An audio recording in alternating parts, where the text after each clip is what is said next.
Moby Dick, or The Whale by Herman Melville. Etymology. Supplied by a late consumptive usher to a grammar school. The pale usher, threadbare in coat, heart, body, and brain, I see him now.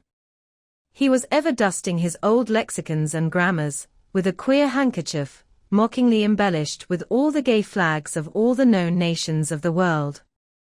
He loved to dust his old grammars. It somehow mildly reminded him of his mortality. While you take in hand to school others, and to teach them by what name a whalefish is to be called in our tongue, leaving out, through ignorance, the letter H, which almost alone maketh up the signification of the word, you deliver that which is not true. Hakluyt. Whale.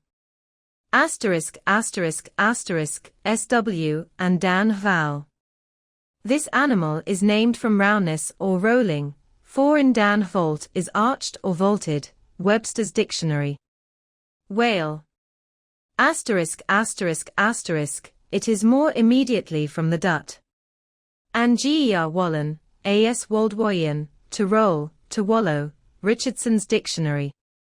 Hebrew. Greek. Cetus. Latin. Whoel. Anglo-Saxon. Vault. Danish. Wall. Dutch. Wall. Swedish. Valor. Icelandic. Whale. English. Baleine. French. Baleine. Spanish. Pknueenuee. Fiji. Pknueenuee. Erromangoan. Extracts 1. Supplied by a sub-librarian. It will be seen that this mere painstaking burrower and grubworm of a poor devil of a sub appears to have gone through the long Vaticans and street stalls of the earth, picking up whatever random allusions to whales he could anyways find in any book whatsoever, sacred or profane.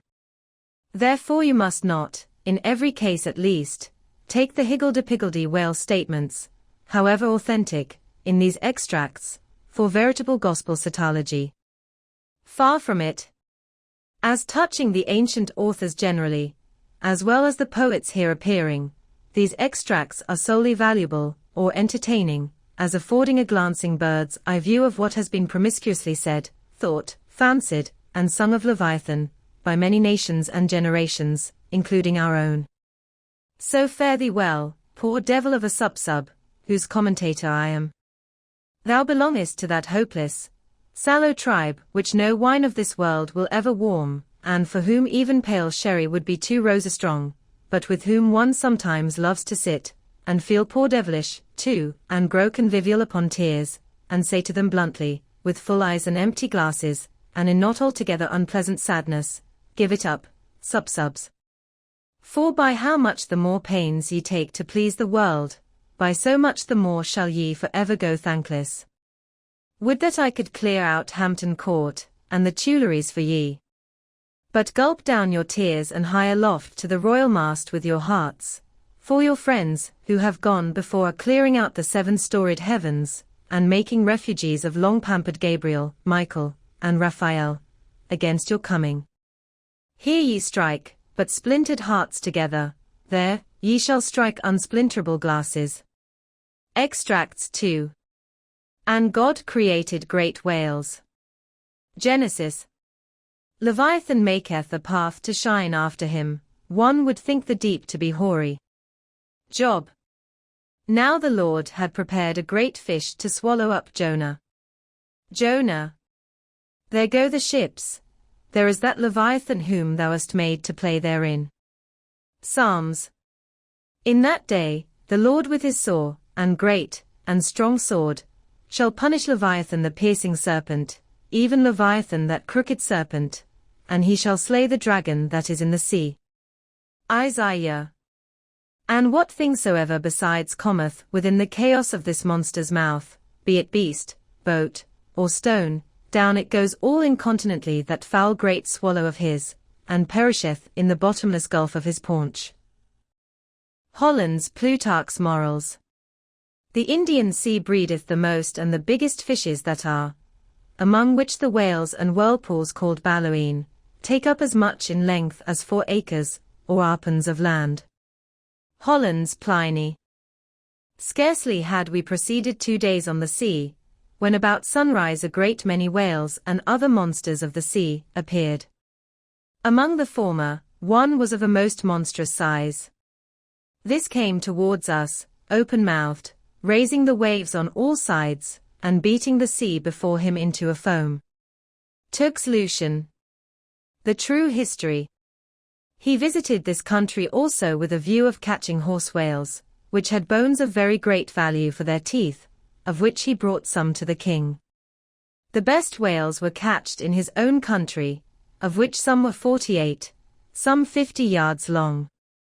He said that he was one of 6 who had killed 60 in 2 days. Other or others verbal narrative taken down from his mouth by King Alfred, AD 890.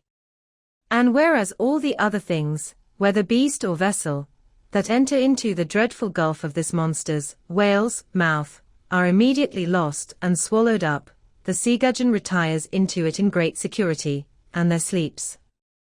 Montaigne. Apology for Raymond Sebond. Let us fly, let us fly. Old Nick take me if it is not Leviathan described by the noble prophet Moses in the life of patient Job. Rabelais. This whale's liver was 2 cartloads. Stowe's Annals. The great Leviathan that maketh the seas to seethe like boiling pan. Lord Bacon's version of the Psalms. Touching that monstrous bulk of the whale, or auk we have received nothing certain. They grow exceeding fat, insomuch that an incredible quantity of oil will be extracted out of one whale. Ibid, History of Life and Death. The sovereignest thing on earth is parmaceti for an inward bruise. King Henry. Very like a whale. Hamlet. Which to secure, no skill of leech's art. Mote him avail, but to return again. To his wounds worker, that with lowly dart, dinting his breast, had bred his restless pain. Like as the wounded whale to shore flies through the main. The Fairy Queen. Immense as whales, the motion of whose vast bodies can in a peaceful calm trouble the ocean till it boil. Sir William Davenant. Preface to Gondibert. What spermaceti is, men might justly doubt, since the learned Hosmanus in his work of 30 years, saith plainly, nescio quid sit. Sir T. Brown. Of spermaceti and the spermaceti whale. Vide his V.E. Like Spencer's Talus with his modern flail. He threatens ruin with his ponderous tail. Their fixed javelins in his side he wears. And on his back a grove of pikes appears. Waller's Battle of the Summer Islands. By art is created that great Leviathan, called a commonwealth or state, in Latin, civitas, which is but an artificial man. Opening sentence of Hobbes's Leviathan. Silly mansoul swallowed it without chewing, as if it had been a sprat in the mouth of a whale. Pilgrim's Progress. That sea beast. Leviathan, which God of all his works created hugest that swim the ocean stream. Paradise Lost. Their Leviathan. Hugest of living creatures in the deep. Stretched like a promontory sleeps or swims. And seems a moving land, and at his gills draws in, and at his breath spouts out a sea. Ibid. The mighty whales which swim in a sea of water, and have a sea of oil swimming in them. Fuller's profane and holy state. So close behind some promontory lie the huge Leviathan to attend their prey, and give no chance, but swallow in the fry, which through their gaping jaws mistake the way. Dryden's Annus Mirabilis. While the whale is floating at the stern of the ship, they cut off his head, and tow it with a boat as near the shore as it will come, but it will be aground in 12 or 13 feet water. Thomas Edge's 10 Voyages to Spitzbergen, in perches. In their way they saw many whales sporting in the ocean, and in wantonness fuzzing up the water through their pipes and vents, which nature has placed on their shoulders. Sir T. Herbert's Voyages into Asia and Africa. Harris Cole. Here they saw such huge troops of whales, that they were forced to proceed with a great deal of caution for fear they should run their ship upon them. Schouten's 6th Circumnavigation. We set sail from the Elbe, wind NE in the ship called the Jonas in the Whale. Some say the whale can't open his mouth, but that is a fable. They frequently climb up the masts to see whether they can see a whale, for the first discoverer has a ducat for his pains. I was told of a whale taken near Shetland, that had above a barrel of herrings in his belly. One of our harpooneers told me that he caught once a whale in Spitzbergen, that was white all over. A Voyage to Greenland, AD 1671. Harris Cole. Several whales have come in upon this coast, Fife, anno 1652, 180 feet in length of the whalebone kind came in, which, as I was informed, besides a vast quantity of oil, did afford 500 weight of baleen. The jaws of it stand for a gate in the garden of Pitferren. Sibbald's Fife and Kinross. Myself have agreed to try whether I can master and kill this spermaceti whale, for I could never hear of any of that sort that was killed by any man, such is his fierceness and swiftness. Richard Strafford's Letter from the Bermudas. Phil. Trans AD 1668. Whales in the sea god's voice obey. N.E. Primer. We saw also abundance of large whales, there being more in those southern seas, as I may say, by 100 to 1, than we have to the northward of us. Captain Cowley's Voyage round the Globe, AD 1729. And the breath of the whale is frequently attended with such an insupportable smell, as to bring on a disorder of the brain. Ulloa's South America. To 50 chosen sylphs of special note. We trust the important charge, the petticoat. Oft have we known that sevenfold fence to fail. Those stuffed with hoops and armed with ribs of whale. Rape of the lock. If we compare land animals in respect to magnitude, with those that take up their abode in the deep, we shall find they will appear contemptible in the comparison. The whale is doubtless the largest animal in creation. Goldsmith, National Hist. If you should write a fable for little fishes, you would make them speak like great whales. Goldsmith to Johnson. In the afternoon we saw what was supposed to be a rock, but it was found to be a dead whale, which some Asiatics had killed, and were then towing ashore. They seemed to endeavor to conceal themselves behind the whale, in order to avoid being seen by us. Cook's Voyages. The larger whales, they seldom venture to attack. They stand in so great dread of some of them, that when out at sea they are afraid to mention even their names, and carry dung, limestone, juniper wood, and some other articles of the same nature in their boats, in order to terrify and prevent their too near approach. Uno von Troil's Letters on Banks's, and Solander's Voyage to Iceland in 1772. The spermaceti whale found by the Nantucket is an active, fierce animal, and requires vast address and boldness in the fisherman. Thomas Jefferson's Whale Memorial to the French Minister, in 1778. And pray, sir, what in the world is equal to it? Edmund Burke's reference in Parliament to the Nantucket whale fishery. Spain, a great whale stranded on the shores of Europe. Edmund Burke. Somewhere.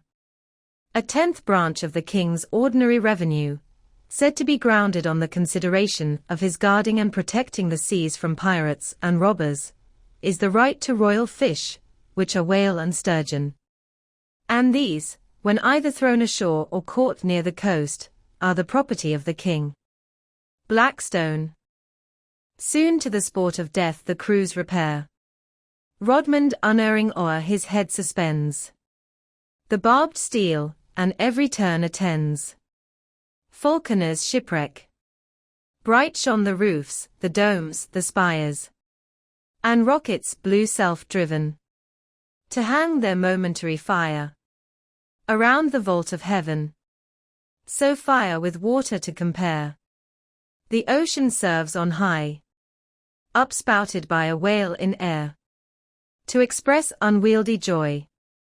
Cowper, on the Queen's visit to London.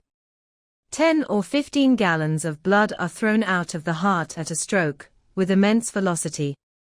John Hunter's account of the dissection of a whale. A small-sized one. The aorta of a whale is larger in the bore than the main pipe of the waterworks at London Bridge, and the water roaring in its passage through that pipe is inferior in impetus and velocity to the blood gushing from the whale's heart. Paley's theology. The whale is a mammiferous animal without hind feet. Baron Cuvier. In 40 degrees south, we saw spermaceti whales, but did not take any till the 1st of May, the sea being then covered with them. Colnett's voyage for the purpose of extending the spermaceti whale fishery. In the free element beneath me swam, floundered and dived, in play, in chase, in battle. Fishes of every color, form, and kind, which language cannot paint, and mariner had never seen, from dread Leviathan to insect millions peopling every wave, gathered in shoals immense, like floating islands, led by mysterious instincts through that waste and trackless region, though on every side assaulted by voracious enemies. Whales, sharks, and monsters, armed in front or jaw, with swords, saws, spiral horns, or hooked fangs. Montgomery's world before the flood. Io. Paean. Io. Sing. To the finny people's king. Not a mightier whale than this in the vast Atlantic is. Not a fatter fish than he flounders round the polar sea.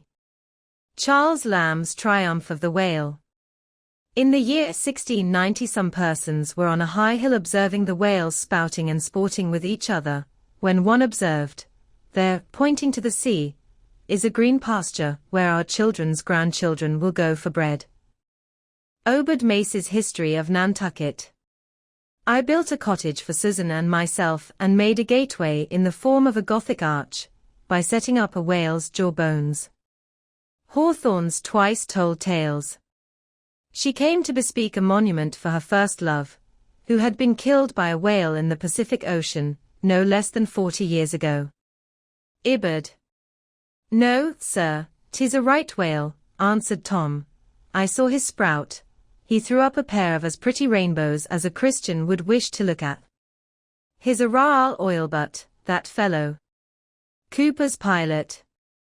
The papers were brought in, and we saw in the Berlin Gazette that whales had been introduced on the stage there.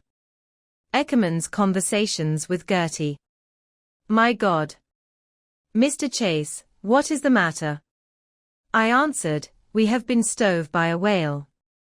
Narrative of the shipwreck of the whale ship Essex of Nantucket, which was attacked and finally destroyed by a large sperm whale in the Pacific Ocean. By Owen Chase of Nantucket, first mate of said vessel.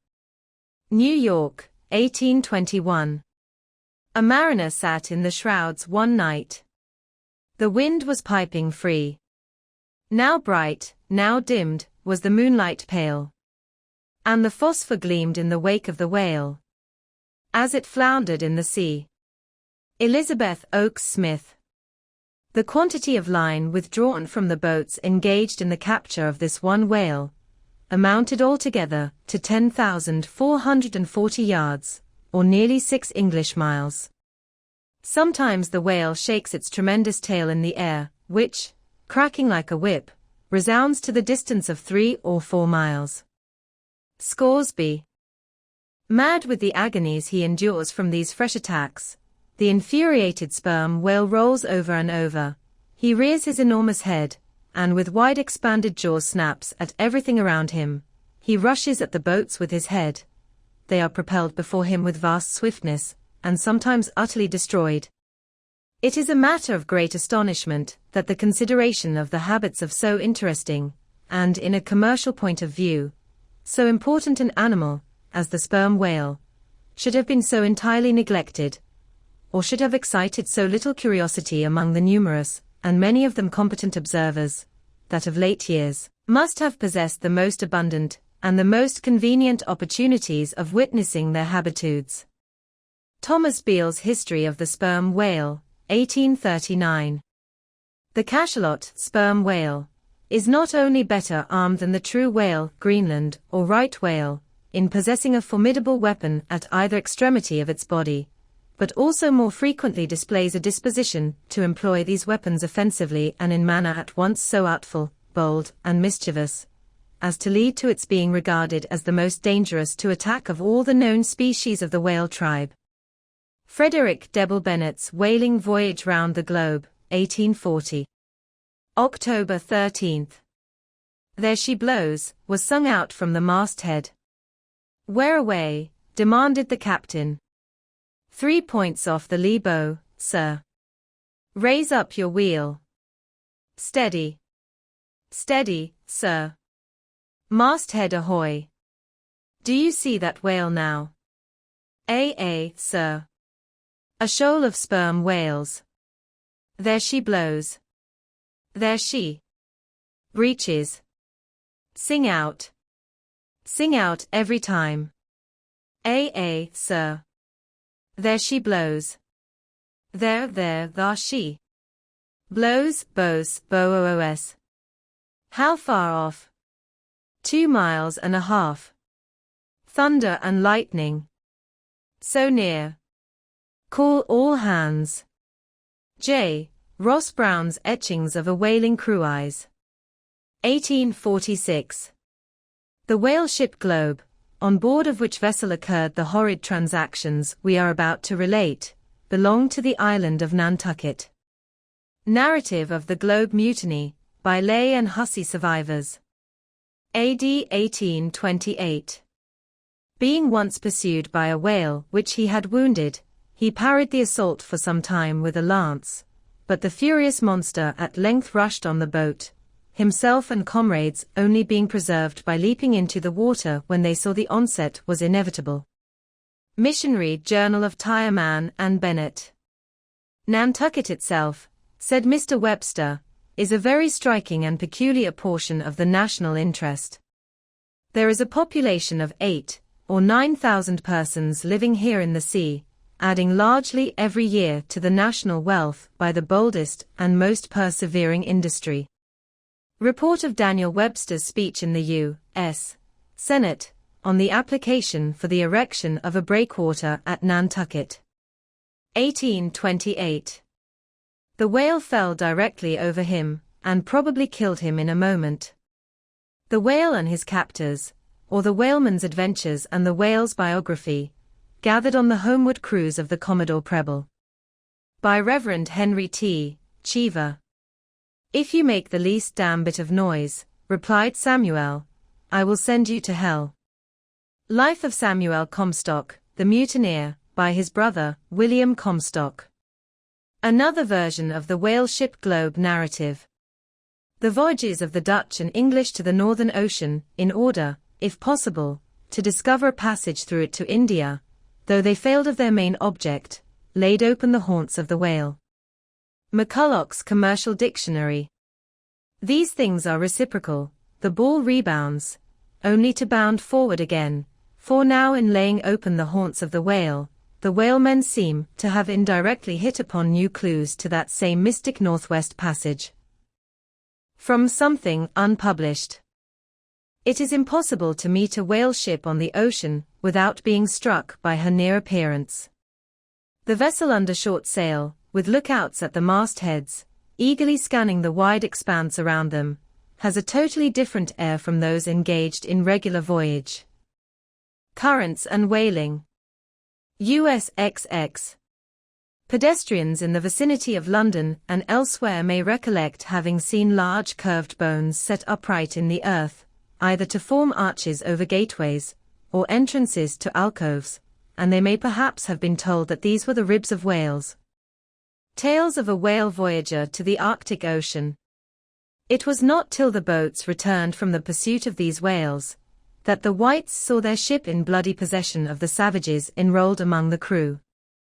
Newspaper account of the taking and retaking of the whale ship Hobomack. It is generally well known that out of the crews of whaling vessels, American, few ever return in the ships on board of which they departed. Cruise in a whale boat.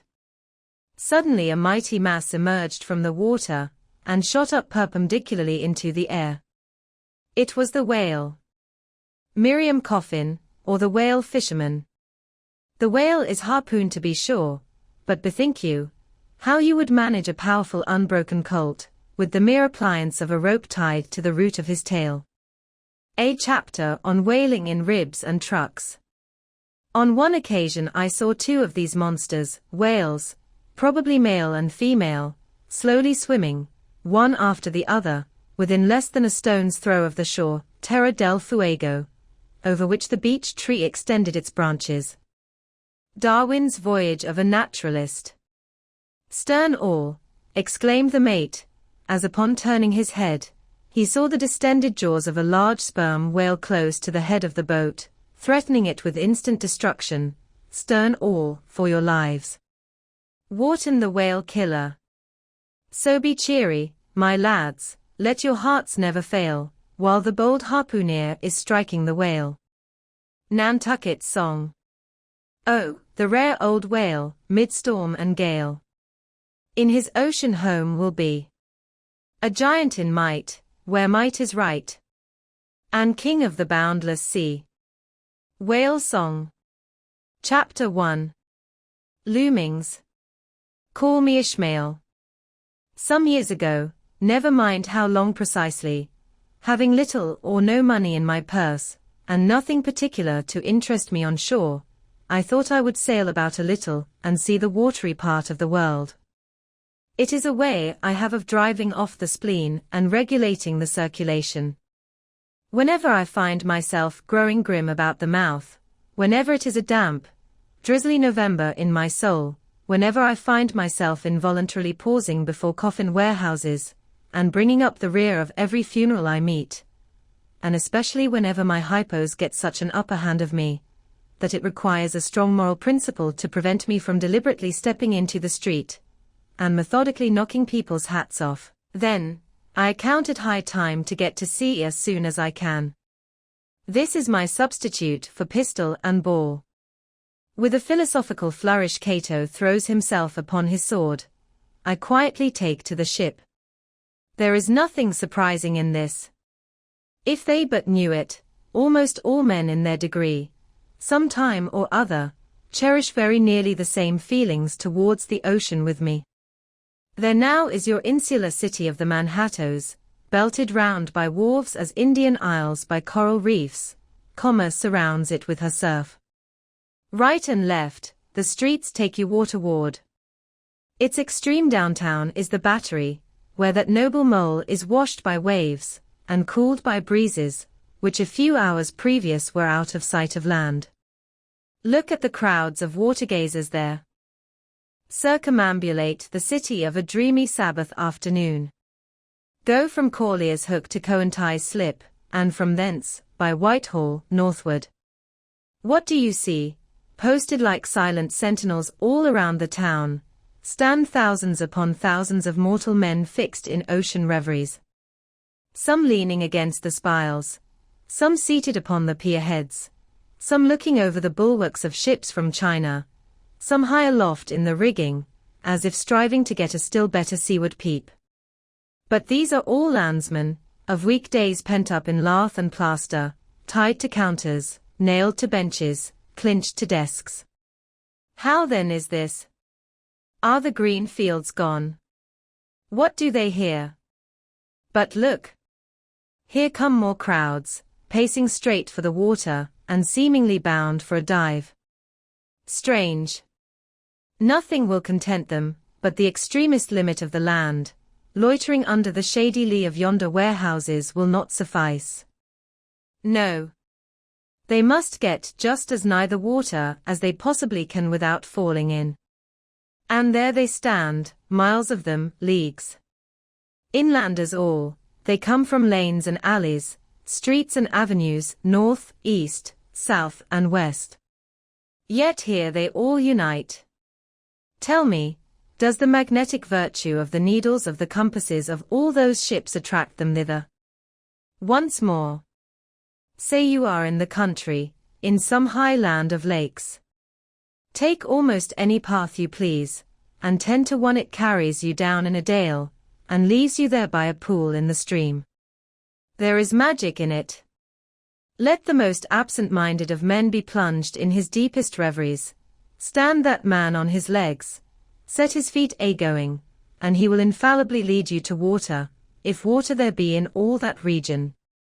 Should you ever be athirst in the great American desert, try this experiment, if your caravan happen to be supplied with a metaphysical professor. Yes, as every one knows, meditation and water are wedded forever. But here is an artist. He desires to paint you the dreamiest, shadiest, quietest, most enchanting bit of romantic landscape in all the valley of the Saco. What is the chief element he employs? There stand his trees, each with a hollow trunk, as if a hermit and a crucifix were within, and here sleeps his meadow, and there sleep his cattle, and up from yonder cottage goes a sleepy smoke. Deep into distant woodlands winds a mazy way, reaching to overlapping spurs of mountains bathed in their hillside blue. But though the picture lies thus tranced, and though this pine tree shakes down its sighs like leaves upon this shepherd's head, yet all were vain, unless the shepherd's eye were fixed upon the magic stream before him. Go visit the prairies in June, when for scores on scores of miles you wade knee-deep among tiger lilies. What is the one charm wanting? Water. There is not a drop of water there. Were Niagara but a cataract of sand, would you travel your 1,000 miles to see it? Why did the poor poet of Tennessee, upon suddenly receiving 2 handfuls of silver, deliberate whether to buy him a coat, which he sadly needed, or invest his money in a pedestrian trip to Rockaway Beach? Why is almost every robust healthy boy with a robust healthy soul in him, at some time, or other crazy to go to sea? Why upon your first voyage as a passenger, did you yourself feel such a mystical vibration, when first told that you and your ship were now out of sight of land? Why did the old Persians hold the sea holy? Why did the Greeks give it a separate deity, an own brother of Jove? Surely all this is not without meaning. And still deeper the meaning of that story of Narcissus, who because he could not grasp the tormenting, mild image he saw in the fountain, plunged into it and was drowned. But that same image, we ourselves see in all rivers and oceans. It is the image of the ungraspable phantom of life, and this is the key to it all.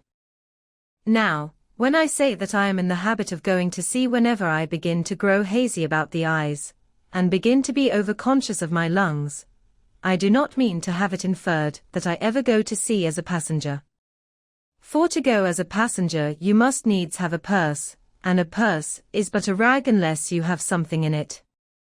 Besides, passengers get seasick, grow quarrelsome, don't sleep of nights, do not enjoy themselves much, as a general thing. No, I never go as a passenger, nor, though I am something of a salt, do I ever go to sea as a commodore, or a captain, or a cook.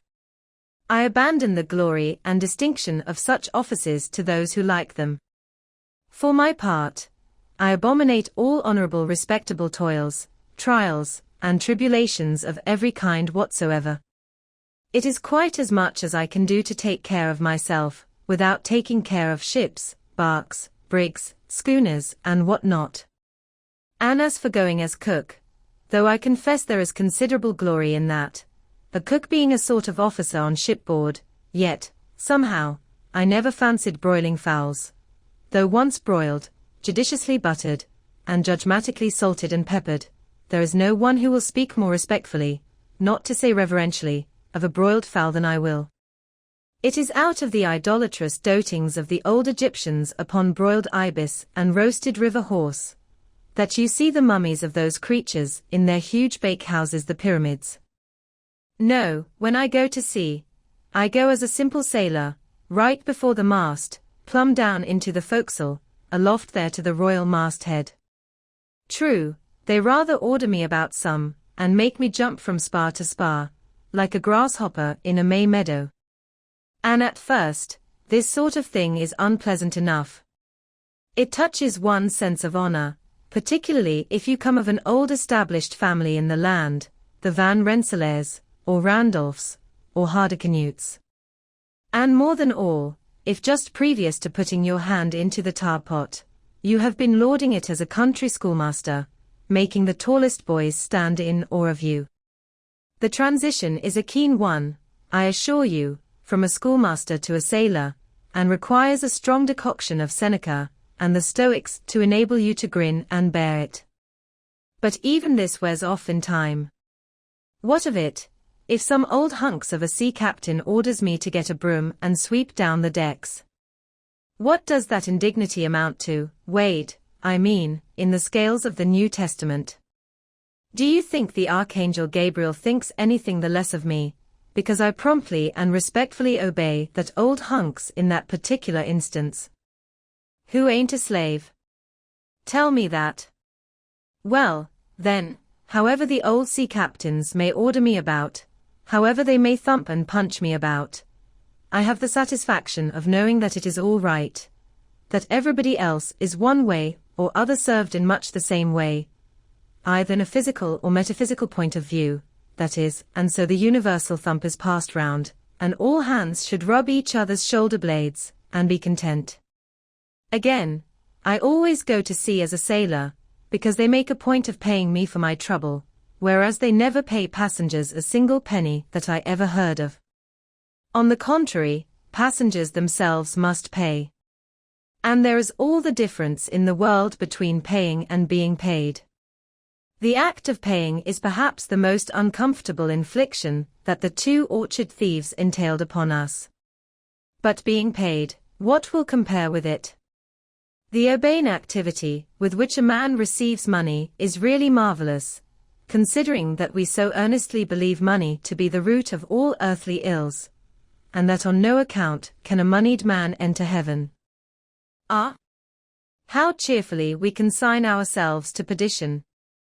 Finally, I always go to sea as a sailor, because of the wholesome exercise and pure air of the forecastle deck. For as in this world, head winds are far more prevalent than winds from astern, that is, if you never violate the Pythagorean maxim, so for the most part the Commodore on the quarter-deck gets his atmosphere, at second hand from the sailors on the forecastle. He thinks he breathes it first, but not so. In much the same way do the commonalty lead their leaders in many other things, at the same time that the leaders little suspect it. But wherefore it was that after having repeatedly smelt the sea as a merchant sailor, I should now take it into my head to go on a whaling voyage, this the invisible police officer of the fates, who has the constant surveillance of me, and secretly dogs me, and influences me in some unaccountable way, he can better answer than any one else. And, doubtless, my going on this whaling voyage formed part of the grand program of Providence that was drawn up a long time ago. It came in as a sort of brief interlude and solo between more extensive performances. I take it that this part of the bill must have run something like this. Grand contested election for the presidency of the United States. Whaling voyage by one Ishmael. Bloody battle in Afghanistan. Though I cannot tell why it was exactly that those stage managers, the fates, put me down for this shabby part of a whaling voyage, when others were set down for magnificent parts in high tragedies, and short and easy parts in genteel comedies, and jolly parts in farces, though I cannot tell why this was exactly, yet, now that I recall all the circumstances, I think I can see a little into the springs and motives, which being cunningly presented to me under various disguises, induced me to set about performing the part one did, besides cajoling me into the delusion that it was a choice resulting from my own unbiased free will and discriminating judgment. Chief among these motives was the overwhelming idea of the great whale himself. Such a portentous and mysterious monster roused all my curiosity. Then the wild and distant seas where he rolled his island bulk, the undeliverable, nameless perils of the whale, these, with all the attending marvels of 1,000 Patagonian sights and sounds, helped to sway me to my wish. With other men, perhaps, such things would not have been inducements, but as for me, I am tormented with an everlasting itch for things remote. I love to sail forbidden seas, and land on barbarous coasts. Not ignoring what is good, I am quick to perceive a horror, and could still be social with it, would they let me, since it is but well to be on friendly terms with all the inmates of the place one lodges in. By reason of these things, then, the whaling voyage was welcome, the great floodgates of the wonder-world swung open, and in the wild conceits that swayed me to my purpose, two and two there floated into my inmost soul, endless processions of the whale, and mid most of them all, one grand hooded phantom, like a snow hill in the air. Chapter 2. The Carpet Bag. I stuffed a shirt or two into my old carpet bag, tucked it under my arm, and started for Cape Horn and the Pacific. Quitting the good city of Old Manhattan, I duly arrived in New Bedford. It was a Saturday night in December. Much was I disappointed upon learning that the little packet for Nantucket had already sailed, and that no way of reaching that place would offer, till the following Monday. As most young candidates for the pains and penalties of whaling stop at this same New Bedford, thence to embark on their voyage, it may as well be related that I, for one, had no idea of so doing. For my mind was made up to sail in no other than a Nantucket craft, because there was a fine, boisterous something about everything connected with that famous old island, which amazingly pleased me. Besides, though New Bedford has of late been gradually monopolizing the business of whaling, and though in this matter poor old Nantucket is now much behind her, yet Nantucket was her great original, the Tyre of this Carthage, the place where the first dead American whale was stranded. Where else but from Nantucket did those aboriginal whalemen, the Red Men, first sally out in canoes to give chase to the Leviathan? And where but from Nantucket, too, did that first adventurous little sloop put forth, partly laden with imported cobblestones, so goes the story, to throw at the whales, in order to discover when they were nigh enough to risk a harpoon from the bowsprit. Now having a night, a day, and still another night following before me in New Bedford, ere I could embark for my destined port, it became a matter of concernment where I was to eat and sleep meanwhile. It was a very dubious-looking, nay, a very dark and dismal night, bitingly cold and cheerless. I knew no one in the place. With anxious grapnels I had sounded my pocket, and only brought up a few pieces of silver, so, wherever you go, Ishmael, said I to myself, as I stood in the middle of a dreary street shouldering my bag, and comparing the gloom towards the north with the darkness towards the south, wherever in your wisdom you may conclude to lodge for the night. My dear Ishmael, be sure to inquire the price, and don't be too particular. With halting steps I paced the streets, and passed the sign of the Crossed Harpoons, but it looked too expensive and jolly there. Further on, from the bright red windows of the Swordfish Inn, there came such fervent rays, that it seemed to have melted the packed snow and ice from before the house, for everywhere else the congealed frost lay 10 inches thick in a hard, asphaltic pavement, rather weary for me, when I struck my foot against the flinty projections, because from hard, remorseless service the soles of my boots were in a most miserable plight. Too expensive and jolly, again thought I, pausing one moment to watch the broad glare in the street, and hear the sounds of the tinkling glasses within. But go on, Ishmael, said I at last, don't you hear? Get away from before the door, your patched boots are stopping the way. So on I went. I now by instinct followed the streets that took me waterward, for there, doubtless, were the cheapest, if not the cheeriest inns. Such dreary streets. Blocks of blackness, not houses, on either hand, and here and there a candle, like a candle moving about in a tomb. At this hour of the night, of the last day of the week, that quarter of the town proved all but deserted. But presently I came to a smoky light proceeding from a low, wide building, the door of which stood invitingly open. It had a careless look, as if it were meant for the uses of the public, so, entering, the first thing I did was to stumble over an ashbox in the porch. Ha! Thought I, ha, as the flying particles almost choked me, are these ashes from that destroyed city, Gomorrah? But the crossed harpoons, and the swordfish. This, then, must needs be the sign of the trap. However, I picked myself up and hearing a loud voice within, pushed on and opened a second, interior door. It seemed the great black Parliament sitting in Tophet.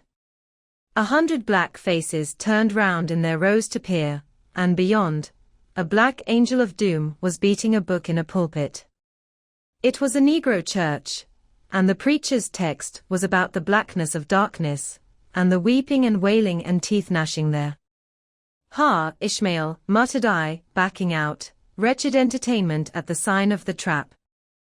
Moving on, I at last came to a dim sort of light not far from the docks, and heard a forlorn creaking in the air, and looking up, saw a swinging sign over the door with a white painting upon it, faintly representing a tall straight jet of misty spray, and these words underneath, the spouter in, Peter Coffin. Coffin, spouter, rather ominous in that particular connection, thought I. But it is a common name in Nantucket, they say, and I suppose this Peter here is an emigrant from there. As the light looked so dim, and the place, for the time, looked quiet enough, and the dilapidated little wooden house itself looked as if it might have been carted here from the ruins of some burnt district, and as the swinging sign had a poverty-stricken sort of creak to it, I thought that here was the very spot for cheap lodgings, and the best of pea coffee. It was a queer sort of place, a gable-ended old house, one side palsied as it were, and leaning over sadly. It stood on a sharp bleak corner, where that tempestuous wind Euroclydon kept up a worse howling than ever it did about poor Paul's tossed craft. Euroclydon, nevertheless, is a mighty pleasant zephyr to any one indoors, with his feet on the hob quietly toasting for bed. In judging of that tempestuous wind called Euroclydon, says an old writer, of whose works I possess the only copy extant, it maketh a marvellous difference, whether thou lookest out at it from a glass window where the frost is all on the outside, or whether thou observest it from that sashless window, where the frost is on both sides, and of which the white death is the only glazier. True enough, thought I, as this passage occurred to my mind, old Blackletter, thou reasonest well. Yes, these eyes are windows, and this body of mine is the house. What a pity they didn't stop up the chinks and the crannies though, and thrust in a little lint here and there. But it's too late to make any improvements now. The universe is finished, the copestone is on, and the chips were carted off 1,000,000 years ago. Poor Lazarus there, chattering his teeth against the curbstone for his pillow, and shaking off his tatters with his shiverings, he might plug up both ears with rags, and put a corncob into his mouth, and yet that would not keep out the tempestuous Euroclydon. Euroclydon, says old Dives, in his red silken wrapper, he had a redder one afterwards, pooh, pooh. What a fine frosty night, how Orion glitters, what northern lights. Let them talk of their oriental summer climes of everlasting conservatories. Give me the privilege of making my own summer with my own coals. But what thinks Lazarus? Can he warm his blue hands by holding them up to the grand northern lights? Would not Lazarus rather be in Sumatra than here? Would he not far rather lay him down lengthwise along the line of the equator, yea, ye gods? Go down to the fiery pit itself, in order to keep out this frost. Now, that Lazarus should lie stranded there on the curbstone, before the door of Dives, this is more wonderful than that an iceberg should be moored to one of the Moluccas. Yet Dives himself, he too lives like a Tsar in an ice palace made of frozen sighs, and being a president of a temperance society, he only drinks the tepid tears of orphans. But no more of this blubbering now, we are going a-whaling, and there is plenty of that yet to come. Let us scrape the ice from our frosted feet, and see what sort of a place this Spouter may be. Chapter 3. The Spouter Inn. Entering that gable-ended Spouter Inn, you found yourself in a wide, low, straggling entry with old-fashioned wainscots, reminding one of the bulwarks of some condemned old craft. On one side hung a very large oil painting so thoroughly besmoked, and every way defaced, that in the unequal crosslights, by which you viewed it, it was only by diligent study and a series of systematic visits to it, and careful inquiry of the neighbors, that you could anyway arrive at an understanding of its purpose.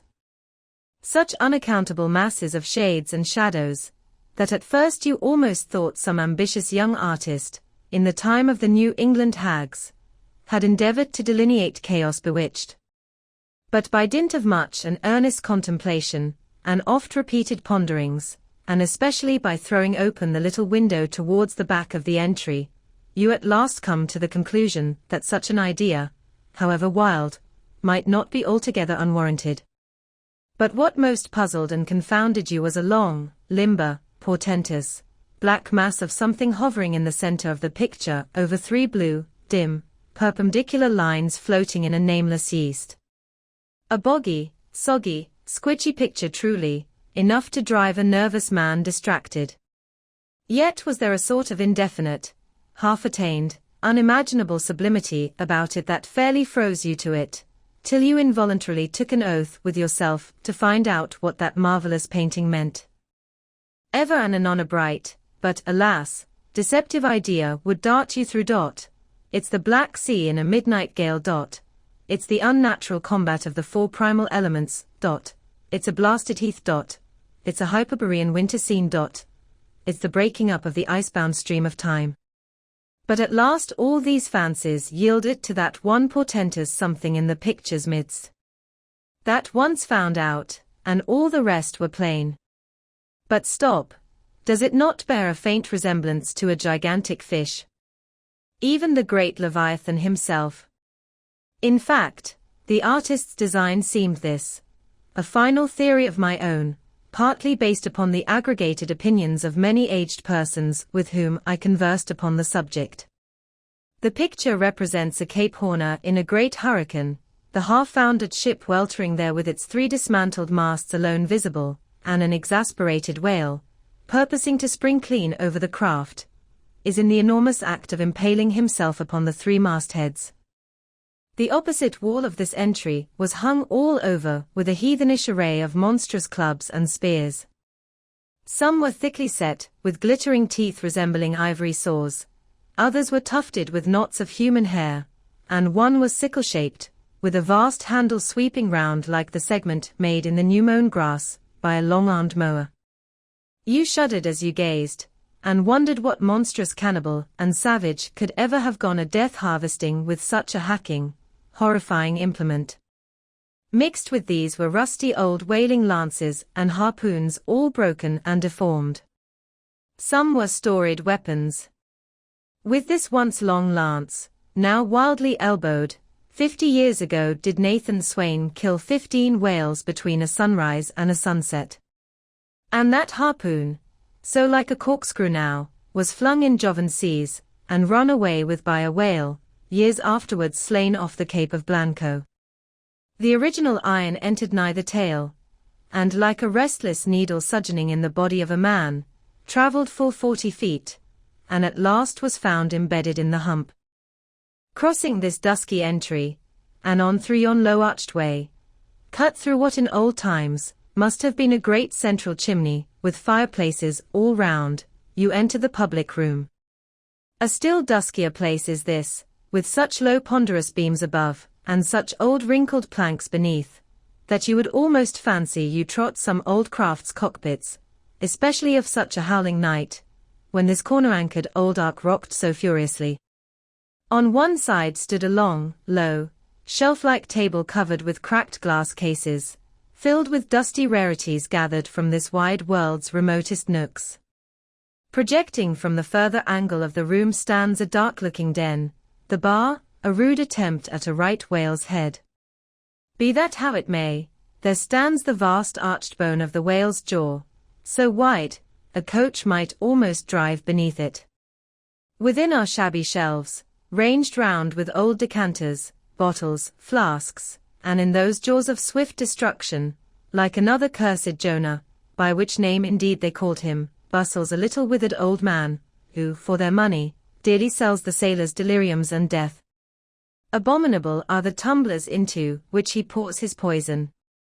Though true cylinders within, the villainous green goggling glasses deceitfully tapered downwards to a cheating bottom. Parallel meridians rudely pecked into the glass, surround these footpads goblets. Fill to this mark, and your charge is but a penny, to this a penny more, and so on to the full glass, the Cape Horn measure, which you may gulp down for a shilling.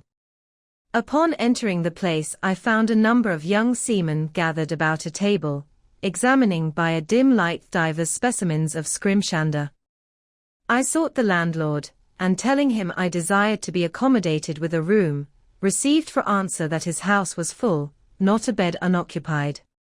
But avast, he added, tapping his forehead, you hain't no objections to sharing a harpooneer's blanket, have ye? I suppose you are goin' a-whaling, so you'd better get used to that sort of thing. I told him that I never liked to sleep two in a bed, that if I should ever do so, it would depend upon who the harpooneer might be, and that if he, the landlord, really had no other place for me, and the harpooneer was not decidedly objectionable, why rather than wander further about a strange town on so bitter a night, I would put up with the half of any decent man's blanket. I thought so. All right, take a seat. Supper, you want supper? Supper'll be ready directly. I sat down on an old wooden settle, carved all over like a bench on the battery. At one end a ruminating tar was still further adorning it with his jackknife, stooping over and diligently working away at the space between his legs. He was trying his hand at a ship under full sail, but he didn't make much headway, I thought. At last some 4 or 5 of us were summoned to our meal in an adjoining room. It was cold as Iceland, no fire at all, the landlord said he couldn't afford it. Nothing but 2 dismal tallow candles, each in a winding sheet. We were fain to button up our monkey jackets, and hold to our lips cups of scalding tea with our half-frozen fingers. But the fare was of the most substantial kind, not only meat and potatoes, but dumplings, good heavens. Dumplings for supper. One young fellow in a green box coat addressed himself to these dumplings in a most direful manner. My boy, said the landlord, you'll have the nightmare to a dead certainty. Landlord, I whispered, that ain't the harpooneer, is it? Oh no, said he, looking a sort of diabolically funny, the harpooneer is a dark-complexioned chapter. He never eats dumplings, he don't, he eats nothing but steaks, and he likes 'em rare. The devil he does, says I, where is that harpooneer? Is he here? He'll be here afore long, was the answer. I could not help it, but I began to feel suspicious of this dark-complexioned harpooneer. At any rate, I made up my mind that if it so turned out that we should sleep together, he must undress and get into bed before I did.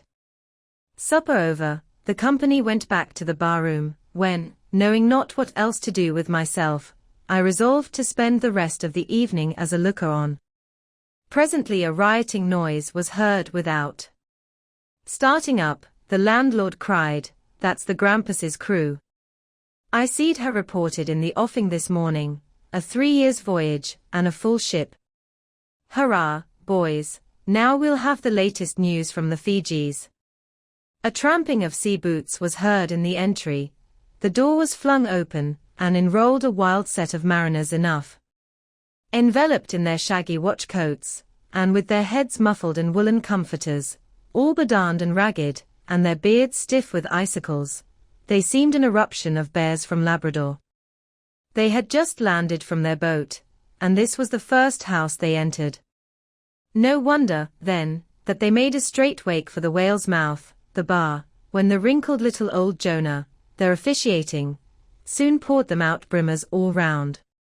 One complained of a bad cold in his head, upon which Jonah mixed him a pitch-like potion of gin and molasses, which he swore was a sovereign cure for all colds and catarrhs whatsoever, never mind of how long-standing, or whether caught off the coast of Labrador, or on the weather side of an ice island.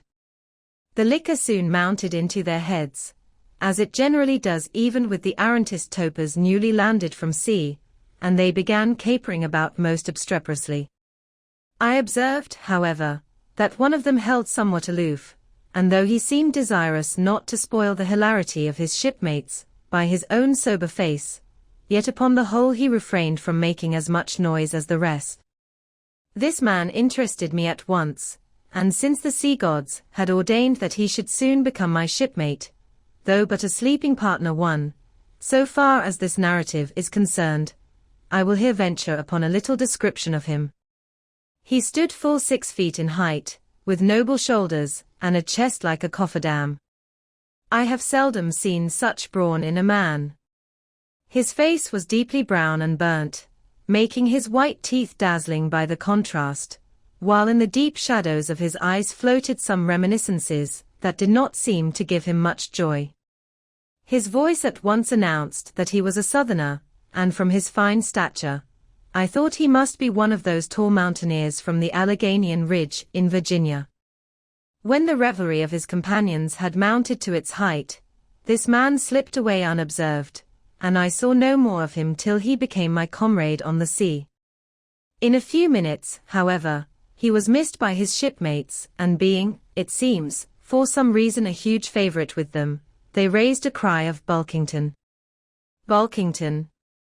Where's Bulkington? And darted out of the house in pursuit of him. It was now about 9 o'clock, and the room seeming almost supernaturally quiet after these orgies, I began to congratulate myself upon a little plan that had occurred to me just previous to the entrance of the seamen. No man prefers to sleep two in a bed. In fact, you would a good deal rather not sleep with your own brother. I don't know how it is, but people like to be private when they are sleeping. And when it comes to sleeping with an unknown stranger, in a strange inn, in a strange town, and that stranger a harpooner, then your objections indefinitely multiply. Nor was there any earthly reason why I as a sailor should sleep two in a bed, more than anybody else, for sailors no more sleep two in a bed at sea, than bachelor kings do ashore. To be sure they all sleep together in one apartment, but you have your own hammock, and cover yourself with your own blanket, and sleep in your own skin. The more I pondered over this harpooner, the more I abominated the thought of sleeping with him. It was fair to presume that being a harpooner, his linen or woolen, as the case might be, would not be of the tidiest, certainly none of the finest. I began to twitch all over. Besides, it was getting late, and my decent harpooner ought to be home and going bedwards. Suppose now, he should tumble in upon me at midnight, how could I tell from what vile hole he had been coming? Landlord! I've changed my mind about that harpooner. I shan't sleep with him. I'll try the bench here. Just as you please. I'm sorry I can't spare ye a tablecloth for a mattress, and it's a plaguey rough board here, feeling of the knots and notches. But wait a bit, Scrimshander. I've got a carpenter's plane there in the bar. Wait, I say, and I'll make ye snug enough. So saying he procured the plane, and with his old silk handkerchief first dusting the bench, vigorously set to planing away at my bed, the while grinning like an ape. The shavings flew right and left, till at last the plane iron came bump against an indisruptible knot. The landlord was near spraining his wrist, and I told him for heaven's sake to quit. The bed was soft enough to suit me, and I did not know how all the planing in the world could make eider down of a pine plank. So gathering up the shavings with another grin, and throwing them into the great stove in the middle of the room, he went about his business, and left me in a brown study. I now took the measure of the bench, and found that it was a foot too short, but that could be mended with a chair. But it was a foot too narrow, and the other bench in the room was about 4 inches higher than the planed one, so there was no yoking them. I then placed the first bench lengthwise along the only clear space against the wall, leaving a little interval between, for my back to settle down in. But I soon found that there came such a draught of cold air over me from under the sill of the window, that this plan would never do at all, especially as another current from the rickety door met the one from the window, and both together formed a series of small whirlwinds in the immediate vicinity of the spot where I had thought to spend the night. The devil fetch that harpooner, thought I, but stop, couldn't I steal a march on him, bolt his door inside, and jump into his bed, not to be wakened by the most violent knockings? It seemed no bad idea, but upon second thoughts I dismissed it. For who could tell, but what the next morning, so soon as I popped out of the room, the harpooner might be standing in the entry, all ready to knock me down. Still, looking round me again, and seeing no possible chance of spending a sufferable night unless in some other person's bed, I began to think that after all I might be cherishing unwarrantable prejudices against this unknown harpooner. Thinks I, I'll wait a while, he must be dropping in before long. I'll have a good look at him then, and perhaps we may become jolly good bedfellows after all, there's no telling.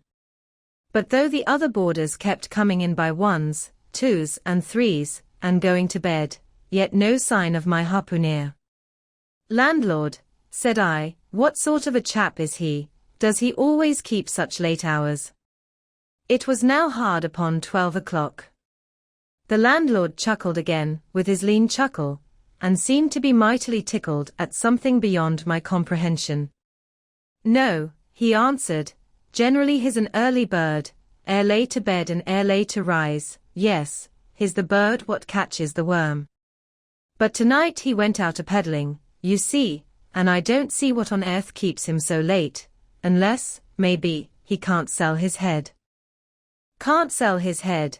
What sort of a bamboozingly story is this you are telling me, getting into a towering rage? Do you pretend to say, landlord, that this harpooner is actually engaged this blessed Saturday night, or rather Sunday morning, in peddling his head around this town? That's precisely it, said the landlord, and I told him he couldn't sell it here, the market's overstocked. With what? Shouted I. With heads, to be sure, ain't there too many heads in the world? I tell you what it is, landlord, said I quite calmly, you'd better stop spinning that yarn to me. I'm not green. Maybe not, taking out a stick and whittling a toothpick, but I rather guess you'll be done brown if that harpooner hears you a-slanderin' his head. I'll break it for him, said I, now flying into a passion again at this unaccountable farrago of the landlord's. It's broke already, said he. Broke, said I, broke, do you mean? Sartain, and that's the very reason he can't sell it, I guess. Landlord, said I, going up to him as cool as Mount Hecla in a snowstorm, landlord, stop whittling. You and I must understand one another, and that too without delay. I come to your house and want a bed, you tell me you can only give me half a one, that the other half belongs to a certain harpooner. And about this harpooner, whom I have not yet seen, you persist in telling me the most mystifying and exasperating stories, tending to beget in me an uncomfortable feeling towards the man whom you design for my bedfellow, a sort of connection, landlord, which is an intimate and confidential one in the highest degree. I now demand of you to speak out and tell me who and what this harpooner is, and whether I shall be in all respects safe to spend the night with him. And in the first place, you will be so good as to unsay that story about selling his head, which if true I take to be good evidence that this harpooner is stark mad, and I've no idea of sleeping with a madman, and you, sir, you I mean, landlord, you, sir, by trying to induce me to do so knowingly, would thereby render yourself liable to a criminal prosecution. Wall, said the landlord, fetching a long breath, that's a purty long sermon for a chap that rips a little now and then. But be easy, this here harpooner I have been telling you of has just arrived from the South Seas, where he bought up a lot of balmed New Zealand heads, great curios, you know, and he's sold all on but one, and that one he's trying to sell tonight, 'cause tomorrow's Sunday, and it would not do to be sailin' human heads about the streets when folks is goin' to churches. He wanted to, last Sunday, but I stopped him just as he was goin' out of the door with 4 heads strung on a string, for all the earth like a string of inions. This account cleared up the otherwise unaccountable mystery, and showed that the landlord, after all, had had no idea of fooling me, but at the same time, what could I think of a harpooner, who stayed out of a Saturday night clean into the Holy Sabbath, engaged in such a cannibal business, as selling the heads of dead idolaters? Depend upon it, landlord, that harpooner is a dangerous man. He pays reglar, was the rejoinder. But come, it's getting dreadful late, you had better be turning flukes, it's a nice bed. Sal and me slept in that air bed the night we were splice. There's plenty of room for 2 to kick about in that bed, it's an almighty big bed that. Why, afore we give it up, Sal used to put our Sam and little Johnny in the foot of it. But I got a dreaming and sprawling about one night, and somehow, Sam got pitched on the floor, and came near breaking his arm. After that, Sal said it wouldn't do. Come along here, I'll give ye a glim in a jiffy, and so saying he lighted a candle and held it towards me, offering to lead the way. But I stood irresolute, when looking at a clock in the corner, he exclaimed, it's Sunday, you won't see that harpooner tonight, he's come to anchor somewhere. Come along then, do come, won't he come?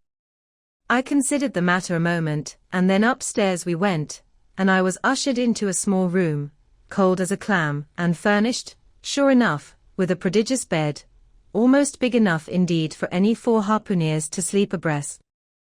There, said the landlord, placing the candle on a crazy old sea chest that did double duty as a wash-stand and center table, there, make yourself comfortable now, and good night to ye. I turned round from eyeing the bed, but he had disappeared. Folding back the counterpane, I stooped over the bed. Though none of the most elegant, it yet stood the scrutiny tolerably well. I then glanced round the room, and besides the bedstead and center table, could see no other furniture belonging to the place, but a rude shelf, the 4 walls, and a papered fireboard representing a man striking a whale. Of things not properly belonging to the room, there was a hammock lashed up, and thrown upon the floor in one corner, also a large seaman's bag, containing the harpooner's wardrobe, no doubt in lieu of a land trunk. Likewise, there was a parcel of outlandish bone fish hooks on the shelf over the fireplace, and a tall harpoon standing at the head of the bed. But what is this on the chest? I took it up, and held it close to the light, and felt it, and smelt it, and tried every way possible to arrive at some satisfactory conclusion concerning it. I can compare it to nothing but a large doormat, ornamented at the edges with little tinkling tags something like the stained porcupine quills round an Indian moccasin. There was a hole or slit in the middle of this mat, as you see the same in South American ponchos. But could it be possible that any sober harpooner would get into a doormat and parade the streets of any Christian town in that sort of guise? I put it on, to try it, and it weighed me down like a hamper, being uncommonly shaggy and thick, and I thought a little damp, as though this mysterious harpooner had been wearing it of a rainy day. I went up in it to a bit of glass stuck against the wall, and I never saw such a sight in my life. I tore myself out of it in such a hurry that I gave myself a kink in the neck. I sat down on the side of the bed, and commenced thinking about this head-peddling harpooner and his doormat. After thinking some time on the bedside, I got up and took off my monkey jacket, and then stood in the middle of the room thinking. I then took off my coat, and thought a little more in my shirt sleeves. But beginning to feel very cold now, half undressed as I was, and remembering what the landlord said about the harpooneers not coming home at all that night, it being so very late, I made no more ado, but jumped out of my pantaloons and boots, and then blowing out the light tumbled into bed, and commended myself to the care of heaven. Whether that mattress was stuffed with corn cobs or broken crockery, there is no telling, but I rolled about a good deal, and could not sleep for a long time. At last I slid off into a light doze, and had pretty nearly made a good offing towards the land of Nod, when I heard a heavy footfall in the passage, and saw a glimmer of light come into the room from under the door. Lord save me, thinks I, that must be the harpooneer, the infernal head peddler. But I lay perfectly still, and resolved not to say a word till spoken to. Holding a light in one hand, and that identical New Zealand head in the other, the stranger entered the room, and without looking towards the bed, placed his candle a good way off from me on the floor in one corner, and then began working away at the knotted cords of the large bag I before spoke of as being in the room. I was all eagerness to see his face, but he kept it averted for some time while employed in unlacing the bag's mouth. This accomplished, however, he turned round, when, good heavens!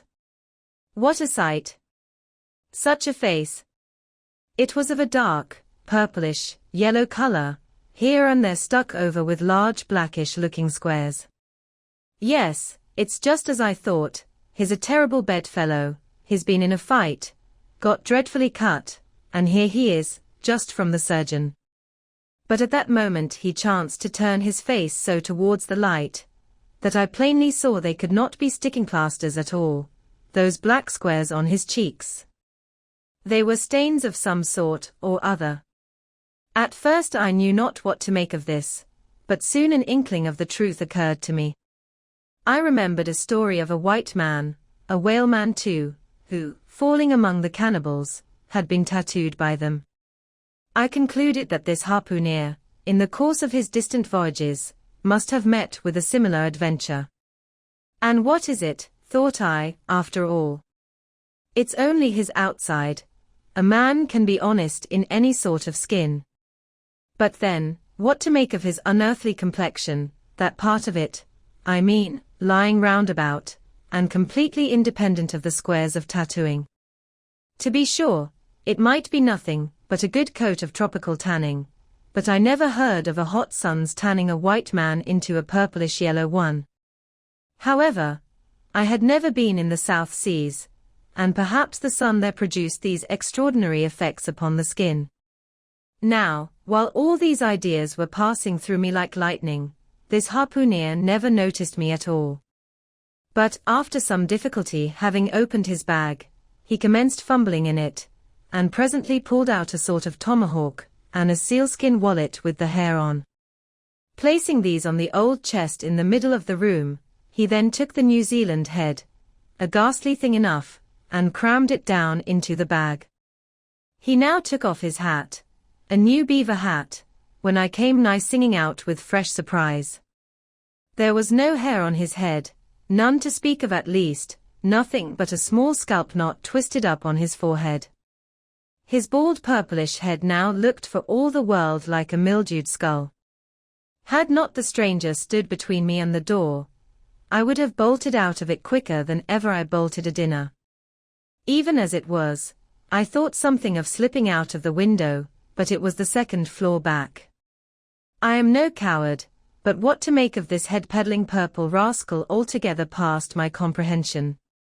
Ignorance is the parent of fear, and being completely nonplussed and confounded about the stranger, I confess I was now as much afraid of him as if it was the devil himself who had thus broken into my room at the dead of night. In fact, I was so afraid of him that I was not game enough just then to address him and demand a satisfactory answer concerning what seemed inexplicable in him. Meanwhile, he continued the business of undressing, and at last showed his chest and arms. As I live, these covered parts of him were checkered with the same squares as his face. His back, too, was all over the same dark squares. He seemed to have been in a 30 years' war, and just escaped from it with a sticking plaster shirt. Still more, his very legs were marked, as if a parcel of dark green frogs were running up the trunks of young palms. It was now quite plain that he must be some abominable savage, or other shipped aboard of a whaleman in the South Seas, and so landed in this Christian country. I quaked to think of it. A peddler of heads too, perhaps the heads of his own brothers. He might take a fancy to mine, heavens. Look at that tomahawk. But there was no time for shuddering, for now the savage went about something that completely fascinated my attention, and convinced me that he must indeed be a heathen. Going to his heavy grego, or rap-all, or dreadnought, which he had previously hung on a chair, he fumbled in the pockets, and produced at length a curious little deformed image with a hunch on its back, and exactly the color of a 3-days-old Congo baby. Remembering the embalmed head, at first I almost thought that this black mannequin was a real baby preserved in some similar manner. But seeing that it was not at all limber, and that it glistened a good deal like polished ebony, I concluded that it must be nothing but a wooden idol, which indeed it proved to be. For now the savage goes up to the empty fireplace, and removing the papered fireboard, sets up this little hunchbacked image, like a 10-pin, between the andirons. The chimney jambs and all the bricks inside were very sooty, so that I thought this fireplace made a very appropriate little shrine, or chapel for his Congo idol. I now screwed my eyes hard towards the half-hidden image, feeling but ill at ease meantime, to see what was next to follow. First he takes about a double handful of shavings out of his grego pocket, and places them carefully before the idol, then laying a bit of ship biscuit on top and applying the flame from the lamp, he kindled the shavings into a sacrificial blaze. Presently, after many hasty snatches into the fire, and still hastier withdrawals of his fingers, whereby he seemed to be scorching them badly, he at last succeeded in drawing out the biscuit. Then blowing off the heat and ashes a little, he made a polite offer of it to the little negro. But the little devil did not seem to fancy such dry sort of fare at all. He never moved his lips. All these strange antics were accompanied by still stranger guttural noises from the devotee, who seemed to be praying in a sing-song, or else singing some pagan psalmody, or other, during which his face twitched about in the most unnatural manner. At last extinguishing the fire, he took the idol up very unceremoniously, and bagged it again in his grego pocket, as carelessly as if he were a sportsman bagging a dead woodcock. All these queer proceedings increased my uncomfortableness, and seeing him now exhibiting strong symptoms of concluding his business operations, and jumping into bed with me, I thought it was high time, now or never, before the light was put out, to break the spell in which I had so long been bound. But the interval I spent in deliberating what to say was a fatal one. Taking up his tomahawk from the table, he examined the head of it for an instant, and then holding it to the light, with his mouth at the handle, he puffed out great clouds of tobacco smoke. The next moment the light was extinguished, and this wild cannibal, tomahawk between his teeth, sprang into bed with me. I sang out. I could not help it now, and giving a sudden grunt of astonishment he began feeling me. Stammering out something, I knew not what, I rolled away from him against the wall, and then conjured him, whoever or whatever he might be, to keep quiet, and let me get up and light the lamp again. But his guttural responses satisfied me at once that he but ill comprehended my meaning. "Who ew?" he at last said, "You no speak ye, damn me, I kill ye." And so saying the lighted tomahawk began flourishing about me in the dark. "Landlord, for God's sake, Peter Coffin," shouted I, "landlord. Watch. Coffin. Angels. Save me. Speak ye. Tell ye me who ye be, or damn me, I kill ye," again growled the cannibal, while his horrid flourishings of the tomahawk scattered the hot tobacco ashes about me till I thought my linen would get on fire. But thank heaven, at that moment the landlord came into the room light in hand, and leaping from the bed I ran up to him. "Don't be afraid now," said he, grinning again. "Queequeg here wouldn't harm a hair of your head." "Stop your grinning," shouted I, "and why didn't you tell me that that infernal harpooner was a cannibal? I thought ye knowed it. Didn't I tell ye, he was a peddlin' heads around town, but turn flukes again and go to sleep? Queequeg, look here, you sabby me, I sabby, you this man sleep you sabby." "Me sabby plenty," grunted Queequeg, puffing away at his pipe and sitting up in bed. "You get tea in," he added, motioning to me with his tomahawk, and throwing the clothes to one side. He really did this in not only a civil, but a really kind and charitable way. I stood looking at him a moment. For all his tattooings he was on the whole a clean, comely-looking cannibal. "What's all this fuss I have been making about?" thought I to myself. "The man's a human being just as I am. He has just as much reason to fear me, as I have to be afraid of him. Better sleep with a sober cannibal than a drunken Christian." "Landlord," said I, "tell him to stash his tomahawk there, or pipe, or whatever you call it. Tell him to stop smoking, in short, and I will turn in with him. But I don't fancy having a man smoking in bed with me. It's dangerous. Besides, I ain't insured." This being told to Queequeg, he at once complied, and again politely motioned me to get into bed, rolling over to one side as much as to say, "I won't touch a leg of ye." "Good night, landlord," said I, "you may go." I turned in, and never slept better in my life.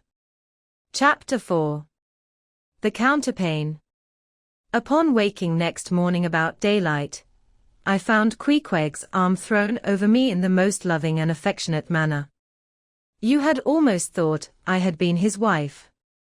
The counterpane was of patchwork, full of odd little parti-colored squares and triangles, and this arm of his tattooed all over with an interminable cretin labyrinth of a figure, no two parts of which were of one precise shade, owing I suppose to his keeping his arm at sea unmethodically in sun and shade, his shirt sleeves irregularly rolled up at various times. This same arm of his, I say, looked for all the world like a strip of that same patchwork quilt. Indeed, partly lying on it as the arm did when I first awoke, I could hardly tell it from the quilt. They so blended their hues together, and it was only by the sense of weight and pressure that I could tell that Queequeg was hugging me. My sensations were strange. Let me try to explain them. When I was a child, I well remember a somewhat similar circumstance that befell me. Whether it was a reality or a dream, I never could entirely settle. The circumstance was this. I had been cutting up some caper or other. I think it was trying to crawl up the chimney, as I had seen a little sweep do a few days previous, and my stepmother who, somehow or other, was all the time whipping me, or sending me to bed supperless. My mother dragged me by the legs out of the chimney and packed me off to bed, though it was only 2 o'clock in the afternoon of the 21st of June, the longest day in the year in our hemisphere. I felt dreadfully. But there was no help for it. So upstairs I went to my little room in the 3rd floor, undressed myself as slowly as possible so as to kill time, and with a bitter sigh got between the sheets. I lay there dismally calculating that 16 entire hours must elapse before I could hope for a resurrection. 16 hours in bed. The small of my back ached to think of it. And it was so light too, the sun shining in at the window, and a great rattling of coaches in the streets, and the sound of gay voices all over the house. I felt worse and worse. At last I got up, dressed, and softly going down in my stockinged feet, sought out my stepmother, and suddenly threw myself at her feet, beseeching her as a particular favor to give me a good slippering for my misbehavior. Anything indeed, but condemning me to lie abed such an unendurable length of time. But she was the best and most conscientious of stepmothers, and back I had to go to my room. For several hours I lay there broad awake, feeling a great deal worse than I have ever done since, even from the greatest subsequent misfortunes. At last I must have fallen into a troubled nightmare of a doze, and slowly waking from it, half steeped in dreams, I opened my eyes, and the before sunlit room was now wrapped in outer darkness. Instantly I felt a shock running through all my frame. Nothing was to be seen, and nothing was to be heard, but a supernatural hand seemed placed in mine. My arm hung over the counterpane, and the nameless, unimaginable, silent form or phantom, to which the hand belonged, seemed closely seated by my bedside. For what seemed ages piled on ages, I lay there, frozen with the most awful fears, not daring to drag away my hand, yet ever thinking that if I could but stir it 1 single inch, the horrid spell would be broken. I knew not how this consciousness at last glided away from me, but waking in the morning, I shudderingly remembered it all, and for days and weeks and months afterwards I lost myself in confounding attempts to explain the mystery. Nay, to this very hour, I often puzzle myself with it. Now, take away the awful fear, and my sensations at feeling the supernatural hand in mine were very similar, in their strangeness, to those which I experienced on waking up and seeing Queequeg's pagan arm thrown round me. But at length all the past night's events soberly recurred, one by one, in fixed reality, and then I lay only alive to the comical predicament. For though I tried to move his arm, unlock his bridegroom clasp, yet, sleeping as he was, he still hugged me tightly, as though naught but death should part us twain. I now strove to rouse him, Queequeg. But his only answer was a snore. I then rolled over, my neck feeling as if it were in a horse collar, and suddenly felt a slight scratch. Throwing aside the counterpane, there lay the tomahawk sleeping by the savage's side, as if it were a hatchet-faced baby. A pretty pickle, truly, thought I, a bed here in a strange house in the broad day, with a cannibal and a tomahawk. Queequeg, in the name of goodness, Queequeg, wake. At length, by dint of much wriggling, and loud and incessant expostulations upon the unbecomingness of his hugging a fellow male in that matrimonial sort of style, I succeeded in extracting a grunt. And presently, he drew back his arm, shook himself all over like a Newfoundland dog just from the water, and sat up in bed, stiff as a pikestaff, looking at me, and rubbing his eyes as if he did not altogether remember how I came to be there, though a dim consciousness of knowing something about me seemed slowly dawning over him. Meanwhile, I lay quietly eyeing him, having no serious misgivings now, and bent upon narrowly observing so curious a creature. When, at last, his mind seemed made up touching the character of his bedfellow, and he became, as it were, reconciled to the fact, he jumped out upon the floor, and by certain signs and sounds gave me to understand that, if it pleased me, he would dress first and then leave me to dress afterwards, leaving the whole apartment to myself. Thinks I, Queequeg, under the circumstances, this is a very civilized overture, but, the truth is, these savages have an innate sense of delicacy. Say what you will, it is marvelous how essentially polite they are. I pay this particular compliment to Queequeg, because he treated me with so much civility and consideration, while I was guilty of great rudeness, staring at him from the bed, and watching all his toilet motions, for the time my curiosity getting the better of my breeding. Nevertheless, a man like Queequeg you don't see every day. He and his ways were well worth unusual regarding. He commenced dressing at top by donning his beaver hat, a very tall one, by the by, and then, still minus his trousers, he hunted up his boots. What under the heavens he did it for, I cannot tell, but his next movement was to crush himself, boots in hand, and hat on, under the bed, when, from sundry violent gaspings and strainings, I inferred he was hard at work booting himself, though by no law of propriety that I ever heard of, is any man required to be private when putting on his boots. But Queequeg, do you see, was a creature in the transition stage, neither caterpillar nor butterfly. He was just enough civilized to show off his outlandishness in the strangest possible manners. His education was not yet completed. He was an undergraduate. If he had not been a small degree civilized, he very probably would not have troubled himself with boots at all, but then, if he had not been still a savage, he never would have dreamt of getting under the bed to put them on. At last, he emerged with his hat very much dented and crushed down over his eyes, and began creaking and limping about the room, as if, not being much accustomed to boots, his pair of damp, wrinkled cowhide ones, probably not made to order either, rather pinched and tormented him at the first go-off of a bitter cold morning. Seeing, now, that there were no curtains to the window, and that the street being very narrow, the house opposite commanded a plain view into the room, and observing more and more the indecorous figure that Queequeg made, staving about with little else but his hat and boots on, I begged him as well as I could to accelerate his toilet somewhat, and particularly to get into his pantaloons as soon as possible. He complied, and then proceeded to wash himself. At that time in the morning any Christian would have washed his face, but Queequeg, to my amazement, contented himself with restricting his ablutions to his chest, arms, and hands.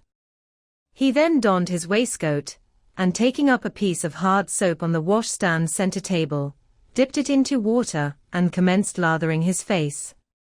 I was watching to see where he kept his razor, when lo and behold, he takes the harpoon from the bed corner, slips out the long wooden stock, unsheathes the head, wets it a little on his boot, and striding up to the bit of mirror against the wall, begins a vigorous scraping, or rather harpooning of his cheeks. Thinks I, Queequeg, this is using Rogers's best cutlery with a vengeance. Afterwards I wondered the less at this operation, when I came to know of what fine steel the head of a harpoon is made, and how exceedingly sharp the long straight edges are always kept. The rest of his toilet was soon achieved, and he proudly marched out of the room, wrapped up in his great pilot monkey jacket, and sporting his harpoon like a marshal's baton. Chapter 5. Breakfast.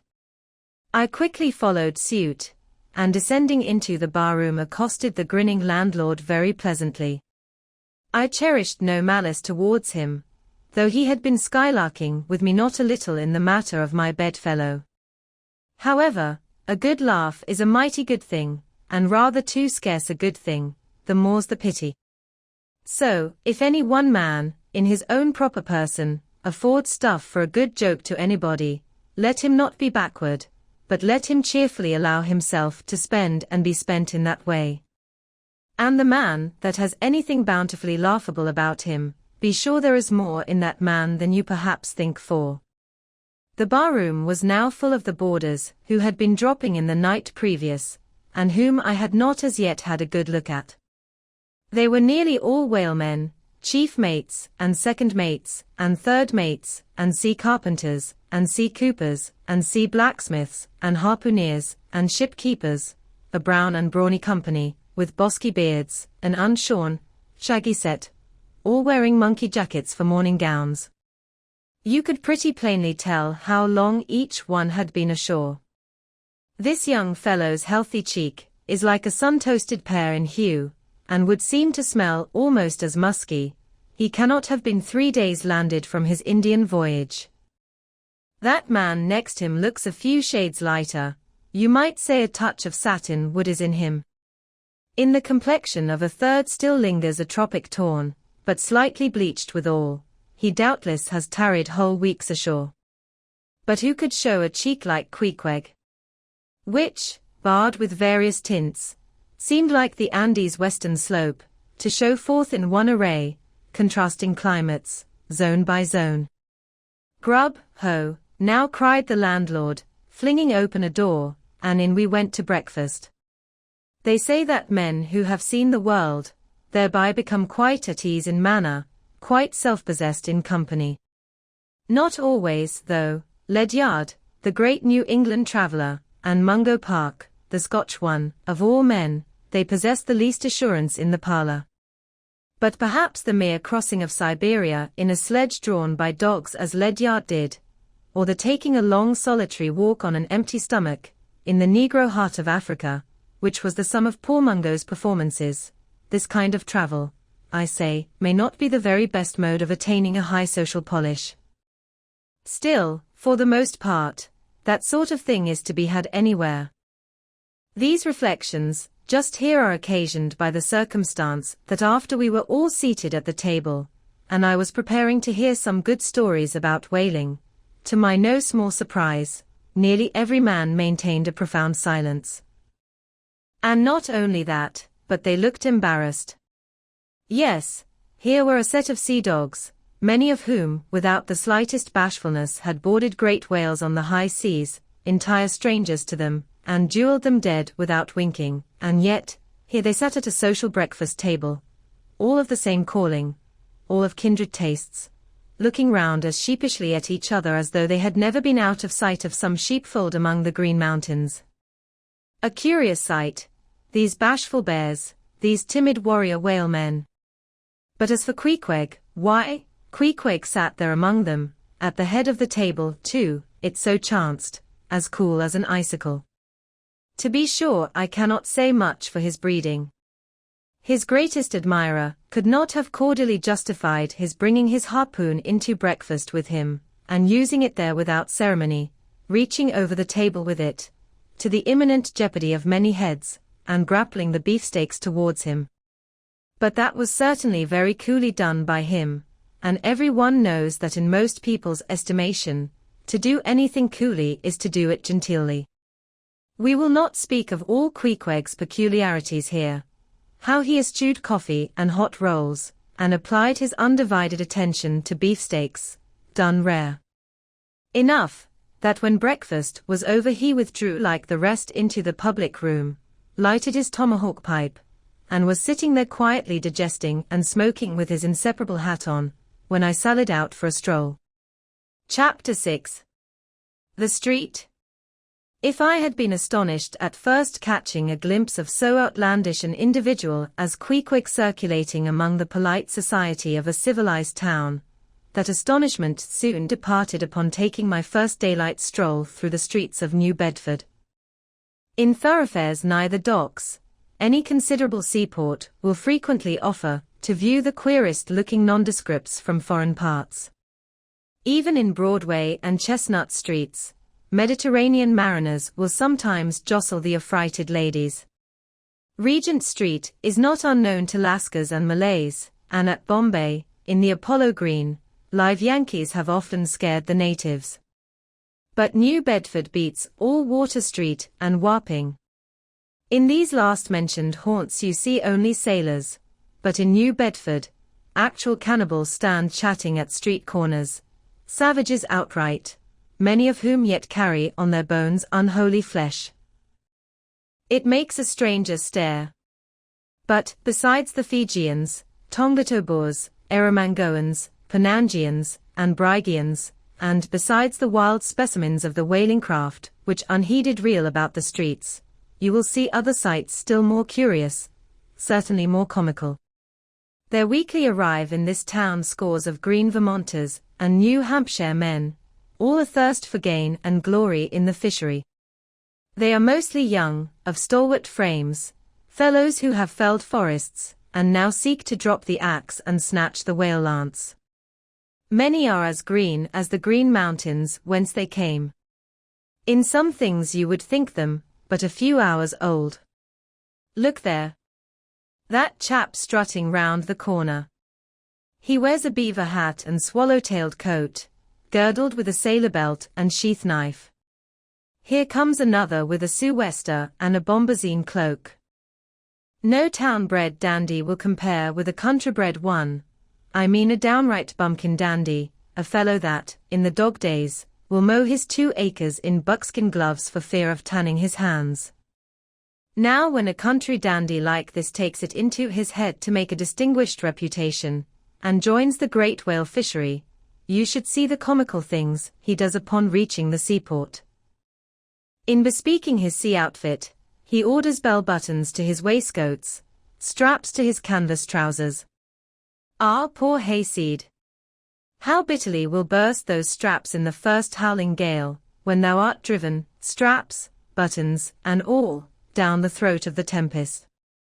But think not that this famous town has only harpooneers, cannibals, and bumpkins to show her visitors.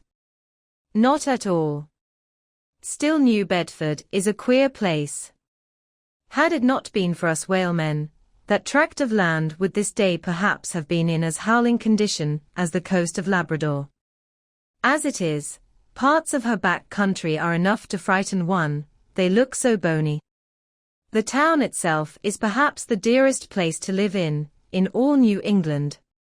It is a land of oil, true enough, but not like Canaan, a land, also, of corn and wine. The streets do not run with milk, nor in the springtime do they pave them with fresh eggs. Yet, in spite of this, nowhere in all America will you find more patrician-like houses, parks and gardens more opulent, than in New Bedford. Whence came they? How planted upon this once scraggy scoria of a country? Go and gaze upon the iron emblematical harpoons round yonder lofty mansion, and your question will be answered. Yes, all these brave houses and flowery gardens came from the Atlantic, Pacific, and Indian Oceans. One and all, they were harpooned and dragged up hither from the bottom of the sea. Can Herr Alexander perform a feat like that? In New Bedford, fathers, they say, give whales for dowers to their daughters, and portion off their nieces with a few porpoises apiece. You must go to New Bedford to see a brilliant wedding, for, they say, they have reservoirs of oil in every house, and every night recklessly burn their lengths in spermaceti candles. In summertime, the town is sweet to see, full of fine maples, long avenues of green and gold. And in August, high in air, the beautiful and bountiful horse-chestnuts, candelabra-wise, proffer the passer-by their tapering upright cones of congregated blossoms. So omnipotent is art, which in many a district of New Bedford has superinduced bright terraces of flowers upon the barren refuse rocks thrown aside at creation's final day. And the women of New Bedford, they bloom like their own red roses. But roses only bloom in summer, whereas the fine carnation of their cheeks is perennial as sunlight in the seventh heavens. Elsewhere match that bloom of theirs, ye cannot, save in Salem, where they tell me the young girls breathe such musk, their sailor sweethearts smell them miles offshore, as though they were drawing nigh the odorous Moluccas instead of the puritanic sands. Chapter 7. The Chapel. In this same New Bedford there stands a whaleman's chapel, and few are the moody fishermen, shortly bound for the Indian Ocean, or Pacific, who fail to make a Sunday visit to the spot. I am sure that I did not. Returning from my first morning stroll, I again sallied out upon this special errand. The sky had changed from clear, sunny cold, to driving sleet and mist. Wrapping myself in my shaggy jacket of the cloth called bearskin, I fought my way against the stubborn storm. Entering, I found a small scattered congregation of sailors, and sailors' wives and widows. A muffled silence reigned, only broken at times by the shrieks of the storm. Each silent worshipper seemed purposely sitting apart from the other, as if each silent grief were insular and incommunicable. The chaplain had not yet arrived, and there these silent islands of men and women sat steadfastly eyeing several marble tablets, with black borders, masoned into the wall on either side the pulpit. 3 of them ran something like the following, but I do not pretend to quote. Sacred to the memory of John Talbot, who, at the age of 18, was lost overboard, near the Isle of Desolation, off Patagonia, November 1, 1836. This tablet is erected to his memory by his sister. Sacred to the memory of Robert Long, Willis Ellery, Nathan Coleman, Walter Canny, Seth Macy, and Samuel Gleig, forming one of the boat's crews of the ship Eliza, who were towed out of sight by a whale, on the offshore ground in the Pacific, December 31, 1839. This marble is here placed by their surviving shipmates. Sacred to the memory of the late Captain Ezekiel Hardy, who in the bows of his boat was killed by a sperm whale on the coast of Japan, August 3d, 1833. This tablet is erected to his memory by his widow. Shaking off the sleet from my ice-glazed hat and jacket, I seated myself near the door, and turning sideways was surprised to see Queequeg near me. Affected by the solemnity of the scene, there was a wondering gaze of incredulous curiosity in his countenance. This savage was the only person present who seemed to notice my entrance, because he was the only one who could not read, and therefore, was not reading those frigid inscriptions on the wall. Whether any of the relatives of the seamen whose names appeared there were now among the congregation, I knew not, but so many are the unrecorded accidents in the fishery, and so plainly did several women present wear the countenance, if not the trappings of some unceasing grief, that I feel sure that here before me were assembled those, in whose unhealing hearts the sight of those bleak tablets sympathetically caused the old wounds to bleed afresh. Oh! Ye whose dead lie buried beneath the green grass, who standing among flowers can say, Here, here lies my beloved, ye know not the desolation that broods in bosoms like these. What bitter blanks in those black-bordered marbles which cover no ashes! What despair in those immovable inscriptions! What deadly voids and unbidden infidelities in the lines that seem to gnaw upon all faith, and refuse resurrections to the beings who have placelessly perished without a grave. As well might those tablets stand in the cave of Elephanta as here. In what senses of living creatures, the dead of mankind are included, why it is that a universal proverb says of them, that they tell no tales, though containing more secrets than the Goodwin Sands. How it is that to his name who yesterday departed for the other world, we prefix so significant and infidel a word, and yet do not thus entitle him, if he but embarks for the remotest Indies of this living earth. Why the life insurance companies pay death forfeitures upon immortals, in what eternal, unstirring paralysis and deadly, hopeless trance, yet lies antique Adam who died 60 round centuries ago. How it is that we still refuse to be comforted for those who we nevertheless maintain are dwelling in unspeakable bliss. Why all the living so strive to hush all the dead, wherefore but the rumor of a knocking in a tomb will terrify a whole city. All these things are not without their meanings. But faith, like a jackal, feeds among the tombs, and even from these dead doubts, she gathers her most vital hope. It needs scarcely to be told, with what feelings, on the eve of a Nantucket voyage, I regarded those marble tablets, and by the murky light of that darkened, doleful day read the fate of the whalemen who had gone before me. Yes, Ishmael, the same fate may be thine. But somehow I grew merry again. Delightful inducements to embark, fine chance for promotion, it seems. A stove boat will make me an immortal by brevet. Yes, there is death in this business of whaling, a speechlessly quick chaotic bundling of a man into eternity. But what then? Methinks we have hugely mistaken this matter of life and death. Methinks that what they call my shadow here on earth is my true substance. Methinks that in looking at things spiritual, we are too much like oysters observing the sun through the water, and thinking that thick water the thinnest of air. Methinks my body is but the lees of my better being. In fact, take my body who will, take it I say, it is not me. And therefore 3 cheers for Nantucket, and come a stove boat and stove body when they will, for stave my soul, Jove himself cannot. Chapter 8. The Pulpit. I had not been seated very long ere a man of a certain venerable robustness entered.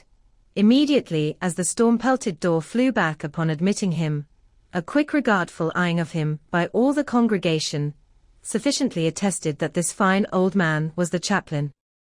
Yes, it was the famous Father Mapple, so called by the whalemen, among whom he was a very great favorite. He had been a sailor and a harpooner in his youth, but for many years past had dedicated his life to the ministry. At the time I now write of, Father Mapple was in the hardy winter of a healthy old age. That sort of old age which seems merging into a second flowering youth, for among all the fissures of his wrinkles, there shone certain mild gleams of a newly developing bloom, the spring verdure peeping forth even beneath February's snow. No one having previously heard his history could for the first time behold Father Mapple without the utmost interest, because there were certain engrafted clerical peculiarities about him, imputable to that adventurous maritime life he had led. When he entered I observed that he carried no umbrella, and certainly had not come in his carriage, for his tarpaulin hat ran down with melting sleet, and his great pilot cloth jacket seemed almost to drag him to the floor with the weight of the water it had absorbed.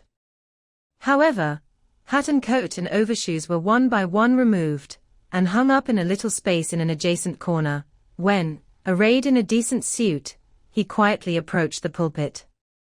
Like most old-fashioned pulpits, it was a very lofty one, and since irregular stairs to such a height would, by its long angle with the floor, seriously contract the already small area of the chapel, the architect, it seemed, had acted upon the hint of Father Mapple, and finished the pulpit without a stairs, substituting a perpendicular side ladder, like those used in mounting a ship from a boat at sea. The wife of a whaling captain had provided the chapel with a handsome pair of red worsted man-ropes for this ladder, which, being itself nicely headed, and stained with a mahogany color, the whole contrivance, considering what manner of chapel it was, seemed by no means in bad taste. Halting for an instant at the foot of the ladder, and with both hands grasping the ornamental knobs of the man-ropes, Father Mapple cast a look upwards, and then with a truly sailor-like, but still reverential dexterity, hand over hand, mounted the steps as if ascending the main top of his vessel. The perpendicular parts of this side ladder, as is usually the case with swinging ones, were of cloth-covered rope, only the rounds were of wood, so that at every step there was a joint. At my first glimpse of the pulpit, it had not escaped me that however convenient for a ship, these joints in the present instance seemed unnecessary. For I was not prepared to see Father Mapple, after gaining the height, slowly turn round, and stooping over the pulpit, deliberately drag up the ladder step by step, till the whole was deposited within, leaving him impregnable in his little Quebec. I pondered some time, without fully comprehending the reason for this. Father Mapple enjoyed such a wide reputation for sincerity and sanctity, that I could not suspect him of courting notoriety by any mere tricks of the stage. No, thought I, there must be some sober reason for this thing. Furthermore, it must symbolize something unseen. Can it be, then, that by that act of physical isolation, he signifies his spiritual withdrawal for the time, from all outward worldly ties and connections? Yes, for replenished with the meat and wine of the word, to the faithful man of God, this pulpit, I see, is a self-containing stronghold, a lofty threnbreach scene, with a perennial well of water within the walls. But the side ladder was not the only strange feature of the place, borrowed from the chaplain's former seafarings. Between the marble cenotaphs on either hand of the pulpit, the wall which formed its back was adorned with a large painting representing a gallant ship beating against a terrible storm off a lee coast of black rocks and snowy breakers. But high above the flying scud and dark rolling clouds, there floated a little isle of sunlight, from which beamed forth an angel's face, and this bright face shed a distinct spot of radiance upon the ship's tossed deck, something like that silver plate now inserted into the Victory's plank where Nelson fell. Ah, noble ship, the angel seemed to say, beat on, thou noble ship, and bear a hardy helm, for lo, the sun is breaking through, the clouds are rolling off, serenest azure is at hand. Nor was the pulpit itself without a trace of the same sea taste that had achieved the ladder and the picture. Its panelled front was in the likeness of a ship's bluff bows, and the Holy Bible rested on a projecting piece of scroll work, fashioned after a ship's fiddle-headed beak. What could be more full of meaning, for the pulpit is ever this earth's foremost part, all the rest comes in its rear, the pulpit leads the world. From thence it is the storm of God's quick wrath is first descried, and the bow must bear the earliest brunt. From thence it is the god of breezes fair or foul is first invoked for favorable winds. Yes, The world's a ship on its passage out, and not a voyage complete, and the pulpit is its prow. Chapter 9. The Sermon. Father Mapple rose, and in a mild voice of unassuming authority, ordered the scattered people to condense. Starboard gangway, there. Side away to larboard, larboard gangway to starboard. Midships. Midships. There was a low rumbling of heavy sea boots among the benches, and a still slighter shuffling of women's shoes, and all was quiet again, and every eye on the preacher. He paused a little, then kneeling in the pulpit's bows, folded his large brown hands across his chest, uplifted his closed eyes, and offered a prayer so deeply devout that he seemed kneeling and praying at the bottom of the sea. This ended, in prolonged solemn tones, like the continual tolling of a bell in a ship that is foundering at sea in a fog. In such tones he commenced reading the following hymn, but changing his manner towards the concluding stanzas, burst forth with appealing exultation and joy. The ribs and terrors in the whale arched over me a dismal gloom, while all God's sunlit waves rolled by, and lift me deepening down to doom. I saw the opening maw of hell, with endless pains and sorrows there, which none but they that feel can tell. Oh, I was plunging to despair. In black distress, I called my God. When I could scarce believe him mine, he bowed his ear to my complaints. No more the whale did me confine. With speed he flew to my relief, as on a radiant dolphin borne.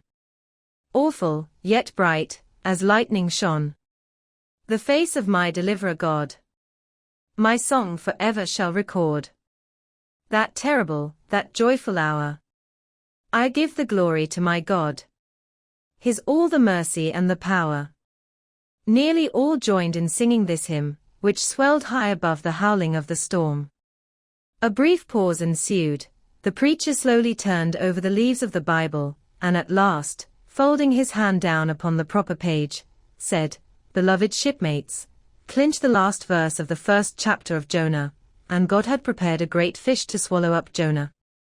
Shipmates, this book, containing only 4 chapters, 4 yarns, is one of the smallest strands in the mighty cable of the Scriptures. Yet what depths of the soul does Jonah's deep sea line sound? What a pregnant lesson to us is this prophet! What a noble thing is that canticle in the fish's belly! How billow-like and boisterously grand! We feel the floods surging over us, we sound with him to the kelpy bottom of the waters, seaweed and all the slime of the sea is about us. But what is this lesson that the book of Jonah teaches? Shipmates, it is a 2-stranded lesson, a lesson to us all as sinful men, and a lesson to me as a pilot of the living God. As sinful men, it is a lesson to us all, because it is a story of the sin, hard-heartedness, suddenly awakened fears, the swift punishment, repentance, prayers, and finally the deliverance and joy of Jonah. As with all sinners among men, the sin of this son of Amittai was in his willful disobedience of the command of God, never mind now what that command was, or how conveyed, which he found a hard command. But all the things that God would have us do are hard for us to do, remember that, and hence, he oftener commands us than endeavors to persuade. And if we obey God, we must disobey ourselves, and it is in this disobeying ourselves, wherein the hardness of obeying God consists.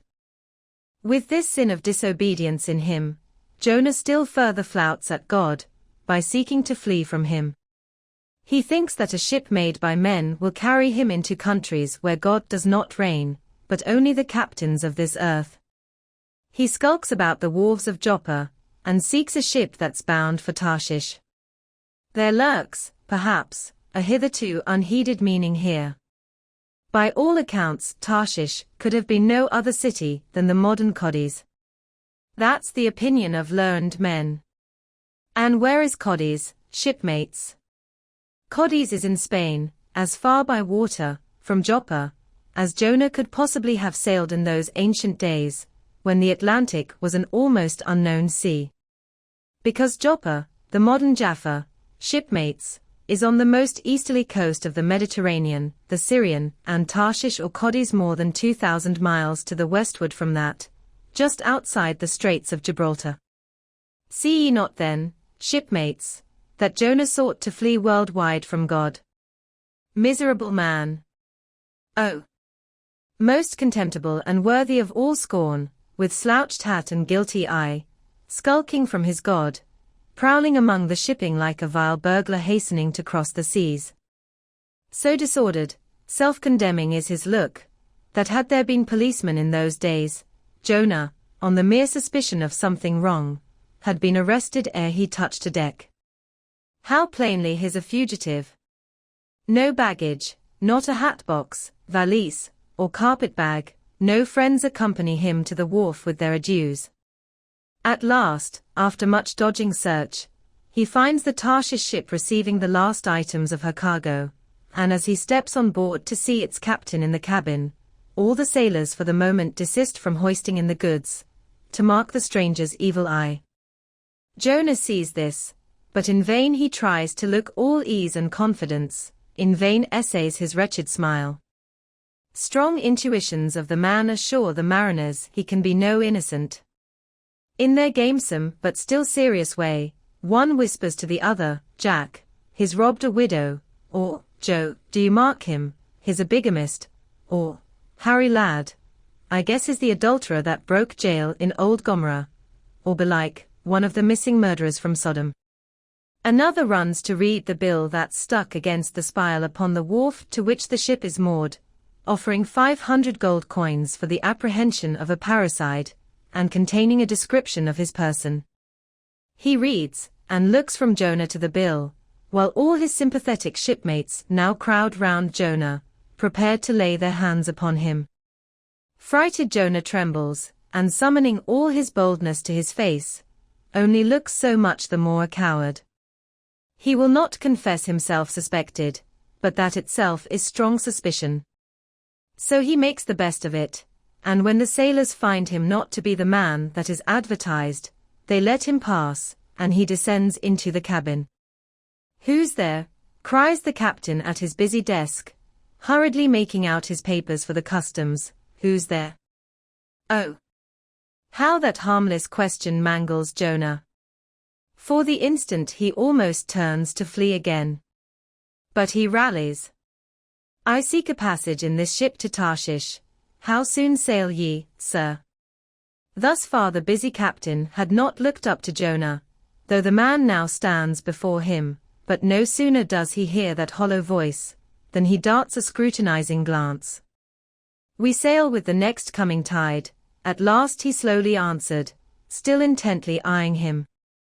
"No sooner, sir." "Soon enough for any honest man that goes a passenger." "Ha! Jonah, that's another stab." But he swiftly calls away the captain from that scent. "I'll sail with ye," he says, "the passage money how much is that? I'll pay now." For it is particularly written, shipmates, as if it were a thing not to be overlooked in this history, that he paid the fare thereof ere the craft did sail. And taken with the context, this is full of meaning. Now Jonah's captain, shipmates, was one whose discernment detects crime in any, but whose cupidity exposes it only in the penniless. In this world, shipmates, sin that pays its way can travel freely, and without a passport, whereas virtue, if a pauper, is stopped at all frontiers. So Jonah's captain prepares to test the length of Jonah's purse, ere he judge him openly. He charges him thrice the usual sum, and it's assented to. Then the captain knows that Jonah is a fugitive, but at the same time resolves to help a flight that paves its rear with gold. Yet when Jonah fairly takes out his purse, prudent suspicions still molest the captain. He rings every coin to find a counterfeit. "Not a forger, any way," he mutters, and Jonah is put down for his passage. "Point out my stateroom, sir," says Jonah now. "I'm travel-weary, I need sleep." "Thou lookest like it," says the captain, "there's thy room." Jonah enters, and would lock the door, but the lock contains no key. Hearing him foolishly fumbling there, the captain laughs slowly to himself, and mutters something about the doors of convicts' cells being never allowed to be locked within. All dressed and dusty as he is, Jonah throws himself into his berth, and finds the little stateroom ceiling almost resting on his forehead. The air is close, and Jonah gasps. Then, in that contracted hole, sunk, too, beneath the ship's waterline, Jonah feels the heralding presentiment of that stifling hour, when the whale shall hold him in the smallest of his bowels wards. Screwed at its axis against the side, a swinging lamp slightly oscillates in Jonah's room, and the ship, heeling over towards the wharf with the weight of the last bales received, the lamp, flame and all, though in slight motion, still maintains a permanent obliquity with reference to the room, though in truth infallibly straight itself, it but made obvious the false, lying levels among which it hung. The lamp alarms and frightens Jonah, as lying in his berth his tormented eyes roll round the place, and this thus far successful fugitive finds no refuge for his restless glance. But that contradiction in the lamp more and more appalls him. The floor, the ceiling, and the side, are all awry. Oh!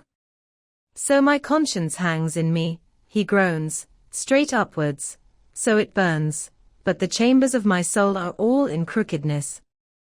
Like one who after a night of drunken revelry hies to his bed, still reeling, but with conscience yet pricking him, as the plungings of the Roman racehorse, but so much the more strike his steel tags into him, as one who in that miserable plight still turns and turns in giddy anguish, praying God for annihilation until the fit be past, and at last amid the whirl of woe he feels, a deep stupor steals over him, as over the man who bleeds to death, for conscience is the wound and there's naught to staunch it.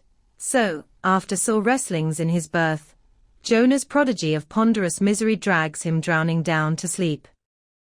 And now the time of tide has come, the ship casts off her cables, and from the deserted wharf the uncheered ship for Tarshish, all careening, glides to sea. That ship, my friends, was the first of recorded smugglers. The contraband was Jonah. But the sea rebels, he will not bear the wicked burden. A dreadful storm comes on, the ship is like to break.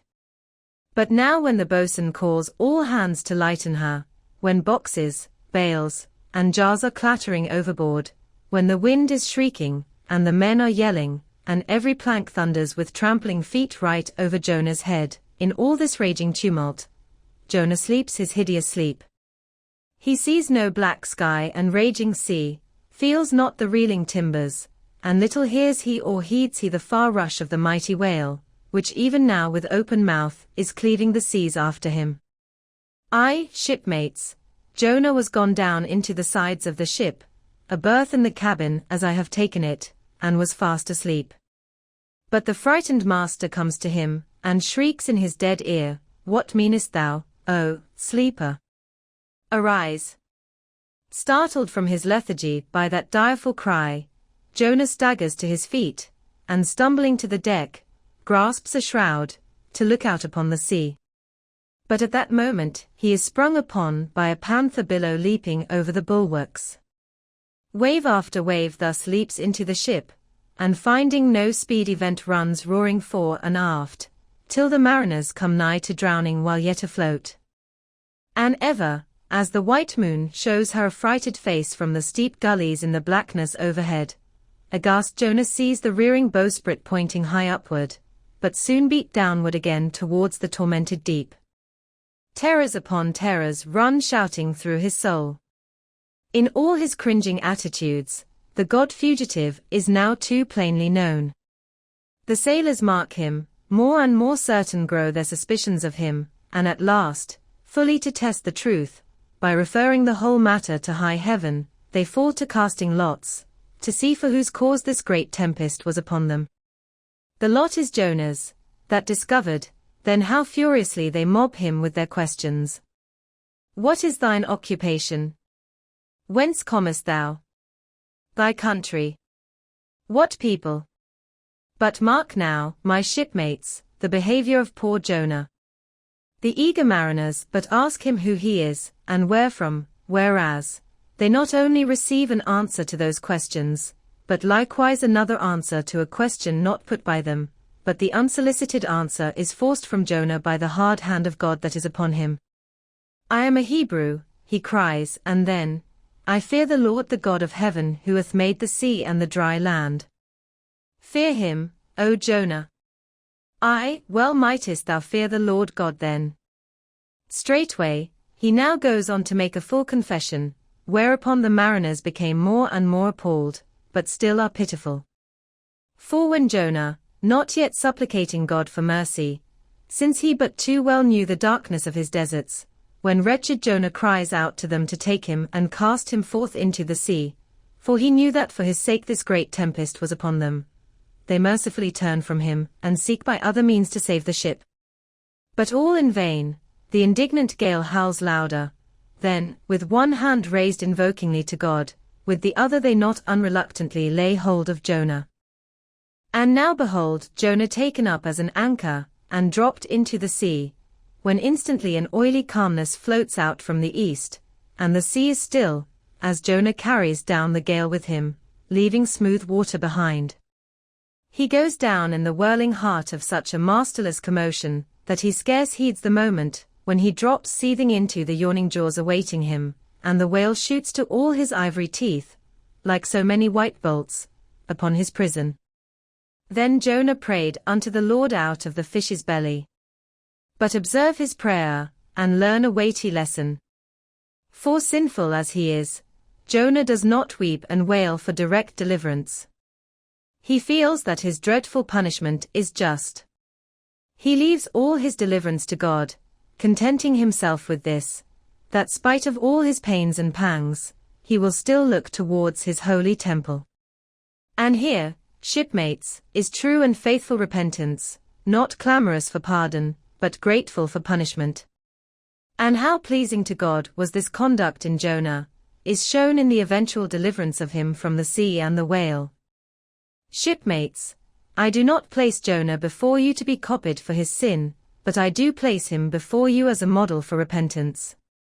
Sin not, but if you do, take heed to repent of it like Jonah. While he was speaking these words, the howling of the shrieking, slanting storm without seemed to add new power to the preacher, who, when describing Jonah's sea storm, seemed tossed by a storm himself. His deep chest heaved as with a groundswell, his tossed arms seemed the warring elements at work, and the thunders that rolled away from off his swarthy brow, and the light leaping from his eye, made all his simple hearers look on him with a quick fear that was strange to them. There now came a lull in his look, as he silently turned over the leaves of the book once more, and at last, standing motionless, with closed eyes, for the moment, seemed communing with God and himself. But again he leaned over towards the people, and bowing his head lowly, with an aspect of the deepest yet manliest humility, he spake these words. Shipmates, God has laid but one hand upon you, both his hands press upon me.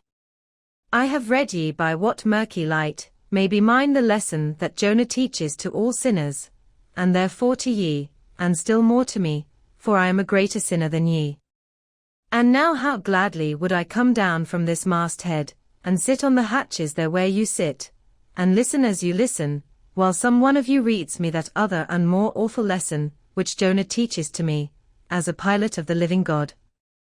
How being an anointed pilot prophet, or speaker of true things, and bidden by the Lord to sound those unwelcome truths in the ears of a wicked Nineveh, Jonah, appalled at the hostility he should raise, fled from his mission and sought to escape his duty and his God by taking ship at Joppa. But God is everywhere, Tarshish he never reached. As we have seen, God came upon him in the whale, and swallowed him down to living gulfs of doom, and with swift slantings tore him along into the midst of the seas, where the eddying depths sucked him 10,000 fathoms down, and the weeds were wrapped about his head, and all the watery world of bowled over him. Yet even then beyond the reach of any plummet, out of the belly of hell, when the whale grounded upon the ocean's utmost bones, even then, God heard the engulfed, repenting prophet when he cried. Then God spake unto the fish, and from the shuddering cold and blackness of the sea, the whale came breaching up towards the warm and pleasant sun, and all the delights of air and earth, and vomited out Jonah upon the dry land. When the word of the Lord came a second time, and Jonah, bruised and beaten, his ears, like two seashells, still multitudinously murmuring of the ocean, Jonah did the Almighty's bidding. And what was that, shipmates? To preach the truth to the face of falsehood. That was it. This, shipmates, this is that other lesson, and woe to that pilot of the living God who slights it. Woe to him whom this world charms from gospel duty. Woe to him who seeks to pour oil upon the waters when God has brewed them into a gale. Woe to him who seeks to please rather than to appall. Woe to him whose good name is more to him than goodness. Woe to him who, in this world, courts not dishonor. Woe to him who would not be true, even though to be false were salvation. Yea, woe to him who, as the great pilot Paul has it, while preaching to others is himself a castaway. He dropped and fell away from himself for a moment, then lifting his face to them again, showed a deep joy in his eyes, as he cried out with a heavenly enthusiasm, but oh, shipmates! On the starboard hand of every woe, there is a sure delight, and higher the top of that delight, than the bottom of the woe is deep. Is not the main truck higher than the kelson is low? Delight is to him, a far, far upward, an inward delight, who against the proud gods and commodores of this earth, ever stands forth his own inexorable self. Delight is to him whose strong arms yet support him, when the ship of this base treacherous world has gone down beneath him. Delight is to him, who gives no quarter in the truth, and kills, burns, and destroys all sin though he pluck it out from under the robes of senators and judges. Delight, to gallant delight is to him, who acknowledges no law or lord, but the Lord his God, and is only a patriot to heaven. Delight is to him, whom all the waves of the billows of the seas of the boisterous mob, can never shake from this sure keel of the ages. An eternal delight and deliciousness will be his, who coming to lay him down, can say with his final breath, O Father, chiefly known to me by thy rod, mortal or immortal, here I die. I have striven to be thine, more than to be this world's, or mine own. Yet this is nothing. I leave eternity to thee, for what is man that he should live out the lifetime of his God? He said no more, but slowly waving a benediction, covered his face with his hands, and so remained kneeling, till all the people had departed, and he was left alone in the place. Chapter 10. A Bosom Friend. Returning to the Spouter Inn from the chapel, I found Queequeg there quite alone, he having left the chapel before the benediction some time. He was sitting on a bench before the fire, with his feet on the stove hearth, and in one hand was holding close up to his face that little negro idol of his, peering hard into its face, and with a jackknife gently whittling away at its nose, meanwhile humming to himself in his heathenish way. But being now interrupted, he put up the image, and pretty soon, going to the table, took up a large book there, and placing it on his lap began counting the pages with deliberate regularity, at every 50th page, as I fancied, stopping a moment, looking vacantly around him, and giving utterance to a long-drawn gurgling whistle of astonishment. He would then begin again at the next 50, seeming to commence at number 1 each time, as though he could not count more than 50, and it was only by such a large number of 50s being found together, that his astonishment at the multitude of pages was excited. With much interest I sat watching him. Savage though he was, and hideously marred about the face, at least to my taste, his countenance yet had a something in it which was by no means disagreeable. You cannot hide the soul. Through all his unearthly tattooings, I thought I saw the traces of a simple honest heart, and in his large, deep eyes, fiery black and bold, there seemed tokens of a spirit that would dare 1,000 devils. And besides all this, there was a certain lofty bearing about the pagan, which even his uncouthness could not altogether maim. He looked like a man who had never cringed and never had had a creditor. Whether it was, too, that his head being shaved, his forehead was drawn out in freer and brighter relief, and looked more expansive than it otherwise would, this I will not venture to decide, but certain it was his head was phrenologically an excellent one. It may seem ridiculous, but it reminded me of General Washington's head, as seen in the popular busts of him.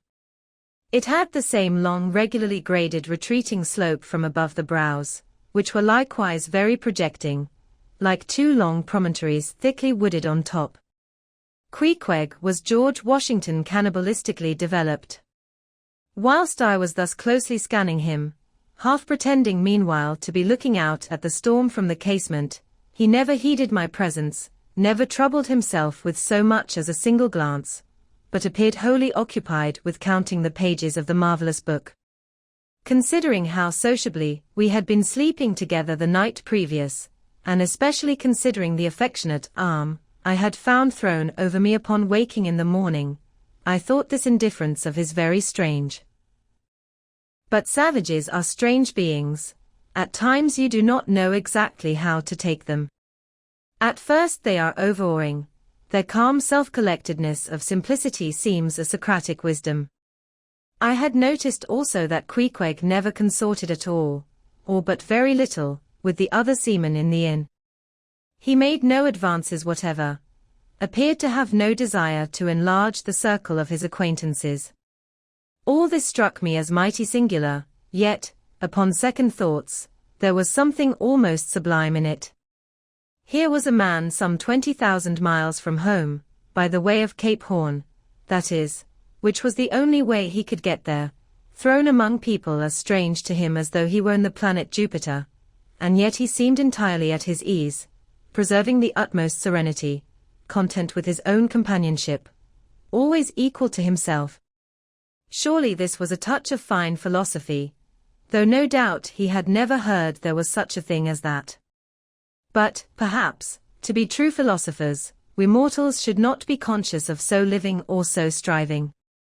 So soon as I hear that such or such a man gives himself out for a philosopher, I conclude that, like the dyspeptic old woman, he must have broken his digester.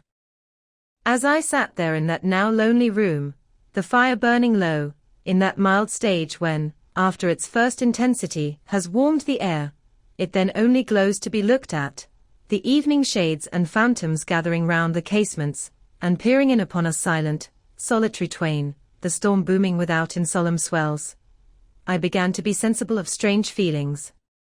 I felt a melting in me.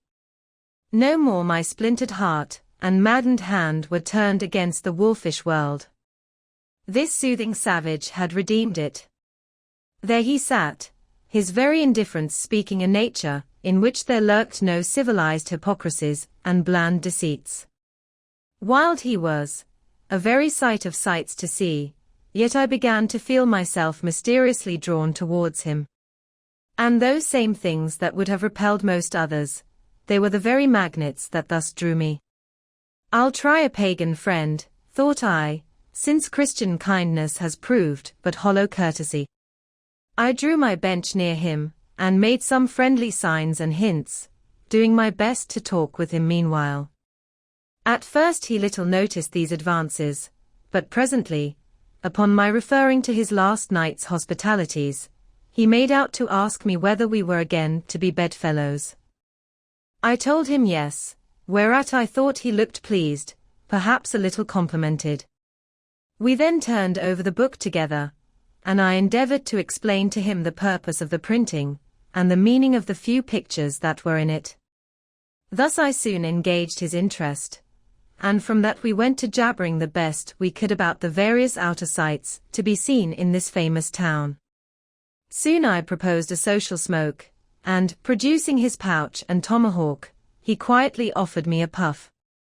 And then we sat exchanging puffs from that wild pipe of his, and keeping it regularly passing between us. If there yet lurked any ice of indifference towards me in the pagan's breast, this pleasant, genial smoke we had soon thawed it out, and left us cronies. He seemed to take to me quite as naturally and unbiddenly as I to him, and when our smoke was over, he pressed his forehead against mine, clasped me round the waist, and said that henceforth we were married, meaning, in his country's phrase, that we were bosom friends. He would gladly die for me, if need should be. In a countryman, this sudden flame of friendship would have seemed far too premature, a thing to be much distrusted, but in this simple savage those old rules would not apply. After supper, and another social chat and smoke, we went to our room together. He made me a present of his embalmed head, took out his enormous tobacco wallet, and groping under the tobacco, drew out some $30 in silver, then spreading them on the table, and mechanically dividing them into 2 equal portions, pushed one of them towards me, and said it was mine. I was going to remonstrate, but he silenced me by pouring them into my trousers pockets. I let them stay. He then went about his evening prayers, took out his idol, and removed the paper fireboard. By certain signs and symptoms, I thought he seemed anxious for me to join him, but well knowing what was to follow, I deliberated a moment whether, in case he invited me, I would comply or otherwise. I was a good Christian, born and bred in the bosom of the infallible Presbyterian Church. How then could I unite with this wild idolater in worshipping his piece of wood? But what is worship? Thought I. Do you suppose now, Ishmael, that the magnanimous God of heaven and earth, pagans and all included, can possibly be jealous of an insignificant bit of black wood? Impossible. But what is worship? To do the will of God, that is worship. And what is the will of God? To do to my fellow man what I would have my fellow man to do to me, that is the will of God. Now, Queequeg is my fellow man. And what do I wish that this Queequeg would do to me? Why, unite with me in my particular Presbyterian form of worship. Consequently, I must then unite with him in his, ergo, I must turn idolater. So I kindled the shavings, helped prop up the innocent little idol, offered him burnt biscuit with Queequeg, salamed before him twice or thrice, kissed his nose, and that done, we undressed and went to bed, at peace with our own consciences and all the world. But we did not go to sleep without some little chat. How it is I know not, but there is no place like a bed for confidential disclosures between friends. Man and wife, they say, they're open the very bottom of their souls to each other, and some old couples often lie and chat over old times till nearly morning. Thus, then, in our heart's honeymoon, lay I and Queequeg, a cozy, loving pair. Chapter 11. Nightgown. We had lain thus in bed, chatting and napping at short intervals, and Queequeg now and then affectionately throwing his brown tattooed legs over mine, and then drawing them back.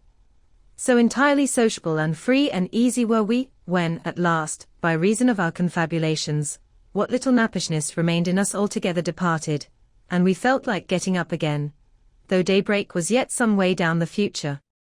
Yes, we became very wakeful, so much so that our recumbent position began to grow wearisome, and by little and little we found ourselves sitting up, the clothes well tucked around us, leaning against the headboard with our 4 knees drawn up close together, and our 2 noses bending over them, as if our knee-pans were warming pans. We felt very nice and snug, the more so since it was so chilly out of doors, indeed out of bedclothes too, seeing that there was no fire in the room. The more so, I say, because truly to enjoy bodily warmth, some small part of you must be cold, for there is no quality in this world that is not what it is merely by contrast. Nothing exists in itself. If you flatter yourself that you are all over comfortable, and have been so a long time, then you cannot be said to be comfortable any more. But if, like Queequeg and me in the bed, the tip of your nose or the crown of your head be slightly chilled, why then, indeed, in the general consciousness you feel most delightfully and unmistakably warm. For this reason a sleeping apartment should never be furnished with a fire, which is one of the luxurious discomforts of the rich. For the height of this sort of deliciousness is to have nothing but the blanket between you and your snugness, and the cold of the outer air. Then there you lie like the one warm spark in the heart of an Arctic crystal. We had been sitting in this crouching manner for some time, when all at once I thought I would open my eyes, for when between sheets, whether by day or by night, and whether asleep or awake, I have a way of always keeping my eyes shut, in order the more to concentrate the snugness of being in bed. Because no man can ever feel his own identity aright except his eyes be closed, as if darkness were indeed the proper element of our essences, though light be more congenial to our clayey part. Upon opening my eyes then, and coming out of my own pleasant and self-created darkness into the imposed and coarse outer gloom of the unilluminated 12 o'clock at night, I experienced a disagreeable revulsion. Nor did I at all object to the hint from Queequeg that perhaps it were best to strike a light, seeing that we were so wide awake, and besides he felt a strong desire to have a few quiet puffs from his tomahawk. Be it said, that though I had felt such a strong repugnance to his smoking in the bed the night before, yet see how elastic our stiff prejudices grow when love once comes to bend them. For now I liked nothing better than to have Queequeg smoking by me, even in bed, because he seemed to be full of such serene household joy then. I no more felt unduly concerned for the landlord's policy of insurance. I was only alive to the condensed confidential comfortableness of sharing a pipe and a blanket with a real friend. With our shaggy jackets drawn about our shoulders, we now passed the tomahawk from one to the other, till slowly there grew over us a blue hanging tester of smoke, illuminated by the flame of the new-lit lamp. Whether it was that this undulating tester rolled the savage away to far distant scenes, I know not, but he now spoke of his native island, and, eager to hear his history, I begged him to go on and tell it. He gladly complied. Though at the time I but comprehended not a few of his words, yet subsequent disclosures, when I had become more familiar with his broken phraseology, now enable me to present the whole story such as it may prove in the mere skeleton I give. Chapter 12. Biographical. Queequeg was a native of Rokovoko, an island far away to the west and south. It is not down in any map, true places never are. When a new-hatched savage running wild about his native woodlands in a grass clout, followed by the nibbling goats, as if he were a green sapling, even then, in Queequeg's ambitious soul, lurked a strong desire to see something more of Christendom than a specimen whaler or two. His father was a high chief, a king, his uncle a high priest, and on the maternal side he boasted aunts who were the wives of unconquerable warriors. There was excellent blood in his veins, royal stuff, though sadly vitiated, I fear, by the cannibal propensity he nourished in his untutored youth. A Sag Harbor ship visited his father's bay, and Queequeg sought a passage to Christian lands. But the ship, having her full complement of seamen, spurned his suit, and not all the king his father's influence could prevail. But Queequeg vowed a vow. Alone in his canoe, he paddled off to a distant strait, which he knew the ship must pass through when she quitted the island. On one side was a coral reef, on the other a low tongue of land, covered with mangrove thickets that grew out into the water. Hiding his canoe, still afloat, among these thickets, with its prow seaward, he sat down in the stern, paddle low in hand, and when the ship was gliding by, like a flash he darted out, gained her side, with one backward dash of his foot capsized and sank his canoe, climbed up the chains, and throwing himself at full length upon the deck, grappled a ringbolt there and swore not to let it go, though hacked in pieces. In vain the captain threatened to throw him overboard, suspended a cutlass over his naked wrists. Queequeg was the son of a king, and Queequeg budged not. Struck by his desperate dauntlessness, and his wild desire to visit Christendom, the captain at last relented, and told him he might make himself at home. But this fine young savage, this sea prince of Wales, never saw the captain's cabin.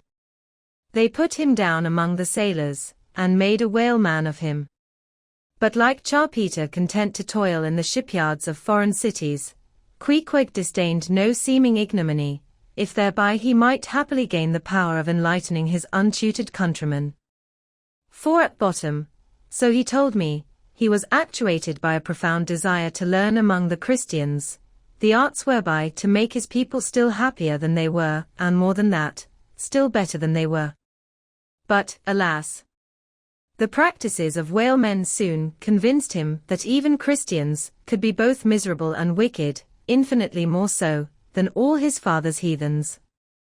Arrived at last in Old Sag Harbor, and seeing what the sailors did there, and then going on to Nantucket, and seeing how they spent their wages in that place also, poor Queequeg gave it up for loss.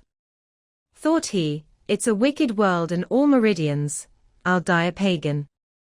And thus an old idolater at heart, he yet lived among these Christians, wore their clothes, and tried to talk their gibberish. Hence the queer ways about him, though now some time from home. By hints, I asked him whether he did not propose going back, and having a coronation, since he might now consider his father dead and gone, he being very old and feeble at the last accounts. He answered no, not yet, and added that he was fearful Christianity, or rather Christians, had unfitted him for ascending the pure and undefiled throne of 30 pagan kings before him. But by and by, he said, he would return, as soon as he felt himself baptized again. For the nonce, however, he proposed to sail about, and sow his wild oats in all 4 oceans. They had made a harpooner of him, and that barbed iron was in lieu of a scepter now. I asked him what might be his immediate purpose, touching his future movements. He answered, to go to sea again, in his old vocation. Upon this, I told him that whaling was my own design, and informed him of my intention to sail out of Nantucket, as being the most promising port for an adventurous whaleman to embark from. He at once resolved to accompany me to that island, ship aboard the same vessel, get into the same watch, the same boat, the same mess with me, in short to share my every hap, with both my hands in his, boldly dip into the potluck of both worlds. To all this I joyously assented, for besides the affection I now felt for Queequeg, he was an experienced harpooner, and as such, could not fail to be of great usefulness to one, who, like me, was wholly ignorant of the mysteries of whaling, though well acquainted with the sea, as known to merchant seamen. His story being ended with his pipe's last dying puff, Queequeg embraced me, pressed his forehead against mine, and blowing out the light, we rolled over from each other, this way and that, and very soon were sleeping. Chapter 13. Wheelbarrow. Next morning, Monday, after disposing of the embalmed head to a barber, for a block, I settled my own and comrade's bill, using, however, my comrade's money. The grinning landlord, as well as the boarders, seemed amazingly tickled at the sudden friendship which had sprung up between me and Queequeg, especially as Peter Coffin's cock and bull stories about him had previously so much alarmed me concerning the very person whom I now companied with. We borrowed a wheelbarrow, and embarking our things, including my own poor carpet-bag, and Queequeg's canvas sack and hammock, away we went down to the Moss, the little Nantucket packet schooner moored at the wharf.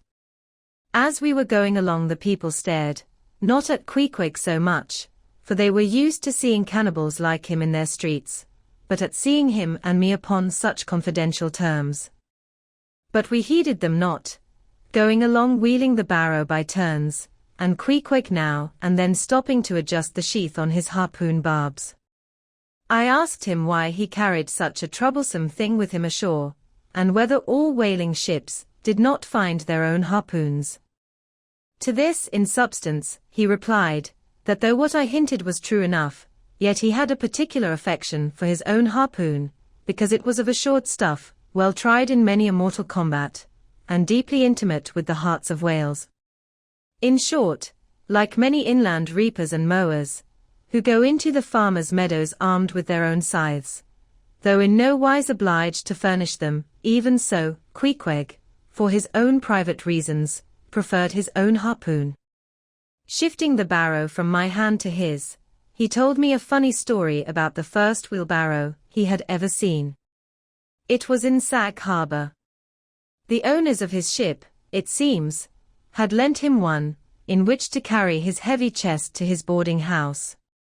Not to seem ignorant about the thing, though in truth he was entirely so, concerning the precise way in which to manage the barrow, Queequeg puts his chest upon it, lashes it fast, and then shoulders the barrow and marches up the wharf. Why, said I, Queequeg, you might have known better than that, one would think. Didn't the people laugh? Upon this, he told me another story. The people of his island of Rokovoko, it seems, at their wedding feasts express the fragrant water of young coconuts into a large stained calabash like a punch bowl, and this punch bowl always forms the great central ornament on the braided mat where the feast is held. Now a certain grand merchant ship once touched at Rokovoko, and its commander, from all accounts, a very stately punctilious gentleman, at least for a sea captain, this commander was invited to the wedding feast of Queequeg's sister, a pretty young princess, just turned of 10. Well, when all the wedding guests were assembled at the bride's bamboo cottage, this captain marches in, and being assigned the post of honor, placed himself over against the punch bowl, and between the high priest and his majesty the king, Queequeg's father. Grace being said, for those people have their grace as well as we, though Queequeg told me that unlike us, who at such times look downwards to our platters, they, on the contrary, copying the ducks, glance upwards to the great giver of all feasts, grace, I say, being said, the high priest opens the banquet by the immemorial ceremony of the island, that is, dipping his consecrated and consecrating fingers into the bowl before the blessed beverage circulates. Seeing himself placed next the priest, and noting the ceremony, and thinking himself, being captain of a ship, as having plain precedence over a mere island king, especially in the king's own house, the captain coolly proceeds to wash his hands in the punch bowl, taking it I suppose for a huge finger-glass. Now, said Queequeg, what you tick now, didn't our people laugh? At last, passage paid, and luggage safe, we stood on board the schooner. Hoisting sail, it glided down the Acushnet River. On one side, New Bedford rose in terraces of streets, their ice-covered trees all glittering in the clear, cold air. Huge hills and mountains of casks on casks were piled upon her wharves, and side by side the world-wandering whale ships lay silent and safely moored at last, while from others came a sound of carpenters and coopers, with blended noises of fires and forges to melt the pitch, all betokening that new cruises were on the start. That one most perilous and long voyage ended, only begins a second, and a second ended, only begins a third, and so on, for ever and for aye. Such is the endlessness, yea, the intolerableness of all earthly effort. Gaining the more open water, the bracing breeze waxed fresh, the little moss tossed the quick foam from her bows, as a young colt his snortings. How I snuffed that Tartar air! How I spurned that turnpike earth, that common highway all overdented with the marks of slavish heels and hoofs, and turned me to admire the magnanimity of the sea which will permit no records. At the same foam fountain, Queequeg seemed to drink and reel with me. His dusky nostrils swelled apart, he showed his filed and pointed teeth. On we flew, and our offing gained, the moss did homage to the blast, ducked and dived her bows as a slave before the Sultan.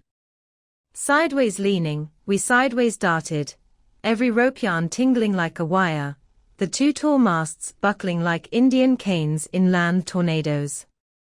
So full of this reeling scene were we, as we stood by the plunging bowsprit, that for some time we did not notice the jeering glances of the passengers, a lubber-like assembly, who marveled that two fellow beings should be so companionable, as though a white man were anything more dignified than a whitewashed Negro. But there were some boobies and bumpkins there, who, by their intense greenness, must have come from the heart and center of all verdure. Queequeg caught one of these young saplings mimicking him behind his back. I thought the bumpkin's hour of doom was come. Dropping his harpoon, the brawny savage caught him in his arms, and by an almost miraculous dexterity and strength, sent him high up bodily into the air, then slightly tapping his stern in mid-somerset, the fellow landed with bursting lungs upon his feet, while Queequeg, turning his back upon him, lighted his tomahawk pipe and passed it to me for a puff. "Captain! Captain!" yelled the bumpkin, running towards that officer. "Captain, Captain, here's the devil." "Hello, you sir," cried the captain, a gaunt rib of the sea, stalking up to Queequeg. "What in thunder do you mean by that? Don't you know you might have killed that chap?" "What him say?" said Queequeg, as he mildly turned to me. "He say," said I, "that you came near killee that man there," pointing to the still shivering greenhorn. "Killee?" cried Queequeg, twisting his tattooed face into an unearthly expression of disdain. "Ah. Him bevy smally fishy. Queequeg no killee so smally fishy. Queequeg killee big whale." "Look you," roared the captain, "I'll killee you, you cannibal, if you try any more of your tricks aboard here. So mind your eye." But it so happened just then, that it was high time for the captain to mind his own eye. The prodigious strain upon the mainsail had parted the weather sheet, and the tremendous boom was now flying from side to side, completely sweeping the entire after part of the deck. The poor fellow whom Queequeg had handled so roughly, was swept overboard. All hands were in a panic, and to attempt snatching at the boom to stay it, seemed madness.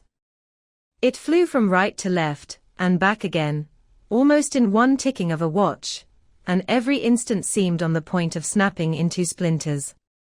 Nothing was done, and nothing seemed capable of being done.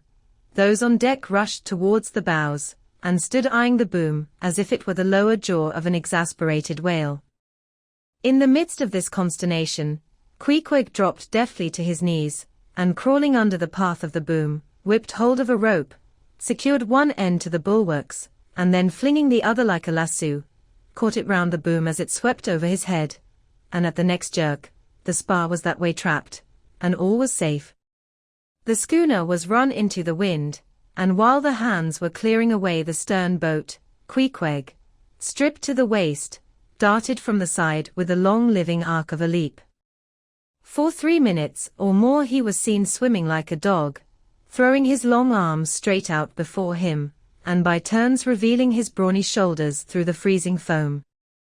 I looked at the grand and glorious fellow, but saw no one to be saved. The greenhorn had gone down. Shooting himself perpendicularly from the water, Queequeg now took an instant's glance around him, and seeming to see just how matters were, dived down and disappeared. A few minutes more, and he rose again, one arm still striking out, and with the other dragging a lifeless form. The boat soon picked them up. The poor bumpkin was restored. All hands voted Queequeg a noble trump. The captain begged his pardon. From that hour I clove to Queequeg like a barnacle, till poor Queequeg took his last long dive. Was there ever such unconsciousness? He did not seem to think that he at all deserved a medal from the humane and magnanimous societies. He only asked for water, fresh water, something to wipe the brine off. That done, he put on dry clothes, lighted his pipe, and leaning against the bulwarks, and mildly eyeing those around him, seemed to be saying to himself, "It's a mutual, joint stark world in all meridians. We cannibals must help these Christians." Chapter 14. Nantucket. Nothing more happened on the passage worthy the mentioning, so, after a fine run, we safely arrived in Nantucket. Nantucket. Take out your map and look at it. See what a real corner of the world it occupies, how it stands there, away offshore, more lonely than the Eddystone Lighthouse. Look at it, a mere hillock, an elbow of sand, all beach, without a background. There is more sand there than you would use in 20 years, as a substitute for blotting paper. Some gamesome whites will tell you that they have to plant weeds there, they don't grow naturally, that they import Canada thistles, that they have to send beyond seas for a spile to stop a leak in an oil cask, that pieces of wood in Nantucket are carried about like bits of the true cross in Rome, that people there plant toadstools before their houses, to get under the shade in summertime, that one blade of grass makes an oasis, 3 blades in a day's walk a prairie, that they wear quicksand shoes, something like Laplander snowshoes, that they are so shut up, belted about, every way enclosed, surrounded, and made an utter island of by the ocean, that to their very chairs and tables small clams will sometimes be found adhering, as to the backs of sea turtles. But these extravaganzas only show that Nantucket is no Illinois. Look now at the wondrous traditional story of how this island was settled by the red men. Thus goes the legend. In olden times an eagle swooped down upon the New England coast, and carried off an infant Indian in his talons. With loud lament the parents saw their child borne out of sight over the wide waters. They resolved to follow in the same direction. Setting out in their canoes, after a perilous passage they discovered the island, and there they found an empty ivory casket, the poor little Indian's skeleton. What wonder, then, that these Nantucketers, born on a beach, should take to the sea for a livelihood. They first caught crabs and quahogs in the sand. Grown bolder, they waded out with nets for mackerel. More experienced, they pushed off in boats and captured cod, and at last, launching a navy of great ships on the sea, explored this watery world, put an incessant belt of circumnavigations round it, peeped in at Bering Straits, and in all seasons and all oceans declared everlasting war with the mightiest animated mass that has survived the flood, most monstrous and most mountainous. That Himalayan, salt sea mastodon, clothed with such portentousness of unconscious power, that his very panics are more to be dreaded than his most fearless and malicious assaults.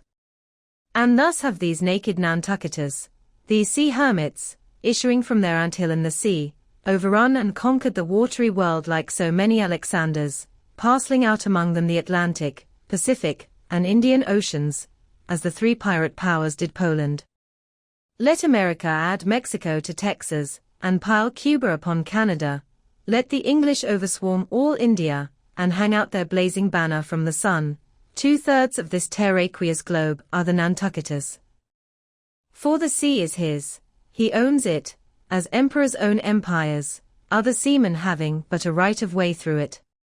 Merchant ships are but extension bridges, armed ones, but floating forts, even pirates and privateers, though following the sea as highwaymen the road, they but plunder other ships, other fragments of the land like themselves, without seeking to draw their living from the bottomless deep itself. The Nantucketer, he alone resides and riots on the sea, he alone, in Bible language, goes down to it in ships, to and fro plowing it as his own special plantation. There is his home, there lies his business, which a Noah's flood would not interrupt, though it overwhelmed all the millions in China. He lives on the sea, as prairie cocks in the prairie, he hides among the waves, he climbs them as chamois hunters climb the Alps.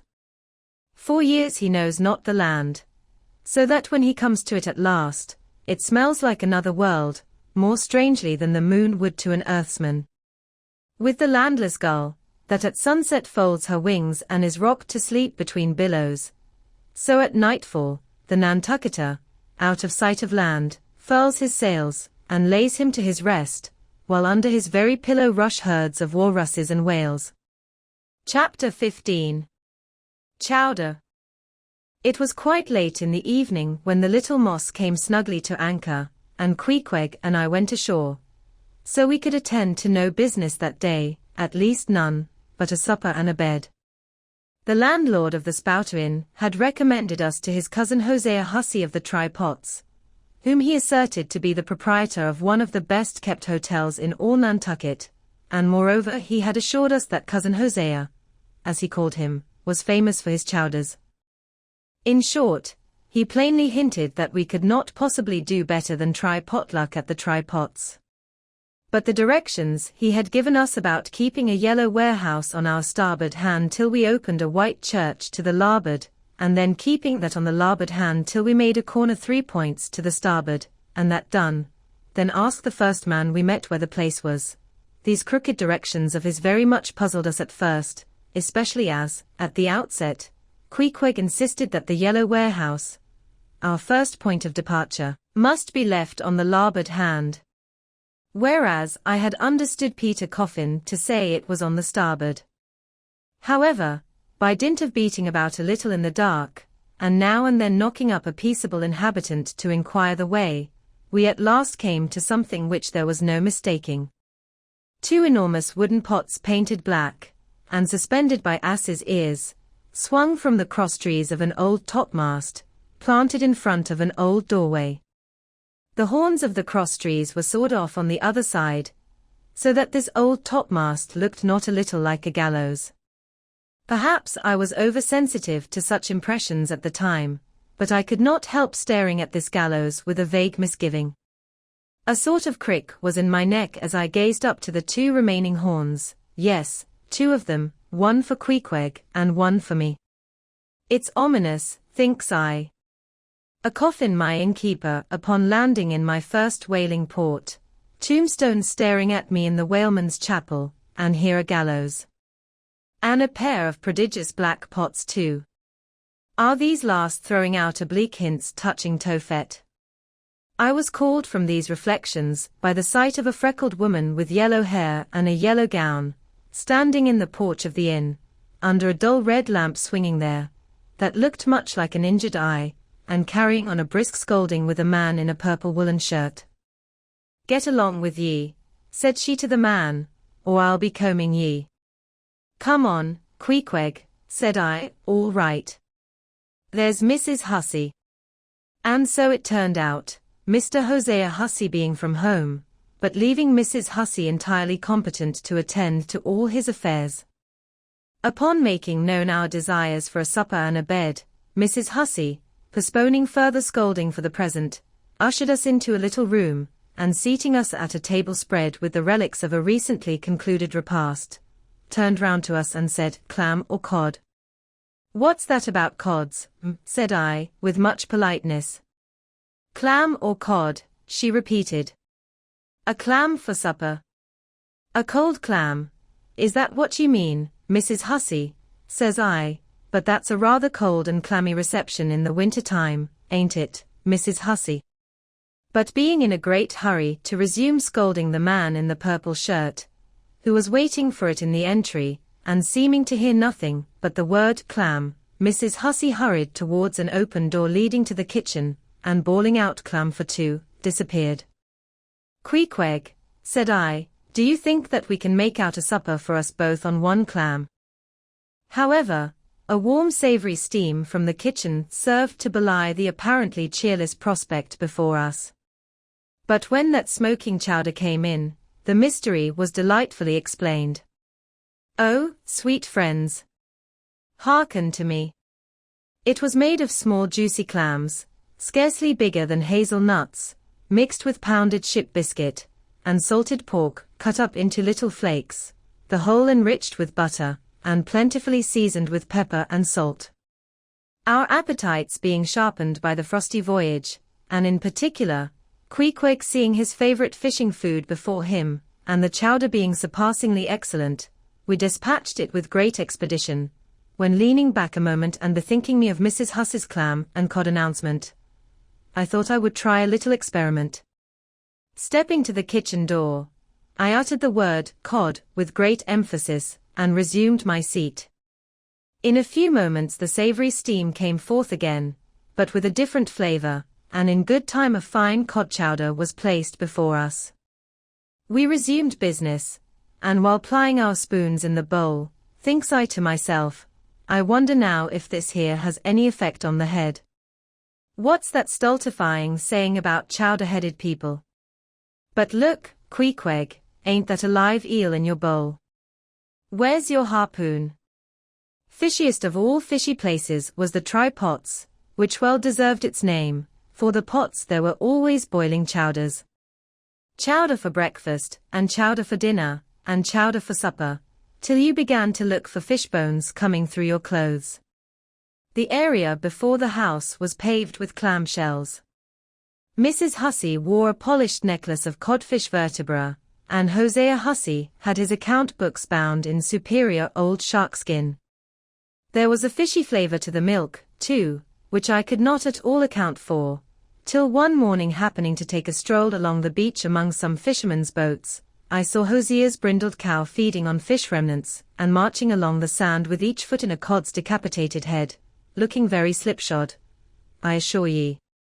Supper concluded, we received a lamp, and directions from Mrs. Hussey concerning the nearest way to bed, but as Queequeg was about to precede me up the stairs, the lady reached forth her arm, and demanded his harpoon. She allowed no harpoon in her chambers. Why not, said I, every true whaleman sleeps with his harpoon, but why not? Because it's dangerous, says she. Ever since young Stig's coming from that unfought NTVYG of his, when he was gone 4 years and a half, with only 3 barrels of ile, was found dead in my first floor back, with his harpoon in his side. Ever since then I allow no boarders to take such dangerous weapons in their rooms at night. So, Mr. Queequeg, for she had learned his name, I will just take this here iron, and keep it for you till morning. But the chowder, clam or cod tomorrow for breakfast, men? Both, says I, and let's have a couple of smoked herring by way of variety. Chapter 16. The ship. In bed we concocted our plans for the morrow. But to my surprise and no small concern, Queequeg now gave me to understand that he had been diligently consulting Yojo, the name of his black little god, and Yojo had told him 2 or 3 times over, and strongly insisted upon it every way, that instead of our going together among the whaling fleet in harbor, and in concert selecting our craft, instead of this, I say, Yojo earnestly enjoined that the selection of the ship should rest wholly with me, inasmuch as Yojo purposed befriending us, and, in order to do so, had already pitched upon a vessel, which, if left to myself, I, Ishmael, should infallibly light upon, for all the world as though it had turned out by chance, and in that vessel I must immediately ship myself, for the present irrespective of Queequeg. I have forgotten to mention that, in many things, Queequeg placed great confidence in the excellence of Yojo's judgment and surprising forecast of things, and cherished Yojo with considerable esteem, as a rather good sort of god, who perhaps meant well enough upon the whole, but in all cases did not succeed in his benevolent designs. Now, this plan of Queequeg's, or rather Yojo's, touching the selection of our craft, I did not like that plan at all.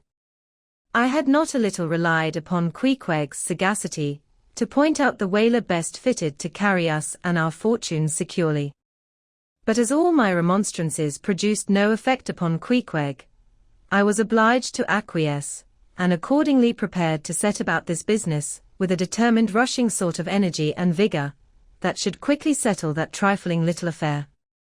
Next morning early, leaving Queequeg shut up with Yojo in our little bedroom, for it seemed that it was some sort of Lent or Ramadan, or day of fasting, humiliation, and prayer with Queequeg and Yojo that day. How it was I never could find out, for, though I applied myself to it several times, I never could master his liturgies and XXXIX articles, leaving Queequeg, then, fasting on his tomahawk pipe, and Yojo warming himself at his sacrificial fire of shavings, I sallied out among the shipping. After much prolonged sauntering and many random inquiries, I learnt that there were 3 ships up for 3 years' voyages, the Devil Dam, the Titbit, and the Pequod. Devil Dam, I do not know the origin of. Titbit is obvious. Pequod, you will no doubt remember, was the name of a celebrated tribe of Massachusetts Indians, now extinct as the ancient Medes. I peered and pried about the Devil Dam, from her, hopped over to the Titbit, and finally, going on board the Pequod, looked around her for a moment, and then decided that this was the very ship for us. You may have seen many a quaint craft in your day, for aught I know, square-toed luggers, mountainous Japanese junks, butterbox galliots, and what not, but take my word for it, you never saw such a rare old craft as this same rare old Pequod. She was a ship of the old school, rather small if anything, with an old-fashioned claw-footed look about her. Long seasoned and weather-stained in the typhoons and calms of all four oceans, her old hull's complexion was darkened like a French grenadier's, who has alike fought in Egypt and Siberia. Her venerable bows looked bearded. Her masts, cut somewhere on the coast of Japan, where her original ones were lost overboard in a gale, her masts stood stiffly up like the spines of the three old kings of Cologne. Her ancient decks were worn and wrinkled, like the pilgrim-worshipped flagstone in Canterbury Cathedral where Becket bled. But to all these her old antiquities were added new and marvelous features, pertaining to the wild business that for more than half a century she had followed. Old Captain Peleg, many years her chief mate, before he commanded another vessel of his own, and now a retired seaman, and one of the principal owners of the Pequod, this old Peleg, during the term of his chief mateship, had built upon her original grotesqueness, and inlaid it, all over, with a quaintness both of material and device, unmatched by anything except it be Thorkilhake's carved buckler or bedstead. She was apparelled like any barbaric Ethiopian emperor, his neck heavy with pendants of polished ivory. She was a thing of trophies. A cannibal of a craft, tricking herself forth in the chased bones of her enemies. All round, her unpanelled, open bulwarks were garnished like one continuous jaw, with the long sharp teeth of the sperm whale, inserted there for pins, to fasten her old hempen thews and tendons to. Those thews ran not through base blocks of land wood, but deftly travelled over sheaves of sea ivory. Scorning a turnstile wheel at her reverend helm, she sported there a tiller, and that tiller was in one mass, curiously carved from the long narrow lower jaw of her hereditary foe. The helmsman who steered by that tiller in a tempest, felt like the Tartar, when he holds back his fiery steed by clutching its jaw. A noble craft, but somehow a most melancholy. All noble things are touched with that. Now when I looked about the quarter-deck, for some one having authority, in order to propose myself as a candidate for the voyage, at first I saw nobody, but I could not well overlook a strange sort of tent, or rather wigwam, pitched a little behind the mainmast. It seemed only a temporary erection used in port. It was of a conical shape, some 10 feet high, consisting of the long, huge slabs of limber black bone taken from the middle and highest part of the jaws of the right whale. Planted with their broad ends on the deck, a circle of these slabs laced together, mutually sloped towards each other, and at the apex united in a tufted point, where the loose hairy fibers waved to and fro like the topknot on some old Potawatomi sachem's head. A triangular opening faced towards the bows of the ship, so that the insider commanded a complete view forward. And half concealed in this queer tenement, I at length found one who by his aspect seemed to have authority, and who, it being noon, and the ship's work suspended, was now enjoying respite from the burden of command.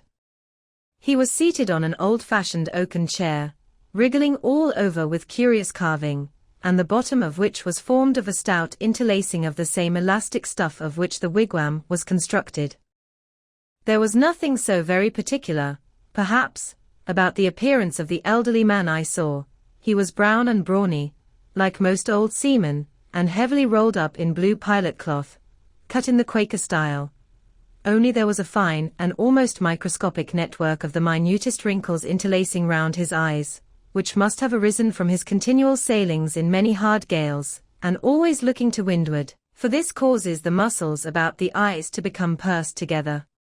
Such eye wrinkles are very effectual in a scowl. "Is this the captain of the Pequod?" said I, advancing to the door of the tent. "Supposing it be the captain of the Pequod, what dost thou want of him?" he demanded. "I was thinking of shipping." "Thou wast thou? I see thou art no Nantucketer. Ever been in a stove boat?" "No, sir, I never have." "Dost know nothing at all about whaling, I dare say, eh?" "Nothing, sir, but I have no doubt I shall soon learn. I've been several voyages in the merchant service, and I think that—" "Merchant service be damned. Talk not that lingo to me. Dost see that leg? I'll take that leg away from thy stern, if ever thou talkest of the marchant service to me again. Marchant service indeed. I suppose now ye feel considerable proud of having served in those marchant ships. But flukes! Man, what makes thee want to go a-whaling, eh? It looks a little suspicious, don't it, eh? Hast not been a pirate, as thou, didst not rob thy last captain, didst thou, dost not think of murdering the officers when thou gettest to sea? I protested my innocence of these things. I saw that under the mask of these half-humorous innuendos, this old seaman, as an insulated Quakish Nantucketer, was full of his insular prejudices, and rather distrustful of all aliens, unless they hailed from Cape Cod or the Vineyard. But what takes thee a-whaling? I want to know that before I think of shipping ye. Well, sir, I want to see what whaling is. I want to see the world. Want to see what whaling is, eh? Have ye clapped eye on Captain Ahab? Who is Captain Ahab, sir? I thought so. Captain Ahab is the captain of this ship. I am mistaken then. I thought I was speaking to the captain himself. Thou art speaking to Captain Peleg, that's who ye are speaking to, young man. It belongs to me and Captain Bildad to see the Pequod fitted out for the voyage, and supplied with all her needs, including crew. We are part owners and agents. But as I was going to say, if thou wantest to know what whaling is, as thou tellest ye do, I can put ye in a way of finding it out before ye bind yourself to it, past backing out. Clap eye on Captain Ahab, young man, and thou wilt find that he has only one leg. What do you mean, sir? Was the other one lost by a whale? Lost by a whale? Young man, come nearer to me. It was devoured, chewed up, crunched by the monstrousest parmacetti that ever chipped a boat, I was a little alarmed by his energy, perhaps also a little touched at the hearty grief in his concluding exclamation, but said as calmly as I could, "What you say is no doubt true enough, sir. But how could I know there was any peculiar ferocity in that particular whale? Though indeed I might have inferred as much from the simple fact of the accident. Look ye now, young man, thy lungs are a sort of soft, d.e.c. Thou dost not talk shark a bit. Sure, ye been to sea before now, sure of that? Sir, said I thought I told you that I had been 4 voyages in the Merchant. Hard down out of that. Mind what I said about the marchant service. Don't aggravate me, I won't have it. But let us understand each other. I have given thee a hint about what whaling is. Do ye yet feel inclined for it? I do, sir. Very good. Now, art thou the man to pitch a harpoon down a live whale's throat, and then jump after it? Answer, quick.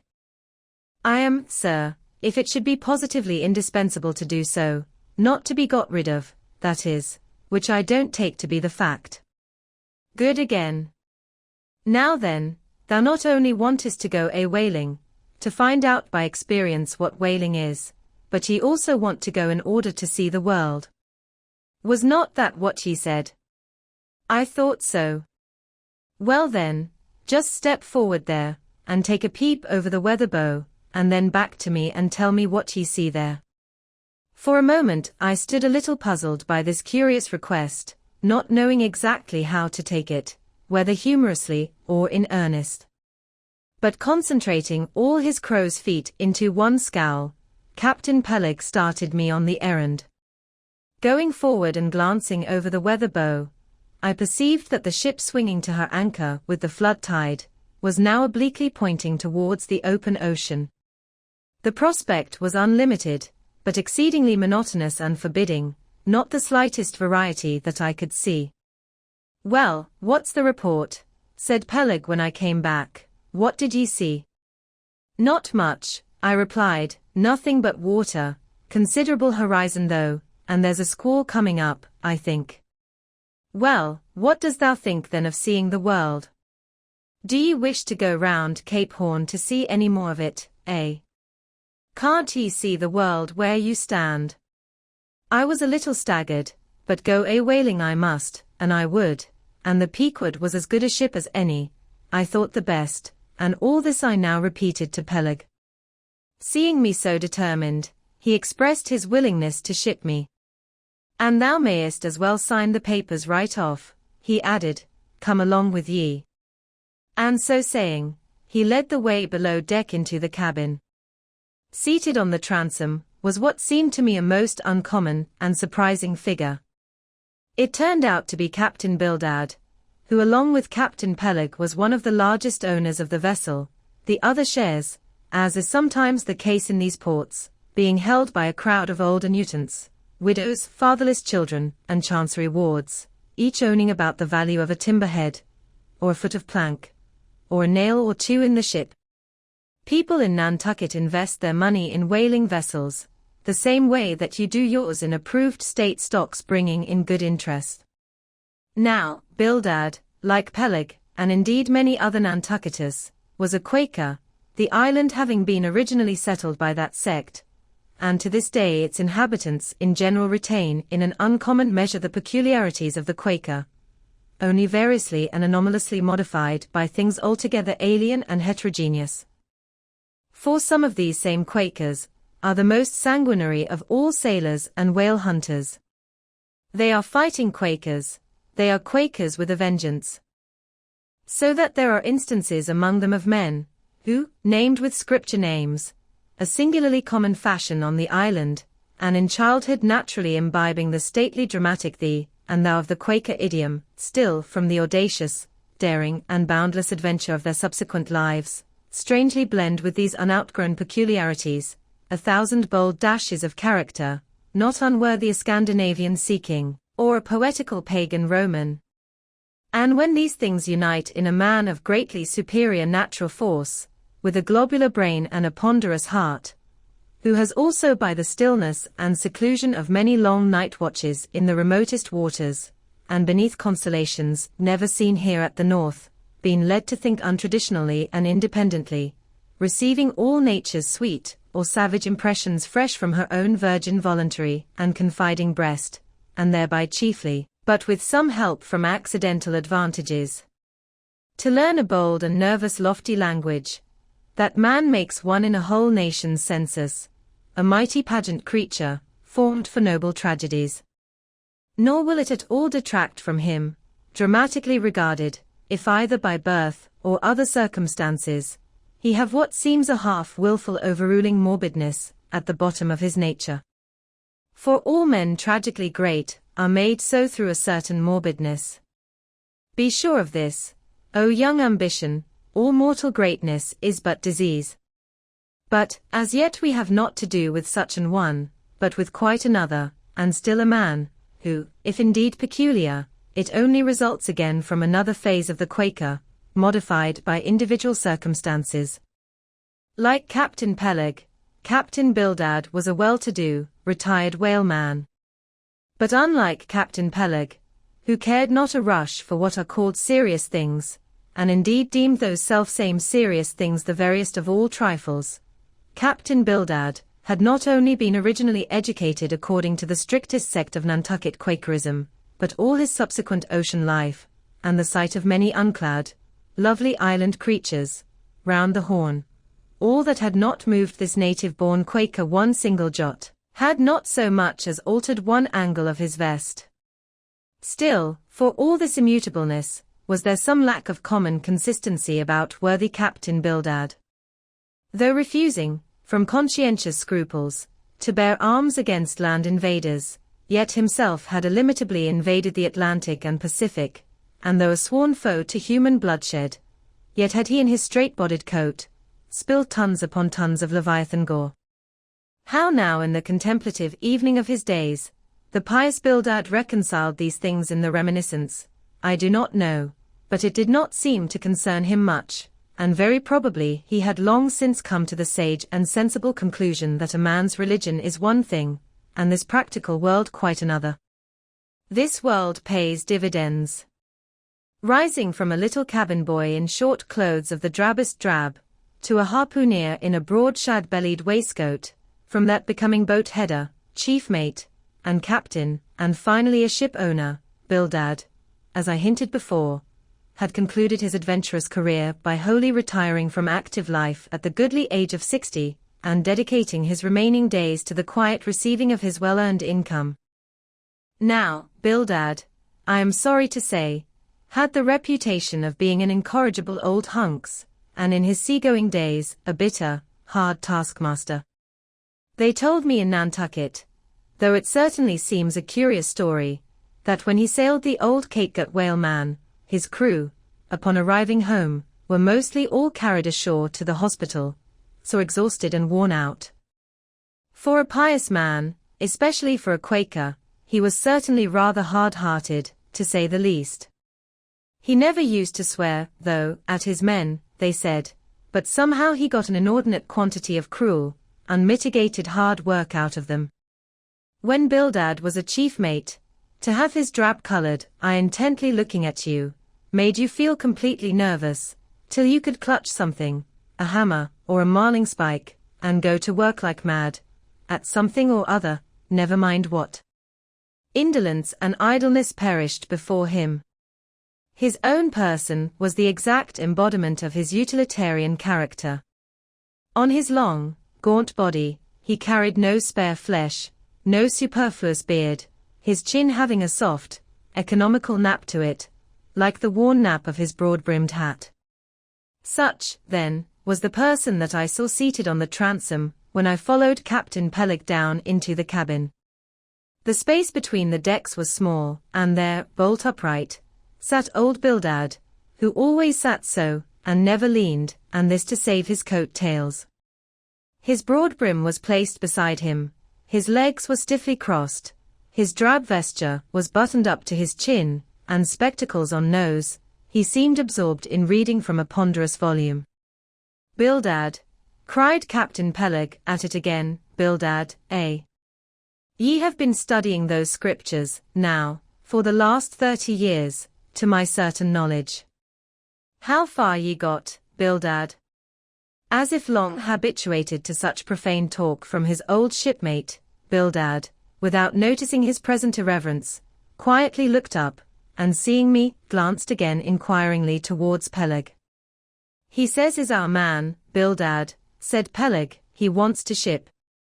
Dost thee? Said Bildad, in a hollow tone, and turning round to me. I dust, said I unconsciously, he was so intense a Quaker. What do ye think of him, Bildad? Said Peleg. He'll do, said Bildad, eyeing me, and then went on spelling away at his book in a mumbling tone quite audible. I thought him the queerest old Quaker I ever saw, especially as Peleg, his friend and old shipmate, seemed such a blusterer. But I said nothing, only looking round me sharply. Peleg now threw open a chest, and drawing forth the ship's articles, placed pen and ink before him, and seated himself at a little table. I began to think it was high time to settle with myself at what terms I would be willing to engage for the voyage. I was already aware that in the whaling business they paid no wages, but all hands, including the captain, received certain shares of the profits called lays, and that these lays were proportioned to the degree of importance pertaining to the respective duties of the ship's company. I was also aware that being a green hand at whaling, my own lay would not be very large, but considering that I was used to the sea, could steer a ship, splice a rope, and all that, I made no doubt that from all I had heard I should be offered at least the 275th lay, that is, the 275th part of the clear net proceeds of the voyage, whatever that might eventually amount to. And though the 275th lay was what they call a rather long lay, yet it was better than nothing, and if we had a lucky voyage, might pretty nearly pay for the clothing I would wear out on it, not to speak of my 3 years' beef and board, for which I would not have to pay 1 stiver. It might be thought that this was a poor way to accumulate a princely fortune, and so it was, a very poor way indeed. But I am one of those that never take on about princely fortunes, and am quite content if the world is ready to board and lodge me, while I am putting up at this grim sign of the thundercloud. Upon the whole, I thought that the 275th lay would be about the fair thing, but would not have been surprised had I been offered the 200th, considering I was of a broad-shouldered make. But one thing, nevertheless, that made me a little distrustful about receiving a generous share of the profits was this: ashore, I had heard something of both Captain Peleg and his unaccountable old crony Bildad, how that they being the principal proprietors of the Pequod, therefore the other and more inconsiderable and scattered owners, left nearly the whole management of the ship's affairs to these two. And I did not know but what the stingy old Bildad might have a mighty deal to say about shipping hands, especially as I now found him on board the Pequod, quite at home there in the cabin, and reading his Bible as if at his own fireside.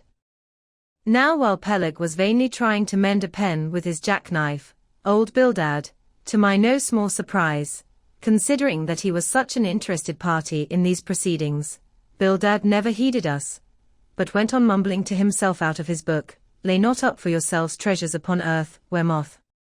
"Well, Captain Bildad," interrupted Peleg, "what do ye say? What lay shall we give this young man?"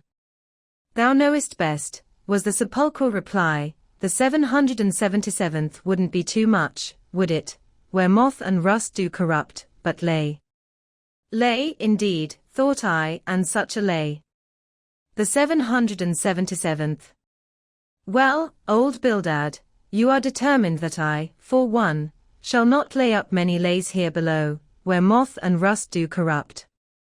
It was an exceedingly long lay that, indeed, and though from the magnitude of the figure it might at first deceive a landsman, yet the slightest consideration will show that though 777 is a pretty large number, yet, when you come to make a tenth of it, you will then see, I say, that the 777th part of a farthing is a good deal less than 777 gold doubloons, and so I thought at the time.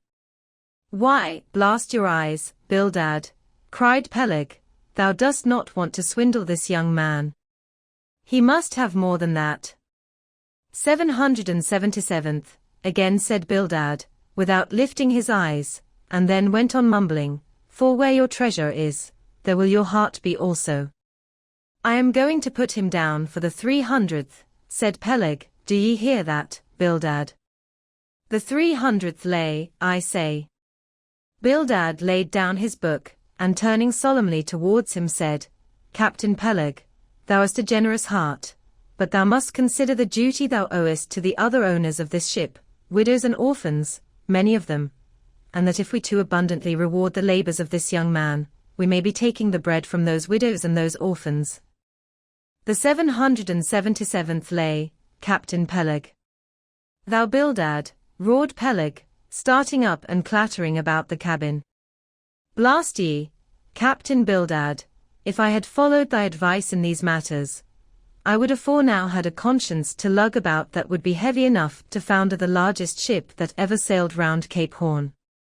"Captain Peleg," said Bildad steadily, "thy conscience may be drawing 10 inches of water, or 10 fathoms, I can't tell, but as thou art still an impenitent man, Captain Peleg, I greatly fear lest thy conscience be but a leaky one, and will in the end sink thee foundering down to the fiery pit, Captain Peleg." "Fiery pit! Fiery pit!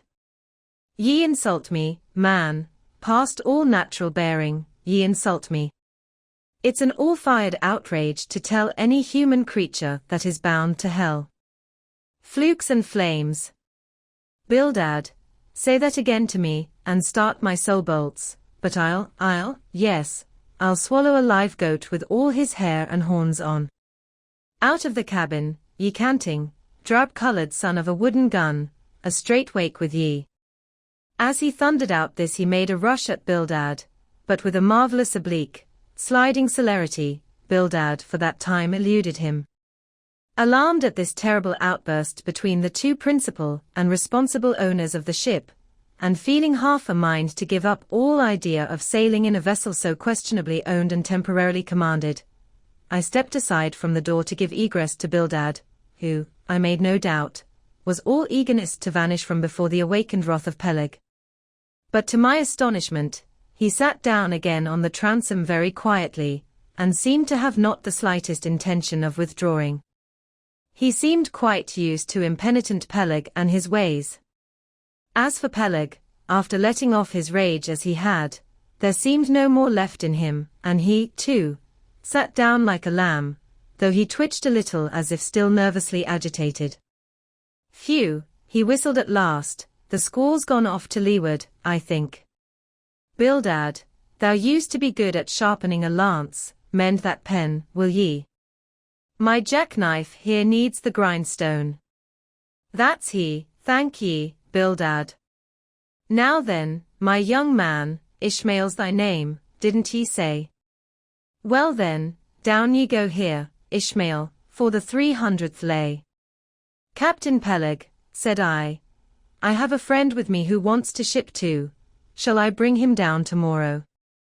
To be sure, said Peleg. Fetch him along, and we'll look at him. What lay does he want? Groaned Bildad, glancing up from the book in which he had again been burying himself. Oh! Never thee mind about that, Bildad, said Peleg. Has he ever whaled at any, turning to me? Killed more whales than I can count, Captain Peleg. Well, bring him along then.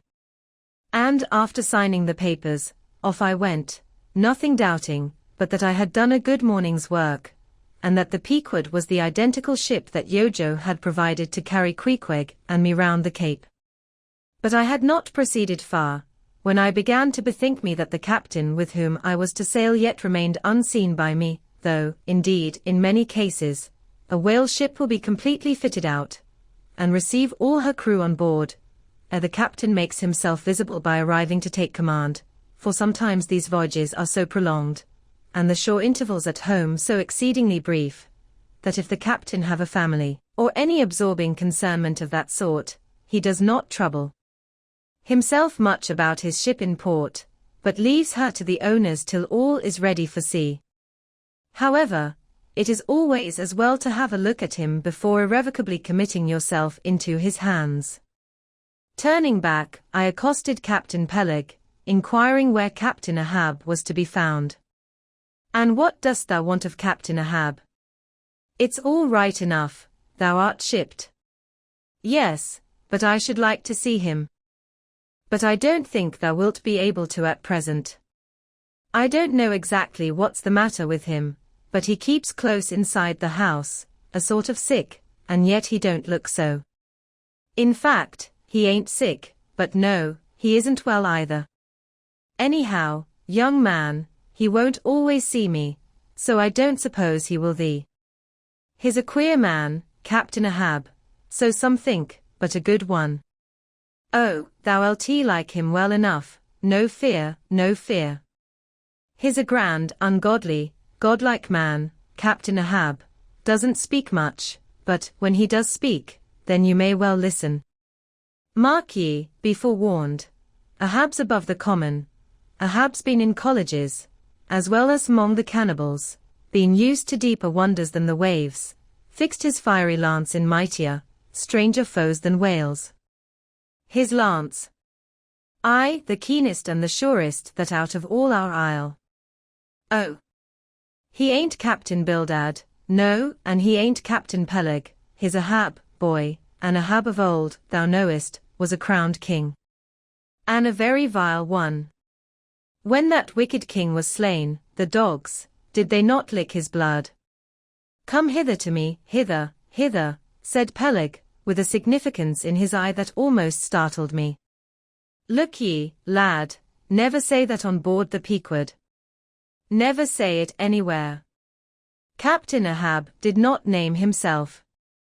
'Twas a foolish, ignorant whim of his crazy, widowed mother, who died when he was only a 12-month old. And yet the old squaw at Gay Head, said that the name would somehow prove prophetic. And, perhaps, other fools like her may tell thee the same. I wish to warn thee. It's a lie. I know Captain Ahab well. I've sailed with him as mate years ago. I know what he is, a good man, not a pious, good man, like Bildad, but a swearing good man, something like me, only there's a good deal more of him. I know that he was never very jolly, and I know that on the passage home, he was a little out of his mind for a spell, but it was the sharp shooting pains in his bleeding stump that brought that about, as anyone might see. I know, too, that ever since he lost his leg last voyage by that accursed whale, he's been a kind of moody, desperate moody, and savage sometimes, but that will all pass off. And once for all, let me tell thee and assure thee, young man, it's better to sail with a moody good captain than a laughing bad one. So goodbye to thee, and wrong not Captain Ahab, because he happens to have a wicked name. Besides, my boy, he has a wife, not 3 voyages wedded, a sweet, resigned girl. Think of that. By that sweet girl that old man has a child. Hold ye then there can be any utter, hopeless harm in Ahab? No, no, my lad, stricken, blasted, if he be, Ahab has his humanities. As I walked away, I was full of thoughtfulness. What had been incidentally revealed to me of Captain Ahab filled me with a certain wild vagueness of painfulness concerning him. And somehow, at the time, I felt a sympathy and a sorrow for him, but for I don't know what, unless it was the cruel loss of his leg. And yet I also felt a strange awe of him, but that sort of awe, which I cannot at all describe, was not exactly awe. I do not know what it was. But I felt it, and it did not disincline me towards him, though I felt impatience at what seemed like mystery in him, so imperfectly as he was known to me then. However, my thoughts were at length carried in other directions, so that for the present dark Ahab slipped my mind. Chapter 17. The Ramadan. As Queequeg's Ramadan, or fasting and humiliation, was to continue all day, I did not choose to disturb him till towards nightfall, for I cherished the greatest respect towards everybody's religious obligations, never mind how comical, and could not find it in my heart to undervalue even a congregation of ants worshipping a toadstool, or those other creatures in certain parts of our earth, who with a degree of footmanism quite unprecedented in other planets, bow down before the torso of a deceased landed proprietor merely on account of the inordinate possessions yet owned and rented in his name. I say, we good Presbyterian Christians should be charitable in these things, and not fancy ourselves so vastly superior to other mortals, pagans and what not, because of their half-crazy conceits on these subjects. There was Queequeg, now, certainly entertaining the most absurd notions about Yojo and his Ramadan, but what of that? Queequeg thought he knew what he was about, I suppose. He seemed to be content, and there let him rest. All our arguing with him would not avail. Let him be, I say, and heaven have mercy on us all, Presbyterians and pagans alike, for we are all somehow dreadfully cracked about the head, and sadly need mending. Towards evening, when I felt assured that all his performances and rituals must be over, I went up to his room and knocked at the door, but no answer. I tried to open it, but it was fastened inside. Queequeg, said I softly through the keyhole, all silent. I say, Queequeg, why don't you speak? It's I, Ishmael. But all remained still as before. I began to grow alarmed. I had allowed him such abundant time, I thought he might have had an apoplectic fit. I looked through the keyhole, but the door opening into an odd corner of the room, the keyhole prospect was but a crooked and sinister one. I could only see part of the footboard of the bed and a line of the wall, but nothing more. I was surprised to behold resting against the wall the wooden shaft of Queequeg's harpoon, which the landlady the evening previous had taken from him, before our mounting to the chamber.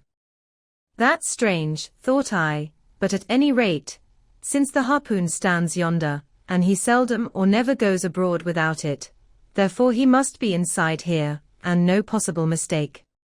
Queequeg, Queequeg. All still. Something must have happened. Apoplexy. I tried to burst open the door, but it stubbornly resisted. Running downstairs, I quickly stated my suspicions to the first person I met, the chambermaid. La! La! She cried. I thought something must be the matter. I went to make the bed after breakfast, and the door was locked, and not a mouse to be heard, and it's been just so silent ever since. But I thought, maybe, you had both gone off and locked your baggage in for safekeeping. La! La, mistress. Murder. Mrs. Hussey. Apoplexy. And with these cries, she ran towards the kitchen, I following. Mrs. Hussey soon appeared, with a mustard pot in one hand and a vinegar cruet in the other, having just broken away from the occupation of attending to the castors, and scolding her little black boy meantime. Woodhouse, cried I, which way to it?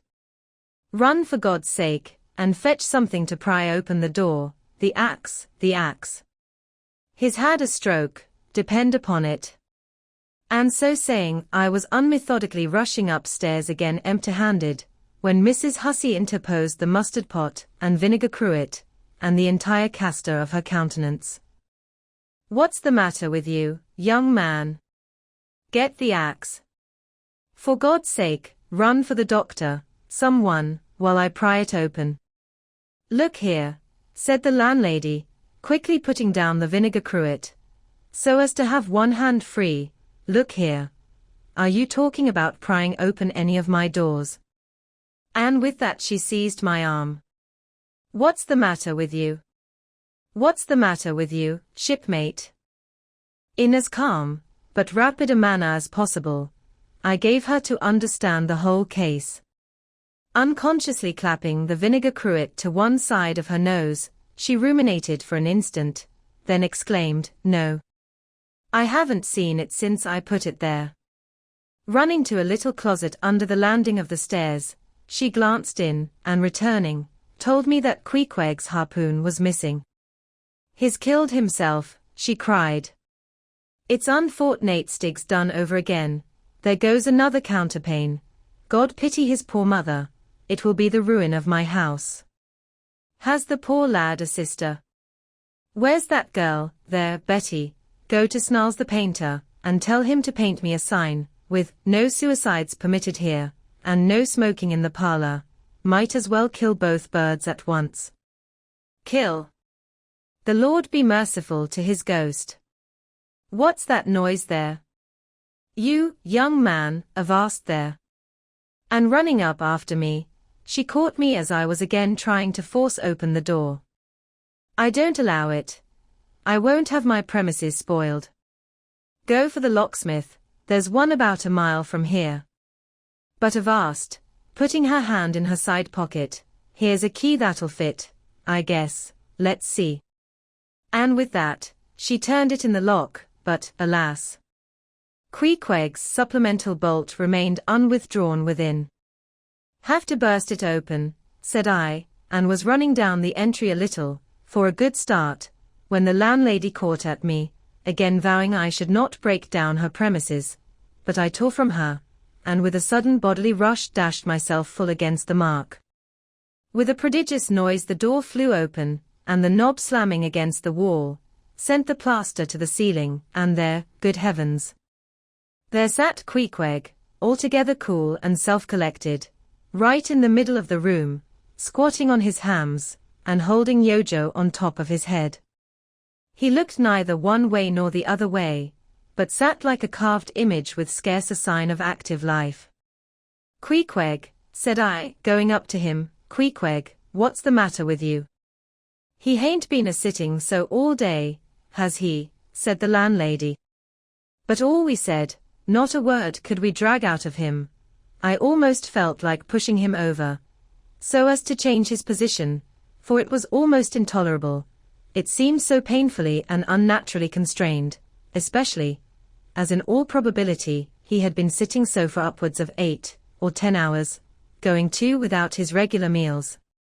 Mrs. Hussey, said I, he's alive at all events, so leave us, if you please, and I will see to this strange affair myself. Closing the door upon the landlady, I endeavored to prevail upon Queequeg to take a chair, but in vain.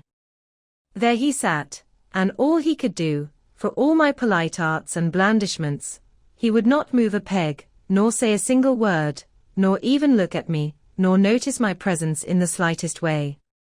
I wonder, thought I, if this can possibly be a part of his Ramadan. Do they fast on their hams that way in his native island? It must be so, yes, it's part of his creed, I suppose. Well, then, let him rest, he'll get up sooner or later, no doubt. It can't last forever, thank God, and his Ramadan only comes once a year, and I don't believe it's very punctual then. I went down to supper. After sitting a long time listening to the long stories of some sailors, who had just come from a plum-pudding voyage, as they called it, that is, a short whaling voyage in a schooner or brig, confined to the north of the line, in the Atlantic Ocean only, after listening to these plum-puddingers till nearly 11 o'clock. I went upstairs to go to bed, feeling quite sure by this time Queequeg must certainly have brought his Ramadan to a termination. But no, there he was just where I had left him, he had not stirred an inch. I began to grow vexed with him. It seemed so downright senseless and insane to be sitting there all day and half the night on his hams in a cold room, holding a piece of wood on his head. For heaven's sake, Queequeg, get up and shake yourself, get up and have some supper. You'll starve, you'll kill yourself, Queequeg. But not a word did he reply. Despairing of him, therefore, I determined to go to bed and to sleep, and no doubt, before a great while, he would follow me. But previous to turning in, I took my heavy bearskin jacket, and threw it over him, as it promised to be a very cold night, and he had nothing but his ordinary round jacket on. For some time, do all I would, I could not get into the faintest doze. I had blown out the candle, and the mere thought of Queequeg, not 4 feet off, sitting there in that uneasy position, stark alone in the cold and dark, this made me really wretched. Think of it, sleeping all night in the same room, with a wide-awake pagan on his hams in this dreary, unaccountable Ramadan. But somehow I dropped off at last, and knew nothing more till break of day, when, looking over the bedside, there squatted Queequeg, as if he had been screwed down to the floor. But as soon as the first glimpse of sun entered the window, up he got, with stiff and grating joints, but with a cheerful look, limped towards me where I lay, pressed his forehead again against mine, and said his Ramadan was over. Now, as I before hinted, I have no objection to any person's religion, be it what it may, so long as that person does not kill or insult any other person, because that other person don't believe it also. But when a man's religion becomes really frantic, when it is a positive torment to him, and, in fine, makes this earth of ours an uncomfortable inn to lodge in, then I think it high time to take that individual aside and argue the point with him. And just so I now did with Queequeg. Queequeg, said I, get into bed now, and lie and listen to me. I then went on, beginning with the rise and progress of the primitive religions, and coming down to the various religions of the present time, during which time I labored to show Queequeg that all these Lents, Ramadans, and prolonged ham-squattings in cold, cheerless rooms were stark nonsense, bad for the health, useless for the soul, opposed, in short, to the obvious laws of hygiene and common sense. I told him, too, that he being in other things such an extremely sensible and sagacious savage, it pained me, very badly pained me, to see him now so deplorably foolish about this ridiculous Ramadan of his. Besides, argued I, fasting makes the body cave in, hence the spirit caves in, and all thoughts born of a fast must necessarily be half-starved. This is the reason why most dyspeptic religionists cherish such melancholy notions about their hereafters. In one word, Queequeg, said I, rather digressively, hell is an idea first born on an undigested apple dumpling, and since then perpetuated through the hereditary dyspepsias nurtured by Ramadans. I then asked Queequeg whether he himself was ever troubled with dyspepsia, expressing the idea very plainly, so that he could take it in. He said no, only upon one memorable occasion. It was after a great feast given by his father the king, on the gaining of a great battle wherein 50 of the enemy had been killed by about 2 o'clock in the afternoon, and all cooked and eaten that very evening. No more, Queequeg, said I, shuddering, that will do, for I knew the inferences without his further hinting them. I had seen a sailor who had visited that very island, and he told me that it was the custom, when a great battle had been gained there, to barbecue all the slain in the yard or garden of the victor, and then, one by one, they were placed in great wooden trenchers, and garnished round like a pilau, with breadfruit and coconuts, and with some parsley in their mouths, were sent round with the victor's compliments to all his friends, just as though these presents were so many Christmas turkeys. After all, I do not think that my remarks about religion made much impression upon Queequeg. Because, in the first place, he somehow seemed dull of hearing on that important subject, unless considered from his own point of view, and in the second place, he did not more than 1/3 understand me, catch my ideas simply as I would, and finally, he no doubt thought he knew a good deal more about the true religion than I did. He looked at me with a sort of condescending concern and compassion, as though he thought it a great pity that such a sensible young man should be so hopelessly lost to evangelical pagan piety.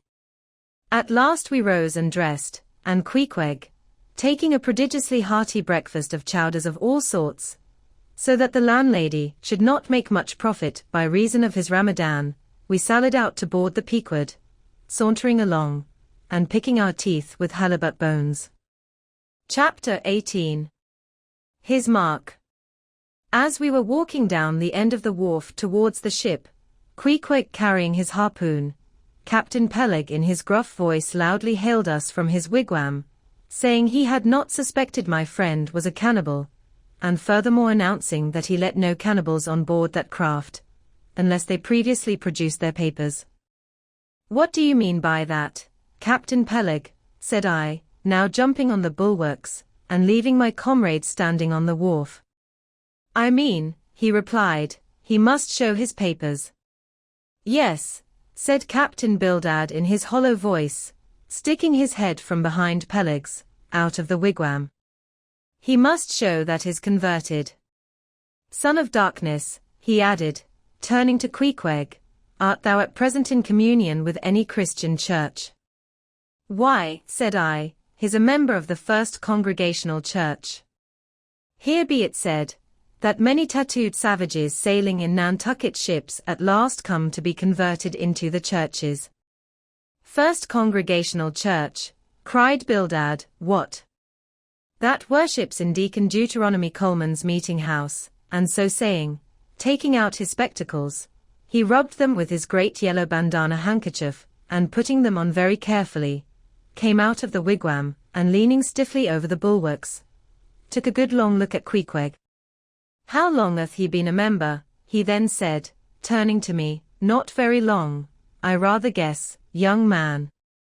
No, said Peleg, and he hasn't been baptized right either, or it would have washed some of that devil's blue off his face.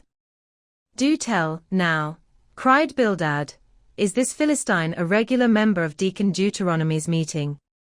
I never saw him going there, and I pass it every Lord's Day. I don't know anything about Deacon Deuteronomy, or his meeting, said I.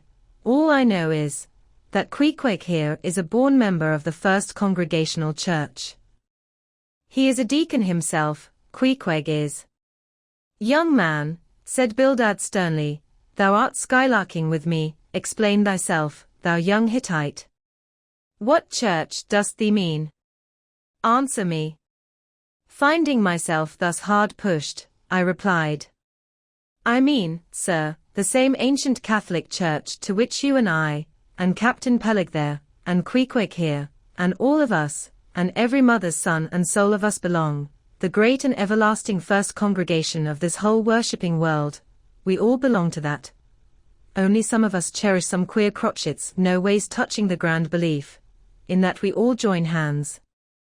Splice, thou meanst splice hands, cried Peleg, drawing nearer.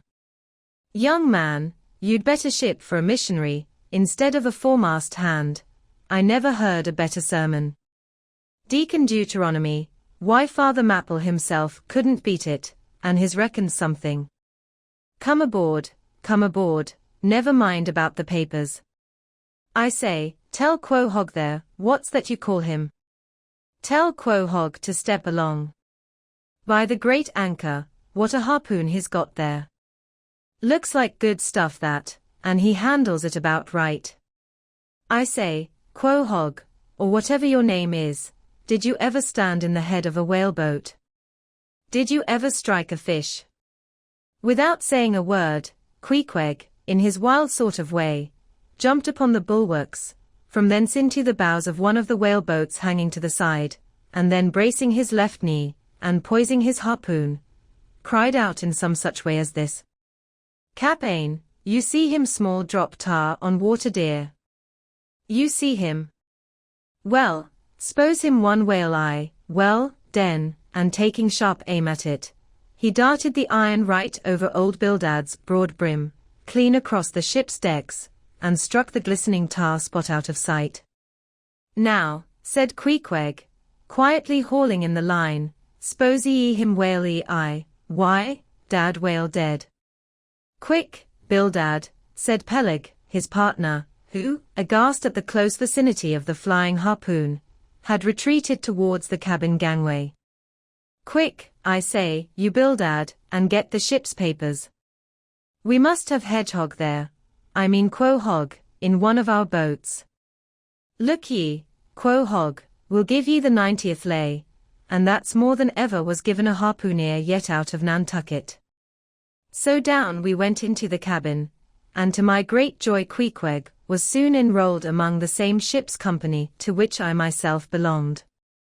When all preliminaries were over and Peleg had got everything ready for signing, he turned to me and said, I guess, Quahaug there don't know how to write, does he? I say, Quahaug, blast ye. Dost thou sign thy name or make thy mark? But at this question, Queequeg, who had twice or thrice before taken part in similar ceremonies, looked no ways abashed, but taking the offered pen, copied upon the paper, in the proper place, an exact counterpart of a queer round figure which was tattooed upon his arm. So that through Captain Peleg's obstinate mistake touching his appellative, it stood something like this. Quahaug. His X mark. Meanwhile Captain Bildad sat earnestly and steadfastly eyeing Queequeg, and at last rising solemnly and fumbling in the huge pockets of his broad-skirted drab coat, took out a bundle of tracts, and selecting one entitled The Latter Day Coming, or No Time to Lose, placed it in Queequeg's hands, and then grasping them and the book with both his, looked earnestly into his eyes, and said, Son of darkness, I must do my duty by thee. I am part owner of this ship, and feel concerned for the souls of all its crew. If thou still clingest to thy pagan ways, which I sadly fear, I beseech thee, remain not for I a Belial bondsman. Spurn the idle bell, and the hideous dragon, turn from the wrath to come, mind thine eye, I say, oh. Goodness gracious! Steer clear of the fiery pit. Something of the salt sea yet lingered in old Bildad's language, heterogeneous mixed with scriptural and domestic phrases. Avast there, Bildad, avast now spoiling our harpooner, cried Peleg. Pious harpooneers never make good voyagers, it takes the shark out of no harpooner is worth a straw who ain't pretty sharkish. There was young Nat Swain, once the bravest boat header out of all Nantucket and the Vineyard. He joined the meeting, and never came to good. He got so frightened about his plaguey soul, that he shrinked and sheered away from whales, for fear of afterclaps, in case he got stove and went to Davy Jones. Peleg, said Bildad, lifting his eyes and hands, thou thyself, as I myself, hast seen many a perilous time. Thou knowest, Peleg, what it is to have the fear of death. How, then, canst thou prate in this ungodly guise? Thou beliest thine own heart, Peleg. Tell me, when this same Pequod here had her 3 masts overboard in that typhoon on Japan, that same voyage when thou went mate with Captain Ahab, didst thou not think of death and the judgment then? Hear him now, cried Peleg, marching across the cabin, and thrusting his hands far down into his pockets. Hear him, all of ye. Think of that. When every moment we thought the ship would sink. Death and the judgment then. What? With all 3 masts making such an everlasting thundering against the side, and every sea breaking over us, fore and aft. Think of death and the judgment then. No. No time to think about death then. Life was what Captain Ahab and I was thinking of, and how to save all hands, how to rig juramasts, how to get into the nearest port. That was what I was thinking of. Bildad said no more, but buttoning up his coat, stalked on deck, where we followed him. There he stood, very quietly overlooking some sailmakers, who were mending a topsail in the waist. Now and then he stooped to pick up a patch, or save an end of tarred twine, which otherwise might have been wasted. Chapter 19. The Prophet. Shipmates, have ye shipped in that ship? Queequeg and I had just left the Pequod, and were sauntering away from the water, for the moment each occupied with his own thoughts, when the above words were put to us by a stranger, who, pausing before us, levelled his massive forefinger at the vessel in question. He was but shabbily apparelled in faded jacket and patched trousers, a rag of a black handkerchief investing his neck. A confluent smallpox had in all directions flowed over his face, and left it like the complicated ribbed bed of a torrent, when the rushing waters have been dried up. Have ye shipped in her? He repeated. You mean the ship Pequod, I suppose, said I, trying to gain a little more time for an uninterrupted look at him. Aye, the Pequod, that ship there, he said, drawing back his whole arm, and then rapidly shoving it straight out from him, with the fixed bayonet of his pointed finger darted full at the object. Yes, said I, we have just signed the articles. Anything down there about your souls? About what? Oh, perhaps you haven't got any, he said quickly. No matter though, I know many chaps that haven't got any. Good luck to 'em, and they are all the better off for it. A soul's a sort of a fifth wheel to a wagon. What are you jabbering about, shipmate, said I. He's got enough, though, to make up for all deficiencies of that sort in other chaps, abruptly said the stranger, placing a nervous emphasis upon the word he. Queequeg, said I, let's go, this fellow has broken loose from somewhere, he's talking about something and somebody we don't know. Stop, cried the stranger. Ye said true, ye haven't seen Old Thunder yet, have ye? Who's Old Thunder, said I, again riveted with the insane earnestness of his manner. Captain Ahab. What? The captain of our ship, the Pequod. Aye, among some of us old sailor chaps, he goes by that name. Ye haven't seen him yet, have ye? No, we haven't. He's sick they say, but is getting better, and will be all right again before long. All right again before long, laughed the stranger, with a solemnly derisive sort of laugh. Look ye, when Captain Ahab is all right, then this left arm of mine will be all right, not before. What do you know about him? What did they tell you about him? Say that. They didn't tell much of anything about him, only I've heard that he's a good whale hunter, and a good captain to his crew. That's true, yes, both true enough. But you must jump when he gives an order. Step and growl and go, that's the word with Captain Ahab. But nothing about that thing that happened to him off Cape Horn, long ago, when he lay like dead for 3 days and nights, nothing about that deadly scrimmage with the Spaniard afore the altar in Santa. Heard nothing about that, eh? Nothing about the silver calabash he spat into. And nothing about his losing his leg last voyage, according to the prophecy. Didn't ye hear a word about them matters and something more, eh? No, I don't think ye did, how could ye? Who knows it? Not all Nantucket, I guess. But howsever, mayhap, ye heard tell about the leg, and how he lost it. Aye, ye have heard of that, I dare say. Oh yes, that every one knows most. I mean they know his only one leg, and that a Parmacetti took the other off. My friend, said I, what all this gibberish of yours is about, I don't know, and I don't much care. For it seems to me that you must be a little damaged in the head. But if you are speaking of Captain Ahab, of that ship there, the Pequod, then let me tell you, that I know all about the loss of his leg. All about it, eh? Sure you do, all. Pretty sure. With finger pointed and I leveled at the Pequod, the beggar-like stranger stood a moment, as if in a troubled reverie, then starting a little, turned and said, Ye shipped, have ye? Names down on the papers. Well, what's signed is signed, and what's to be will be, and then again, perhaps it won't be, after all. Anyhow, it's all fixed and arranged ready, and some sailors, or other must go with him, I suppose. As well these as any other men, God pity 'em. Morning to ye, shipmates, morning, the ineffable heavens bless ye. I'm sorry I stopped ye. Look here, friend, said I, if you have anything important to tell us, out with it. But if you are only trying to bamboozle us, you are mistaken in your game, that's all I have to say. And it said very well, and I like to hear a chap talk up that way. You are just the man for him, the likes of ye. Morning to ye, shipmates, morning. Oh.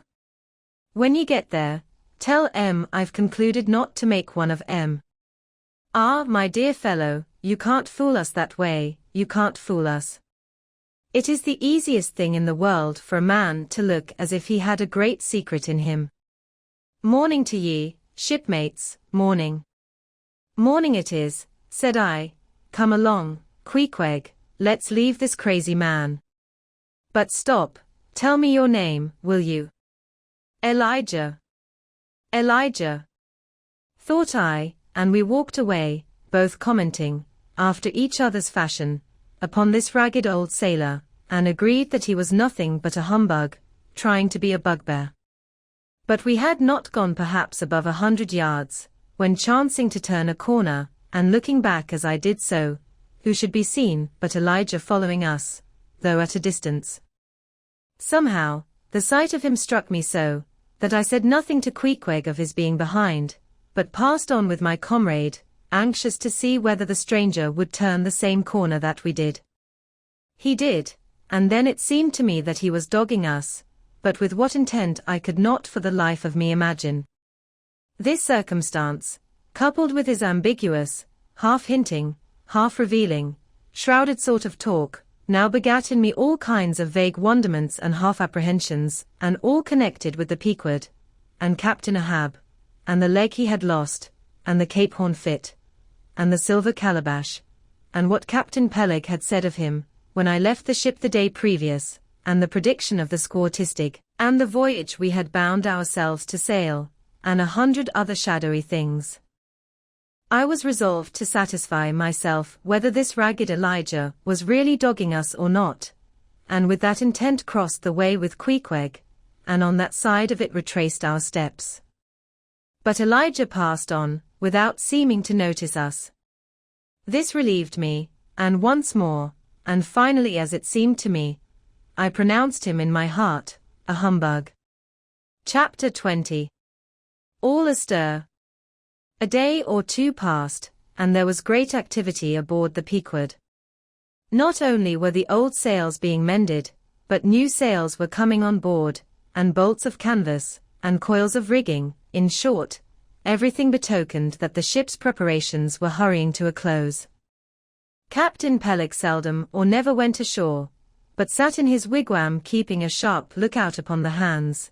Bildad did all the purchasing and providing at the stores, and the men employed in the hold and on the rigging were working till long after nightfall. On the day following Queequeg's signing the articles, word was given at all the inns where the ship's company were stopping, that their chests must be on board before night, for there was no telling how soon the vessel might be sailing. So Queequeg and I got down our traps, resolving, however, to sleep ashore till the last. But it seems they always give very long notice in these cases, and the ship did not sail for several days. But no wonder, there was a good deal to be done, and there is no telling how many things to be thought of, before the Pequod was fully equipped. Every one knows what a multitude of things, beds, saucepans, knives and forks, shovels and tongs, napkins, nutcrackers, and what not, are indispensable to the business of housekeeping. Just so with whaling, which necessitates a 3 years' housekeeping upon the wide ocean, far from all grocers, costermongers, doctors, bakers, and bankers. And though this also holds true of merchant vessels, yet not by any means to the same extent as with whalemen. For besides the great length of the whaling voyage, the numerous articles peculiar to the prosecution of the fishery, and the impossibility of replacing them at the remote harbors usually frequented, it must be remembered, that of all ships, whaling vessels are the most exposed to accidents of all kinds, and especially to the destruction and loss of the very things upon which the success of the voyage most depends. Hence, the spare boats, spare spars, and spare lines and harpoons, and spare everythings, almost, but a spare captain and duplicate ship. At the period of our arrival at the island, the heaviest storage of the Pequod had been almost completed, comprising her beef, bread, water, fuel, and iron hoops and staves. But, as before hinted, for some time there was a continual fetching and carrying on board of divers odds and ends of things, both large and small. Chief among those who did this fetching and carrying was Captain Bildad's sister, a lean old lady of a most determined and indefatigable spirit, but withal very kind-hearted, who seemed resolved that, if she could help it, nothing should be found wanting in the Pequod, after once fairly getting to sea. At one time she would come on board with a jar of pickles for the steward's pantry, another time with a bunch of quills for the chief mate's desk, where he kept his log, a third time with a roll of flannel for the small of some one's rheumatic back. Never did any woman better deserve her name, which was Charity, Aunt Charity, as everybody called her. And like a sister of Charity did this charitable Aunt Charity bustle about hither and thither, ready to turn her hand and heart to anything that promised to yield safety, comfort, and consolation to all on board a ship in which her beloved brother Bildad was concerned, and in which she herself owned a score or two of well-saved dollars. But it was startling to see this excellent-hearted Quakeress coming on board, as she did the last day, with a long oil ladle in one hand and a still longer whaling lance in the other. Nor was Bildad himself nor Captain Peleg at all backward. As for Bildad, he carried about with him a long list of the articles needed, and at every fresh arrival, down went his mark opposite that article upon the paper. Every once in a while Peleg came hobbling out of his whalebone den, roaring at the men down the hatchways, roaring up to the riggers at the masthead, and then concluded by roaring back into his wigwam. During these days of preparation, Queequeg and I often visited the craft, and as often I asked about Captain Ahab, and how he was, and when he was going to come on board his ship. To these questions they would answer, that he was getting better and better, and was expected aboard every day. Meantime, the two captains, Peleg and Bildad, could attend to everything necessary to fit the vessel for the voyage. If I had been downright honest with myself, I would have seen very plainly in my heart that I did but half fancy being committed this way to so long a voyage, without once laying my eyes on the man who was to be the absolute dictator of it, so soon as the ship sailed out upon the open sea. But when a man suspects any wrong, it sometimes happens that if he be already involved in the matter, he insensibly strives to cover up his suspicions even from himself. And much this way it was with me. I said nothing, and tried to think nothing. At last it was given out that sometime next day the ship would certainly sail. So next morning, Queequeg and I took a very early start. Chapter 21. Going aboard. It was nearly 6 o'clock, but only grey imperfect misty dawn, when we drew nigh the wharf. There are some sailors running ahead there, if I see right, said I to Queequeg. It can't be shadows, she's off by sunrise, I guess, come on. Avast! Cried a voice, whose owner at the same time coming close behind us, laid a hand upon both our shoulders, and then insinuating himself between us, stood stooping forward a little, in the uncertain twilight, strangely peering from Queequeg to me. It was Elijah. Going aboard. Hands off, will you, said I. Looky here, said Queequeg, shaking himself, go away. Ain't going aboard, then? Yes, we are, said I, but what business is that of yours? Do you know, Mr. Elijah, that I consider you a little impertinent? No, no, no. I wasn't aware of that, said Elijah, slowly and wonderingly looking from me to Queequeg, with the most unaccountable glances. Elijah, said I, you will oblige my friend and me by withdrawing. We are going to the Indian and Pacific Oceans, and would prefer not to be detained. Ye be ye. Coming back afore breakfast. His cracked, Queequeg, said I, come on. Hollow, cried stationary Elijah, hailing us when we had removed a few paces. Never mind him, said I, Queequeg, come on. But he stole up to us again, and suddenly clapping his hand on my shoulder, said, did ye see anything looking like men going towards that ship a while ago? Struck by this plain matter-of-fact question, I answered, saying, yes, I thought I did see 4 or 5 men, but it was too dim to be sure. Very dim, said Elijah. Morning to ye. Once more we quitted him, but once more he came softly after us, and touching my shoulder again, said, see if you can find now, will ye? Find who? Morning to ye. Morning to ye, he rejoined, again moving off. Oh. I was going to warn ye against, but never mind, it's all one, all in the family too. Sharp frost this morning, ain't it? Goodbye to ye. Shan't see ye again very soon, I guess, unless it's before the grand jury. And with these cracked words he finally departed, leaving me, for the moment, in no small wonderment at his frantic impudence. At last, stepping on board the Pequod, we found everything in profound quiet, not a soul moving. The cabin entrance was locked within, the hatches were all on, and lumbered with coils of rigging. Going forward to the forecastle, we found the slide of the scuttle open. Seeing a light, we went down, and found only an old rigger there, wrapped in a tattered pea-jacket. He was thrown at whole length upon 2 chests, his face downwards and enclosed in his folded arms. The profoundest slumber slept upon him. Those sailors we saw, Queequeg, where can they have gone to? Said I, looking dubiously at the sleeper. But it seemed that, when on the wharf, Queequeg had not at all noticed what I now alluded to, hence I would have thought myself to have been optically deceived in that matter, were it not for Elijah's otherwise inexplicable question.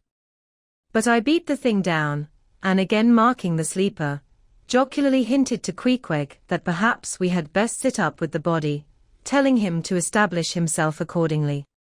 He put his hand upon the sleeper's rear, as though feeling if it was soft enough, and then, without more ado, sat quietly down there. Gracious! Queequeg, don't sit there, said I. Oh. Perry dude seat, said Queequeg, my country way, won't hurt him face. Face, said I, call that his face. Very benevolent countenance then, but how hard he breathes, his heaving himself, get off, Queequeg, you are heavy, it's grinding the face of the poor. Get off, Queequeg. Look, he'll twitch you off soon. I wonder he don't wake. Queequeg removed himself to just beyond the head of the sleeper, and lighted his tomahawk pipe. I sat at the feet. We kept the pipe passing over the sleeper, from one to the other. Meanwhile, upon questioning him in his broken fashion, Queequeg gave me to understand that, in his land, owing to the absence of settees and sofas of all sorts, the king, chiefs, and great people generally, were in the custom of fattening some of the lower orders for ottomans, and to furnish a house comfortably in that respect, you had only to buy up 8 or 10 lazy fellows, and lay them round in the piers and alcoves. Besides, it was very convenient on an excursion, much better than those garden chairs, which are convertible into walking sticks, upon occasion, a chief calling his attendant, and desiring him to make a settee of himself under a spreading tree, perhaps in some damp marshy place. While narrating these things, every time Queequeg received the tomahawk from me, he flourished the hatchet side of it over the sleeper's head. What's that for, Queequeg? Very easy, Killy, oh. Very easy. He was going on with some wild reminiscences about his tomahawk pipe, which, it seemed, had in its 2 uses both brained his foes and soothed his soul, when we were directly attracted to the sleeping rigger. The strong vapor now completely filling the contracted hole, it began to tell upon him. He breathed with a sort of muffledness, then seemed troubled in the nose, then revolved over once or twice, then sat up and rubbed his eyes. Hollow, he breathed at last, who be ye smokers? Shipped men, answered I, when does she sail? Aye, ye are going in her, be ye? She sails today. The captain came aboard last night. What captain, Ahab? Who but him indeed? I was going to ask him some further questions concerning Ahab, when we heard a noise on deck. Hollow. Starbuck's astir, said the rigger. He's a lively chief mate, that, good man, and a pious, but all alive now, I must turn to. And so saying he went on deck, and we followed. It was now clear sunrise. Soon the crew came on board in 2s and 3s, the riggers bestirred themselves, the mates were actively engaged, and several of the shore people were busy in bringing various last things on board. Meanwhile Captain Ahab remained invisibly enshrined within his cabin. Chapter 22. Merry Christmas. At length, towards noon, upon the final dismissal of the ship's riggers, and after the Pequod had been hauled out from the wharf, and after the ever-thoughtful Charity had come off in a whaleboat, with her last gift, a nightcap for Stubb, the second mate, her brother-in-law, and a spare Bible for the steward, after all this, the 2 captains, Peleg and Bildad, issued from the cabin, and turning to the chief mate, Peleg said, "Now, Mr. Starbuck, are you sure everything is right? Captain Ahab is all ready, just spoke to him, nothing more to be got from shore, eh? Well, call all hands, then. Muster aft here, blast M. No need of profane words, however great the hurry, Peleg, said Bildad, but away with thee, friend Starbuck, and do our bidding. How now?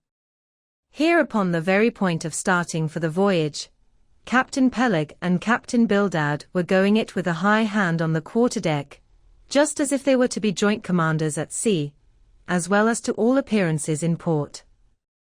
And as for Captain Ahab, no sign of him was yet to be seen, only, they said he was in the cabin. But then, the idea was, that his presence was by no means necessary in getting the ship under way, and steering her well out to sea. Indeed, as that was not at all his proper business, but the pilot's, and as he was not yet completely recovered, so they said, therefore, Captain Ahab stayed below. And all this seemed natural enough, especially as in the merchant service many captains never show themselves on deck for a considerable time, after heaving up the anchor, but remain over the cabin table, having a farewell merrymaking with their shore friends, before they quit the ship for good with the pilot. But there was not much chance to think over the matter, for Captain Peleg was now all alive. He seemed to do most of the talking and commanding, and not Bildad. "Aft here, ye sons of bachelors," he cried, as the sailors lingered at the mainmast. "Mr. Starbuck, drive aft. Strike the tent there," was the next order. As I hinted before, this whalebone marquee was never pitched except in port, and on board the Pequod, for 30 years, the order to strike the tent was well known to be the next thing to heaving up the anchor. "Man the capstan. Blood and thunder, jump," was the next command, and the crew sprang for the handspikes. Now in getting under way, the station generally occupied by the pilot is the forward part of the ship. And here Bildad, who, with Peleg, be it known, in addition to his other officers, was one of the licensed pilots of the port, he being suspected to have got himself made a pilot in order to save the Nantucket pilot fee to all the ships he was concerned in, for he never piloted any other craft. Bildad, I say, might now be seen actively engaged in looking over the bows for the approaching anchor, and at intervals singing what seemed a dismal stave of psalmody, to cheer the hands at the windlass, who roared forth some sort of a chorus about the girls in Booble Alley, with hearty goodwill. Nevertheless, not 3 days previous, Bildad had told them that no profane songs would be allowed on board the Pequod, particularly in getting under way, and Charity, his sister, had placed a small choice copy of what's in each seaman's berth. Meantime, overseeing the other part of the ship, Captain Peleg ripped and swore astern in the most frightful manner. I almost thought he would sink the ship before the anchor could be got up. Involuntarily I paused on my handspike, and told Queequeg to do the same, thinking of the perils we both ran, in starting on the voyage with such a devil for a pilot. I was comforting myself, however, with the thought that in pious Bildad might be found some salvation, spite of his 777th lay, when I felt a sudden sharp poke in my rear, and turning round, was horrified at the apparition of Captain Peleg in the act of withdrawing his leg from my immediate vicinity. That was my first kick. "Is that the way they heave in the marchant service?" he roared. "Spring, thou sheephead, spring, and break thy backbone. Why don't ye spring, I say, all of ye, spring. Quohog. Spring, thou chap with the red whiskers, spring there, Scotch cap. Spring, thou green pants. Spring, I say, all of ye, and spring your eyes out." And so saying, he moved along the windlass, here and there using his leg very freely, while imperturbable Bildad kept leading off with his psalmody. Thinks I, Captain Peleg must have been drinking something today. At last the anchor was up, the sails were set, and off we glided. It was a short, cold Christmas, and as the short northern day merged into night, we found ourselves almost broad upon the wintry ocean, whose freezing spray cased us in ice, as in polished armor. The long rows of teeth on the bulwarks glistened in the moonlight, and like the white ivory tusks of some huge elephant, vast curving icicles depended from the bows.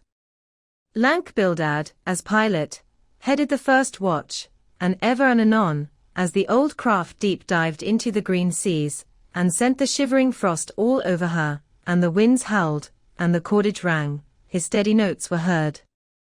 Sweet fields beyond the swelling flood stand dressed in living green.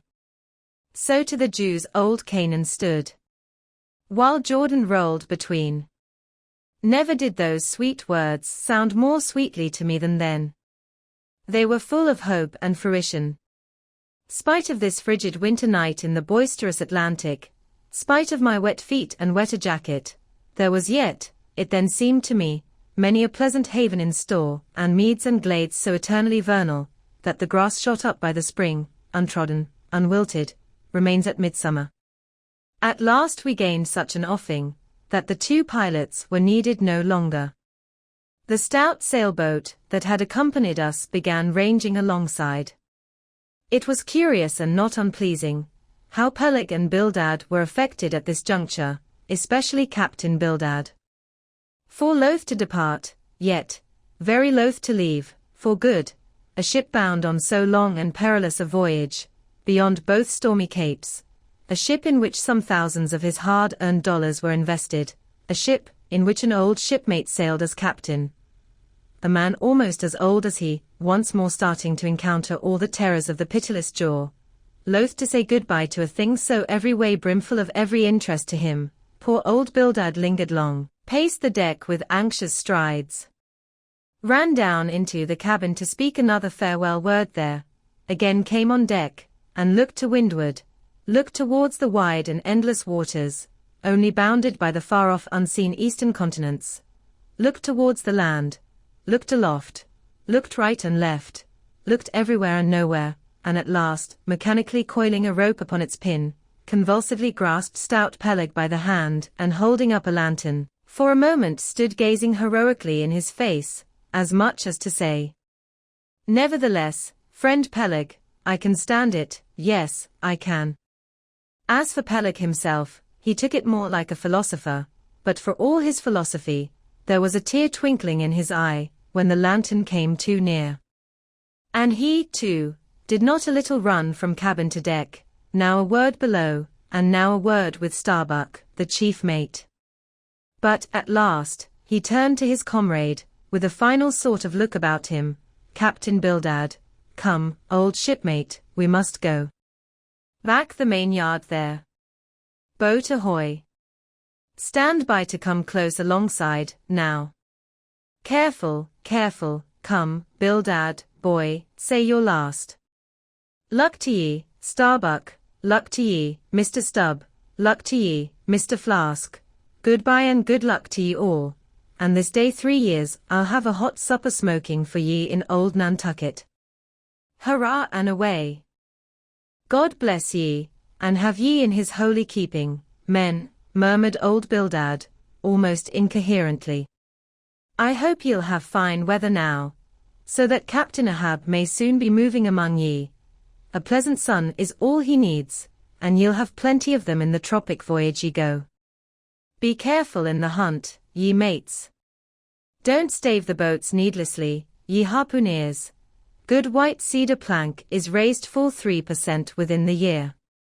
Don't forget your prayers, either. Mr. Starbuck, mind that Cooper don't waste the spare staves. Oh. The sail needles are in the green locker.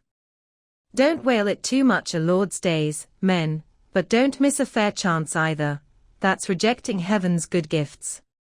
Have an eye to the molasses tiss, Mr. Stubb, it was a little leaky, I thought. If ye touch at the islands, Mr. Flask, beware of fornication. Goodbye, goodbye. Don't keep that cheese too long down in the hold, Mr. Starbuck, it'll spoil. Be careful with the butter, 20 cents the pound it was, and mind ye, if. Come, come, Captain Bildad, stop palavering, away, and with that, Peleg hurried him over the side, and both dropped into the boat. Ship and boat diverged, the cold, damp night breeze blew between, a screaming gull flew overhead, the two hulls wildly rolled, we gave 3 heavy-hearted cheers, and blindly plunged like fate into the lone Atlantic. Chapter 23. The Lee Shore. Some chapters back, one Bulkington was spoken of, a tall, Newland mariner, encountered in New Bedford at the inn. When on that shivering winter's night, the Peak would thrust her vindictive bows into the cold malicious waves, who should I see standing at her helm but Bulkington? I looked with sympathetic awe and fearfulness upon the man, who in midwinter just landed from a 4 years' dangerous voyage, could so unrestingly push off again for still another tempestuous term. The land seemed scorching to his feet. Wonderfulest things are ever the unmentionable, deep memories yield no epitaphs. This 6-inch chapter is the stoneless grave of Bulkington. Let me only say that it fared with him as with the storm-tossed ship that miserably drives along the leeward land. The port would fain give succor, the port is pitiful, in the port is safety, comfort, hearthstone, supper, warm blankets, friends, all that's kind to our mortalities. But in that gale, the port, the land, is that ship's direst jeopardy. She must fly all hospitality, one touch of land, though it but graze the keel, would make her shudder through and through. With all her might she crowds all sail offshore, in so doing, fights, 'gainst the very winds that fain would blow her homeward, seeks all the lashed sea's landlessness again, for refuge's sake forlornly rushing into peril. Her only friend her bitterest foe. Know ye now, Bulkington? Glimpses do ye seem to see of that mortally intolerable truth, that all deep, earnest thinking is but the intrepid effort of the soul to keep the open independence of her sea, while the wildest winds of heaven and earth conspire to cast her on the treacherous, slavish shore. But as in landlessness alone resides highest truth, shoreless, indefinite as God, so, better is it to perish in that howling infinite, than be ingloriously dashed upon the lee, even if that were safety. For worm-like, then, oh, who would craven crawl to land? Terrors of the terrible. Is all this agony so vain? Take heart, O Bulkington. Bear thee grimly, demigod. Up from the spray of thy ocean perishing, straight up, leaps thy apotheosis. Chapter 24. The Advocate. As Queequeg and I are now fairly embarked in this business of whaling, and as this business of whaling has somehow come to be regarded among landsmen as a rather unpoetical and disreputable pursuit, therefore, I am all anxiety to convince ye landsmen, of the injustice hereby done to us hunters of whales. In the first place, it may be deemed almost superfluous to establish the fact, that among people at large, the business of whaling is not accounted on a level with what are called the liberal professions. If a stranger were introduced into any miscellaneous metropolitan society, it would but slightly advance the general opinion of his merits, were he presented to the company as a harpooner, say, and if in emulation of the naval officers, he should append the initials SWF, for sperm whale fishery, to his visiting card. Such a procedure would be deemed preeminently presuming and ridiculous. Doubtless one leading reason why the world declines honoring us whalemen is this. They think that, at best, our vocation amounts to a butchering sort of business, and that when actively engaged therein, we are surrounded by all manner of defilements. Butchers we are, that is true. But butchers, also, and butchers of the bloodiest badge, have been all martial commanders whom the world invariably delights to honor. And as for the matter of the alleged uncleanliness of our business, ye shall soon be initiated into certain facts hitherto pretty generally unknown, and which, upon the whole, will triumphantly plant the sperm whale ship at least among the cleanliest things of this tidy earth. But even granting the charge in question to be true, what disordered slippery decks of a whale ship are comparable to the unspeakable carrion of those battlefields from which so many soldiers return to drink in all ladies' plaudits? And if the idea of peril so much enhances the popular conceit of the soldier's profession, let me assure ye that many a veteran, who has freely marched up to a battery, would quickly recoil at the apparition of the sperm whale's vast tail, fanning into eddies the air over his head. For what are the comprehensible terrors of man compared with the interlinked terrors and wonders of God? But, though the world scouts at us whale hunters, yet does it unwittingly pay us the profoundest homage, yea, an all-abounding adoration. For almost all the tapers, lamps, and candles that burn round the globe, burn, as before so many shrines, to our glory. But look at this matter in other lights, weigh it in all sorts of scales, see what we whalemen are and have been. Why did the Dutch in De Witt's time have admirals of their whaling fleets? Why did Louis XVI of France, at his own personal expense, fit out whaling ships from Dunkirk, and politely invite to that town some score or two of families from our own island of Nantucket? Why did Britain between the years 1750 and 1788 pay to her whalemen in bounties upwards of £1,000,000? And lastly, how comes it that we whalemen of America now outnumber all the rest of the banded whalemen in the world, sail a navy of upwards of 700 vessels, manned by 18,000 men, yearly consuming $4 million, the ship's worth, at the time of sailing, $20 million. And every year importing into our harbors a well-reaped harvest of $7 million. How comes all this, if there be not something puissant in whaling? But this is not the half, look again. I freely assert, that the cosmopolite philosopher cannot, for his life, point out one single peaceful influence, which within the last 60 years, has operated more potentially upon the whole broad world, taken in one aggregate, than the high and mighty business of whaling. One way and another, it has begotten events so remarkable in themselves, and so continuously momentous in their sequential issues, that whaling may well be regarded as that Egyptian mother, who bore offspring themselves pregnant from her womb.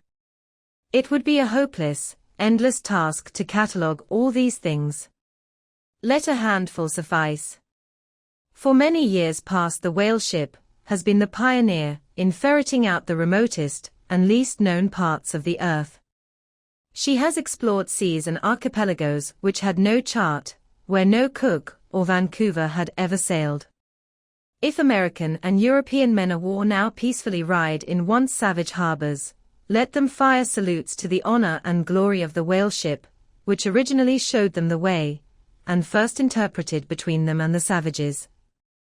They may celebrate as they will the heroes of exploring expeditions, your Cooks, your Cruisensterns, but I say that scores of anonymous captains have sailed out of Nantucket, that were as great, and greater than your Cook and your Cruisenstern.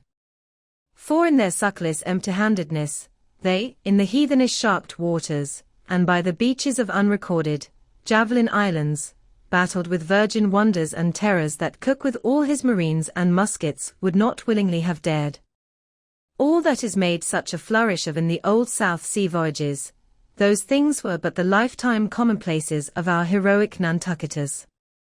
Often, adventures which Vancouver dedicates 3 chapters to, these men accounted unworthy of being set down in the ship's common log. Ah, the world! Oh, the world!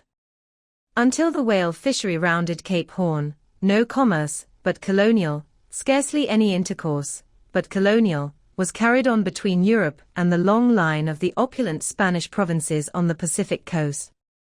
It was the whaleman who first broke through the jealous policy of the Spanish crown, touching those colonies, and if space permitted, it might be distinctly shown how from those whalemen at last eventuated the liberation of Peru, Chile, and Bolivia from the yoke of old Spain, and the establishment of the eternal democracy in those parts.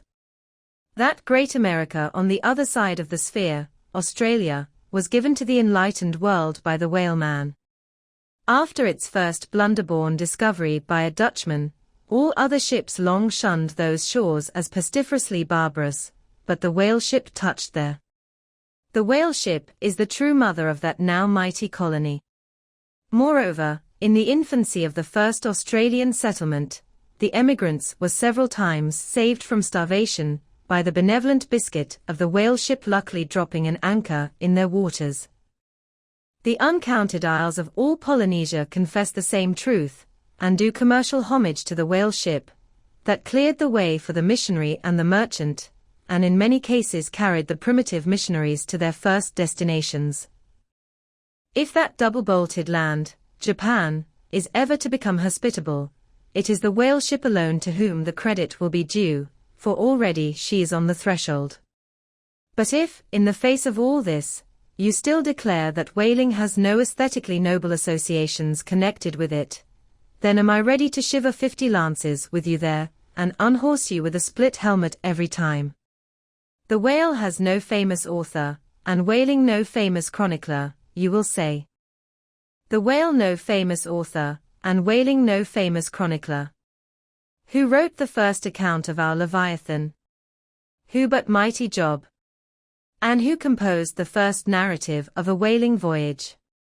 Who, but no less a prince than Alfred the Great, who, with his own royal pen, took down the words from other, the Norwegian whale hunter of those times? And who pronounced our glowing eulogy in Parliament? Who, but Edmund Burke? True enough, but then whalemen themselves are poor devils. They have no good blood in their veins. No good blood in their veins. They have something better than royal blood there. The grandmother of Benjamin Franklin was Mary Morrill, afterwards, by marriage, Mary Folger, one of the old settlers of Nantucket, and the ancestress to a long line of Folgers and harpooneers, all kith and kin to noble Benjamin, this day darting the barbed iron from one side of the world to the other.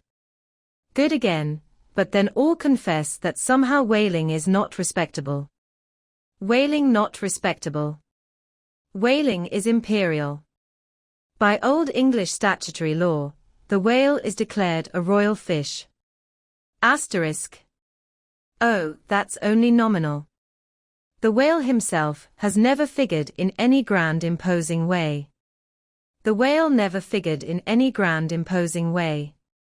In one of the mighty triumphs given to a Roman general upon his entering the world's capital, the bones of a whale, brought all the way from the Syrian coast, were the most conspicuous object in the symboled procession. Asterisk. Asterisk. See subsequent chapters for something more on this head. Grant it, since you cite it, but, say what you will, there is no real dignity in whaling. No dignity in whaling. The dignity of our calling the very heavens attest. Cetus is a constellation in the south. No more. Drive down your hat in presence of the char, and take it off to Queequeg. No more. I know a man that, in his lifetime, has taken 350 whales. I account that man more honorable than that great captain of antiquity, who boasted of taking as many walled towns. And as for me, if, by any possibility, there be any as yet undiscovered prime thing in me, if I shall ever deserve any real repute in that small, but high-hushed world which I might not be unreasonably ambitious of, if hereafter I shall do anything that, upon the whole, a man might rather have done than to have left undone, if, at my death, my executors, or more properly my creditors, find any precious MSS in my desk, then here I prospectively ascribe all the honor and the glory to whaling. For a whale ship was my Yale College and my Harvard. Chapter 25. Postscript. In behalf of the dignity of whaling, I would fain advance naught but substantiated facts. But after embattling his facts, an advocate, who should wholly suppress a not unreasonable surmise, which might tell eloquently upon his cause, such an advocate, would he not be blameworthy?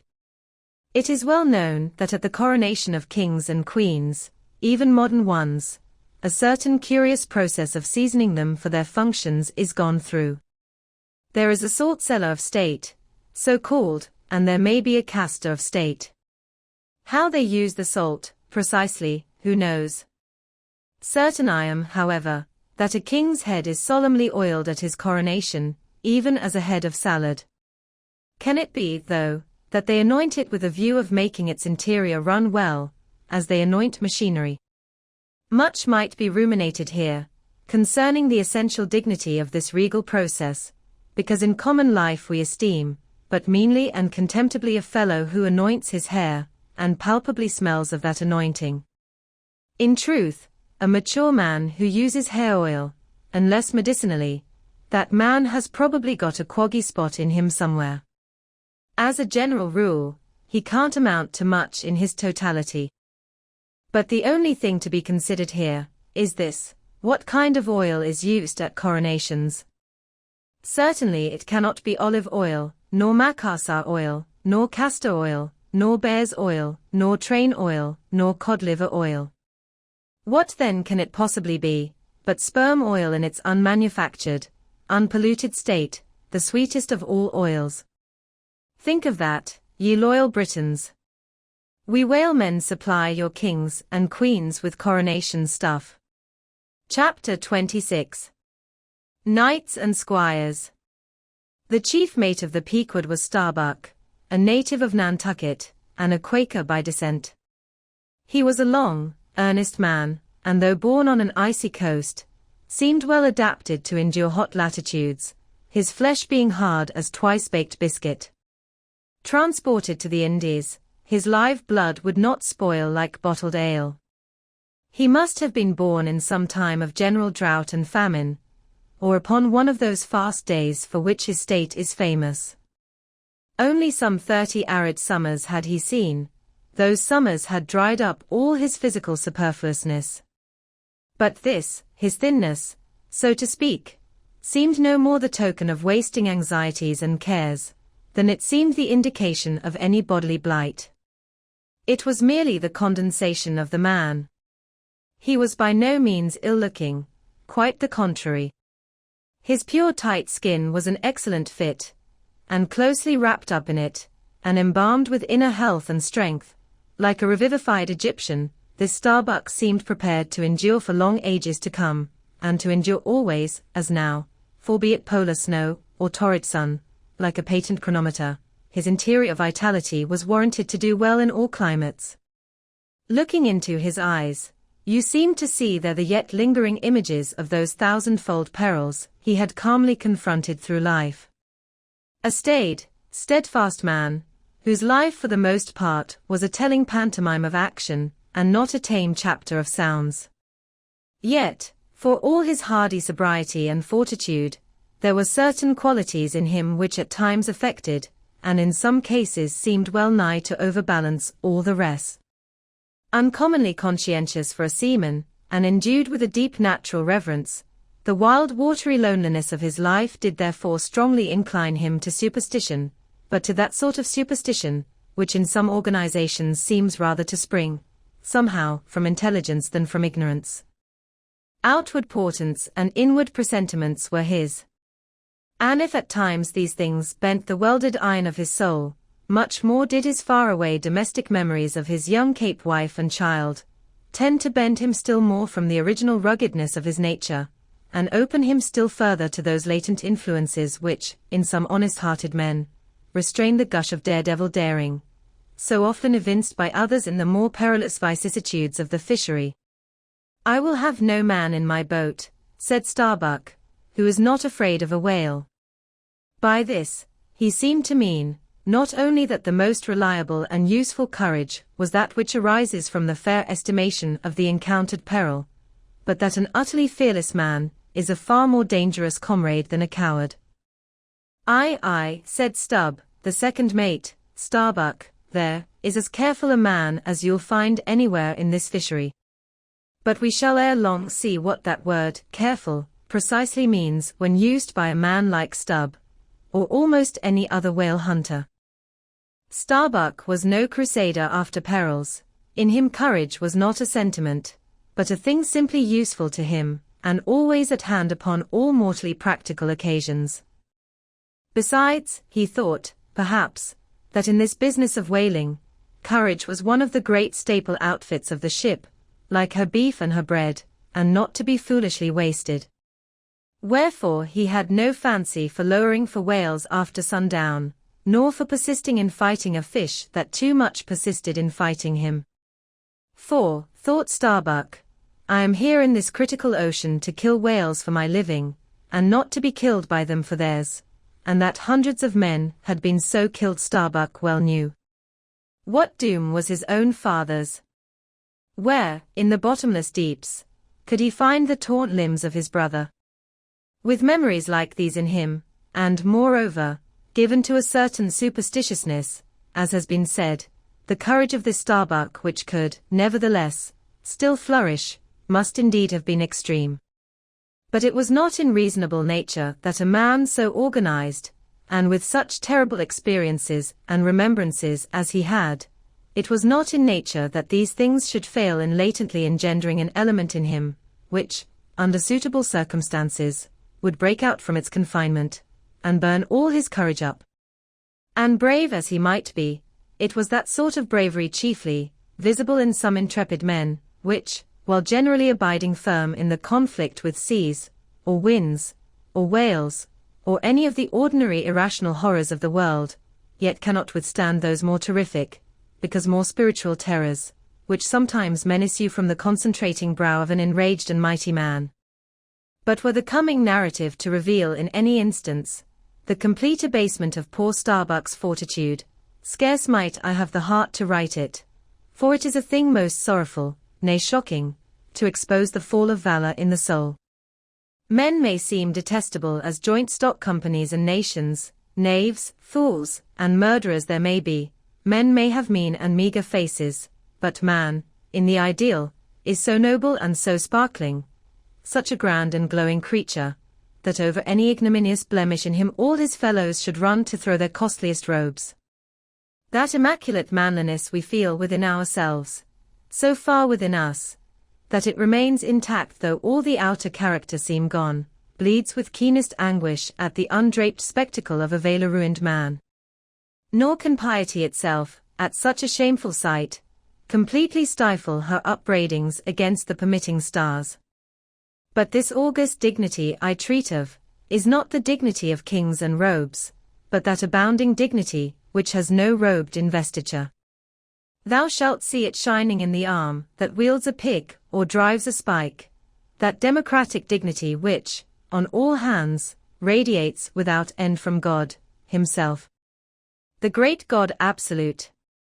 The center and circumference of all democracy. His omnipresence, our divine equality. If, then, to meanest mariners, and renegades and castaways, I shall hereafter ascribe high qualities, though dark, weave round them tragic graces, if even the most mournful, perchance the most abased, among them all, shall at times lift himself to the exalted mounts, if I shall touch that workman's arm with some ethereal light, if I shall spread a rainbow over his disastrous set of sun, then against all mortal critics bear me out in it, thou just spirit of equality, which hast spread one royal mantle of humanity over all my kind. Bear me out in it, thou great democratic God, who didst not refuse to the swart convict, Bunyan, the pale, poetic pearl, thou who didst clothe with doubly hammered leaves of finest gold, the stumped and paupered arm of old Cervantes, thou who didst pick up Andrew Jackson from the pebbles, who didst hurl him upon a war horse, who didst thunder him higher than a throne. Thou who, in all thy mighty, earthly marchings, ever cullest thy selectest champions from the kingly commons, bear me out in it, O God. Chapter 27. Knights and Squires. Stubb was the second mate. He was a native of Cape Cod, and hence, according to local usage, was called a Cape Cod man. A happy-go-lucky, neither craven nor valiant, taking perils as they came with an indifferent air, and while engaged in the most imminent crisis of the chase, toiling away, calm and collected as a journeyman joiner engaged for the year.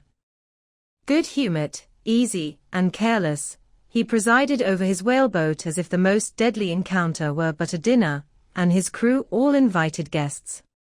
He was as particular about the comfortable arrangement of his part of the boat, as an old stage driver is about the snugness of his box.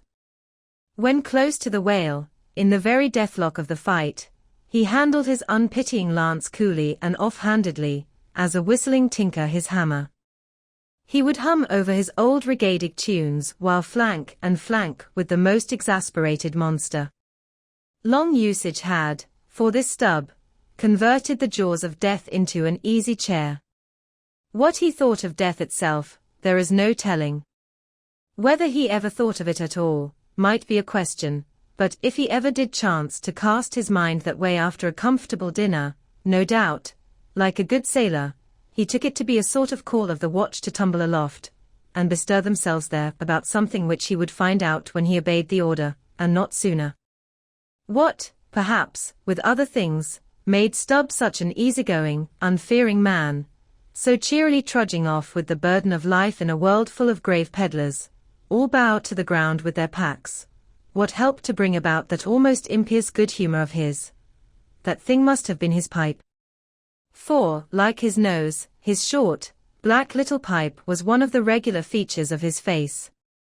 You would almost as soon have expected him to turn out of his bunk without his nose as without his pipe. He kept a whole row of pipes there ready loaded, stuck in a rack, within easy reach of his hand, and, whenever he turned in, he smoked them all out in succession, lighting one from the other to the end of the chapter. then loading them again to be in readiness anew. 4. When Stubb dressed, instead of first putting his legs into his trousers, he put his pipe into his mouth.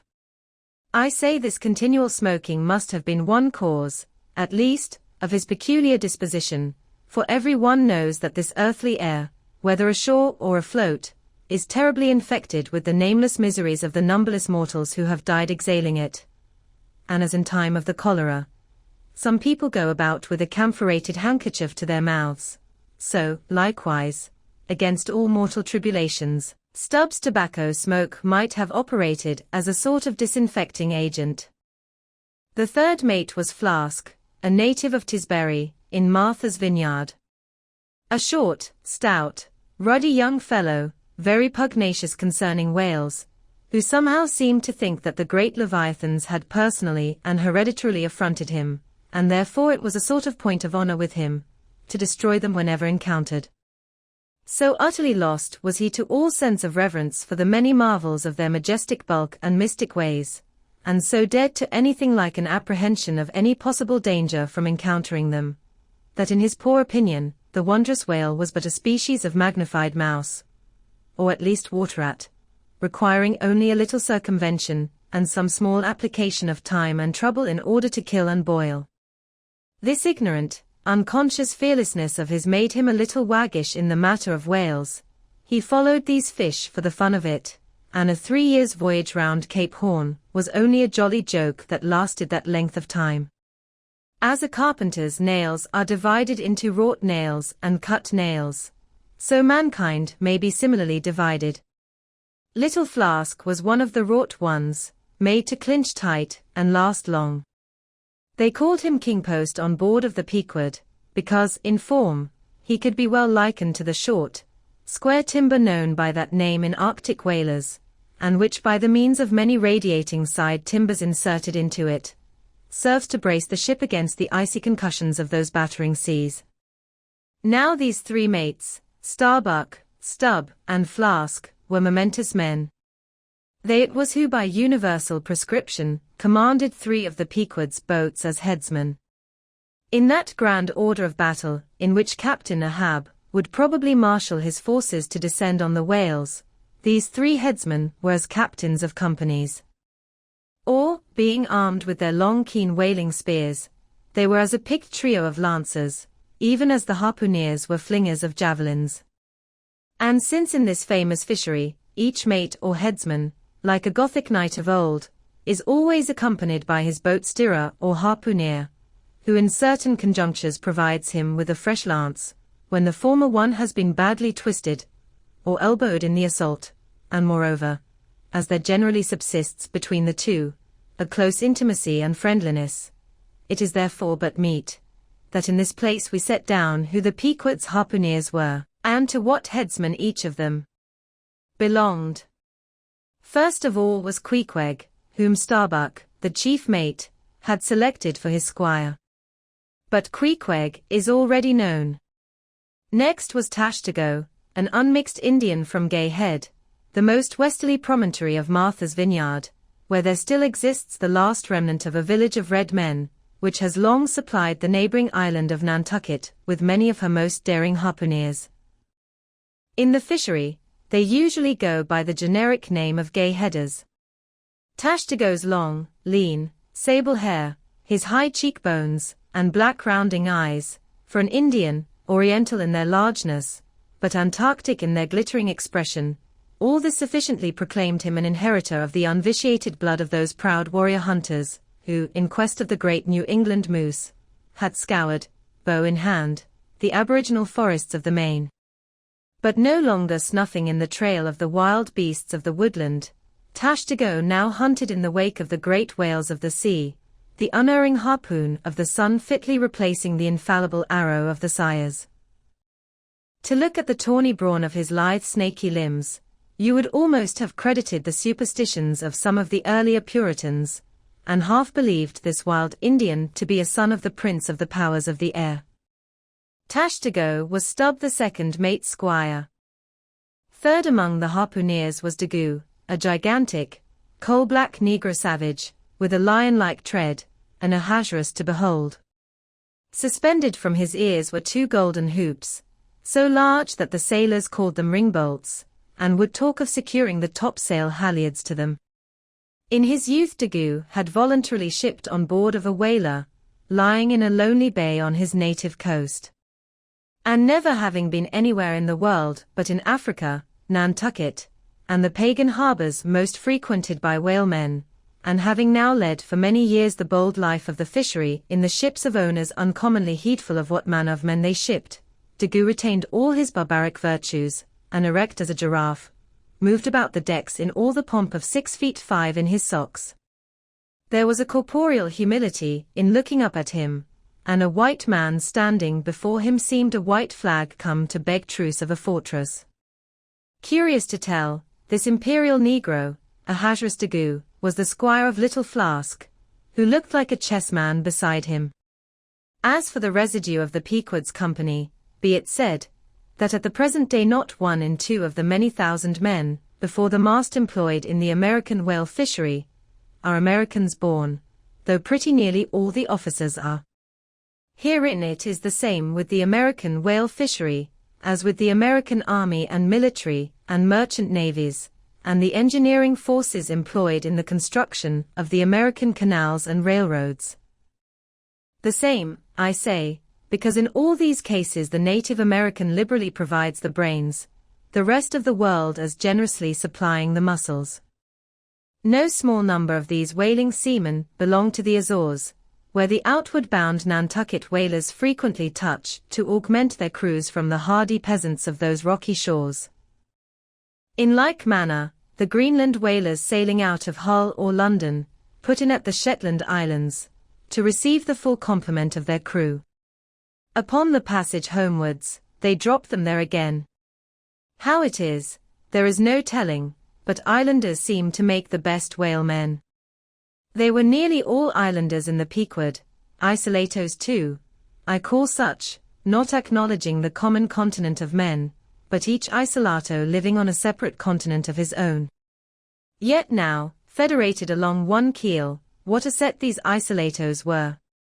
An Anacharsis Kloot's deputation from all the isles of the sea, and all the ends of the earth, accompanying old Ahab in the Pequod to lay the world's grievances before that bar from which not very many of them ever come back. Black little Pip, he never did, oh no. He went before. Poor Alabama boy. On the grim Pequod's forecastle, ye shall ere long see him, beating his tambourine, prelusive of the eternal time, when sent for, to the great quarterdeck on high, he was bid striken with angels, and beat his tambourine in glory.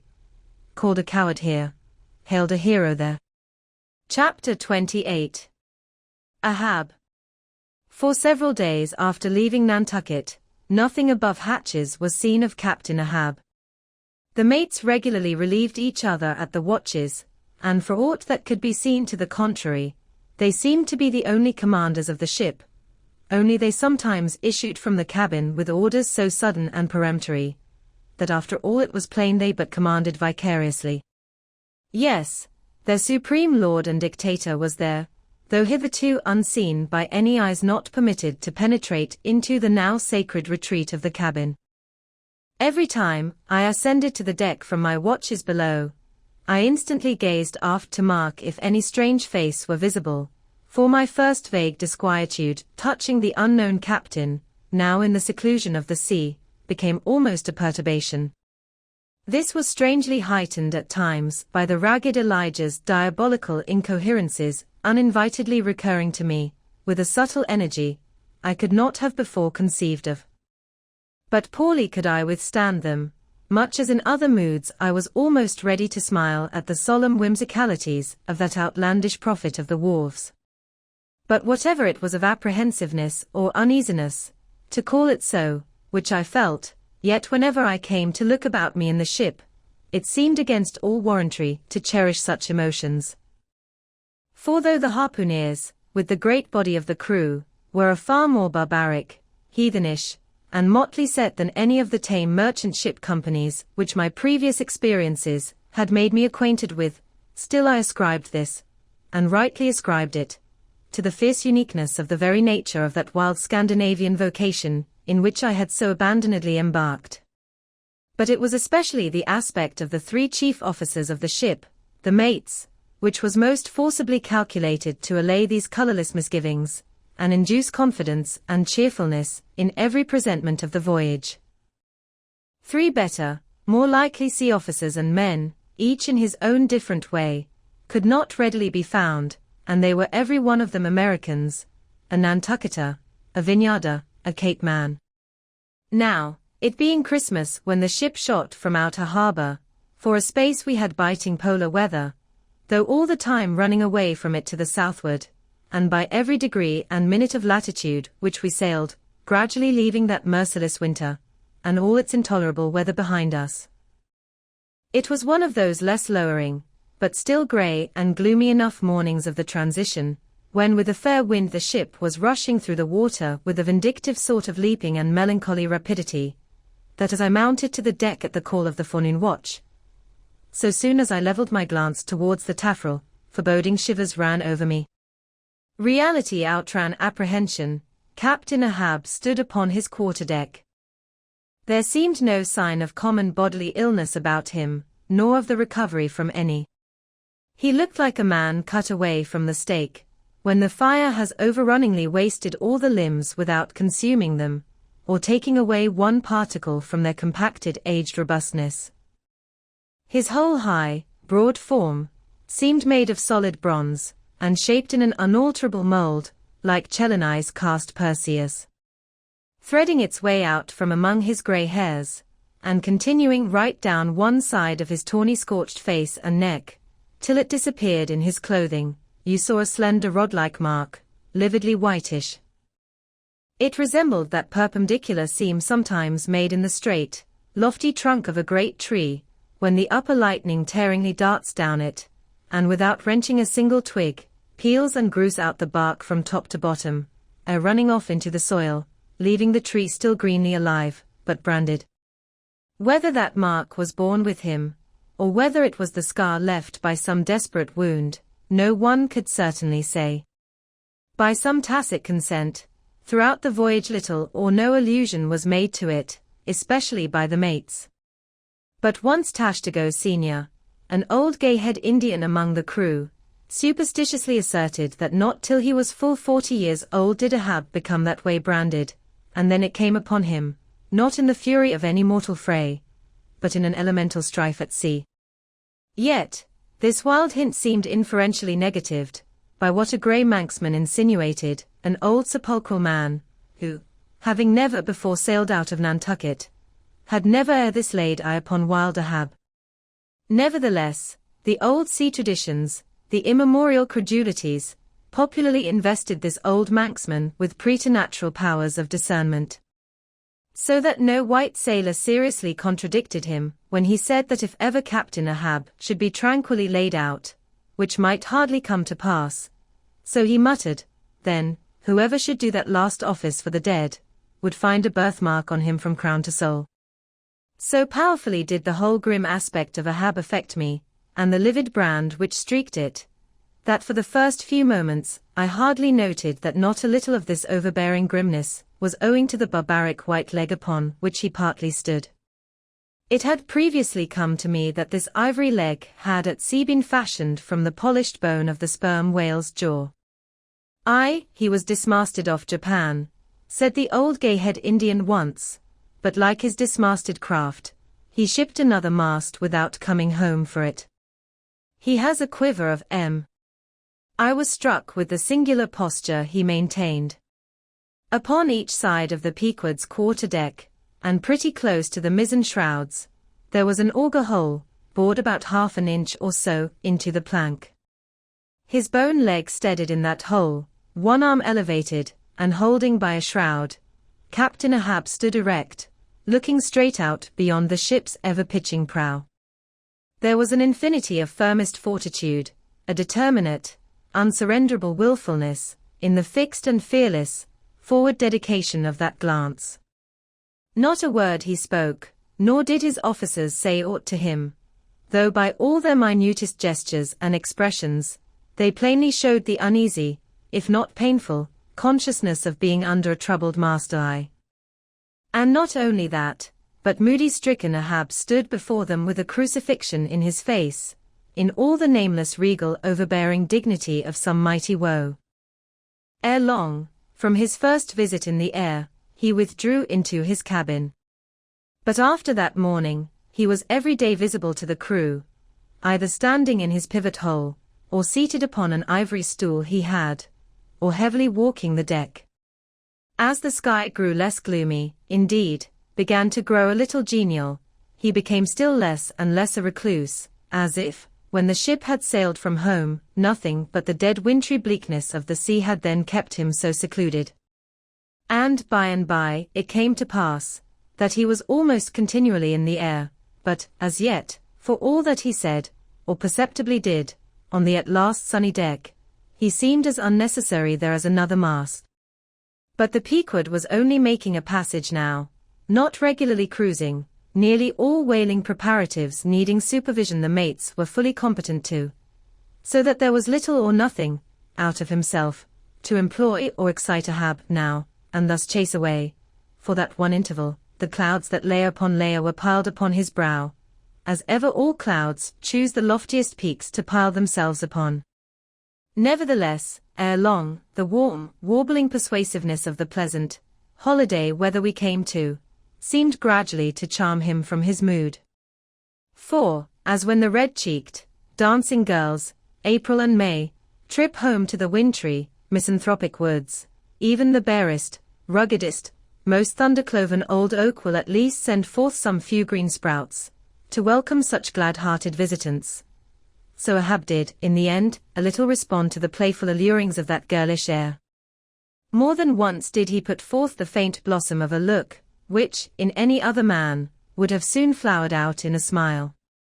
Chapter 29. Enter Ahab, to him, Stubb. Some days elapsed, and ice and icebergs all astern, the Pequod now went rolling through the bright Ketor spring, which, at sea, almost perpetually reigns on the threshold of the eternal August of the tropic. The warmly cool, clear, ringing, perfumed, overflowing, redundant days, were as crystal goblets of Persian sherbet, heaped up, flaked up, with rose-water snow. The starred and stately nights seemed haughty dames in jeweled velvets, nursing at home in lonely pride, the memory of their absent conquering earls, the golden-helmeted suns. For sleeping man, 'twas hard to choose between such winsome days, and such seducing nights. But all the witcheries of that unwaning weather did not merely lend new spells and potencies to the outward world. Inward they turned upon the soul, especially when the still mild hours of eve came on, then, memory shot her crystals as the clear ice most forms of noiseless twilights. And all these subtle agencies, more and more they wrought on Ahab's texture. Old age is always wakeful, as if, the longer linked with life, the less man has to do with aught that looks like death. Among sea commanders, the old greybeards will oftenest leave their berths to visit the night-cloaked deck. It was so with Ahab, only that now, of late, he seemed so much to live in the open air, that truly speaking, his visits were more to the cabin, than from the cabin to the planks. It feels like going down into one's tomb, he would mutter to himself, for an old captain like me to be descending this narrow scuttle, to go to my grave-dug berth. So, almost every 24 hours, when the watches of the night were set, and the band on deck sentineled the slumbers of the band below, and when if a rope was to be hauled upon the forecastle, the sailors flung it not rudely down, as by day, but with some cautiousness dropped it to its place for fear of disturbing their slumbering shipmates. When this sort of steady quietude would begin to prevail, habitually, the silent steersman would watch the cabin scuttle, and ere long the old man would emerge, gripping at the iron banister, to help his crippled way. Some considering touch of humanity was in him, for at times like these, he usually abstained from patrolling the quarterdeck, because to his wearied mates, seeking repose within 6 inches of his ivory heel, such would have been the reverberating crack and in of that bony step, that their dreams would have been on the crunching teeth of sharks. But once, The mood was on him too deep for common regardings, and as with heavy, lumber-like pace he was measuring the ship from taffrail to mainmast, Stubb, the old second mate, came up from below, with a certain unassured, deprecating humorousness, hinted that if Captain Ahab was pleased to walk the planks, then no one could say nay, but there might be some way of muffling the noise, hinting something indistinctly and hesitatingly about a globe of tow, and the insertion into it of the ivory heel. Ah? Stubb, thou didst not know Ahab then? Am I a cannonball, Stubb, said Ahab, that thou wouldst wad me that fashion? But go thy ways, I had forgot.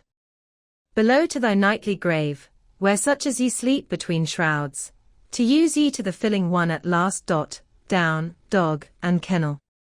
Starting at the unforeseen, concluding exclamation of the so suddenly scornful old man, Stubb was speechless a moment, then said excitedly, I am not used to be spoken to that way, sir.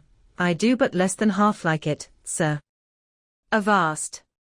Gritted Ahab between his set teeth, and violently moving away, as if to avoid some passionate temptation.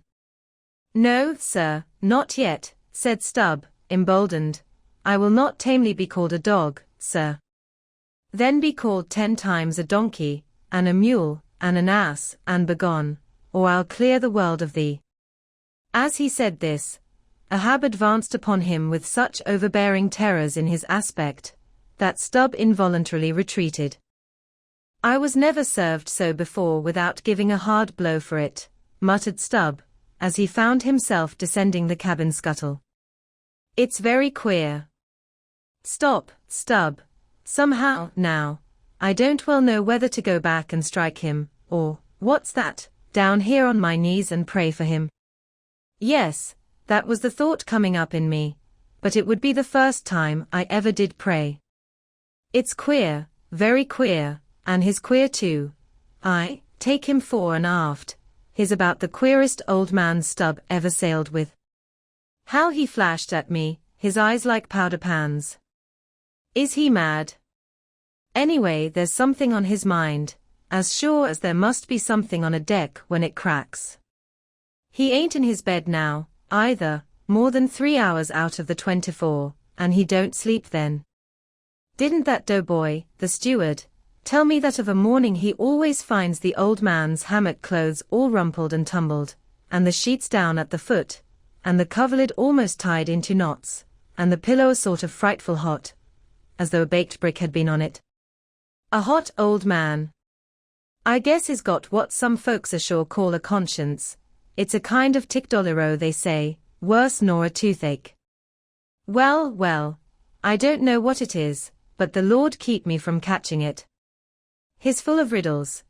I wonder what he goes into the afterhold for, every night, as doughboy tells me he suspects. What's that for, I should like to know?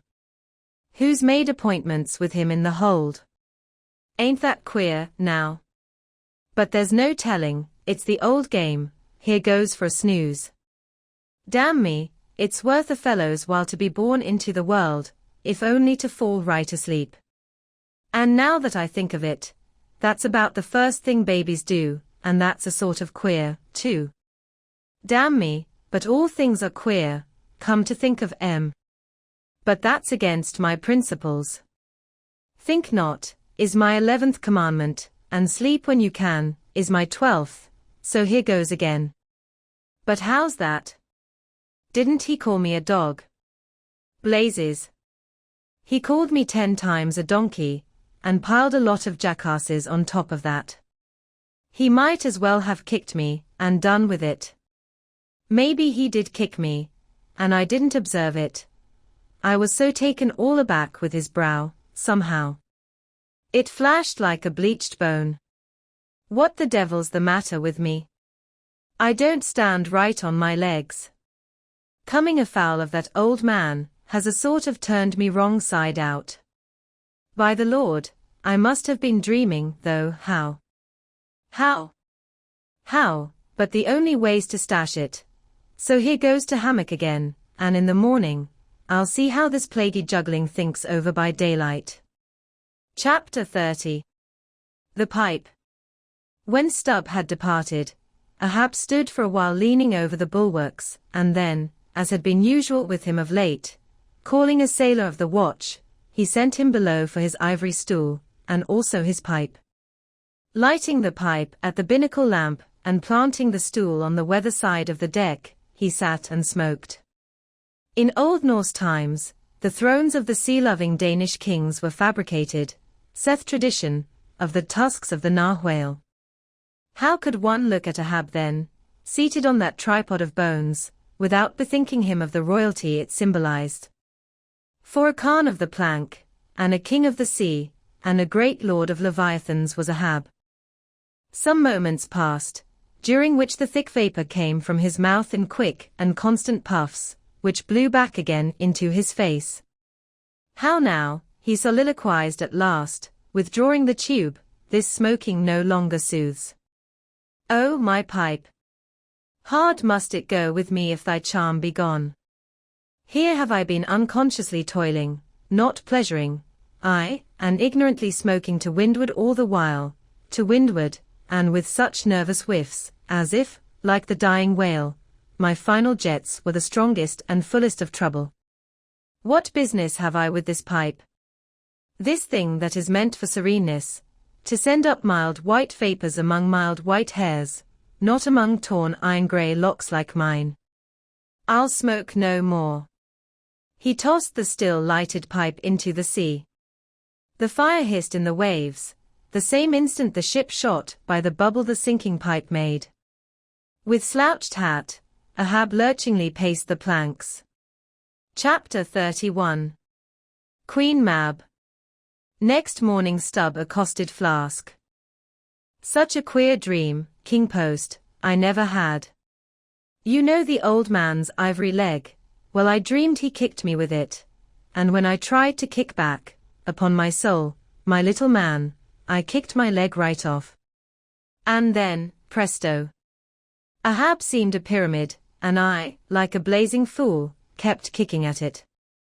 But what was still more curious, Flask, you know how curious all dreams are, through all this rage that I was in, I somehow seemed to be thinking to myself, that after all, it was not much of an insult, that kick from Ahab. Why, thinks I, what's the row? It's not a real leg, only a false leg. And there's a mighty difference between a living thump and a dead thump. That's what makes a blow from the hand, Flask, 50 times more savage to bear than a blow from a cane. The living member, that makes the living insult, my little man. And thinks I to myself all the while, mind, while I was stubbing my silly toes against that cursed pyramid. So confoundedly contradictory was it all the while, I say, I was thinking to myself, what's his leg now, but a cane, a whalebone cane? Yes, thinks I, it was only a playful cudgelling, in fact, only a whaleboning that he gave me, not a base kick. Besides, thinks I, look at it once, why, the end of it, the foot part, what a small sort of end it is, whereas, if a broad-footed farmer kicked me, there's a devilish broad insult. But this insult is whittled down to a point only. But now comes the greatest joke of the dream, Flask. While I was battering away at the pyramid, a sort of badger-haired old merman, with a hump on his back, takes me by the shoulders and slews me round. What are you about, says he. Slid. Man, but I was frightened. Such a fizz. But, somehow, next moment I was over the fright. What am I about, says I at last. And what business is that of yours, I should like to know, Mr. Humpback? Do you want a kick?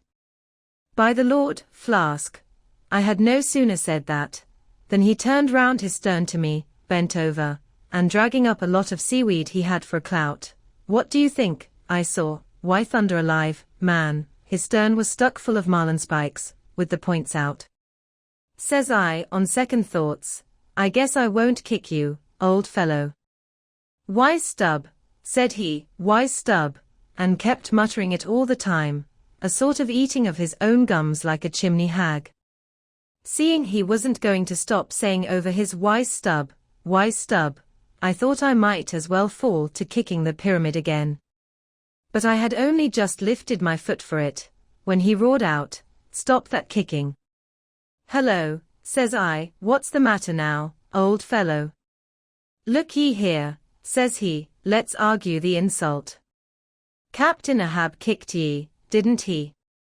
"Yes, he did," says I, "right here it was." "Very good," says he used his ivory leg, didn't he?" "Yes, he did," says I, "well then," says he, "wise stub, what have you to complain of? Didn't he kick with right good will? It wasn't a common pitch pine leg he kicked with, was it? No, you were kicked by a great man, and with a beautiful ivory leg, stub. It's an honor, I consider it an honor.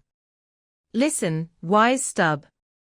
In old England the greatest lords think it great glory to be slapped by a queen, and made garter knights of, but, be your boast, stub, that ye were kicked by old Ahab, and made a wise man of. Remember what I say, be kicked by him, account his kicks honors, and on no account kick back, for you can't help yourself, wise stub. Don't you see that pyramid?" With that, he all of a sudden seemed somehow, in some queer fashion, to swim off into the air. I snored, rolled over, and there I was in my hammock. Now, what do you think of that dream, Flask? I don't know, it seems a sort of foolish to me, though. Maybe. But it's made a wise man of me, Flask. I see Ahab standing there, sideways looking over the stern. Well, the best thing you can do, Flask, is to let the old man alone, never speak to him, whatever he says. Hello. What's that he shouts? Hark. Masthead, there. Look sharp, all of ye.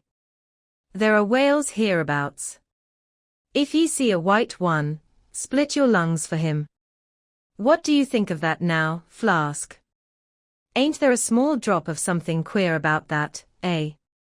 A white whale, did ye mark that, man? Look ye, there's something special in the wind. Stand by for it, Flask. Ahab has that's bloody on his mind. But, Mum, he comes this way. Chapter 32. Cytology. Already we are boldly launched upon the deep, but soon we shall be lost in its unshored, harborless immensities. Ere that come to pass, ere the Pequod's weedy hull rolls side by side with the barnacled hulls of the Leviathan, at the outset it is but well to attend to a matter almost indispensable to a thorough appreciative understanding of the more special Leviathanic revelations and allusions of all sorts, which are to follow. It is some systematized exhibition of the whale in his broad genera, that I would now fain put before you. Yet is it no easy task. The classification of the constituents of a chaos, nothing less is here essayed. Listen to what the best and latest authorities have laid down. No branch of zoology is so much involved as that which is entitled cytology, says Captain Scoresby, A.D. 1820. It is not my intention, were it in my power, to enter into the inquiry as to the true method of dividing the cetacea into groups and families.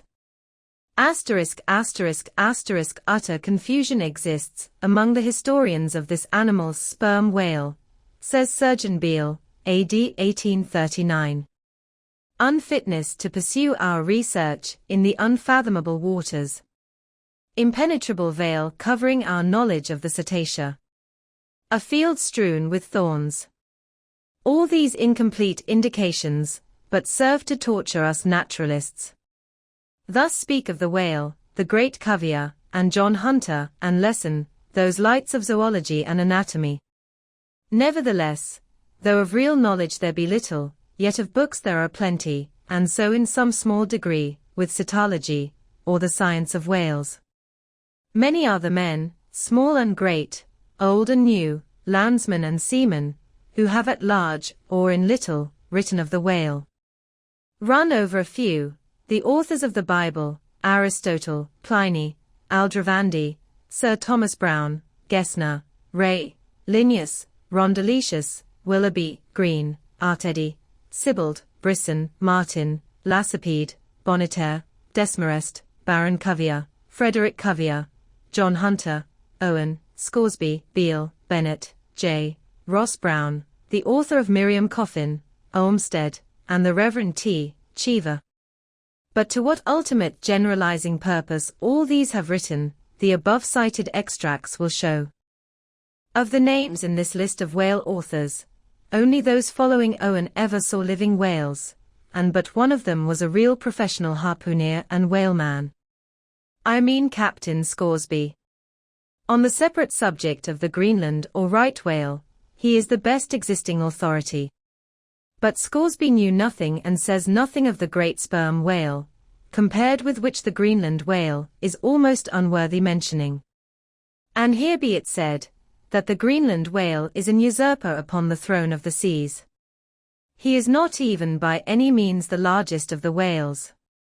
Yet, owing to the long priority of his claims, and the profound ignorance which, till some 70 years back, invested the then fabulous, or utterly unknown sperm whale, and which ignorance to this present day still reigns in all but some few scientific retreats and whaleports, this usurpation has been every way complete. Reference to nearly all the leviathanic allusions in the great poets of past days will satisfy you that the Greenland whale, without one rival, was to them the monarch of the seas. But the time has at last come for a new proclamation. This is Charing Cross, hear ye. Good people all, the Greenland whale is deposed, the great sperm whale now reigneth. There are only 2 books in being which at all pretend to put the living sperm whale before you, and at the same time, in the remotest degree succeed in the attempt. Those books are Beale's and Bennett's, both in their time surgeons to English South Sea whale ships, and both exact and reliable men. The original matter touching the sperm whale to be found in their volumes is necessarily small, but so far as it goes, it is of excellent quality, though mostly confined to scientific description. As yet, however, the sperm whale, scientific or poetic, lives not complete in any literature. Far above all other hunted whales, his is an unwritten life. Now the various species of whales need some sort of popular comprehensive classification, if only an easy outline one for the present, hereafter to be filled in all its departments, by subsequent labors. As no better man advances to take this matter in hand, I hereupon offer my own poor endeavors. I promise nothing complete, because any human thing supposed to be complete, must for that very reason infallibly be faulty. I shall not pretend to a minute anatomical description of the various species, or, in this place at least, to much of any description. My object here is simply to project the draft of a systematization of cetology. I am the architect, not the builder. But it is a ponderous task. No ordinary letter sorter in the post office is equal to it. To grope down into the bottom of the sea after them, to have one's hands among the unspeakable foundations, ribs, and very pelvis of the world, this is a fearful thing. What am I that I should essay to hook the nose of this Leviathan? The awful tauntings in Job might well appall me. Will he, the Leviathan, make a covenant with thee? Behold, the hope of him is vain. But I have swam through libraries and sailed through oceans. I have had to do with whales with these visible hands. I am in earnest, and I will try. There are some preliminaries to settle. First, the uncertain, unsettled condition of this science of cetology is in the very vestibule attested by the fact that in some quarters it still remains a moot point whether a whale be a fish. In his System of Nature, AD 1776, Linnaeus declares, I hereby separate the whales from the fish. But of my own knowledge, I know that down to the year 1850, sharks and shad, alewives and herring, against Linnaeus's express edict, was still found dividing the possession of the same seas with the Leviathan. The grounds upon which Linnaeus would fain have banished the whales from the waters, he states as follows: on account of their warm bilocular heart, their lungs, their movable eyelids, their hollow ears, penum intrantum feminam mammis lactantum, and finally, ex lege naturi iure meritoc.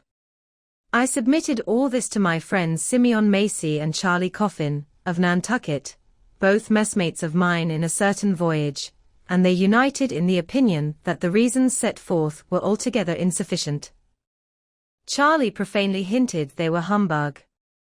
Be it known that, waiving all argument, I take the good old-fashioned ground that the whale is a fish, and call upon holy Jonah to back me. This fundamental thing settled, the next point is, in what internal respect does the whale differ from other fish? Above, Linnaeus has given you those items. But in brief, they are these: lungs and warm blood, whereas all other fish are lungless and cold-blooded. Next, how shall we define the whale, by his obvious externals, so as conspicuously to label him for all time to come? To be short, then, a whale is a spouting fish with a horizontal tail. There you have him. However contracted, that definition is the result of expanded meditation.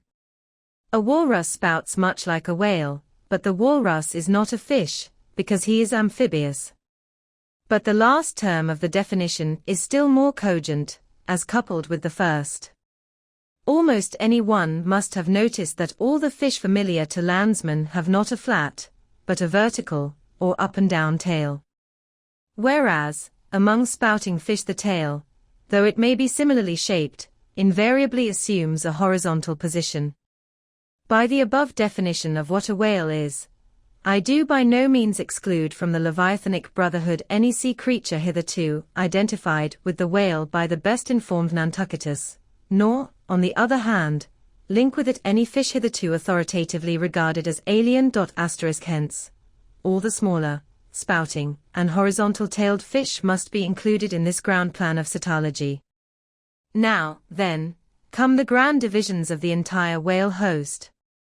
I am aware that down to the present time, the fish styled larmatins and dugongs, pigfish, and sowfish of the coffins of Nantucket, are included by many naturalists among the whales. But as these pigfish are a noisy, contemptible set, mostly lurking in the mouths of rivers, and feeding on wet hay, and especially as they do not spout, I deny their credentials as whales, and have presented them with their passports to quit the kingdom of cetology. First, according to magnitude, I divide the whales into 3 primary books, subdivisible into chapters, and these shall comprehend them all, both small and large. I. The folio whale, 2. The octavo whale, 3. The duodecimo whale. As the type of the folio I present the sperm whale, of the octavo, the grampus, of the duodecimo, the porpoise. Folios. Among these I here include the following chapters: I. The sperm whale, 2. The right whale, 3. The finback whale, 4. The humpbacked whale, v. The razorback whale, 6. The sulphur bottom whale. Book I, Folio, Chapter 1, Sperm whale. This whale, among the English of old vaguely known as the trumper whale, and the physeter whale, and the anvil-headed whale, is the present cachalot of the French, and the potsvick of the Germans, and the macrocephalus of the long words. He is, without doubt, the largest inhabitant of the globe, the most formidable of all whales to encounter, the most majestic in aspect, and lastly, by far the most valuable in commerce, he being the only creature from which that valuable substance, spermaceti, is obtained. All his peculiarities will, in many other places, be enlarged upon. It is chiefly with his name that I now have to do. Philologically considered, it is absurd. Some centuries ago, when the sperm whale was almost wholly unknown in his own proper individuality, and when his oil was only accidentally obtained from the stranded fish, in those days spermaceti, it would seem, was popularly supposed to be derived from a creature identical with the one then known in England as the Greenland or right whale. It was the idea also, that this same spermaceti was that quickening humor of the Greenland whale which the first syllable of the word literally expresses.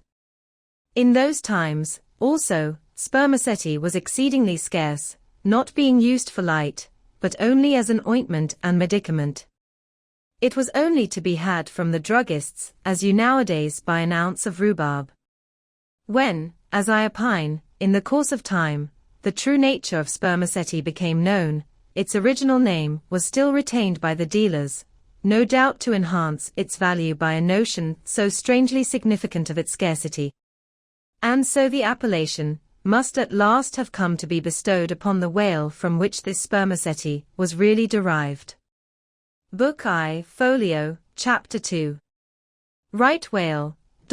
In one respect this is the most venerable of the leviathans, being the one first regularly hunted by man. It yields the article commonly known as whalebone or baleen, and the oil specially known as whale oil, an inferior article in commerce. Among the fishermen, he is indiscriminately designated by all the following titles: the whale, the Greenland whale, the black whale, the great whale, the true whale, the right whale. There is a deal of obscurity concerning the identity of the species thus multitudinously baptized.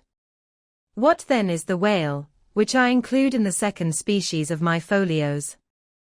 It is the great mysticetus of the English naturalists, the Greenland whale of the English whalemen, the baleine ordinaire of the French whalemen, the Groenland's wallfish of the Swedes. It is the whale which for more than 2 centuries past has been hunted by the Dutch and English in the Arctic seas. It is the whale which the American fishermen have long pursued in the Indian Ocean, on the Brazil banks, on the northwest coast, and various other parts of the world, designated by them right whale cruising grounds. Some pretend to see a difference between the Greenland whale of the English and the right whale of the Americans. But they precisely agree in all their grand features, nor has there yet been presented a single determinate fact upon which to ground a radical distinction. It is by endless subdivisions, based upon the most inconclusive differences, that some departments of natural history become so repellingly intricate. The right whale will be elsewhere treated of at some length, with reference to elucidating the sperm whale. Book I, Folio, Chapter 3. Finback. Under this head I reckon a monster which, by the various names of finback, tallspout, and long john, has been seen almost in every sea and is commonly the whale whose distant jet is so often descried by passengers crossing the Atlantic, in the New York packet tracks. In the length he attains, and in his baleen, the finback resembles the right whale, but is of a less portly girth, and a lighter color, approaching to olive. His great lips present a cable-like aspect, formed by the intertwisting, slanting folds of large wrinkles. His grand distinguishing feature, the fin, from which he derives his name, is often a conspicuous object. This fin is some 3 or 4 feet long, growing vertically from the hinder part of the back, of an angular shape, and with a very sharp pointed end. Even if not the slightest other part of the creature be visible, this isolated fin will, at times, be seen plainly projecting from the surface. When the sea is moderately calm, and slightly marked with spherical ripples, and this gnomon-like fin stands up, and casts shadows upon the wrinkled surface, it may well be supposed that the watery circle surrounding it somewhat resembles a dial, with its dial and wavy outlines graved on it. On that Ahaz dial the shadow often goes back. The finback is not gregarious. He seems a whale hater, as some men are man-haters. Very shy, always going solitary, unexpectedly rising to the surface in the remotest and most sullen waters, his straight and single lofty jet rising like a tall misanthropic spear upon a barren plain, gifted with such wondrous power and velocity in swimming, as to defy all present pursuit from man, this Leviathan seems the banished and unconquerable Cain of his race, bearing for his mark that style upon his back. From having the baleen in his mouth, the finback is sometimes included with the right whale, among a theoretic species denominated whalebone whales, that is, whales with baleen. Of these so-called whalebone whales, there would seem to be several varieties, most of which, however, are little known. Broad-nosed whales and beaked whales, pike-headed whales, bunched whales, underjawed whales and rostrated whales are the fishermen's names for a few sorts. In connection with this appellative of whalebone whales, it is of great importance to mention that however such a nomenclature may be convenient in facilitating allusions to some kind of whales, yet it is in vain to attempt a clear classification of the Leviathan, founded upon either his baleen, or hump, or fin, or teeth, notwithstanding that those marked parts, or features very obviously seem better adapted to afford the basis for a regular system of cetology than any other detached bodily distinctions which the whale, in his kinds, presents. How then? The baleen, hump, back fin, and teeth, these are things whose peculiarities are indiscriminately dispersed among all sorts of whales, without any regard to what may be the nature of their structure in other and more essential particulars. Thus, the sperm whale and the humpbacked whale, each has a hump, but there the similitude ceases. Then, this same humpbacked whale and the Greenland whale, each of these has baleen, but there again the similitude ceases. And it is just the same with the other parts above mentioned. In various sorts of whales, they form such irregular combinations, or, in the case of any one of them detached, such an irregular isolation, as utterly to defy all general methodization formed upon such a basis. On this rock, every one of the whale naturalists has split. But it may possibly be conceived that, in the internal parts of the whale, in his anatomy, there, at least, we shall be able to hit the right classification. Nay, what thing, for example, is there in the Greenland whale's anatomy more striking than his baleen? Yet we have seen that by his baleen it is impossible correctly to classify the Greenland whale. And if you descend into the bowels of the various leviathans, why there you will not find distinctions of 50th part as available to the systematizer, as those external ones already enumerated. What then remains? Nothing but to take hold of the whales bodily, in their entire liberal volume, and boldly sort them that way. And this is the bibliographical system here adopted, and it is the only one that can possibly succeed, for it alone is practicable. To proceed.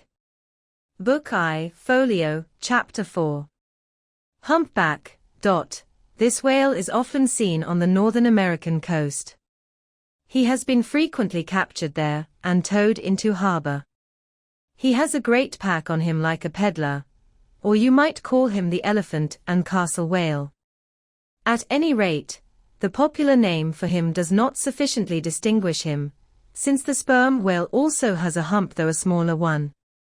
His oil is not very valuable. He has baleen. He is the most gamesome and light-hearted of all the whales, making more gay foam and white water generally than any other of them. Book I, Folio, Chapter 5, Razorback. Of this whale little is known but his name.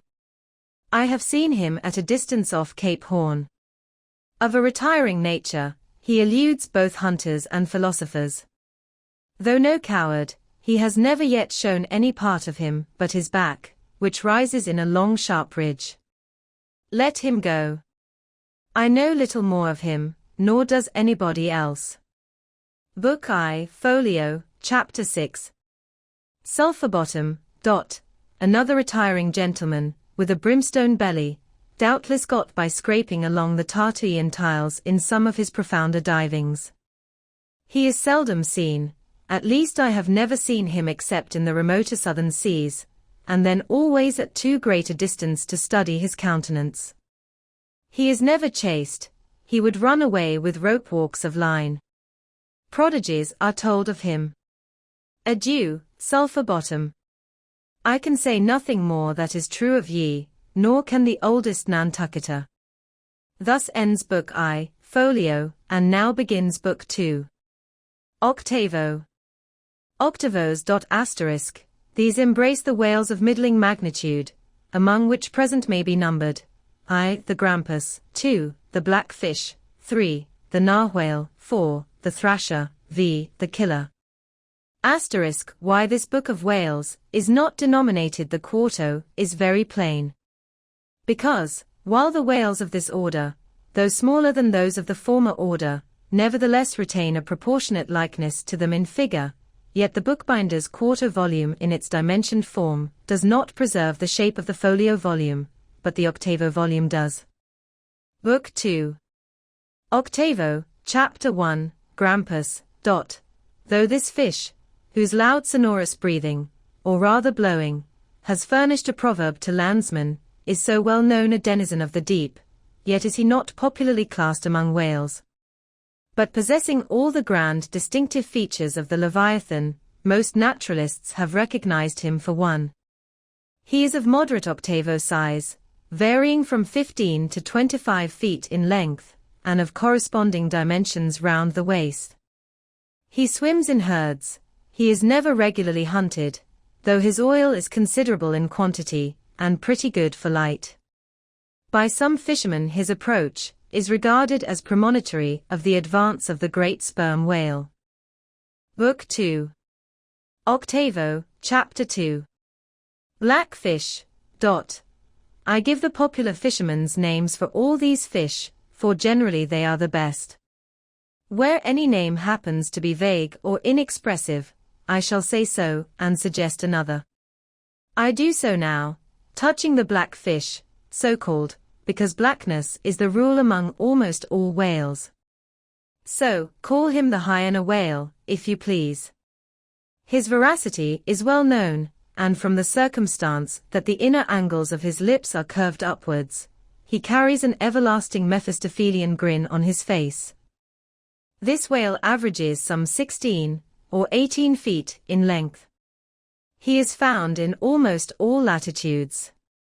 He has a peculiar way of showing his dorsal hooked fin in swimming, which looks something like a Roman nose. When not more profitably employed, the sperm whale hunters sometimes capture the hyena whale, to keep up the supply of cheap oil for domestic employment, as some frugal housekeepers, in the absence of company, and quite alone by themselves, burn unsavory tallow instead of odorous wax. Though their blubber is very thin, some of these whales will yield you upwards of 30 gallons of oil. Book 2. Octavo, Chapter 3. Narwhale, that is, nostril whale. Another instance of a curiously named whale, so named I suppose from his peculiar horn being originally mistaken for a peaked nose. The creature is some 16 feet in length, while its horn averages 5 feet, though some exceed 10, and even attain to 15 feet. Strictly speaking, this horn is but a lengthened tusk, growing out from the jaw in a line a little depressed from the horizontal. But it is only found on the sinister side, which has an ill effect, giving its owner something analogous to the aspect of a clumsy left-handed man. What precise purpose this ivory horn or lance answers, it would be hard to say. It does not seem to be used like the blade of the swordfish and billfish, though some sailors tell me that the narwhale employs it for a rake in turning over the bottom of the sea for food. Charlie Coffin said it was used for an ice pisser, for the narwhale, rising to the surface of the polar sea, and finding it sheeted with ice, thrusts his horn up, and so breaks through. But you cannot prove either of these surmises to be correct.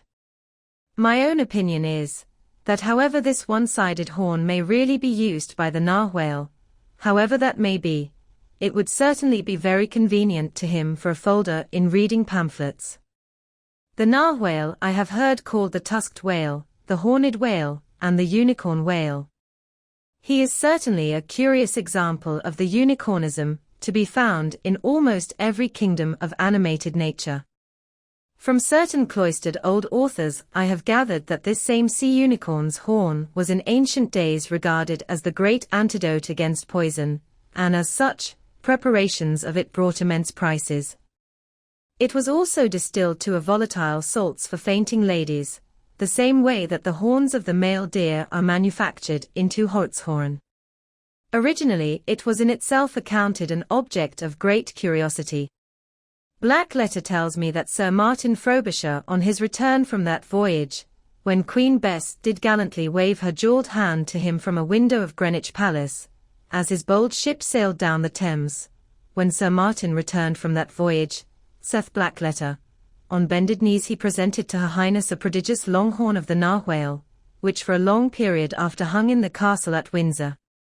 An Irish author avers that the Earl of Leicester, on bended knees, did likewise present to Her Highness another horn, pertaining to a land beast of the unicorn nature.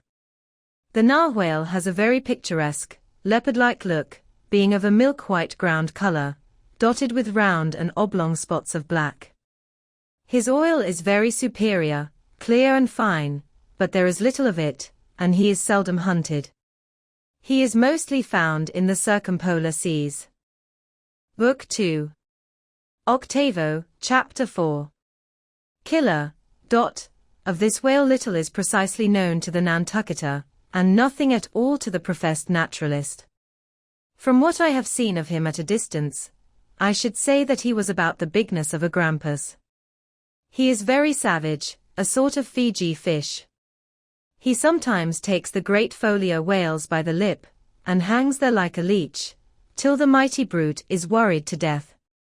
The killer is never hunted. I never heard what sort of oil he has. Exception might be taken to the name bestowed upon this whale, on the ground of its indistinctness. For we are all killers, on land and on sea, Bonapartes and sharks included. Book 2. Octavo, Chapter 5, Thrasher. This gentleman is famous for his tail, which he uses for a ferule in thrashing his foes. He mounts the folio whale's back, and as he swims, he works his passage by flogging him, as some schoolmasters get along in the world by a similar process. Still less is known of the thrasher than of the killer. Both are outlaws, even in the lawless seas. Thus ends Book 2. Octavo, and begins Book 3. Duodecimo. Duodecimos. These include the smaller whales. I. The hussar porpoise. 2. The Algerine porpoise. 3. The mealy-mouthed porpoise. To those who have not chanced specially to study the subject, it may possibly seem strange that fishes not commonly exceeding 4 or 5 feet should be marshalled among whales, a word which, in the popular sense, always conveys an idea of hugeness. But the creatures set down above as duodecimos are infallibly whales, by the terms of my definition of what a whale is, i.e. a spouting fish, with a horizontal tail. Book 3. Duodecimo, Chapter 1. Hussar porpoise. This is the common porpoise found almost all over the globe. The name is of my own bestowal, for there are more than one sort of porpoises, and something must be done to distinguish them. I call him thus, because he always swims in hilarious shoals, which upon the broad sea keep tossing themselves to heaven like caps in a 4th of July crowd. Their appearance is generally hailed with delight by the mariner. Full of fine spirits, they invariably come from the breezy billows to windward. They are the lads that always live before the wind. They are accounted a lucky omen. If you yourself can withstand 3 cheers at beholding these vivacious fish, then heaven help ye, the spirit of godly gamesomeness is not in ye. A well-fed, plump hussar porpoise will yield you 1 good gallon of good oil. But the fine and delicate fluid extracted from his jaws is exceedingly valuable. It is in request among jewelers and watchmakers. Sailors put it on their hones. Porpoise meat is good eating, you know. It may never have occurred to you that a porpoise spouts. Indeed, his spout is so small that it is not very readily discernible. But the next time you have a chance, watch him, and you will then see the great sperm whale himself in miniature. Book 3. Duodecimo, Chapter 2. Algerine porpoise. A pirate. Very savage. He is only found, I think, in the Pacific. He is somewhat larger than the huzzar porpoise, but much of the same general make. Provoke him, and he will buckle to a shark. I have lowered for him many times, but never yet saw him captured. Book 3. Duodecimo, Chapter 3. Mealy-mouthed porpoise, the largest kind of porpoise, and only found in the Pacific, so far as it is known. The only English name, by which he has hitherto been designated, is that of the fishers, right whale porpoise, from the circumstance that he is chiefly found in the vicinity of that folio. In shape, he differs in some degree from the huzzar porpoise, being of a less rotund and jolly girth. Indeed, he is of quite a neat and gentlemanlike figure. He has no fins on his back, most other porpoises have. He has a lovely tail, and sentimental Indian eyes of a hazel hue. But his mealy mouth spoils all. Though his entire back down to his side fins is of a deep sable, yet a boundary line, distinct as the mark in a ship's hull, called the bright waist, that line streaks him from stem to stern, with two separate colors, black above and white below. The white comprises part of his head, and the whole of his mouth, which makes him look as if he had just escaped from a felonious visit to a mealbag. A most mean and mealy aspect. His oil is much like that of the common porpoise. Asterisk, asterisk, asterisk, asterisk, asterisk, asterisk. Beyond the duodecimo, this system does not proceed, inasmuch as the porpoise is the smallest of the whales. Above, you have all the leviathans of note. But there are a rabble of uncertain, fugitive, half-fabulous whales, which, as an American whaleman, I know by reputation, but not personally. I shall enumerate them by their forecastle appellations, for possibly such a list may be valuable to future investigators, who may complete what I have here but begun. If any of the following whales shall hereafter be caught and marked, then he can readily be incorporated into this system, according to his folio, octavo, or duodecimo magnitude: the bottlenose whale, the junk whale, the pudding-headed whale, the Cape whale, the leading whale, the cannon whale, the scrag whale, the coppered whale, the elephant whale, the iceberg whale, the quag whale, the blue whale, etc. From Icelandic, Dutch, and Old English authorities, there might be quoted other lists of uncertain whales, blessed with all manner of uncouth names. But I omit them as altogether obsolete, and can hardly help suspecting them for mere sounds, full of leviathanism, but signifying nothing. Finally, it was stated at the outset, that this system would not be here, and at once, perfected. You cannot, but plainly see that I have kept my word. But I now leave my cetological system standing thus unfinished, even as the great cathedral of Cologne was left, with the crane still standing upon the top of the uncompleted tower. 4 small erections may be finished by their first architects. Grand ones, true ones, ever leave the copestone to posterity. God keep me from ever completing anything.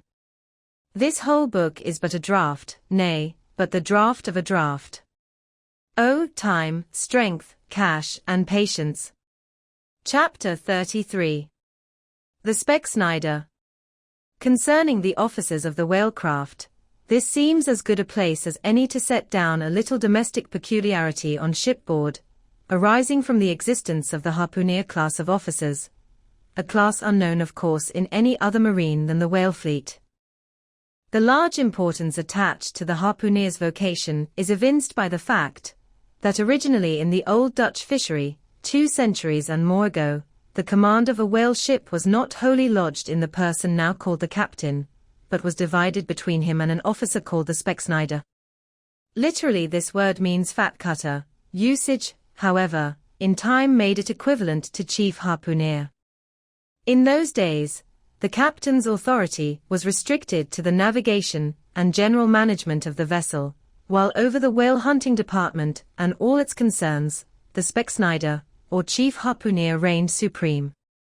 In the British Greenland fishery, under the corrupted title of Spektioneer, this old Dutch official is still retained, but his former dignity is sadly abridged. At present he ranks simply as senior harpooner, and as such, is but one of the captain's more inferior subalterns.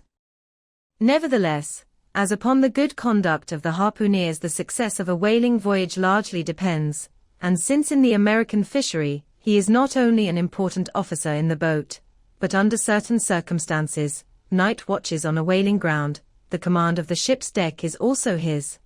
Therefore the grand political maxim of the sea demands that he should nominally live apart from the men before the mast, and be in some way distinguished as their professional superior, though always, by them, familiarly regarded as their social equal.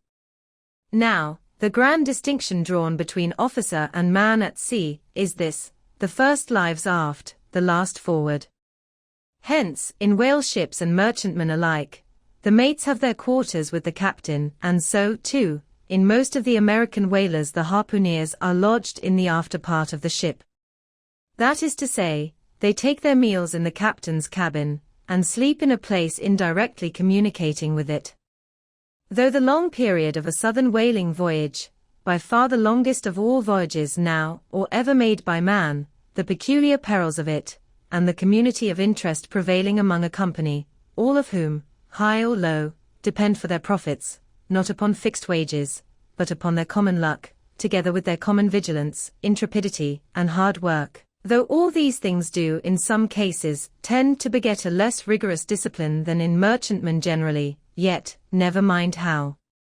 Much like an old Mesopotamian family these whalemen may, in some primitive instances, live together, for all that, the punctilious externals, at least, of the quarterdeck are seldom materially relaxed, and in no instance done away. Indeed, many are the Nantucket ships in which you will see the skipper parading his quarterdeck with an elated grandeur not surpassed in any military navy, nay, extorting almost as much outward homage, as if he wore the imperial purple, and not the shabbiest of pilot cloth. And though of all men the moody captain of the Pequod was the least given to that sort of shallowest assumption, and though the only homage he ever exacted was implicit, instantaneous obedience, though he required no man to remove the shoes from his feet ere stepping upon the quarterdeck, and though there were times when, owing to peculiar circumstances connected with events hereafter to be detailed, he addressed them in unusual terms, whether of condescension, or in terrorem, or otherwise. Yet even Captain Ahab was by no means unobservant of the paramount forms and usages of the sea.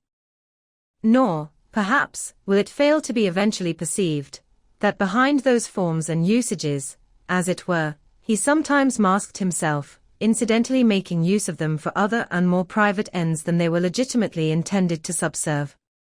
That certain sultanism of his brain, which had otherwise in a good degree remained unmanifested, through those forms that same sultanism became incarnate in an irresistible dictatorship. For be a man's intellectual superiority what it will, it can never assume the practical, available supremacy over other men, without the aid of some sort of external arts and entrenchments, always, in themselves, more or less paltry and base. This it is, that forever keeps God's true princes of the empire from the world's hustings, and leaves the highest honors that this air can give, to those men who become famous more through their infinite inferiority to the choice hidden handful of the divine inert, than through their undoubted superiority over the dead level of the mass. Such large virtue lurks in these small things when extreme political superstitions invest them, that in some royal instances even to idiot imbecility they have imparted potency.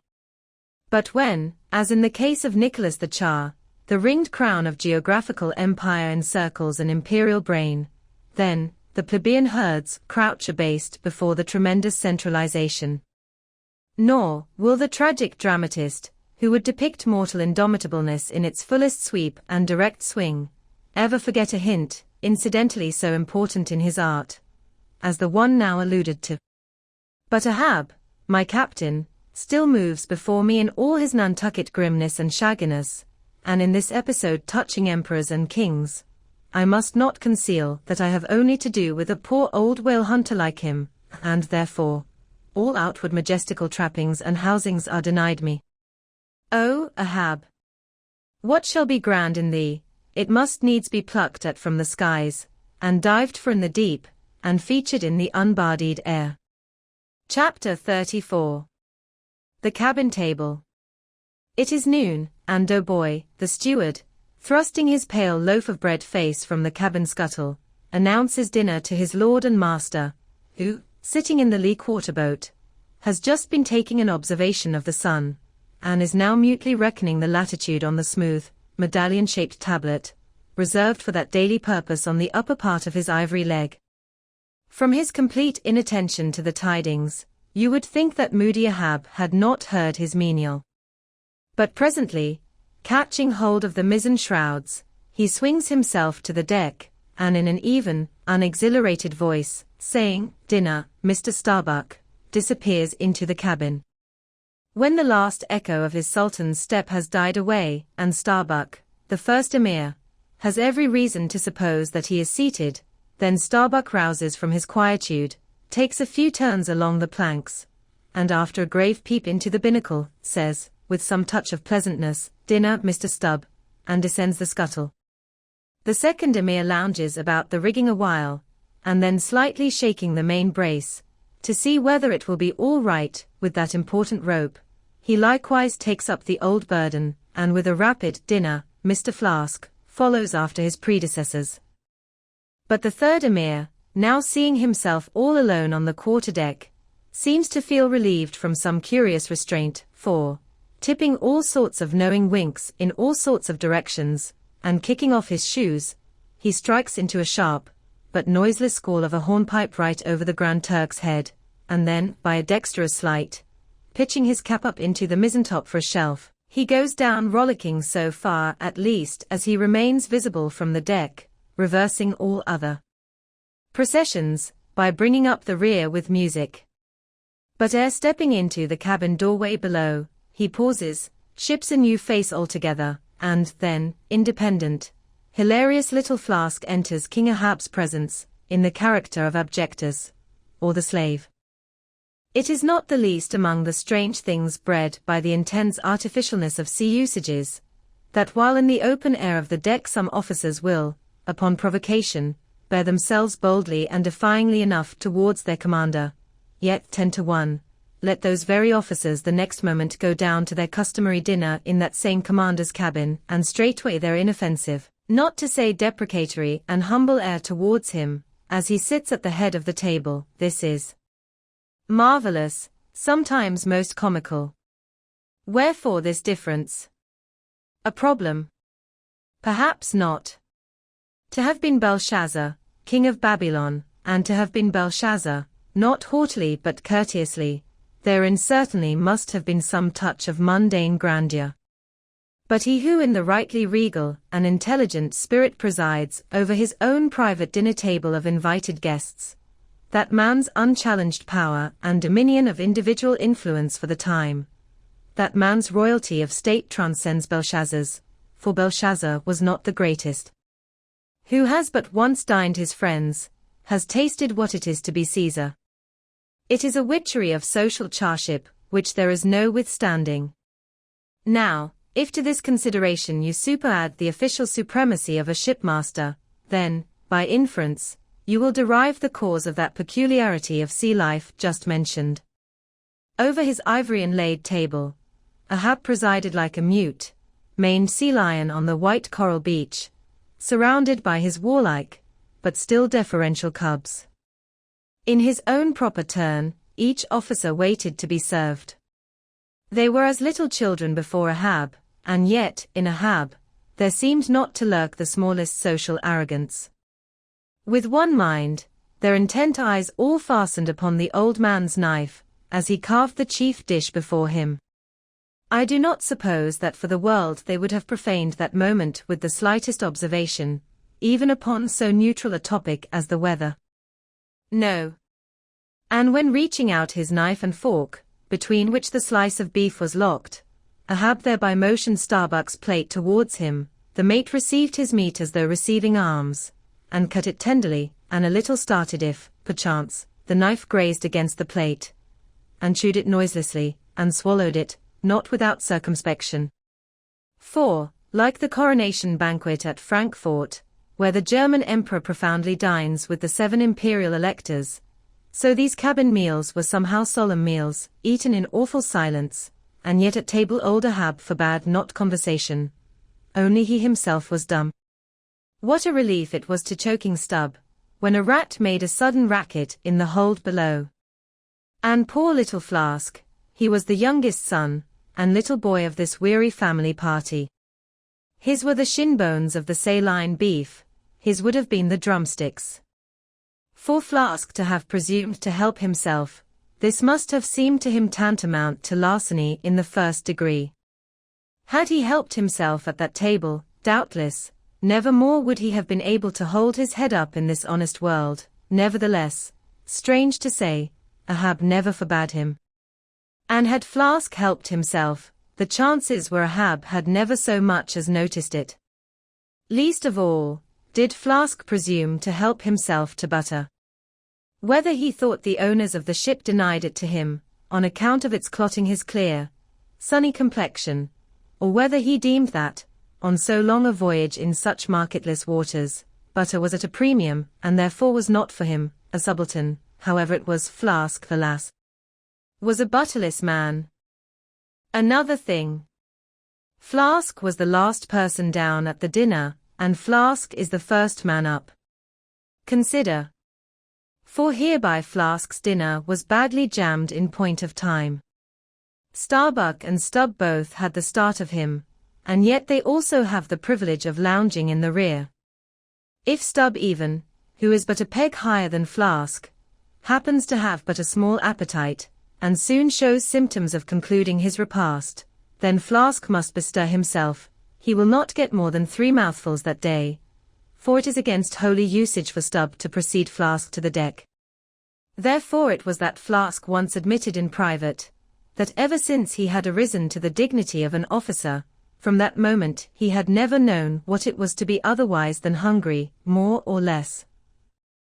For what he ate did not so much relieve his hunger, as keep it immortal in him. Peace and satisfaction, thought Flask, have forever departed from my stomach. I am an officer, but how I wish I could fish a bit of old-fashioned beef in the forecastle, as I used to when I was before the mast. There's the fruits of promotion now, there's the vanity of glory, there's the insanity of life. Besides, if it was so that any mere sailor of the Pequod had a grudge against Flask in Flask's official capacity, all that sailor had to do, in order to obtain ample vengeance, was to go aft at dinner time, and get a peep at Flask through the cabin skylight, sitting silly and dumbfounded before awful Ahab. Now, Ahab and his 3 mates formed what may be called the first table in the Pequod's cabin.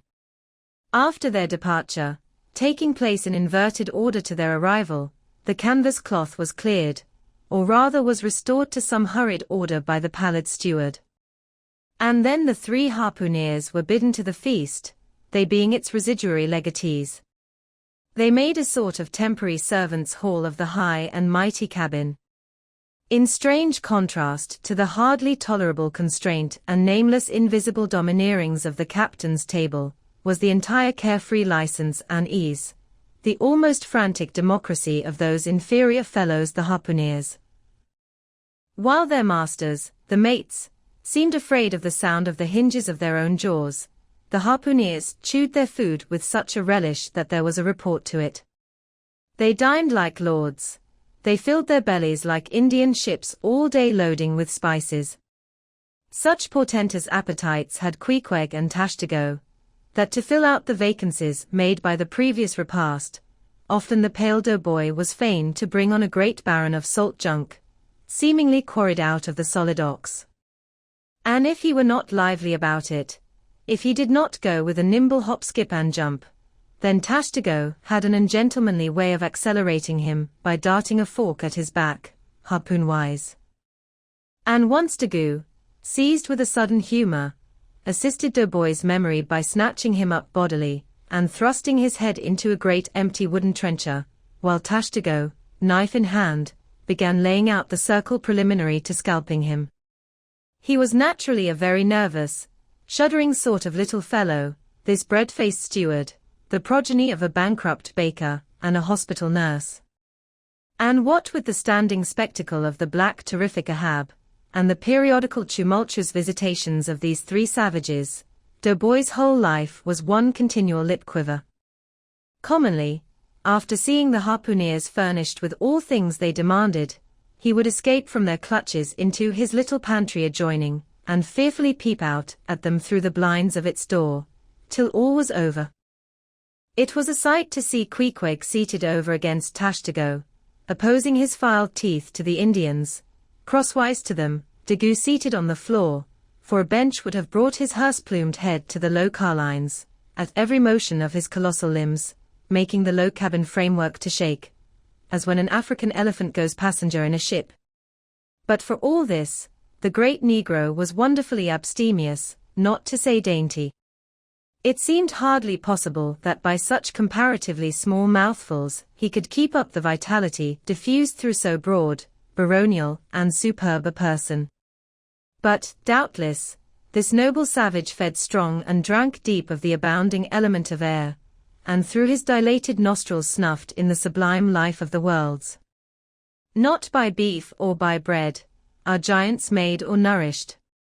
But Queequeg, he had a mortal, barbaric smack of the lip in eating, an ugly sound enough, so much so, that the trembling doughboy almost looked to see whether any marks of teeth lurked in his own lean arms. And when he would hear Tashtego singing out for him to produce himself, that his bones might be picked, the simple-witted steward all but shattered the crockery hanging round him in the pantry, by his sudden fits of the palsy. Nor did the whetstone which the harpooneers carried in their pockets, for their lances and other weapons, and with which whetstones, at dinner, they would ostentatiously sharpen their knives, that grating sound did not at all tend to tranquilize poor Doughboy. How could he forget that in his island days, Queequeg, for one, must certainly have been guilty of some murderous, convivial indiscretions? Alas! Doughboy! Hard fares the white waiter who waits upon cannibals. Not a napkin should he carry on his arm, but a buckler.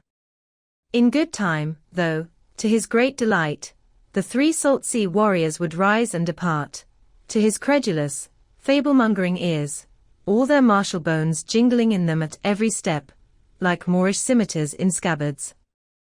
But, though these barbarians dined in the cabin, and nominally lived there, still, being anything but sedentary in their habits, they were scarcely ever in it except at mealtimes, and just before sleeping time, when they passed through it to their own peculiar quarters.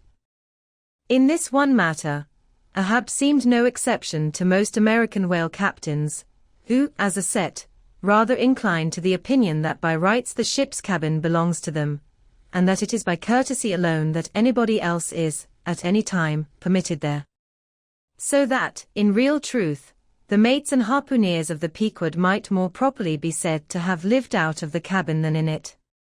For when they did enter it, it was something as a street door enters a house, turning inwards for a moment, only to be turned out the next, and as a permanent thing, residing in the open air. Nor did they lose much hereby. In the cabin was no companionship. Socially, Ahab was inaccessible. Though nominally included in the census of Christendom, he was still an alien to it. He lived in the world, as the last of the grizzly bears lived in settled Missouri. And as when spring and summer had departed, that wild Logan of the woods, burying himself in the hollow of a tree, lived out the winter there, sucking his own paws, so, in his inclement, howling old age, Ahab's soul, shut up in the caved trunk of his body, there fed upon the sullen pause of its gloom. Chapter 35. The Masthead. It was during the more pleasant weather, that in due rotation with the other seamen my first masthead came round. In most American whalemen the mastheads are manned almost simultaneously with the vessel's leaving her port, even though she may have 15,000 miles, and more, to sail ere reaching her proper cruising ground. And if, after a 3, 4, or 5 years' voyage she is drawing nigh home with anything empty in her, say, an empty vial even, then, her mastheads are kept manned to the last, and not till her skysail poles sail in among the spires of the port, does she altogether relinquish the hope of capturing one whale more. Now, as the business of standing mastheads, ashore or afloat, is a very ancient and interesting one, let us in some measure expatiate here. I take it, that the earliest standers of mastheads were the old Egyptians, because, in all my researches, I find none prior to them. For though their progenitors, the builders of Babel, must doubtless, by their tower, have intended to rear the loftiest masthead in all Asia, or Africa either, yet ere the final truck was put to it, as that great stone mast of theirs may be said to have gone by the board, in the dread gale of God's wrath, therefore we cannot give these Babel builders priority over the Egyptians. And that the Egyptians were a nation of masthead standers, is an assertion based upon the general belief among archaeologists, that the first pyramids were founded for astronomical purposes, a theory singularly supported by the peculiar stair-like formation of all four sides of those edifices, whereby, with prodigious long upliftings of their legs, those old astronomers were wont to mount to the apex, and sing out for new stars, even as the lookouts of a modern ship sing out for a sail, or a whale just bearing in sight. In Saint Stylites, the famous Christian hermit of old times, who built him a lofty stone pillar in the desert and spent the whole latter portion of his life on its summit, hoisting his food from the ground with a tackle, in him we have a remarkable instance of a dauntless stander of mastheads, who was not to be driven from his place by fogs or frosts, rain, hail, or sleet, but valiantly facing everything out to the last, literally died at his post. Of modern standers of mastheads we have but a lifeless set, mere stone, iron, and bronze men, who, though well capable of facing out a stiff gale, are still entirely incompetent to the business of singing out upon discovering any strange sight. There is Napoleon, who, upon the top of the column of Vendôme, stands with arms folded, some 150 feet in the air, careless, now, who rules the decks below, whether Louis Philippe, Louis Blanc, or Louis the Devil. Great Washington, too, stands high aloft on his towering mainmast in Baltimore, and like one of Hercules' pillars, his column marks that point of human grandeur beyond which few mortals will go. Admiral Nelson, also, on a capstan of gunmetal, stands his masthead in Trafalgar Square, and ever when most obscured by that London smoke, token is yet given that a hidden hero is there, for where there is smoke, must be fire. But neither great Washington, nor Napoleon, nor Nelson, will answer a single hail from below, however madly invoked to befriend by their counsels the distracted decks upon which they gaze, however it may be surmised, that their spirits penetrate through the thick haze of the future, and descry what shoals and what rocks must be shunned. It may seem unwarrantable to couple in any respect the masthead standers of the land with those of the sea, but that in truth it is not so, is plainly evinced by an item for which Obed Macy, the sole historian of Nantucket, stands accountable. The worthy Obed tells us, that in the early times of the whale fishery, ere ships were regularly launched in pursuit of the game, the people of that island erected lofty spars along the sea-coast, to which the lookouts ascended by means of nailed cleats, something as fowls go upstairs in a henhouse. A few years ago this same plan was adopted by the bay whalemen of New Zealand, who, upon descrying the game, gave notice to the redimand boats nigh the beach. But this custom has now become obsolete. Turn we then to the one proper masthead, that of a whale ship at sea. The three mastheads are kept manned from sunrise to sunset, the seamen taking their regular turns, as at the helm, and relieving each other every 2 hours. In the serene weather of the tropics it is exceedingly pleasant the masthead, nay, to a dreamy meditative man it is delightful. There you stand, 100 feet above the silent decks, striding along the deep, as if the masts were gigantic stilts, while beneath you and between your legs, as it were, swim the hugest monsters of the sea, even as ships once sailed between the boots of the famous Colossus at Old Rhodes. There you stand, lost in the infinite series of the sea, with nothing ruffled but the waves. The tranced ship indolently rolls, the drowsy trade winds blow, everything resolves you into languor. For the most part, in this tropic whaling life, a sublime uneventfulness invests you. You hear no news, read no gazettes. Extras with startling accounts of commonplaces never delude you into unnecessary excitements. You hear of no domestic afflictions, bankrupt securities, fall of stocks. Are never troubled with the thought of what you shall have for dinner, for all your meals for 3 years and more are snugly stowed in casks, and your bill of fare is immutable. In one of those southern whalesmen, on a long 3 or 4 years' voyage, as often happens, the sum of the various hours you spend at the masthead would amount to several entire months. And it is much to be deplored that the place to which you devote so considerable a portion of the whole term of your natural life should be so sadly destitute of anything approaching to a cozy inhabitiveness, or adapted to breed a comfortable localness of feeling, such as pertains to a bed, a hammock, a hearse, a sentry box, a pulpit, a coach, or any other of those small and snug contrivances in which men temporarily isolate themselves. Your most usual point of perch is the head of the T-gallant mast, where you stand upon 2 thin parallel sticks, almost peculiar to whalemen, called the T-gallant crosstrees. Here, tossed about by the sea, the beginner feels about as cozy as he would standing on a bull's horns. To be sure, in cold weather you may carry your house aloft with you, in the shape of a watchcoat, but properly speaking the thickest watchcoat is no more of a house than the unclad body, for as the soul is glued inside of its fleshy tabernacle, and cannot freely move about in it, nor even move out of it, without running great risk of perishing, like an ignorant pilgrim crossing the snowy Alps in winter, so a watchcoat is not so much of a house as it is a mere envelope, or additional skin, encasing you. You cannot put a shelf or chest of drawers in your body, and no more can you make a convenient closet of your watchcoat. Concerning all this, it is much to be deplored that the mastheads of a southern whale ship are unprovided with those enviable little tents, or pulpits, called crow's nests, in which the lookouts of a Greenland whaler are protected from the inclement weather of the frozen seas.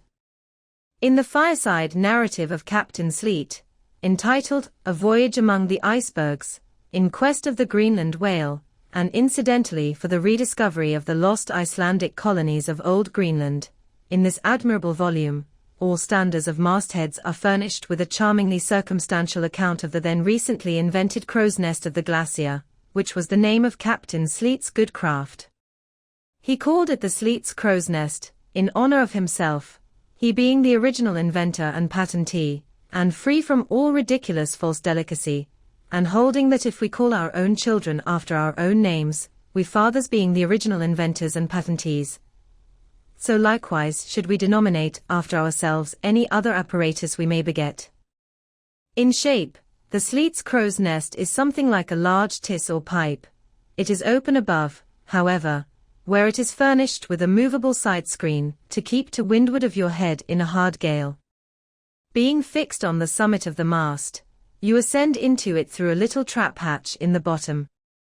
On the afterside, or side next the stern of the ship, is a comfortable seat, with a locker underneath for umbrellas, comforters, and coats. In front is a leather rack, in which to keep your speaking trumpet, pipe, telescope, and other nautical conveniences. When Captain Sleet in person stood his masthead in this crow's nest of his, he tells us that he always had a rifle with him, also fixed in the rack, together with a powder flask and shot, for the purpose of popping off the stray narwhales, or vagrant sea unicorns infesting those waters, for you cannot successfully shoot at them from the deck owing to the resistance of the water, but to shoot down upon them is a very different thing.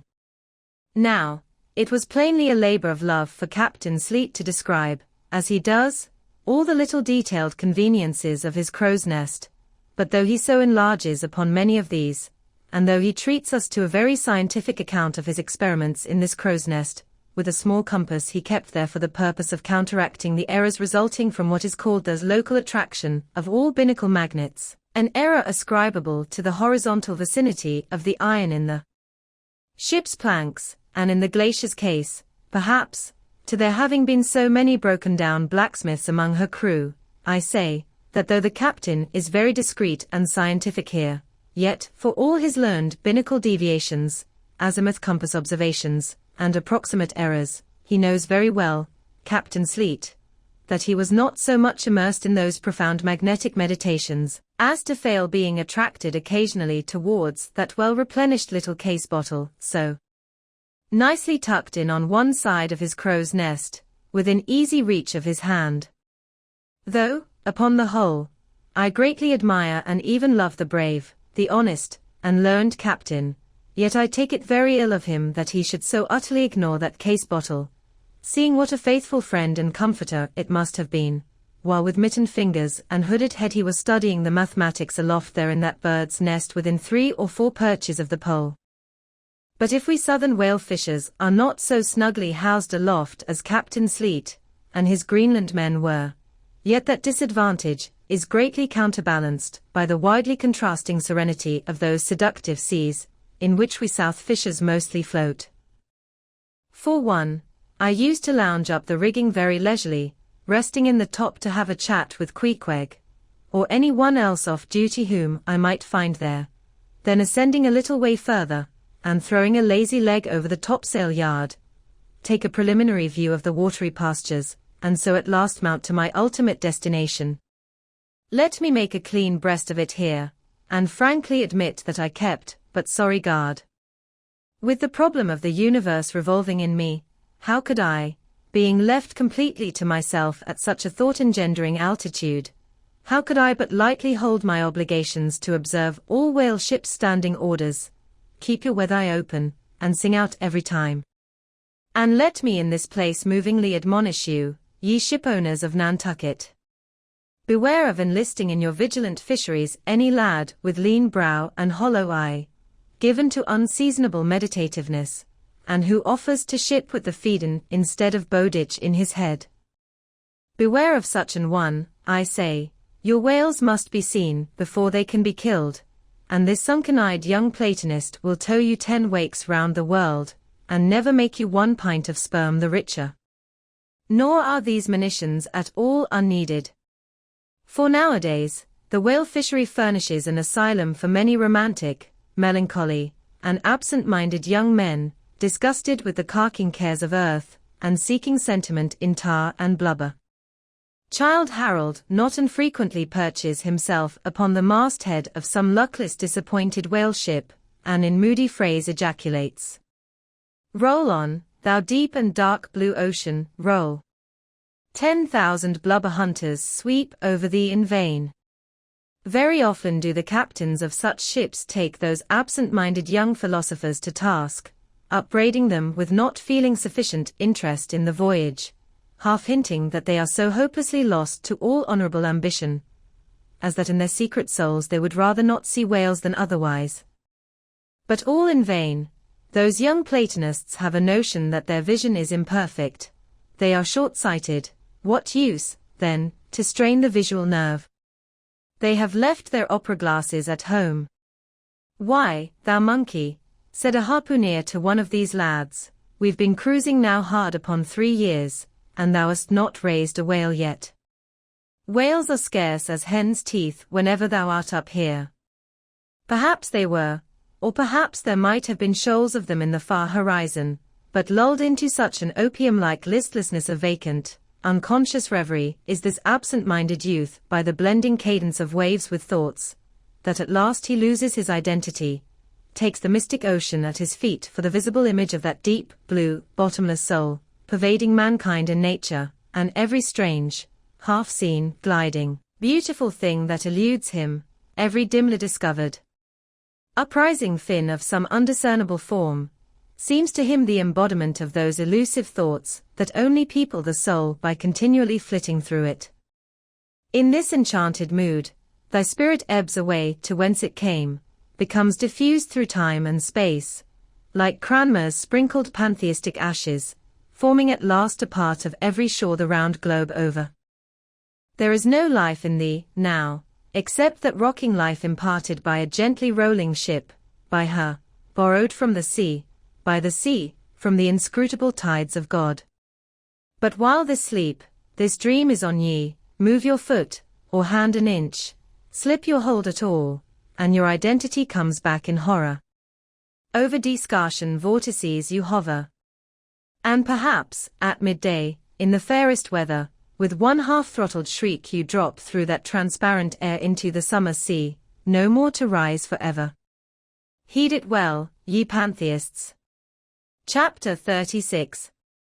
The Quarterdeck. Enter Ahab, then, all.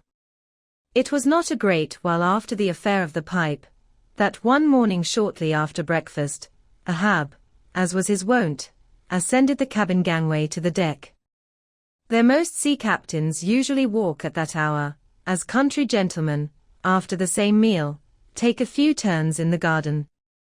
Soon his steady, ivory stride was heard, as to and fro he paced his old rounds, upon planks so familiar to his tread, that they were all overdented, like geological stones, with the peculiar mark of his walk.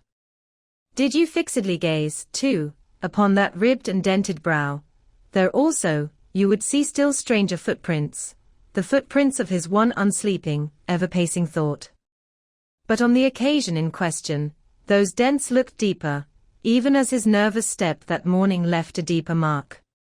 And, so full of his thought was Ahab, that at every uniform turn that he made, now at the mainmast and now at the binnacle, you could almost see that thought turn in him as he turned, and pace in him as he paced. So completely possessing him, indeed, that it all but seemed the inward mold of every outer movement. "Die mark him, Flask," whispered Stubb, "the chick that's in him pecks the shell. 'Twill soon be out." The hours wore on. Ahab now shut up within his cabin, anon, pacing the deck, with the same intense bigotry of purpose in his aspect. It drew near the close of day. Suddenly he came to a halt by the bulwarks, and inserting his bone leg into the auger hole there, and with one hand grasping a shroud, he ordered Starbuck to send everybody aft. "Sir," said the mate, astonished at an order seldom or never given on shipboard except in some extraordinary case. "Send everybody aft," repeated Ahab. "Mastheads, there. Come down." When the entire ship's company were assembled, and with curious and not wholly unapprehensive faces, were eyeing him, for he looked not unlike the weather horizon when a storm is coming up, Ahab, after rapidly glancing over the bulwarks, and then darting his eyes among the crew, started from his standpoint, and as though not a soul were nigh him resumed his heavy turns upon the deck. With bent head and half-slouched had he continued to pace, unmindful of the wondering whispering among the men, till Stubb cautiously whispered to Flask, that Ahab must have summoned them there for the purpose of witnessing a pedestrian feat, but this did not last long. Vehemently pausing, he cried, "What do ye do when ye see a whale, men? Sing out for him," was the impulsive rejoinder from a score of clubbed voices. "Good," cried Ahab, with a wild approval in his tones, observing the hearty animation into which his unexpected question had so magnetically thrown them. "And what do ye next, men? Lower away, and after him. And what tune is it ye pull to, men? A dead whale or a stove boat?" More and more strangely and fiercely glad and approving grew the countenance of the old man at every shout, while the mariners began to gaze curiously at each other, as if marveling how it was that they themselves became so excited at such seemingly purposeless questions. But they were all eagerness again, as Ahab, now half revolving in his pivot hole, with one hand reaching high up a shroud, and tightly, almost convulsively grasping it, addressed them thus: "All ye mastheaders have before now heard me give orders about a white whale. Look ye. Do ye see this Spanish ounce of gold?" Holding up a broad bright coin to the sun, "It is a $16 piece, men. Die see it? Mr. Starbuck, hand me yon topmaul." While the mate was getting the hammer, Ahab, without speaking, was slowly rubbing the gold piece against the skirts of his jacket, as if to heighten its luster, and without using any words was meanwhile lowly humming to himself, producing a sound so strangely muffled and inarticulate that it seemed the mechanical humming of the wheels of his vitality in him. Receiving the topmaul from Starbuck, he advanced towards the mainmast with the hammer uplifted in one hand, exhibiting the gold with the other, and with a high-raised voice exclaiming, "Whosoever of ye raises me a white-headed whale with a wrinkled brow and a crooked jaw, whosoever of ye raises me that white-headed whale, with 3 holes punctured in his starboard fluke, look ye, whosoever of ye raises me that same white whale, he shall have this gold ounce, my boys." "Huzzah! Huzzah!" cried the seamen, as with swinging tarpaulins they hailed the act of nailing the gold to the mast. "It's a white whale, I say," resumed Ahab, as he threw down the topmaul, "a white whale. Skin your eyes for him, men, look sharp for white water, if ye see but a bubble, sing out." All this while Tashtago, Daggoo, and Queequeg had looked on with even more intense interest and surprise than the rest, and at the mention of the wrinkled brow and crooked jaw, they had started as if each was separately touched by some specific recollection. "Captain Ahab," said Tashtago, "that white whale must be the same that some call Moby Dick." "Moby Dick," shouted Ahab. "Do ye know the white whale then, Tash? Does he fantail a little curious, sir, before he goes down?" said the gay-header deliberately.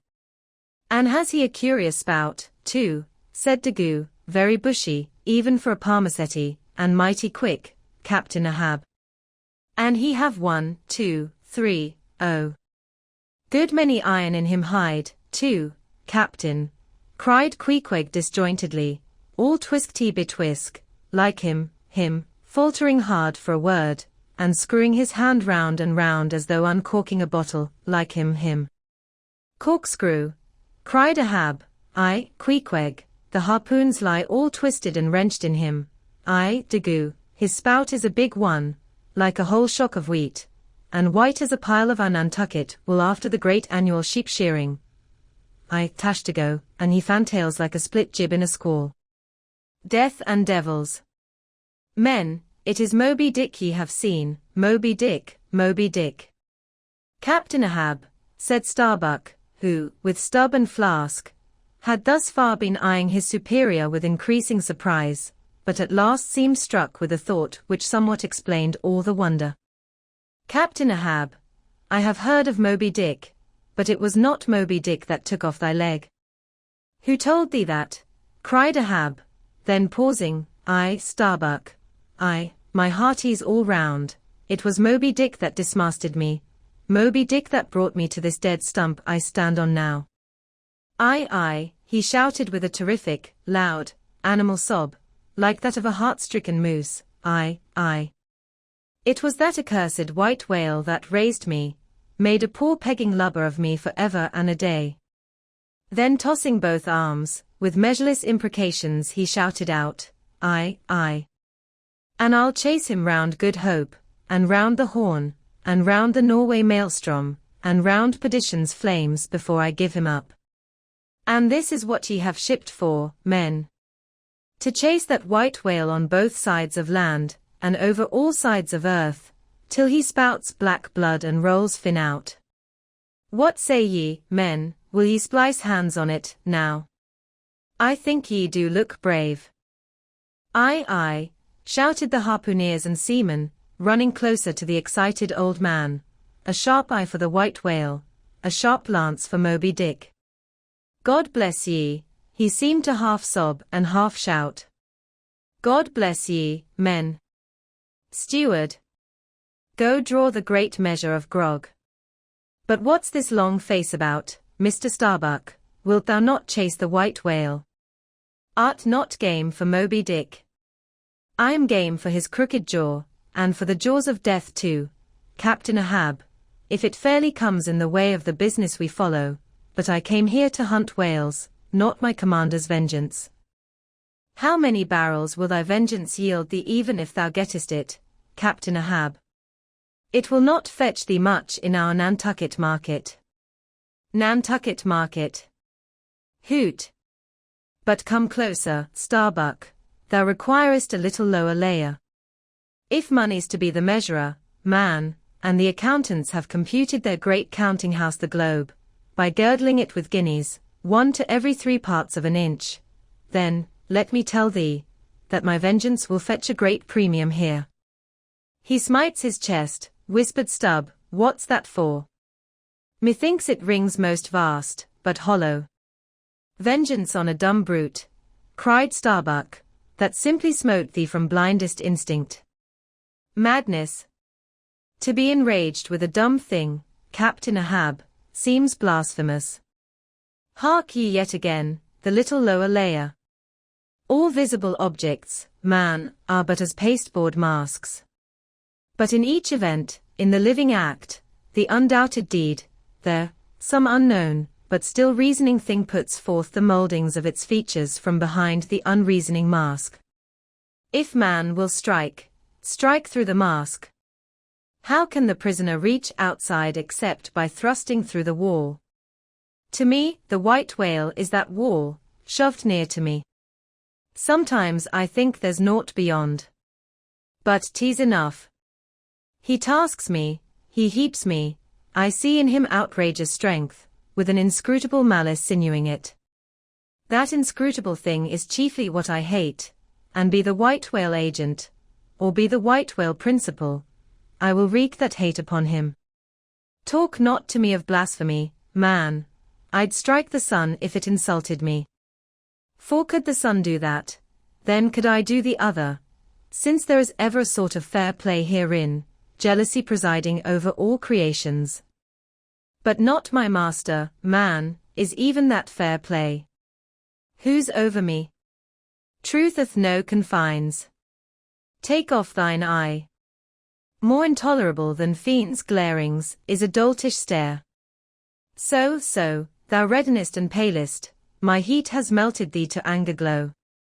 But look ye, Starbuck, what is said in heat, that thing unsays itself. There are men from whom warm words are small indignity. I meant not to incense thee. Let it go. Look. See yonder Turkish cheeks of spotted tawn, living, breathing pictures painted by the sun. The pagan leopards, the unrecking and unworshipping things, that live, and seek, and give no reasons for the torrid life they feel. The crew, man, the crew. Are they not one and all with Ahab, in this matter of the whale? See Stubb. He laughs. See yonder Chilean. He snorts to think of it. Stand up amid the general hurricane, thy one toast sapling cannot, Starbuck. And what is it? Reckon it. 'Tis but to help strike a fin, no wondrous feat for Starbuck. What is it more? From this one poor hunt, then, the best lance out of all Nantucket, surely he will not hang back, when every foremast hand has clutched a whetstone. Ah! Constrainings seize thee, I see. The billow lifts thee. Speak, but speak, I. Thy silence, then, that voices thee. Aside, something shot from my dilated nostrils, he has inhaled it in his lungs. Starbuck now is mine, cannot oppose me now, without rebellion. God keep me, keep us all, murmured Starbuck, lowly. But in his joy at the enchanted, tacit acquiescence of the mate, Ahab did not hear his foreboding invocation, nor yet the low laugh from the hold, nor yet the presaging vibrations of the winds in the cordage, nor yet the hollow flap of the sails against the masts, as for a moment their hearts sank in. For again Starbuck's downcast eyes lighted up with the stubbornness of life, the subterranean laugh died away, the winds blew on, the sails filled out, the ship heaved and rolled as before. Ah, ye admonitions and warnings! Why stay ye not when ye come? But rather are ye predictions than warnings, ye shadows. Yet not so much predictions from without, as verifications of the foregoing things within. For with little external to constrain us, the innermost necessities in our being, these still drive us on. The measure, cried Ahab. Receiving the brimming pewter, and turning to the harpooneers, he ordered them to produce their weapons. Then ranging them before him near the capstan, with their harpoons in their hands, while his 3 mates stood at his side with their lances, and the rest of the ship's company formed a circle round the group. He stood for an instant searchingly eyeing every man of his crew. But those wild eyes met his, as the bloodshot eyes of the prairie wolves meet the eye of their leader, ere he rushes on at their head in the trail of the bison, but alas, only to fall into the hidden snare of the Indian. "Drink and pass," he cried, handing the heavy charged flagon to the nearest seaman. "The crew alone now drink. Round with it, round. Short draughts, long swallows, men, 'tis hot as Satan's hoof. So, it goes round excellently.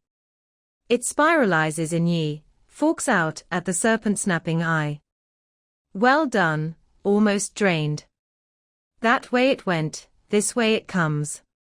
Hand it me, here's a hollow. Men, ye seem the years, so brimming life is gulped and gone. Steward, refill. Attend now, my braves. I have mustered ye all round this capstan, and ye mates, flank me with your lances, and ye harpooneers, stand there with your irons, and ye, stout mariners, ring me in, that I may in some sort revive a noble custom of my fisherman fathers before me. O men, you will yet see that, ha! Boy, come back. Bad pennies come not sooner. Hand it me. Why now, this pewter had run brimming again, wert not thou Saint Vitus imp, away, thou ague. Advance, ye mates. Cross your lances full before me. Well done. Let me touch the axis. So saying, with extended arm, he grasped the 3 level, radiating lances at their crossed center, while so doing, suddenly and nervously twitched them, meanwhile, glancing intently from starbuck to stub, from stub to flask. It seemed as though, by some nameless, interior volition, he would fain have shocked into them the same fiery emotion accumulated within the Leyden jar of his own magnetic life. The 3 mates quailed before his strong, sustained, and mystic aspect. Stub and flask looked sideways from him, the honest eye of Starbuck fell downright. In vain, cried Ahab, but, maybe, 'tis well. For did ye 3 but once take the full forced shock, then mine own electric thing, that had perhaps expired from out me. Perchance, too, it would have dropped ye dead. Perchance ye need it not. Down lances. And now, ye mates, I do appoint ye 3 cupbearers to my 3 pagan kinsmen there, yon 3 most honorable gentlemen and noblemen, my valiant harpooneers. Disdain the task. What, when the great Pope washes the feet of beggars, using his tiara for your— Oh, my sweet cardinals! Your own condescension, that shall bend ye to it. I do not order ye, ye will it. Cut your seizings and draw the poles, ye harpooneers. Silently obeying the order, the 3 harpooneers now stood with the detached iron part of their harpoons, some 3 feet long, held, barbs up, before him. Stab me not with that keen steel. Cant them over. Know ye not the goblet end? Turn up the socket. So, now, ye cupbearers, advance. The irons. Take them, hold them while I fill. Forthwith, slowly going from one officer to the other, he brimmed the harpoon sockets with the fiery waters from the pewter. Now, 3 to 3, ye stand. Commend the murderous chalices. Bestow them, ye who are now made parties to this indissoluble league. Ha! Starbuck. But the deed is done. Yon ratifying sun now waits to sit upon it. Drink, ye harpooneers. Drink and swear, ye men that man the deathful whaleboat's bow, death to Moby Dick. God hunt us all, if we do not hunt Moby Dick to his death. The long, barbed steel goblets were lifted, and to cries and maledictions against the white whale, the spirits were simultaneously quaffed down with a hiss. Starbuck paled and turned and shivered. Once more, and finally, the replenished pewter went the rounds among the frantic crew, when, waving his free hand to them, they all dispersed, and Ahab retired within his cabin. Chapter 37. Sunset. The cabin, by the stern windows, Ahab sitting alone and gazing out. I leave a white and turbid wake, pale waters, paler cheeks, where I sail. The envious billows sidelong swell to whelm my track, let them, but first I pass. Yonder, by ever-brimming goblets rim, the warm waves blush like wine. The gold brow plumbs the blue. The diver sun, slow dived from noon, goes down, my soul mounts up. She wearies with her endless hill. Is, then, the crown too heavy that I wear? This iron crown of Lombardy. Yet is it bright with many a gem. I the wearer, see not its far flashings, but darkly feel that I wear that dazzlingly confounds. 'Tis iron, that I know, not gold. 'Tis split, too, that I feel, the jagged edge galls me so, my brain seems to beat against the solid metal. Steel skull, mine, the sort that needs no helmet in the most brain-battering fight. Dry heat upon my brow. Oh! Time was, when as the sunrise nobly spurred me, so the sunset soothed. No more. This lovely light, it lights not me, all loveliness is anguish to me, since I can ne'er enjoy. Gifted with the high perception, I lack the low, enjoying power, damned, most subtly and most malignantly. Damned in the midst of paradise. Good night, good night. Waving his hand, he moves from the window. 'Twas not so hard a task. I thought to find one stubborn, at the least, but my one carved circle fits into all their various wheels, and they revolve. Or, if you will, like so many anthills of powder, they all stand before me, and I their match. Oh, hard! That to fire others, the match itself must needs be wasting. What I've dared, I've willed, and what I've willed, I'll do. They think me mad, Starbuck does, but I'm demoniac, I am madness maddened. That wild madness that's only calm to comprehend itself. The prophecy was that I should be dismembered, and I lost this leg. I now prophesy that I will dismember my dismemberer. Now, then, be the prophet and the fulfiller one. That's more than ye great gods, ever were. I laugh and hoot at ye cricket players, ye pugilists, ye deaf Burkes and blinded Bendigos. I will not say as schoolboys do to bullies, take some one of your own size, don't pummel me. No, ye knocked me down, and I am up again, but ye have run and hidden. Come forth from behind your cotton bags. I have no long gun to reach ye. Come, Ahab's compliments to ye. Come and see if ye can swerve me. Swerve me? Ye cannot swerve me, else ye swerve yourselves. Man has ye there. Swerve me. The path to my fixed purpose is laid with iron rails, whereon my soul is grooved to run. Over unsounded gorges, through the rifled hearts of mountains, under torrents' beds, unerringly I rush. Naught's an obstacle, naught's an angle to the iron way. Chapter 38. Dusk. By the mainmast, Starbuck leaning against it. My soul is more than matched, she's overmanned, and by a madman. Insufferable sting, that sanity should ground arms on such a field. But he drilled deep down, and blasted all my reason out of me. I think I see his impious end, but feel that I must help him to it. Will I, nil I, the ineffable thing has tied me to him, tows me with a cable I have no knife to cut. Horrible old man. Who's over him, he cries, he would be a democrat to all above, look, how he lords it over all below. Oh! I plainly see my miserable office, to obey, rebelling, and worse yet, to hate with touch of pity. For in his eyes I read some lurid woe would shrivel me up, had I it. Yet is there hope. Time and tide flow wide. The hated whale has the round watery world to swim in, as the small goldfish has its glassy globe. His heaven-insulting purpose, God may wedge aside. I would up heart, were it not like lead. But my whole clock's run down, my heart the all-controlling weight. I have no key to lift again. A burst of revelry from the forecastle. Oh, God! To sail with such a heathen crew that have small touch of human mothers in them. Whelped somewhere by the sharkish sea.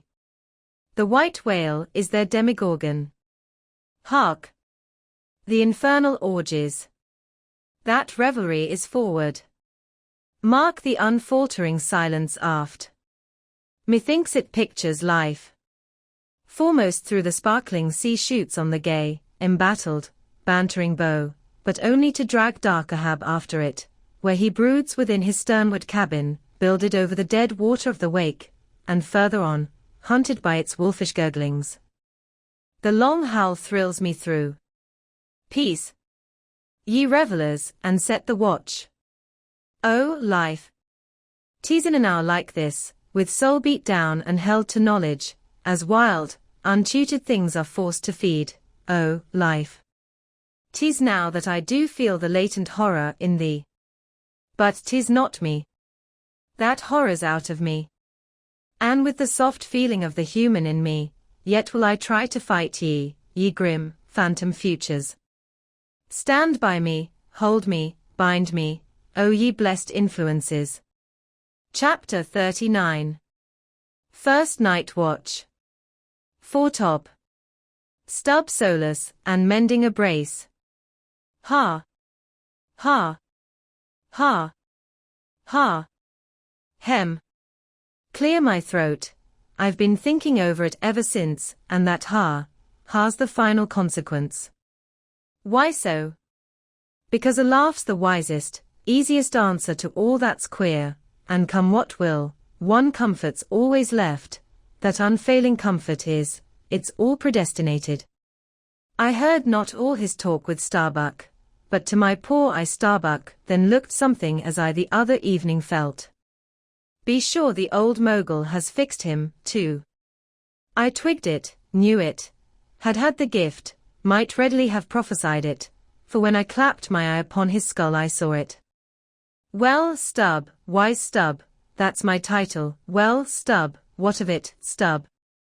Here's a carcass. I know not all that may be coming, but be it what it will, I'll go to it laughing. Such a waggish leering as lurks in all your horribles. I feel funny. F.A. La. Lura, scurra. What's my juicy little pair at home doing now? Crying its eyes out, giving a party to the last arrived harpooneers, I dare say, gay as a frigate's pennant, and so am I, F.A. La. Lura, scurra. Oh! We'll drink tonight with hearts as light. To love, as gay and fleeting. As bubbles that swim, on the beaker's brim. And break on the lips while meeting. A brave stave that, who calls? Mr. Starbuck.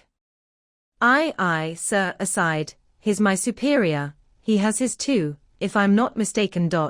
Aye, sir, just through with this job, coming. Chapter 40. Midnight, forecastle. Harpooneers and sailors.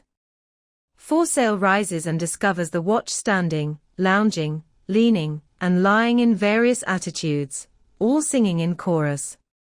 Farewell and adieu to you, Spanish ladies. Farewell and adieu to you, ladies of Spain. Our captains commanded. First Nantucket sailor. Oh, boys, don't be sentimental, it's bad for the digestion. Take a tonic, follow me. Sings, and all follow. Our captain stood upon the deck. A spyglass in his hand. A viewing of those gallant whales. That blew at every strand. Oh, your tubs in your boats, my boys. And by your braces stand. And we'll have one of those fine whales. Hand, boys, over hand. So, be cheery, my lads. May your hearts never fail. While the bold harpooner is striking the whale. Mate's voice from the quarterdeck. 8 bells there, forward. Second Nantucket sailor. Avast the chorus. 8 bells there. D'ye hear, bellboy? Strike the bell 8, thou Pip. Thou blackling. And let me call the watch. I've the sort of mouth for that, the hogshead mouth. So, thrusts his head down the scuttle, starboleens, ahoy. 8 bells there below. Tumble up. Dutch sailor. Grand snoozing tonight, matey, fat night for that. I mark this in our old mogul's wine, it's quite as deadening to some as filliping to others. We sing, they sleep, I lie down there, like ground tear butts. At M again. There, take this copper pump, and hail M through it. Tell M to avast dreaming of their lasses. Tell M it's the resurrection, they must kiss their last, and come to judgment. That's the way, that's it. Thy throat ain't spoiled with eating Amsterdam butter. French sailor. Hist, boys. Let's have a jig or two before we ride to anchor in Blanket Bay. What say ye? There comes the other watch. Stand by all legs. Pip. Little Pip. Hurrah with your tambourine. Pip. Sulky and sleepy. Don't know where it is. French sailor. Beat thy belly, then, and wag thy ears.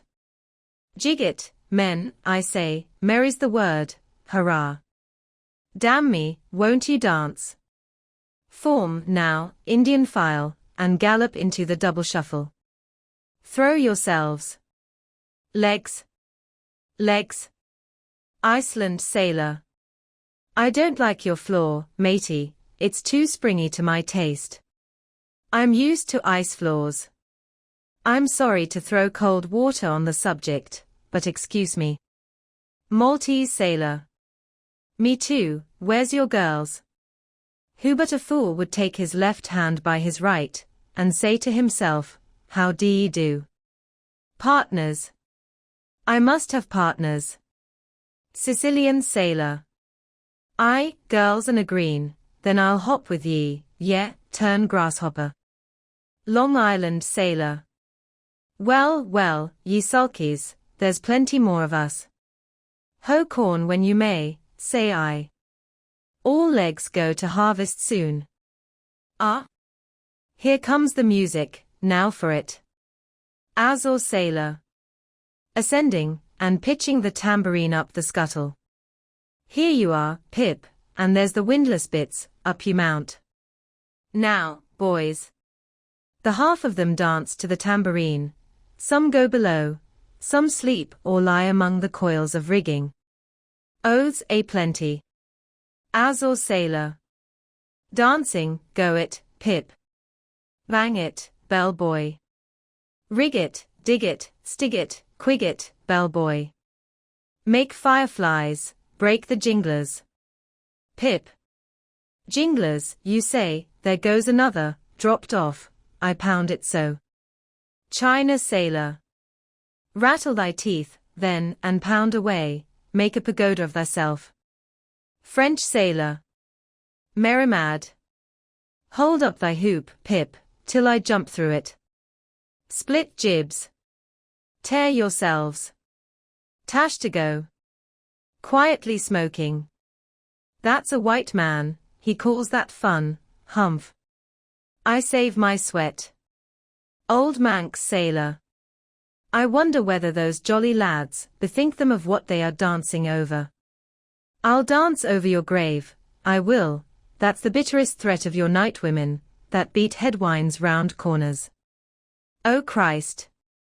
To think of the green navies and the green-skulled crews. Well, well, belike the whole world's a ball, as you scholars have it, and so 'tis right to make one ballroom of it. Dance on, lads, you're young, I was once. 3D Nantucket sailor. Spell O, phew. This is worse than pulling after whales in a calm, give us a whiff, Tash. They cease dancing, and gather in clusters. Meantime the sky darkens, the wind rises. Lascar sailor. By Brahma. Boys, it'll be douse sail soon. The sky-born, high-tide Ganges turn to wind. Thou showest thy black brow, Siva. Maltese sailor. Reclining and shaking his cap. It's the waves, the snow's caps turn to jigget now. They'll shake their tassels soon. Now would all the waves were women, then I'd go drown, and shall see with them evermore. There's naught so sweet on earth, heaven may not match it, as those swift glances of warm, wild bosoms in the dance, when the overarbouring arms hide such ripe, bursting grapes. Sicilian sailor. Reclining. Tell me not of it. Hark ye, lad, fleet interlacings of the limbs, lithe swayings, coyings, flutterings. Lip. Heart. Hip. All graze, unceasing touch and go. Not taste, observe ye, else come satiety. A. Pagan. Nudging. Tahitan sailor. Reclining on a mat. Hail, holy nakedness of our dancing girls, the heava-heava. Ah. Low-veiled, high-palmed Tahiti. I still rest me on thy mat, but the soft soil has slid. I saw thee woven in the wood, my mat. Green the first day I brought ye thence, now worn and wilted quite.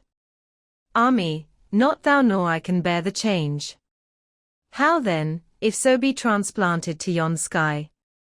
Hear I the roaring streams from Pirohite's peak of spears, when they leap down the crags and drown the villages, the blast. The blast. Up, spine and meet it. Leaps to his feet. Portuguese sailor. How the sea rolls swashing 'gainst the side. Stand by for reefing, hearties. The winds are just crossing swords, pell-mell they'll go lunging presently. Danish sailor. Crack, crack, old ship. So long as thou crackest, thou holdest. Well done. The mate there holds ye to it stiffly. He's no more afraid than the Isle fort at Kattegat, put there to fight the Baltic with storm-lashed guns, on which the sea salt cakes. 4th Nantucket sailor. He has his orders, mind ye that. I heard old Ahab tell him he must always kill a squall, something as they burst a waterspout with a pistol, fire your ship right into it. English sailor. Blood. But that old man's a grand old cove. We are the lads to hunt him up his whale. Or? I? Old Manx sailor.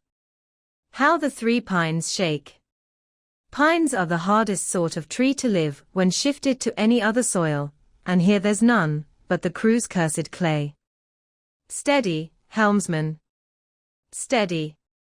This is the sort of weather when brave hearts snap ashore, and keeled hulls split at sea.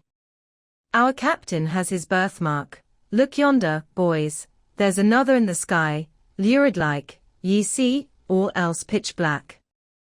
Daggoo. What of that? Who's afraid of black's afraid of me. I'm quarried out of it. Spanish sailor. Aside. He wants to bully, the old grudge makes me touchy, advancing. I, harpooner, thy race is the undeniable dark side of mankind, devilish dark at that. No offense. Daggoo, grimly. None.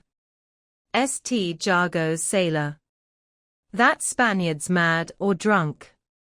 But that can't be, or else in his one case our old mogul's fire waters are somewhat long in working. 5th Nantucket sailor. What's that I saw, lightning? Yes. Spanish sailor. No, Daggoo showing his teeth. Daggoo, springing. Swallow thine, mannequin. White skin, white liver. Spanish sailor, meeting him. Knife thee heartily. Big frame, small spirit. Or a row. A row. A row. Tash to go, with a whiff. A row alow, and a row aloft, gods and men, both brawlers. Humph. Belfast sailor. A row. Arrow a row. The Virgin be blessed, a row. Plunge in with ye. English sailor. Fair play. Snatch the Spaniard's knife. A ring, a ring. Old Manx sailor. Ready formed. There. The ringed horizon. In that ring Cain struck Abel. Sweet work, right work. No. Why then, God, madst thou the ring? Mate's voice from the quarterdeck. Hands by the halyards. Into gallant sails. Stand by to reef topsails. Or the squall. The squall. Jump, my jollies. They scatter. Pip, shrinking under the windlass. Jollies. Lord help such jollies.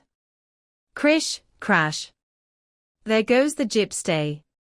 Blang wang. God. Duck lower, Pip, here comes the royal yard. It's worse than being in the world woods, the last day of the year. Who'd go climbing after chestnuts now? But there they go, all cursing, and here I don't. Fine prospects to they're on the road to heaven. Hold on hard. Jiminy, what a squall. But those chaps there are worse yet. They are your white squalls, they. White squalls. White whale, sure. Sure. Here have I heard all their chat just now, and the white whale, sure. Sure, but spoken of once. And only this evening. It makes me jingle all over like my tambourine. That anaconda of an old man swore in to hunt him. Oh, thou big white God aloft there somewhere in yon darkness, have mercy on this small black boy down here. Preserve him from all men that have no bowels to feel fear. Chapter 41. Moby Dick. I, Ishmael, was one of that crew. My shouts had gone up with the rest. My oath had been welded with theirs, and stronger I shouted, and more did I hammer and clinch my oath, because of the dread in my soul. A wild, mystical, sympathetical feeling was in me. Ahab's quenchless feud seemed mine. With greedy ears I learnt the history of that murderous monster against whom I and all the others had taken our oaths of violence and revenge. For some time past, though at intervals only, the unaccompanied, secluded white whale had haunted those uncivilized seas mostly frequented by the sperm whale fishermen. But not all of them knew of his existence. Only a few of them, comparatively, had knowingly seen him, while the number who as yet had actually and knowingly given battle to him was small indeed. For, owing to the large number of whale cruisers, the disorderly way they were sprinkled over the entire watery circumference, many of them adventurously pushing their quest along solitary latitudes, so as seldom or never for a whole 12-month or more on a stretch, to encounter a single news-telling sail of any sort, the inordinate length of each separate voyage, the irregularity of the times of sailing from home, all these, with other circumstances, direct and indirect, long obstructed the spread through the whole worldwide whaling fleet of the special individualizing tidings concerning Moby Dick. It was hardly to be doubted that several vessels reported to have encountered, at such or such a time, or on such or such a meridian, a sperm whale of uncommon magnitude and malignity, which whale, after doing great mischief to his assailants, had completely escaped them. To some minds it was not an unfair presumption, I say, that the whale in question must have been no other than Moby Dick. Yet as of late the sperm whale fishery had been marked by various and not unfrequent instances of great ferocity, cunning, and malice in the monster attacked.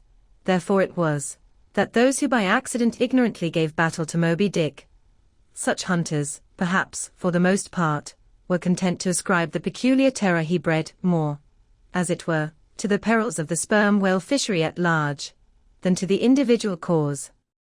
In that way, mostly, the disastrous encounter between Ahab and the whale had hitherto been popularly regarded. And as for those who, previously hearing of the white whale, by chance caught sight of him, in the beginning of the thing they had every one of them, almost, as boldly and fearlessly lowered for him, as for any other whale of that species.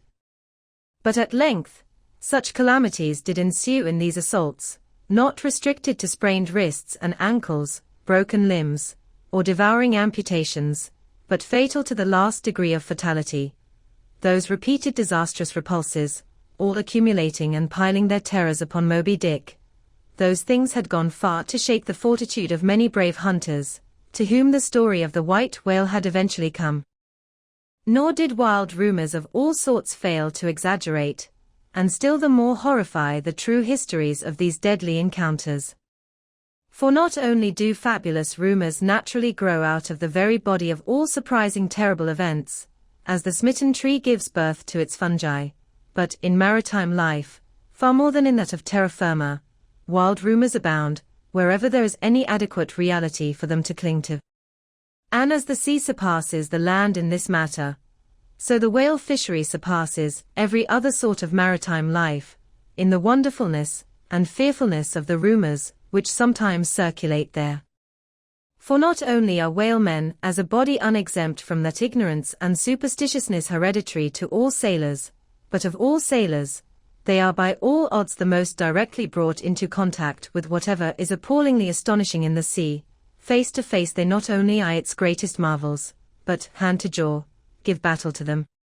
Alone, in such remotest waters, that though you sailed 1,000 miles, and past 1,000 shores, you would not come to any chiseled hearthstone, or aught hospitable beneath that part of the sun, in such latitudes and longitudes, pursuing to such a calling as he does. The whaleman is wrapped by influences all tending to make his fancy pregnant with many a mighty birth. No wonder, then, that ever-gathering volume from the mere transit over the widest watery spaces, the outblown rumors of the white whale did in the end incorporate with themselves all manner of morbid hints, and half-formed fetal suggestions of supernatural agencies, which eventually invested Moby Dick with new terrors and borrowed from anything that visibly appears. So that in many cases such a panic did he finally strike, that few who by those rumors, at least, had heard of the white whale, few of those hunters were willing to encounter the perils of his jaw. But there were still other and more vital practical influences at work. Not even at the present day has the original prestige of the sperm whale, as fearfully distinguished from all other species of the Leviathan, died out of the minds of the whalemen as a body. There are those this day among them, who, though intelligent and courageous enough in offering battle to the Greenland or right whale, would perhaps, either from professional inexperience, or incompetency, or timidity, decline a contest with the sperm whale. At any rate, there are plenty of whalemen, especially among those whaling nations not sailing under the American flag, who have never hostilely encountered the sperm whale, but whose sole knowledge of the Leviathan is restricted to the ignoble monster primitively pursued in the north.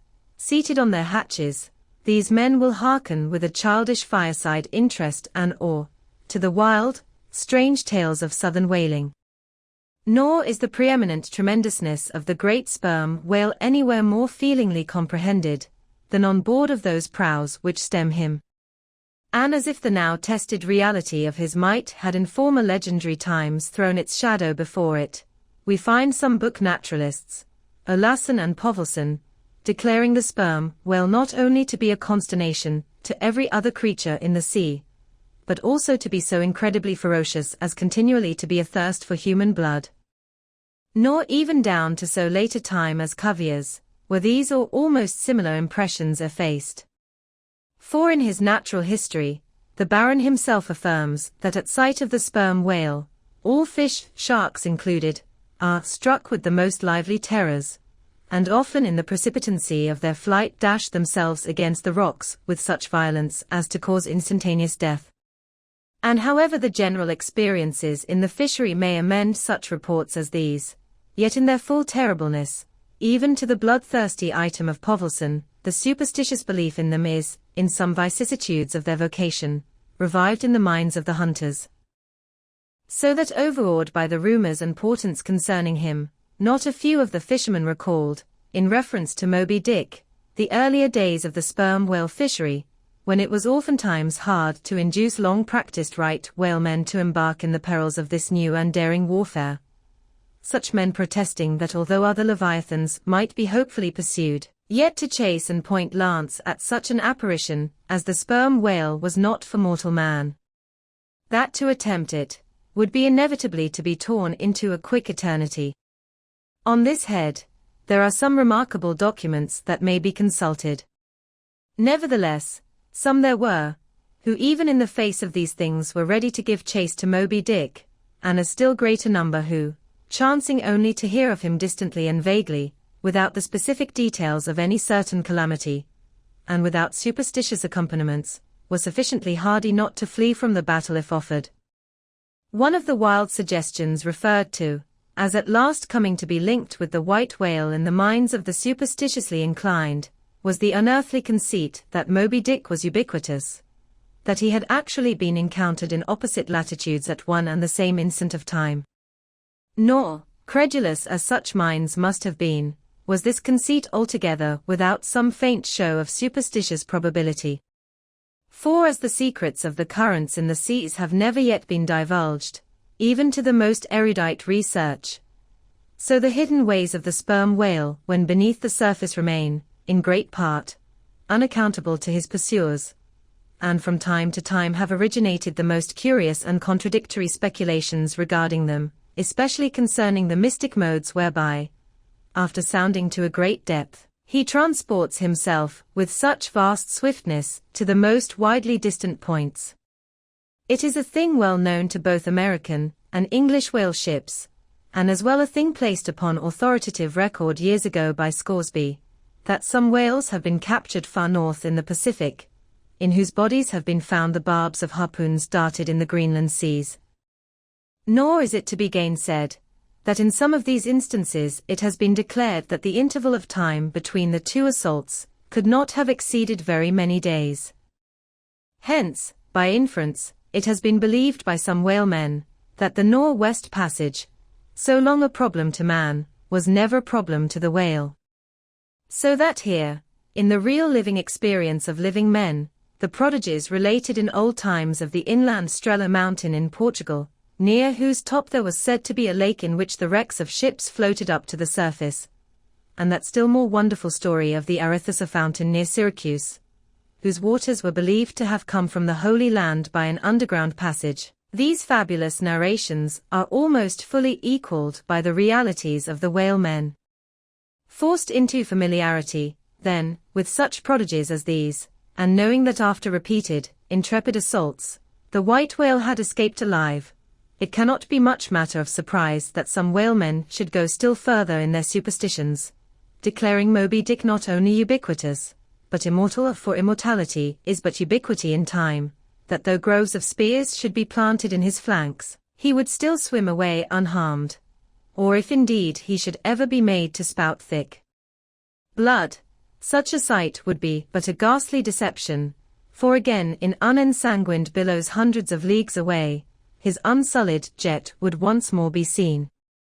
But even stripped of these supernatural surmisings, there was enough in the earthly make and incontestable character of the monster to strike the imagination with unwonted power. For, it was not so much his uncommon bulk that so much distinguished him from other sperm whales, but, as was elsewhere thrown out, a peculiar snow-white wrinkled forehead, and a high, pyramidical white hump. These were his prominent features, the tokens whereby, even in the limitless, uncharted seas, he revealed his identity, at a long distance, to those who knew him. The rest of his body was so streaked, and spotted, and marbled with the same shrouded hue, that, in the end, he had gained his distinctive appellation of the white whale, a name, indeed, literally justified, by his vivid aspect, when seen gliding at high noon through a dark blue sea, leaving a Milky Way wake of creamy foam, all spangled with golden gleamings. Nor was it his unwonted magnitude, nor his remarkable hue, nor yet his deformed lower jaw, that so much invested the whale with natural terror, as that unexampled, intelligent malignity which, according to specific accounts, he had over and over again evinced in his assaults. More than all, his treacherous retreats struck more of dismay than perhaps aught else. For, when swimming before his exulting pursuers, with every apparent symptom of alarm, he had several times been known to turn round suddenly, and, bearing down upon them, either stave their boats to splinters, or drive them back in consternation to their ship. Already several fatalities had attended his chase. But those similar disasters, however little bruited ashore, were by no means unusual in the fishery, yet, in most instances, such seemed the white whale's infernal aforethought of ferocity, that every dismembering or death that he caused, was not wholly regarded as having been inflicted by an unintelligent agent. Judge, then, to what pitches of inflamed, distracted fury the minds of his more desperate hunters were impelled, when amid the chips of chewed boats, and the sinking limbs of torn comrades, they swam out of the white curds of the whale's direful wrath into the serene, exasperating sunlight, that smiled on, as if at a birth or bridal. His 3 boats stove around him, and oars and men both whirling in the eddies. One captain, seizing the line knife from his broken prow, had dashed at the whale, as an Arkansas duelist at his foe, blindly seeking with a 6-inch blade to reach the fathom-deep life of the whale. That captain was Ahab. And then it was, that suddenly sweeping his sickle-shaped lower jaw beneath him, Moby Dick had reaped away Ahab's leg, as a mower a blade of grass in the field. No turbaned Turk, no hired Venetian or Malay, could have smote him with more seeming malice. Small reason was there to doubt, then, that ever since that almost fatal encounter, Ahab had cherished a wild vindictiveness against the whale, all the more fell for that in his frantic morbidness, he at last came to identify with him, not only all his bodily woes, but all his intellectual and spiritual exasperations. The white whale swam before him as the monomaniac incarnation of all those malicious agencies, which some deep men feel eating in them, till they are left living on with half a heart and half a lung. That intangible malignity, which has been from the beginning, to whose dominion even the modern Christians ascribe 1/2 of the world's, which the ancient Arphites of the East reverenced in their statue devil. Ahab did not fall down and worship it like them, but deliriously transferring its idea to the abhorred white whale, he pitted himself, all mutilated, against it. All that most maddens and torments, all that stirs up the lees of things, all truth with malice in it, all that cracks the sinews and cakes the brain, all the subtle demonisms of life and thought, all evil, to crazy Ahab, were visibly personified, and made practically assailable in Moby Dick. He piled upon the whale's white hump the sum of all the general rage and hate felt by his whole race from Adam down, and then, as if his chest had been a mortar, he burst his hot heart's shell upon it. It is not probable that this monomania in him took its instant rise at the precise time of his bodily dismemberment. Then, in darting at the monster, knife in hand, he had but given loose to a sudden, passionate, corporal animosity, and when he received the stroke that tore him, he probably but felt the agonizing bodily laceration, but nothing more. Yet, when by this collision forced to turn towards home, and for long months of days and weeks, Ahab and Anguish lay stretched together in one hammock, rounding in mid-winter that dreary, howling Patagonian cape, then it was, that his torn body and gashed soul bled into one another, and so interfusing, made him mad. That it was only then, on the homeward voyage, after the encounter, that the final monomania seized him, seems all but certain from the fact that, at intervals during the passage, he was a raving lunatic, and though unlimbed of a leg, yet such vital strength yet lurked in his Egyptian chest, and was moreover intensified by his delirium, that his mates were forced to lace him fast, even there, as he sailed, raving in his hammock. In a straitjacket, he swung to the mad rockings of the gales.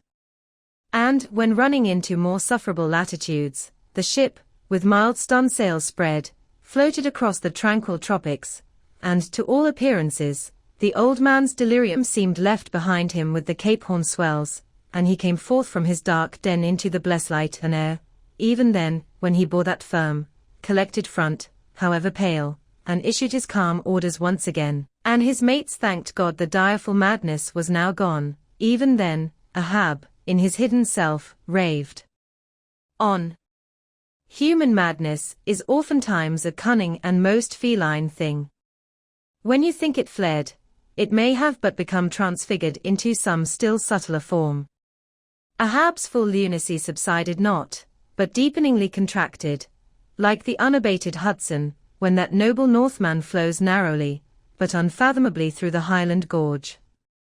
But, as in his narrow-flowing monomania, not one jot of Ahab's broad madness had been left behind, so in that broad madness, not one jot of his great natural intellect had perished.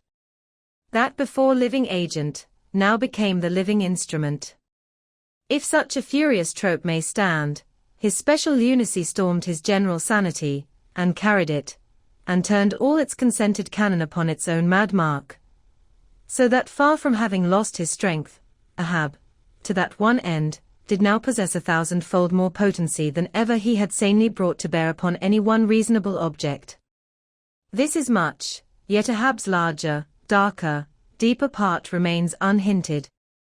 But vain to popularize profundities, and all truth is profound. Winding far down from within the very heart of this spiked Hotel de Cluny where we here stand, however grand and wonderful, now quit it, and take your way, ye nobler, sadder souls, to those vast Roman halls of Thermes, where far beneath the fantastic towers of man's upper earth, his root of grandeur, his whole awful essence sits in bearded state, an antique buried beneath antiquities, and throned on torsos. So with a broken throne, the great gods mock that captive king. So like a caryatid, he patient sits, upholding on his frozen brow the piled entablatures of ages. Wind ye down there, ye prouder, sadder souls. Question that proud, sad king. A family likeness. Aye, he did beget ye, ye young exiled royalties, and from your grim sire only will the old state secret come. Now, in his heart, Ahab had some glimpse of this, namely, all my means are sane, my motive and my object mad. Yet without power to kill, or change, or shun the fact, he likewise knew that to mankind he did long dissemble, in some sort, did still. But that thing of his dissembling was only subject to his perceptibility, not to his will determinate. Nevertheless, so well did he succeed in that dissembling, that when with ivory leg he stepped ashore at last, no Nantucketer thought him otherwise than but naturally grieved, and that to the quick, with the terrible casualty which had overtaken him. The report of his undeniable delirium at sea was likewise popularly ascribed to a kindred cause. And so too, all the added moodiness, which always afterwards, to the very day of sailing in the Pequod on the present voyage, sat brooding on his brow. Nor is it so very unlikely, that far from distrusting his fitness for another whaling voyage, on account of such dark symptoms, the calculating people of that prudent isle were inclined to harbor the conceit, that for those very reasons he was all the better qualified and set on edge, for a pursuit so full of rage and wildness as the bloody hunt of whales. Gnawed within and scorched without, with the infixed, unrelenting fangs of some incurable idea, such an one, could he be found, would seem the very man to dart his iron and lift his lance against the most appalling of all brutes. Or, if for any reason thought to be corporeally incapacitated for that, yet such an one would seem superlatively competent to cheer and howl on his underlings to the attack. But be all this as it may, certain it is, that with the mad secret of his unabated rage bolted up and keyed in him, Ahab had purposely sailed upon the present voyage with the one only and all-engrossing object of hunting the white whale. Had any one of his old acquaintances on shore but half dreamed of what was lurking in him then, how soon would their aghast and righteous souls have wrenched the ship from such a fiendish man. They were bent on profitable cruises, the profit to be counted down in dollars from the mint. He was intent on an audacious, immitigable, and supernatural revenge. Here, then, was this grey-headed, ungodly old man, chasing with curses a Job's whale round the world, at the head of a crew, too, chiefly made up of mongrel renegades, and castaways, and cannibals, morally enfeebled also, by the incompetence of mere unaided virtue, or right-mindedness in Starbuck, the invulnerable jollity of indifference and recklessness in Stubb, and the pervading mediocrity in Flask. Such a crew, so officered, seemed specially picked and packed by some infernal fatality, to help him to his monomaniac revenge. How it was that they so aboundingly responded to the old man's ire, by what evil magic their souls were possessed, that at times his hate seemed almost theirs, the white whale as much their insufferable foe as his.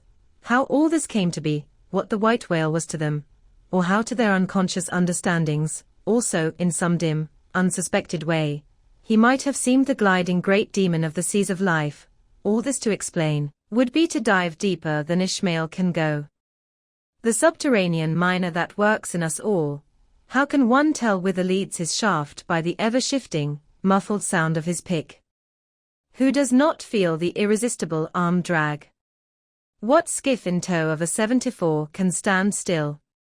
For one, I gave myself up to the abandonment of the time and the place, but while yet all a rush to encounter the whale, could see naught in that brute, but the deadliest ill. Chapter 42. The whiteness of the whale. What the white whale was to Ahab, has been hinted, what, at times, he was to me, as yet remains unsaid. Aside from those more obvious considerations touching Moby Dick, which could not but occasionally awaken in any man's soul some alarm, there was another thought, or rather vague, nameless horror concerning him, which at times by its intensity completely overpowered all the rest, and yet so mystical and well-nigh ineffable was it, that I almost despair of putting it in a comprehensible form. It was the whiteness of the whale that above all things appalled me. But how can I hope to explain myself here, and yet, in some dim, random way, explain myself I must, else all these chapters might be naught. Though in many natural objects, whiteness refiningly enhances beauty, as if imparting some special virtue of its own, as in marbles, japonicas, and pearls, and though various nations have in some way recognized a certain royal preeminence in this hue, even the barbaric, grand old kings of Pegu placing the title Lord of the White Elephants above all their other magniloquent ascriptions of dominion, and the modern kings of Siam unfurling the same snow-white quadruped in the royal standard, and the Hanoverian flag bearing the one figure of a snow-white charger, and the great Austrian Empire, Caesarian, heir to overlording Rome, having for the imperial color the same imperial hue, and though this preeminence in it applies to the human race itself, giving the white man ideal mastership over every dusky tribe, and though, besides, all this, whiteness has been even made significant of gladness, for among the Romans a white stone marked a joyful day, and though in other mortal sympathies and symbolizings, this same hue is made the emblem of many touching, noble things, the innocence of brides, the benignity of age, though among the red men of America the giving of the white belt of wampum was the deepest pledge of honor, though in many climes, whiteness typifies the majesty of justice in the ermine of the judge, and contributes to the daily state of kings and queens drawn by milk-white steeds, though even in the higher mysteries of the most august religions it has been made the symbol of the divine spotlessness and power, by the Persian fire worshippers, the white forked flame being held the holiest on the altar, and in the Greek mythologies, great Jove himself being made incarnate in a snow-white bull.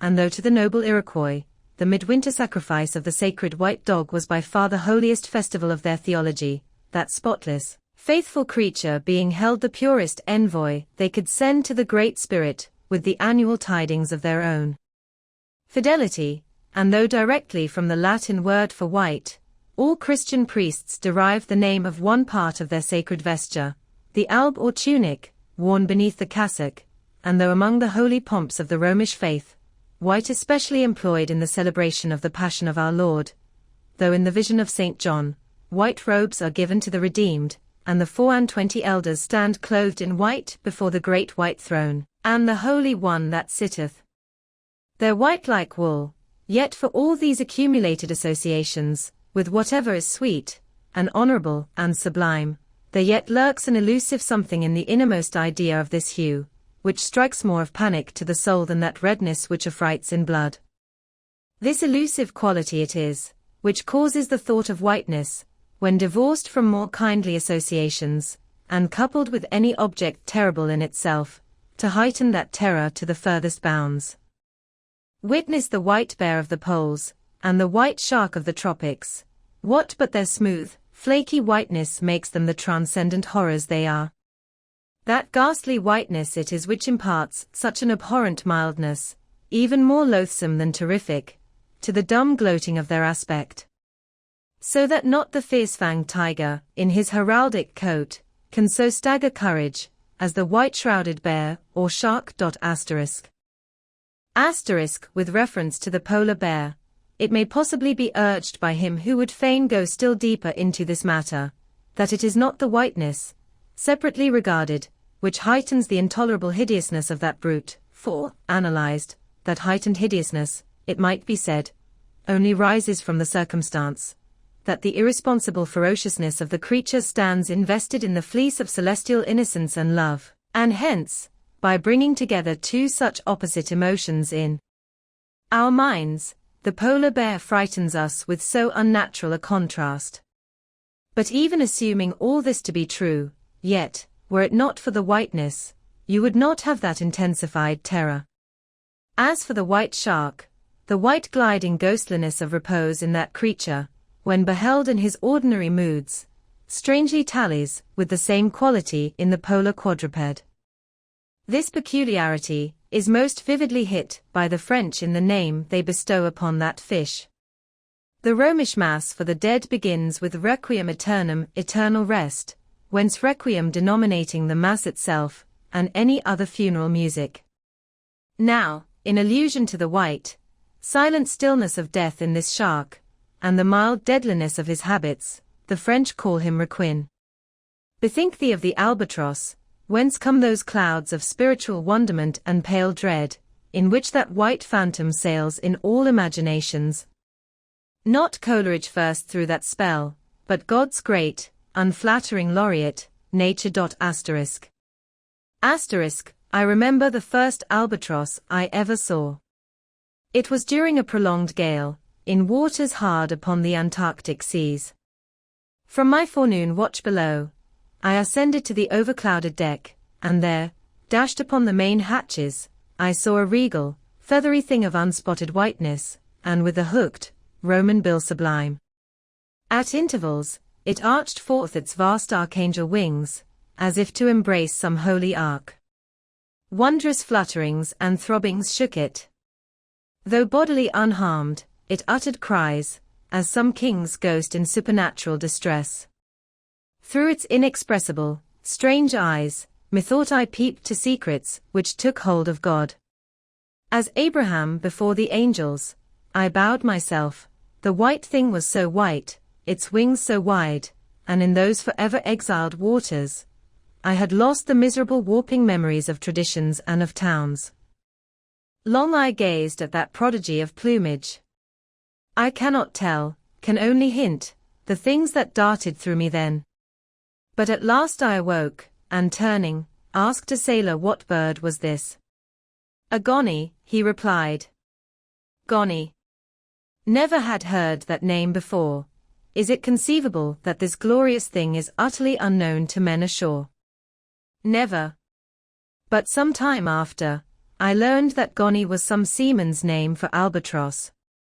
So that by no possibility could Coleridge's wild rhyme have had aught to do with those mystical impressions which were mine, when I saw that bird upon our deck. For neither had I then read the rhyme, nor knew the bird to be an albatross. Yet, in saying this, I do but indirectly burnish a little brighter the noble merit of the poem and the poet. I assert, then, that in the wondrous bodily whiteness of the bird chiefly lurks the secret of the spell, a truth the more evinced in this, that by a solecism of terms there are birds called grey albatrosses, and these I have frequently seen, but never with such emotions as when I beheld the Antarctic fowl. But how had the mystic thing been caught? Whisper it not, and I will tell, with a treacherous hook and line, as the fowl floated on the sea. At last the captain made a postman of it, tying a lettered, leathern tally round its neck, with the ship's time and place, and then letting it escape. But I doubt not, that leathern tally, meant for man, was taken off in heaven, when the white fowl flew to join the wing-folding, the invoking, and adoring cherubim. Most famous in our Western annals and Indian traditions, is that of the white steed of the prairies, a magnificent milk-white charger, large-eyed, small-headed, bluff-chested, and with the dignity of 1,000 monarchs in his lofty, overscorning carriage. He was the elected Xerxes of vast herds of wild horses, whose pastures in those days were only fenced by the Rocky Mountains and the Alleghanies.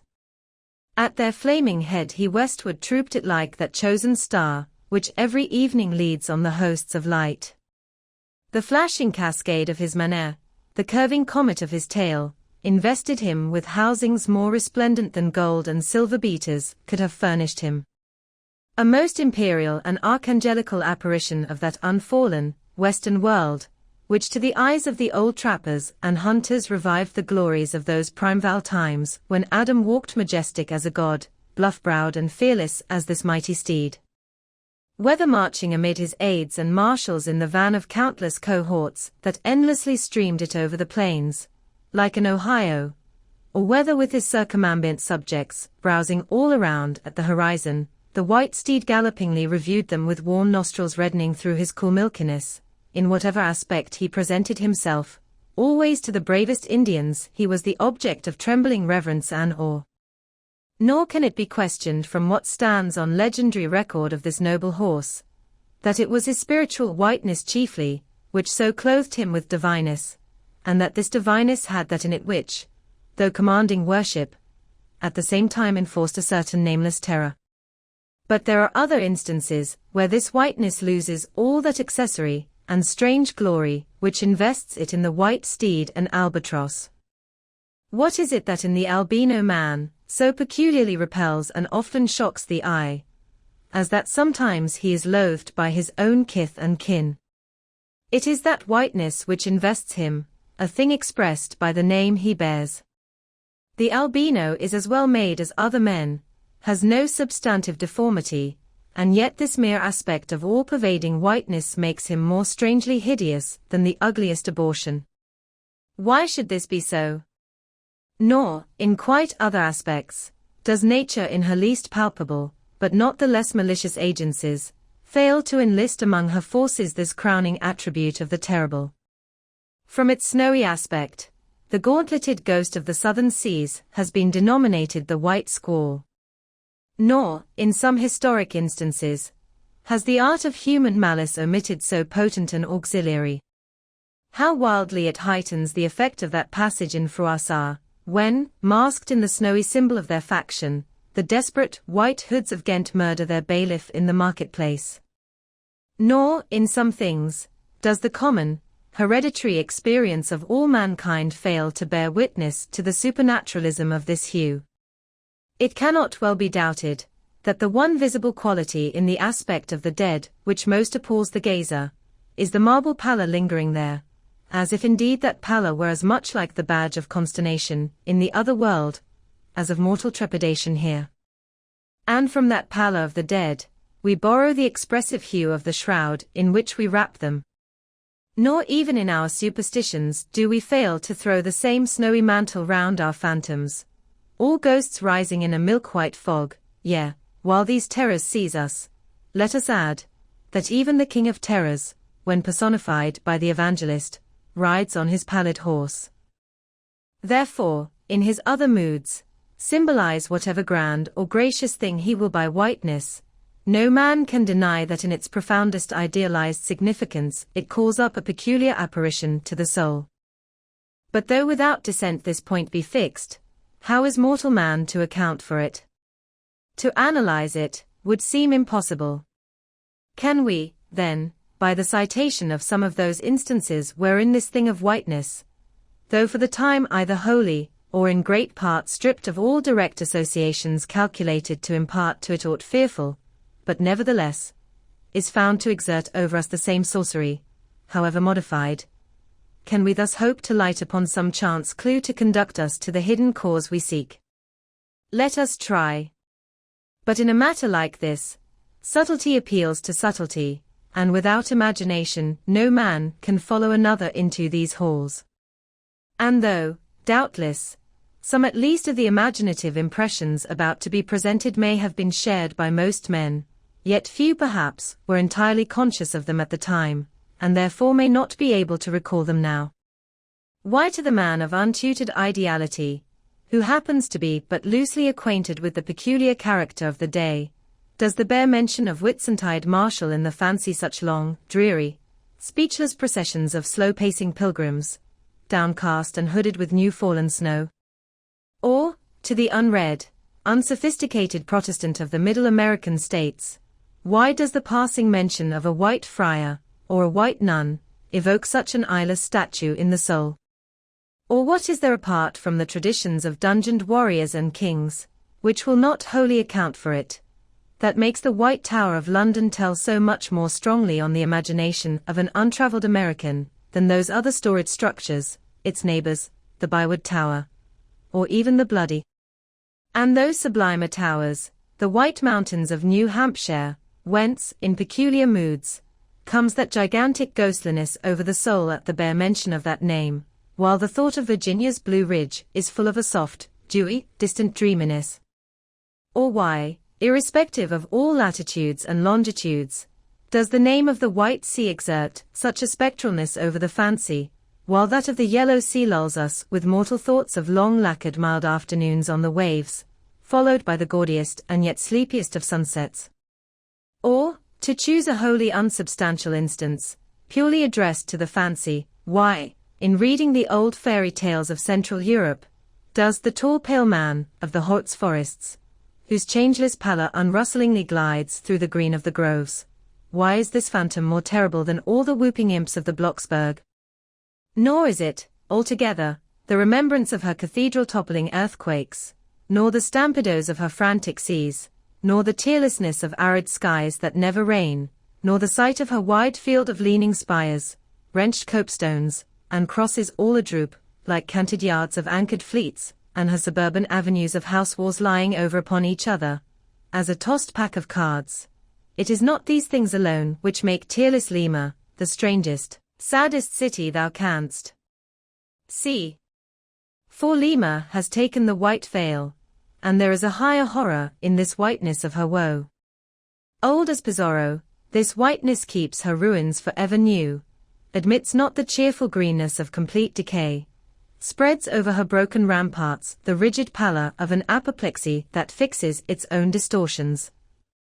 I know that, to the common apprehension, this phenomenon of whiteness is not confessed to be the prime agent in exaggerating the terror of objects otherwise terrible, nor to the unimaginative mind is there aught of terror in those appearances whose awfulness to another mind almost solely consists in this one phenomenon, especially when exhibited under any form at all approaching to muteness or universality. What I mean by these two statements may perhaps be respectively elucidated by the following examples.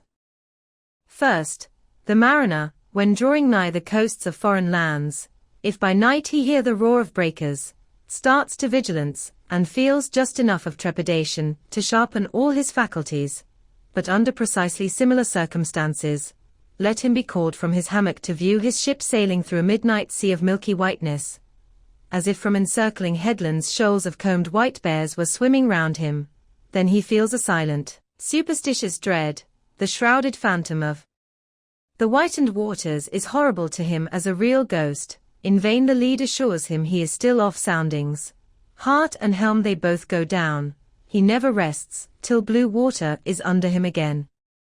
Yet where is the mariner who will tell thee, sir, it was not so much the fear of striking hidden rocks, as the fear of that hideous whiteness that so stirred me. Second, to the native Indian of Peru, the continual sight of the snow-howded Andes conveys naught of dread, except, perhaps, in the mere fancying of the eternal frosted desolateness reigning at such vast altitudes, and the natural conceit of what a fearfulness it would be to lose oneself in such inhuman solitudes. Much the same is it with the backwoodsman of the West, who with comparative indifference views an unbounded prairie sheeted with driven snow, no shadow of tree or twig to break the fixed trance of whiteness. Not so the sailor, beholding the scenery of the Antarctic seas, where at times, by some infernal trick of legerdemain in the powers of frost and air, he, shivering and half shipwrecked, instead of rainbows speaking hope and solace to his misery, views what seems a boundless churchyard grinning upon him with its lean ice monuments and splintered crosses. But thou sayest, methinks that white-lead chapter about whiteness is but a white flag hung out from a craven soul. Thou surrenderest to a hypo, Ishmael. Tell me, why this strong young colt, foaled in some peaceful valley of Vermont, far removed from all beasts of prey, why is it that upon the sunniest day, if you but shake a fresh buffalo robe behind him, so that he cannot even see it, but only smells its wild animal muskiness, why will he start, snort, and with bursting eyes paw the ground in frenzies of affright? There is no remembrance in him of any gorings of wild creatures in his green northern home, so that the strange muskiness he smells cannot recall to him anything associated with the experience of former perils. For what knows he, this New England colt, of the black bisons of distant Oregon? No, but here thou beholdest even in a dumb brute, the instinct of the knowledge of the demonism in the world. Though thousands of miles from Oregon, still when he smells that savage musk, the rending, goring bison herds are as present as to the deserted wild foal of the prairies, which this instant they may be trampling into dust.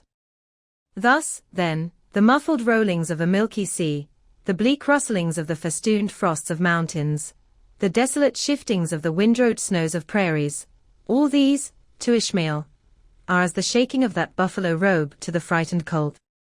Though neither knows where lie the nameless things of which the mystic sign gives forth such hints, yet with me, as with the colt, somewhere those things must exist. Though in many of its aspects this visible world seems formed in love, the invisible spheres were formed in fright. But not yet have we solved the incantation of this whiteness, and learned why it appeals with such power to the soul, and more strange and far more portentous, why, as we have seen, it is at once the most meaning symbol of spiritual things, nay, the very veil of the Christian's deity, and yet should be as it is, the intensifying agent in things the most appalling to mankind. Is it that by its indefiniteness it shadows forth the heartless voids and immensities of the universe, and thus stabs us from behind with the thought of annihilation, when beholding the white depths of the Milky Way? Or is it, that as in essence whiteness is not so much a color, as the visible absence of color, and at the same time the concrete of all colors? Is it for these reasons that there is such a dumb blankness, full of meaning, in a wide landscape of snows, the colorless, all color of atheism from which we shrink? And when we consider that other theory of the natural philosophers, that all other earthly hues, every stately or lovely emblazoning, the sweet tinges of sunset skies and woods, yea, and the gilded velvets of butterflies, and the butterfly cheeks of young girls, all these are but subtle deceits, not actually inherent in substances, but only laid on from without. So that all deified nature absolutely paints like the harlot, whose allurements cover nothing but the charnel house within. And when we proceed further, and consider that the mystical cosmetic which produces every one of her hues, the great principle of light, forever remains white or colorless in itself, and if operating without medium upon matter, would touch all objects, even tulips and roses, with its own blank tinge. Pondering all this, the palsied universe lies before us a leper, and like willful travelers in Lapland, who refuse to wear colored and coloring glasses upon their eyes, So the wretched infidel gazes himself blind at the monumental white shroud that wraps all the prospect around him. And of all these things the albino whale was the symbol. Wonder ye then at the fiery hunt. Chapter 43. Hark! Hist! Did you hear that noise, Kabako? It was the middle watch, a fair moonlight. The seamen were standing in a cordon, extending from one of the freshwater butts in the waist, to the scuttlebutt near the taffrail. In this manner, they passed the buckets to fill the scuttlebutt. Standing, for the most part, on the hallowed precincts of the quarterdeck, they were careful not to speak or rustle their feet. From hand to hand, the buckets went in the deepest silence, only broken by the occasional flap of a sail, and the steady hum of the unceasingly advancing keel. It was in the midst of this repose, that Archie, one of the cordon, whose post was near the after hatches, whispered to his neighbor, a cholo, the words above. Hist! Did you hear that noise, Kabako? Take the bucket, will ye, Archie? What noise do ye mean? There it is again, under the hatches. Don't you hear it? The cough, it sounded like a cough. Cough be damned. Pass along that return bucket. There again, there it is. It sounds like 2 or 3 sleepers turning over, now. Caramba! Have done, shipmate, will ye? It's the 3 soaked biscuits ye eat for supper turning over inside of ye, nothing else. Look to the bucket. Say what ye will, shipmate, I've sharp ears. Aye, you are the chap, ain't ye, that heard the hum of the old Quakeresses knitting needles 50 miles at sea from Nantucket? You're the chapter. Grin away, we'll see what turns up. Hark ye, Kabako, there is somebody down in the after hold that has not yet been seen on deck, and I suspect our old mogul knows something of it too. I heard Stubb tell Flask, one morning watch, that there was something of that sort in the wind. Tish. The bucket. Chapter 44. The chart. Had you followed Captain Ahab down into his cabin, after the squall that took place on the night succeeding that wild ratification of his purpose with his crew, you would have seen him go to a locker in the transom, and bringing out a large wrinkled roll of yellowish sea charts, spread them before him on his screwed-down table. Then seating himself before it, you would have seen him intently study the various lines and shadings which there met his eye, and with slow but steady pencil trace additional courses over spaces that before were blank. At intervals, he would refer to piles of old logbooks beside him, wherein were set down the seasons and places in which, on various former voyages of various ships, sperm whales had been captured or seen. While thus employed, the heavy pewter lamp suspended in chains over his head, continually rocked with the motion of the ship, and forever threw shifting gleams and shadows of lines upon his wrinkled brow, till it almost seemed that while he himself was marking out lines and courses on the wrinkled charts, some invisible pencil was also tracing lines and courses upon the deeply marked chart of his forehead. But it was not this night in particular that, in the solitude of his cabin, Ahab thus pondered over his charts. Almost every night, they were brought out, almost every night some pencil marks were effaced, and others were substituted. For with the charts of all 4 oceans before him, Ahab was threading a maze of currents and eddies, with a view to the more certain accomplishment of that monomaniac thought of his soul. Now, to any one not fully acquainted with the ways of the Leviathans, it might seem an absurdly hopeless task thus to seek out one solitary creature in the unhooped oceans of this planet. But not so did it seem to Ahab, who knew the sets of all tides and currents, and thereby calculating the driftings of the sperm whale's food, and also, calling to mind the regular, ascertained seasons for hunting him in particular latitudes, could arrive at reasonable surmises, almost approaching to certainties, concerning the timeliest day to be upon this or that ground in search of his prey. So assured, indeed, is the fact concerning the periodicalness of the sperm whales resorting to given waters, that many hunters believe that, could he be closely observed and studied throughout the world, were the logs for one voyage of the entire whale fleet carefully collated, then the migrations of the sperm whale would be found to correspond in invariability to those of the herring shoals or the flights of swallows. On this hint, attempts have been made to construct elaborate migratory charts of the sperm whale.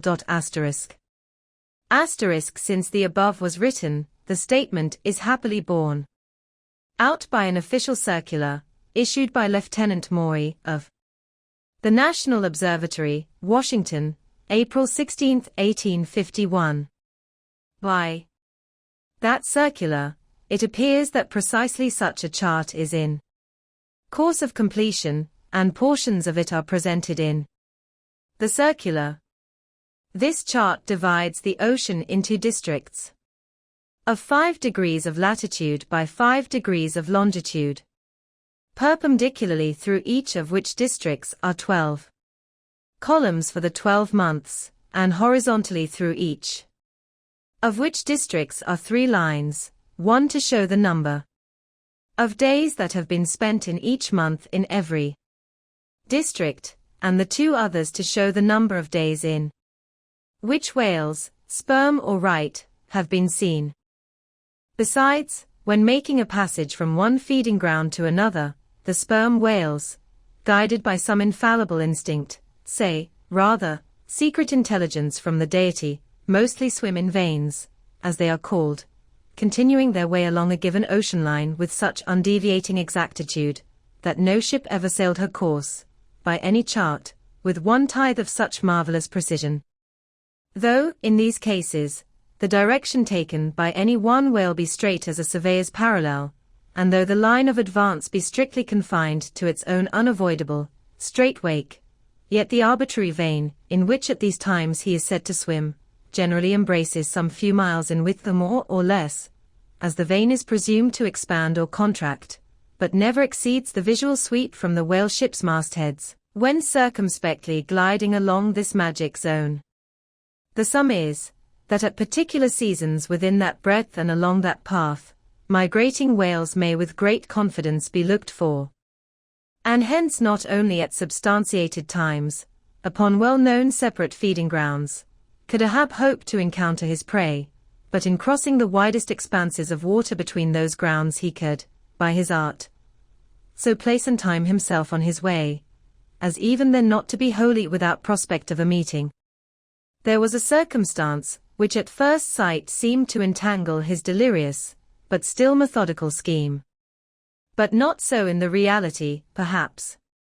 Though the gregarious sperm whales have their regular seasons for particular grounds, yet in general you cannot conclude that the herds which haunted such, and such a latitude or longitude this year, say, will turn out to be identically the same with those that were found there the preceding season, though there are peculiar and unquestionable instances where the contrary of this has proved true. In general, the same remark, only within a less wide limit, applies to the solitaries and hermits among the matured, aged sperm whales. So that though Moby Dick had in a former year been seen, for example, on what is called the Seychelles ground in the Indian Ocean, or Volcano Bay on the Japanese coast, yet it did not follow that were the Pequod to visit either of those spots at any subsequent corresponding season, she would infallibly encounter him there. So, too, with some other feeding grounds, where he had at times revealed himself.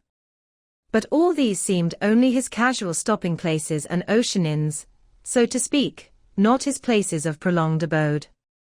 And where Ahab's chances of accomplishing his object have hitherto been spoken of, allusion has only been made to whatever wayside, antecedent, extra prospects were his, ere a particular set time, or place were attained, when all possibilities would become probabilities, and as Ahab fondly thought, every possibility the next thing to a certainty.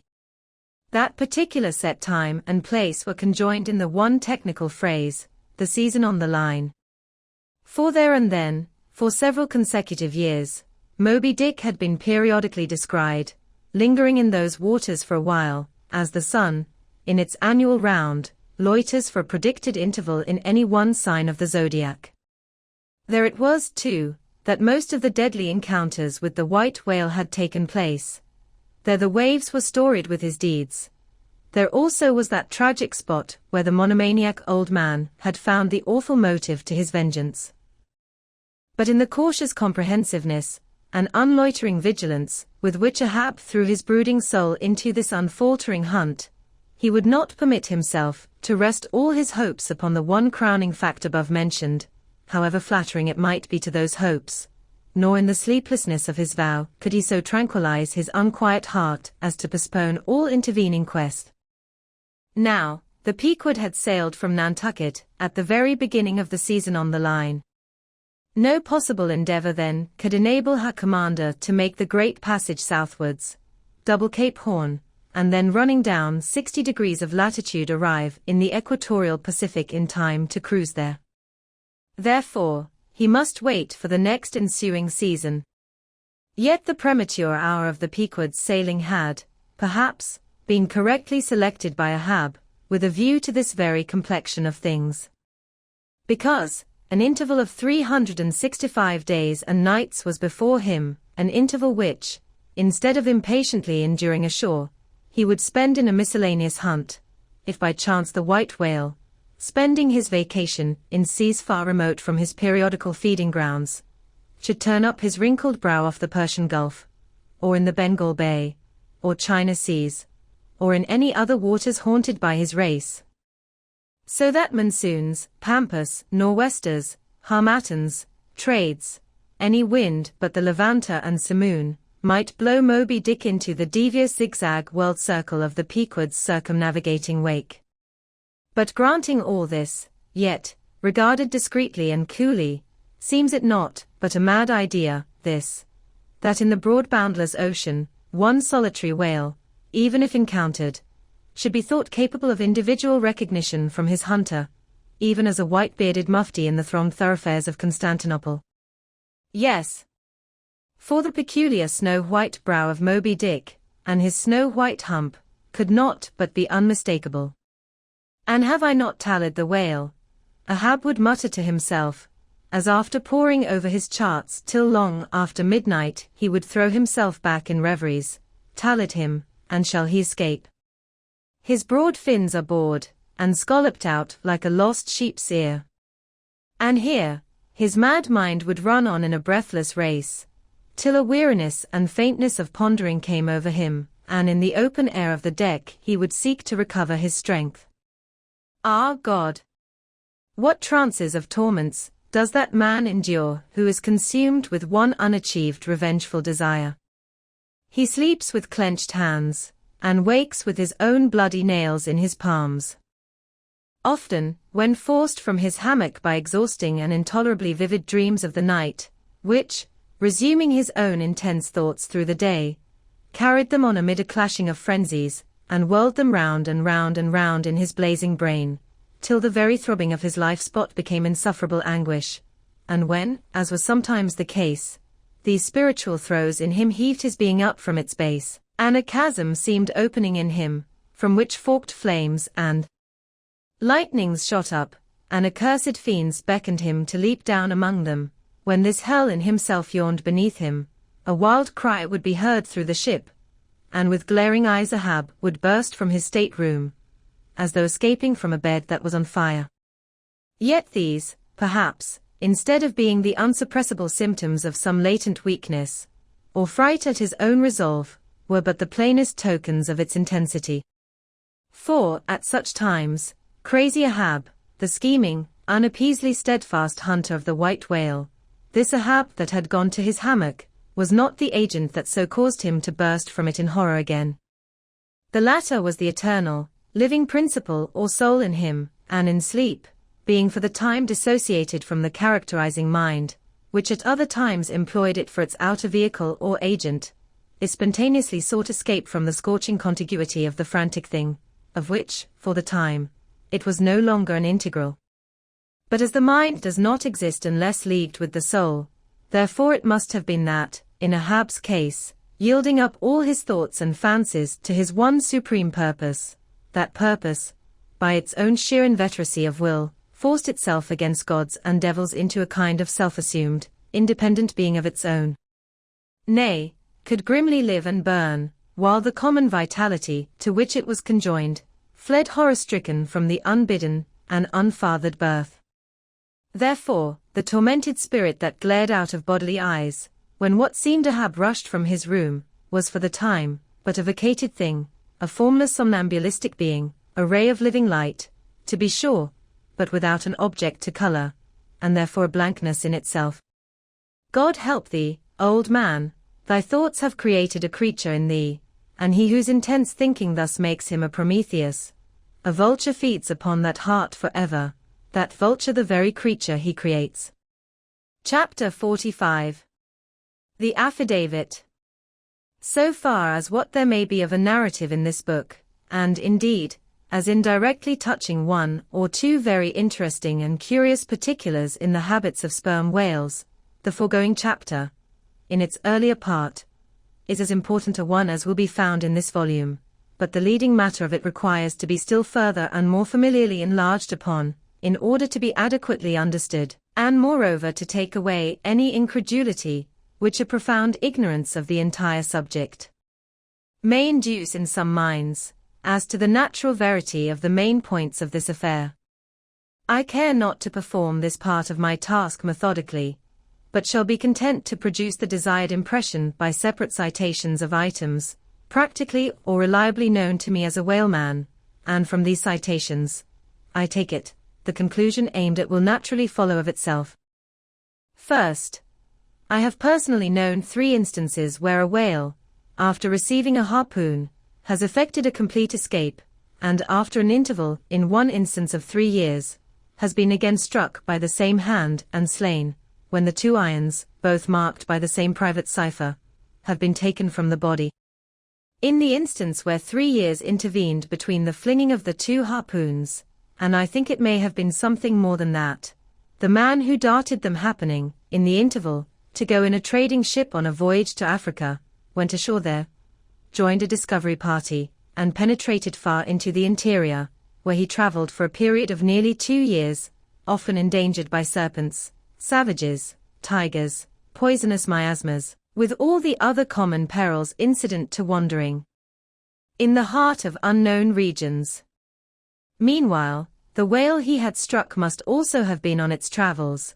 No doubt it had thrice circumnavigated the globe, brushing with its flanks all the coasts of Africa, but to no purpose. This man and this whale again came together, and the one vanquished the other.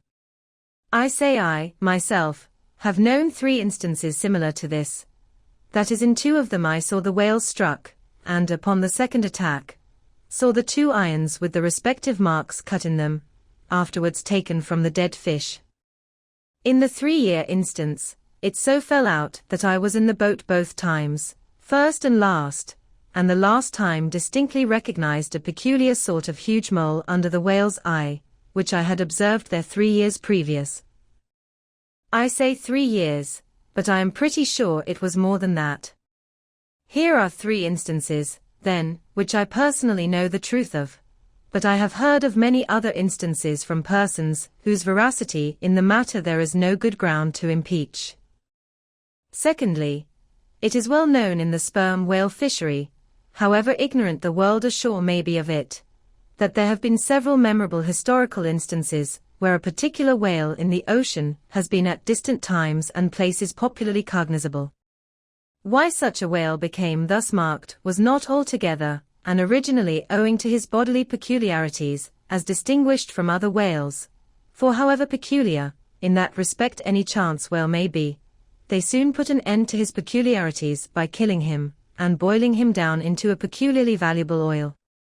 No, the reason was this, that from the fatal experiences of the fishery there hung a terrible prestige of perilousness about such a whale, as there did about Rinaldo Rinaldini, insomuch that most fishermen were content to recognize him by merely touching their tarpaulins when he would be discovered lounging by them on the sea, without seeking to cultivate a more intimate acquaintance. Like some poor devils ashore that happen to know an irascible great man, they make distant unobtrusive salutations to him in the street, lest if they pursued the acquaintance further, they might receive a summary thump for their presumption. But not only did each of these famous whales enjoy great individual celebrity, nay, You may call it an ocean-wide renown. Not only was he famous in life and now is immortal in folksale stories after death, but he was admitted into all the rights, privileges, and distinctions of a name. Had as much a name indeed as Cambyses or Caesar. Was it not so, O timer Tom? Thou famed Leviathan, scarred like an iceberg, who so long didst lurk in the oriental straits of that name, whose spout was oft seen from the palmy beach of Arm Bay. Was it not so, O New Zealand Jack? Thou terror of all cruisers that crossed their wakes in the vicinity of the Tattoo Land. Was it not so, O Morquan, King of Japan, whose lofty jet they say at times assumed the semblance of a snow-white cross against the sky? Was it not so, O Don Miguel? Thou Chilean whale, marked like an old tortoise with mystic hieroglyphics upon the back. In plain prose, here are 4 whales, as well known to the students of cetacean history as Marius or Scylla to the classic scholar. But this is not all. New Zealand Tom and Don Miguel, after at various times creating great havoc among the boats of different vessels, were finally gone in quest of, systematically hunted out, chased and killed by valiant whaling captains, who heaved up their anchors with that express object as much in view, as in setting out through the Narragansett woods. Captain Butler of old had it in his mind to capture that notorious murderous savage Anawan, the headmost warrior of the Indian King Philip. I do not know where I can find a better place than just here, to make mention of 1 or 2 other things, which to me seem important, as in printed form establishing in all respects the reasonableness of the whole story of the white whale, more especially the catastrophe. For this is one of those disheartening instances where truth requires full as much bolstering as error. So ignorant are most landsmen of some of the plainest and most palpable wonders of the world, that without some hints touching the plain facts, historical and otherwise, of the fishery, they might scout at Moby Dick as a monstrous fable, or still worse and more detestable, a hideous and intolerable allegory. First, though most men have some vague flitting ideas of the general perils of the grand fishery, yet they have nothing like a fixed, vivid conception of those perils, and the frequency with which they recur. One reason perhaps is, that not 1 in 50 of the actual disasters and deaths by casualties in the fishery ever finds a public record at home, however transient and immediately forgotten that record. Do you suppose that poor fellow there, who this moment perhaps caught by the whale line off the coast of New Guinea, is being carried down to the bottom of the sea by the sounding Leviathan? Do you suppose that poor fellow's name will appear in the newspaper obituary you will read tomorrow at your breakfast? No, because the mails are very irregular between here and New Guinea. In fact, did you ever hear what might be called regular news direct or indirect from New Guinea? Yet I tell you that upon one particular voyage which I made to the Pacific, among many others we spoke 30 different ships, every one of which had had a death by a whale, some of them more than 1, and 3 that had each lost a boat's crew. For God's sake, be economical with your lamps and candles. Not a gallon you burn, but at least 1 drop of man's blood was spilled for it.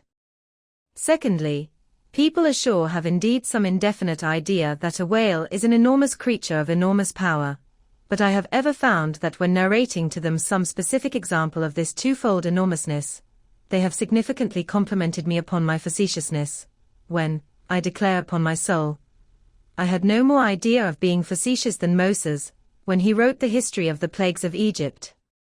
But fortunately the special point I here seek can be established upon testimony entirely independent of my own.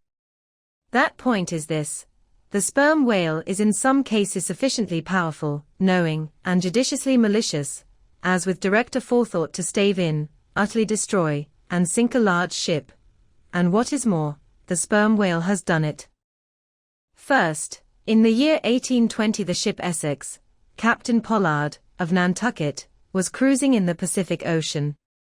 One day she saw spouts, lowered her boats, and gave chase to a shoal of sperm whales.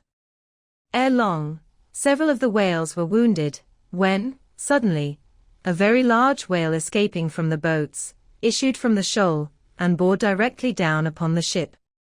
Dashing his forehead against her hull, he so stove her in, that in less than 10 minutes, she settled down and fell over. Not a surviving plank of her has been seen since. After the severest exposure, part of the crew reached the land in their boats. Being returned home at last, Captain Pollard once more sailed for the Pacific in command of another ship, but the gods shipwrecked him again upon unknown rocks and breakers. For the second time his ship was utterly lost, and forthwith forswearing the sea, he has never tempted it since.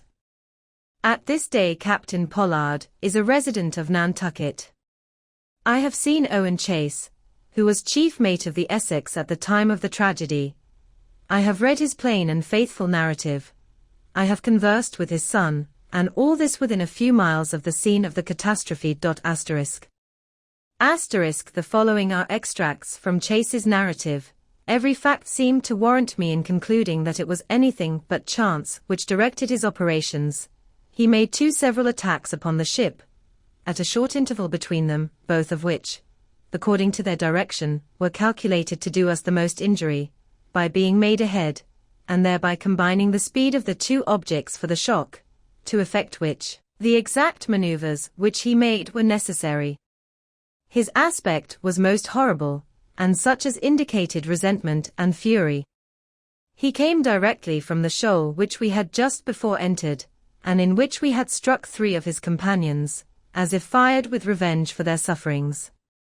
Again, at all events, the whole circumstances taken together, all happening before my own eyes, and producing, at the time, impressions in my mind of decided, calculating mischief, on the part of the whale, many of which impressions, I cannot now recall, induce me to be satisfied that I am correct in my opinion. Here are his reflections some time after quitting the ship, during a black night in an open boat, when almost despairing of reaching any hospitable shore. The dark ocean and swelling waters were nothing, the fears of being swallowed up by some dreadful tempest, or dashed upon hidden rocks, with all the other ordinary subjects of fearful contemplation, seemed scarcely entitled to a moment's thought. The dismal-looking wreck, and the horrid aspect and revenge of the whale, wholly engrossed my reflections, until day again made its appearance. In another place, page 45, he speaks of the mysterious and mortal attack of the animal. Secondly, the ship Union, also of Nantucket, was in the year 1807 totally lost off the Azores by a similar onset, but the authentic particulars of this catastrophe I have never chanced to encounter, though from the whale hunters I have now and then heard casual allusions to it. Thirdly, some 18 or 20 years ago Commodore J., then commanding an American sloop of war of the first class, happened to be dining with a party of whaling captains, on board a Nantucket ship in the harbor of Oahu, Sandwich Islands. Conversation turning upon whales, the Commodore was pleased to be skeptical touching the amazing strength ascribed to them by the professional gentlemen present. He peremptorily denied, for example, that any whale could so smite his stout sloop of war as to cause her to leak so much as a thimbleful. Very good, but there is more coming. Some weeks after, the Commodore set sail in this impregnable craft for Valparaiso. But he was stopped on the way by a portly sperm whale, that begged a few moments' confidential business with him. That business consisted in fetching the Commodore's craft such a thwack, that with all his pumps going he made straight for the nearest port to heave down and repair. I am not superstitious, but I consider the Commodore's interview with that whale as providential. Was not Saul of Tarsus converted from unbelief by a similar fright? I tell you, the sperm whale will stand no nonsense. I will now refer you to Langsdorff's Voyages for a little circumstance in point, peculiarly interesting to the writer hereof. Langsdorff, you must know by the way, was attached to the Russian Admiral Krusenstern's famous discovery expedition in the beginning of the present century. Captain Langsdorff thus begins his 17th chapter. By the 13th of May our ship was ready to sail, and the next day we were out in the open sea, on our way to Ocharch. The weather was very clear and fine, but so intolerably cold that we were obliged to keep on our fur clothing. For some days we had very little wind. It was not till the 19th that a brisk gale from the northwest sprang up. An uncommon large whale, the body of which was larger than the ship itself, lay almost at the surface of the water, but was not perceived by any one on board till the moment when the ship, which was in full sail, was almost upon him, so that it was impossible to prevent it striking against him. We were thus placed in the most imminent danger, as this gigantic creature, setting up its back, raised the ship 3 feet at least out of the water. The masts reeled, and the sails fell altogether, while we who were below all sprang instantly upon the deck, concluding that we had struck upon some rock. Instead of this we saw the monster sailing off with the utmost gravity and solemnity. Captain Dwulf applied immediately to the pumps to examine whether or not the vessel had received any damage from the shock, but we found that very happily it had escaped entirely uninjured. Now, the Captain Dwulf here alluded to as commanding the ship in question, is a New Englander, who, after a long life of unusual adventures, as a sea captain, this day resides in the village of Dorchester near Boston. I have the honor of being a nephew of his. I have particularly questioned him concerning this passage in Langsdorff. He substantiates every word. The ship, however, was by no means a large one, a Russian craft built on the Siberian coast, and purchased by my uncle after bartering away the vessel in which he sailed from home. In that up-and-down manly book of old-fashioned adventure, so full, too, of honest wonders, The Voyage of Lionel Wafer, one of ancient Dampier's old chums, I found a little matter set down so like that just quoted from Langsdorff, that I cannot forbear inserting it here for a corroborative example, if such be needed. Lionel, it seems, was on his way to John Ferdinando, as he calls the modern Juan Fernandez. In our way thither, he says, about 4 o'clock in the morning, when we were about 150 leagues from the main of America, our ship felt a terrible shock, which put our men in such consternation, that they could hardly tell where they were or what to think, but every one began to prepare for death. And indeed, the shock was so sudden and violent, that we took it for granted the ship had struck against a rock, but when the amazement was a little over, we cast the lead, and sounded, but found no ground. The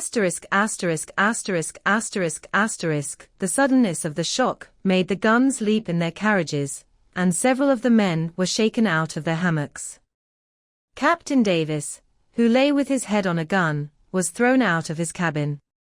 Lionel then goes on to impute the shock to an earthquake, and seems to substantiate the imputation by stating that a great earthquake, somewhere about that time, did actually do great mischief along the Spanish land.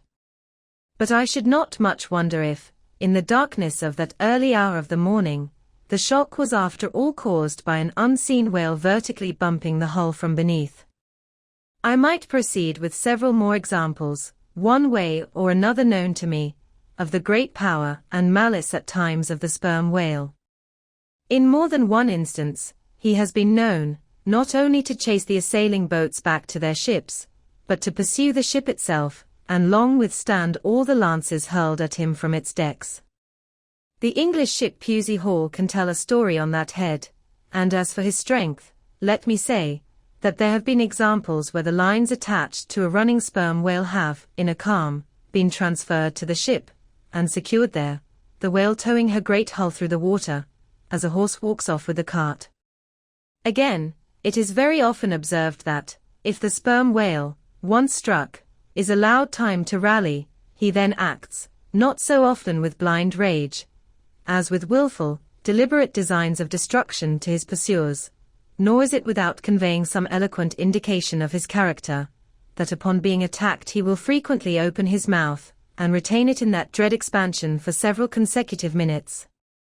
But I must be content with only one more and a concluding illustration, a remarkable and most significant one, by which you will not fail to see, that not only is the most marvelous event in this book corroborated by plain facts of the present day, but that these marvels, like all marvels, are mere repetitions of the ages. So that for the millionth time we say Amen with Solomon, verily there is nothing new under the sun. In the 6th Christian century lived Procopius, a Christian magistrate of Constantinople, in the days when Justinian was emperor and Belisarius general. As many know, he wrote the history of his own times, a work every way of uncommon value. By the best authorities, he has always been considered a most trustworthy and unexaggerating historian, except in some 1 or 2 particulars, not at all affecting the matter presently to be mentioned. Now, in this history of his, Procopius mentions that, during the term of his prefecture, at Constantinople, a great sea monster was captured in the neighboring Propontis, or Sea of Marmora, after having destroyed vessels at intervals in those waters for a period of more than 50 years. A fact thus set down in substantial history cannot easily be gainsaid. Nor is there any reason it should be.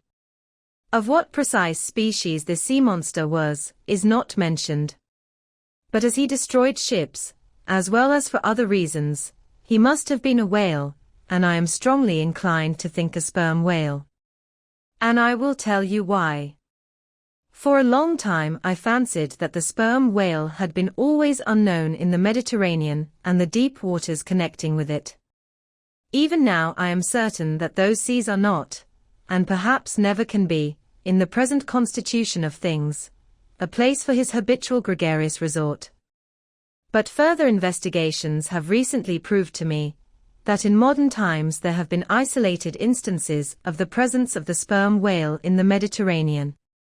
I am told, on good authority, that on the Barbary coast, a Commodore Davis of the British Navy found the skeleton of a sperm whale.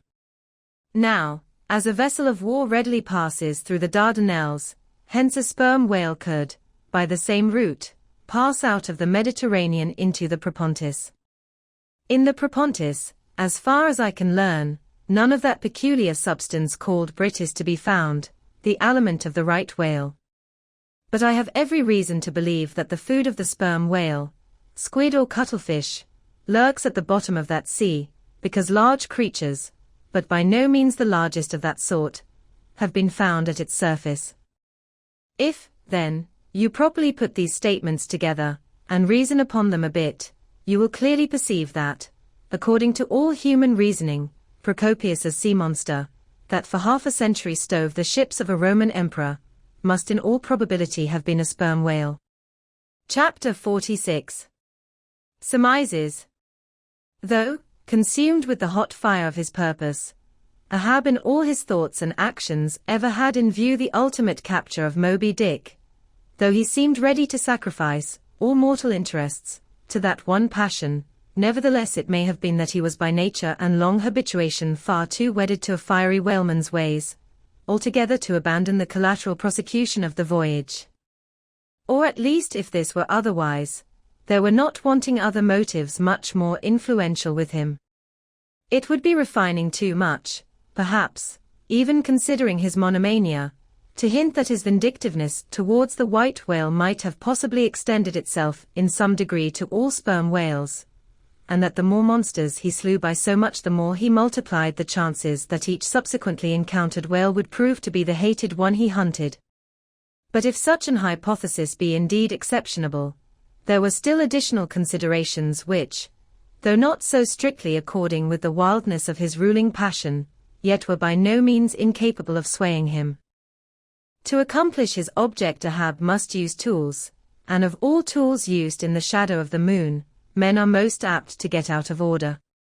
He knew, for example, that however magnetic his ascendancy in some respects was over Starbuck, yet that ascendancy did not cover the complete spiritual man any more than mere corporeal superiority involves intellectual mastership, for to the purely spiritual, the intellectual, but stand in a sort of corporeal relation. Starbuck's body and Starbuck's coerced will were Ahab's. So long as Ahab kept his magnet at Starbuck's brain, still he knew that for all this the chief mate, in his soul, abhorred his captain's quest, and could he would joyfully disintegrate himself from it, or even frustrate it. It might be that a long interval would elapse ere the white whale was seen. During that long interval Starbuck would ever be apt to fall into open relapses of rebellion against his captain's leadership, unless some ordinary, prudential, circumstantial influences were brought to bear upon him. Not only that, but the subtle insanity of Ahab respecting Moby Dick was no ways more significantly manifested than in his superlative sense and shrewdness in foreseeing that, for the present, the hunt should in some way be stripped of that strange imaginative impiousness which naturally invested it. That the full terror of the voyage must be kept withdrawn into the obscure background, for few men's courage is proof against protracted meditation unrelieved by action, that when they stood there long night watches, his officers and men must have some nearer things to think of than Moby Dick. For however eagerly and impetuously the savage crew had hailed the announcement of his quest, yet all sailors of all sorts are more or less capricious and unreliable. They live in the varying outer weather, and they inhale its fickleness. And when retained for any object remote and blank in the pursuit, however promissory of life and passion in the end, it is above all things requisite that temporary interests and employments should intervene and hold them healthily suspended for the final dash. Nor was Ahab unmindful of another thing. In times of strong emotion mankind disdain all base considerations, but such times are evanescent. The permanent constitutional condition of the manufactured man, thought Ahab, is sordidness. Granting that the white whale fully incites the hearts of this my savage crew, and playing round their savageness even breeds a certain generous knight-errantism in them, still, while for the love of it they give chase to Moby Dick, they must also have food for their more common, daily appetites.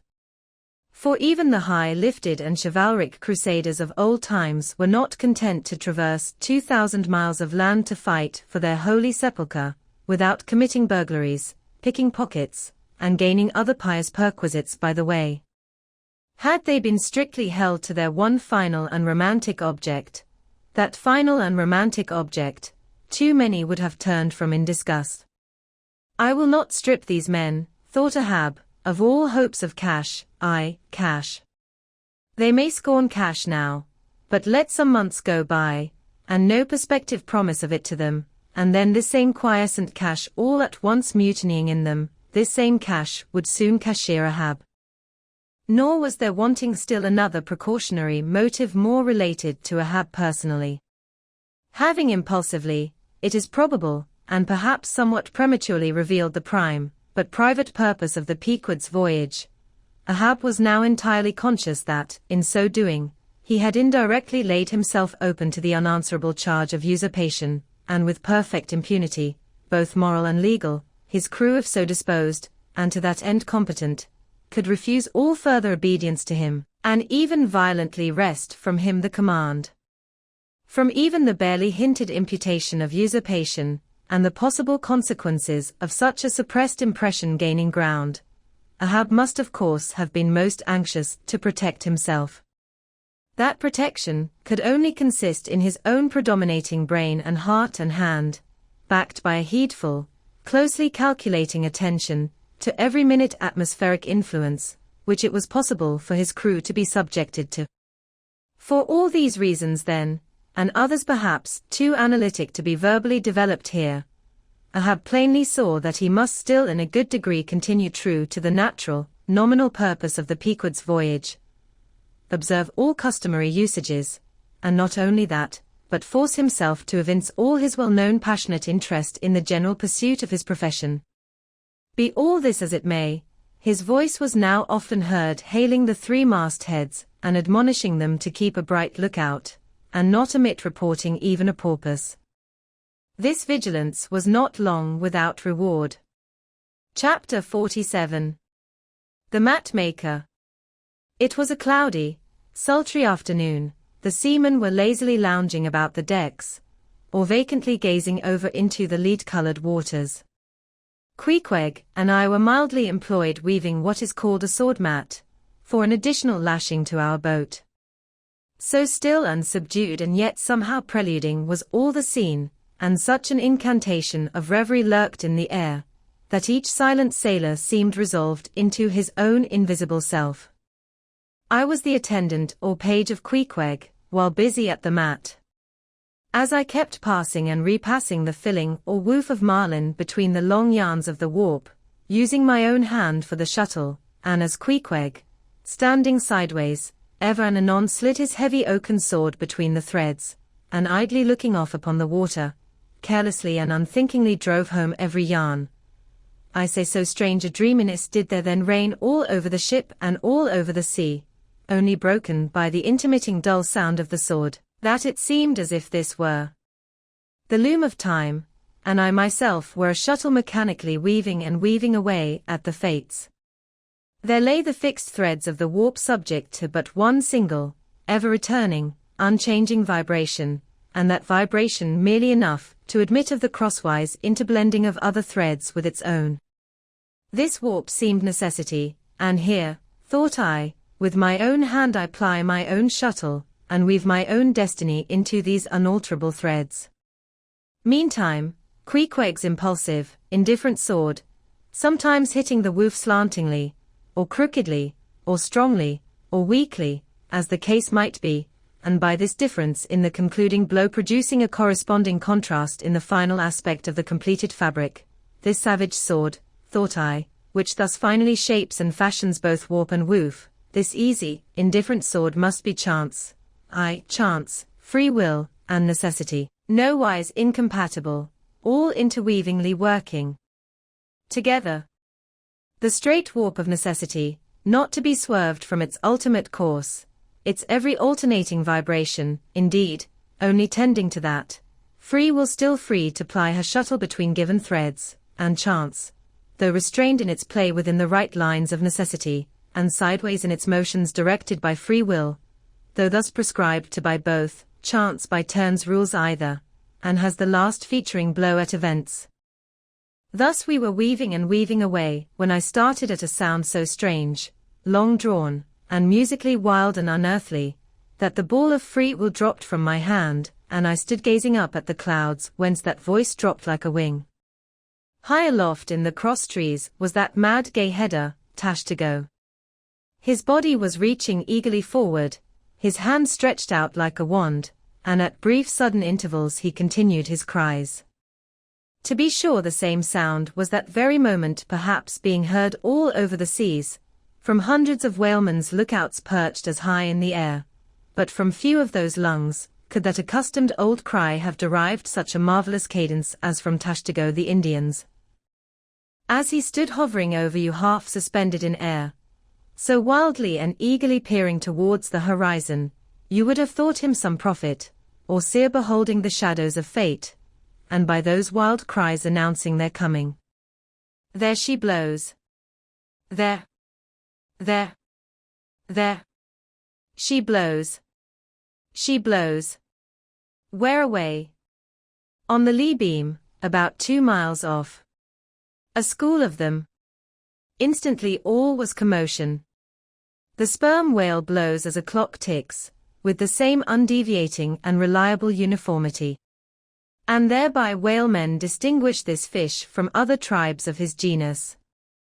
There go flukes, was now the cry from Tashtigo, and the whales disappeared. Quick, steward, cried Ahab. Time. Time. Doughboy hurried below, glanced at the watch, and reported the exact minute to Ahab. The ship was now kept away from the wind, and she went gently rolling before it. Tashtigo reporting that the whales had gone down heading to leeward, we confidently looked to see them again directly in advance of our bows. For that singular craft at times evinced by the sperm whale when, sounding with his head in one direction, he nevertheless, while concealed beneath the surface, mills round, and swiftly swims off in the opposite quarter.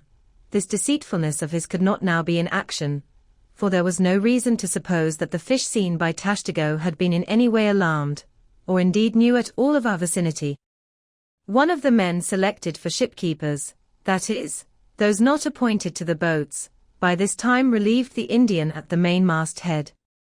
The sailors at the fore and mizzen had come down, the line tubs were fixed in their places, the cranes were thrust out, the mainyard was backed, and the 3 boats swung over the sea like 3 samphire baskets over high cliffs.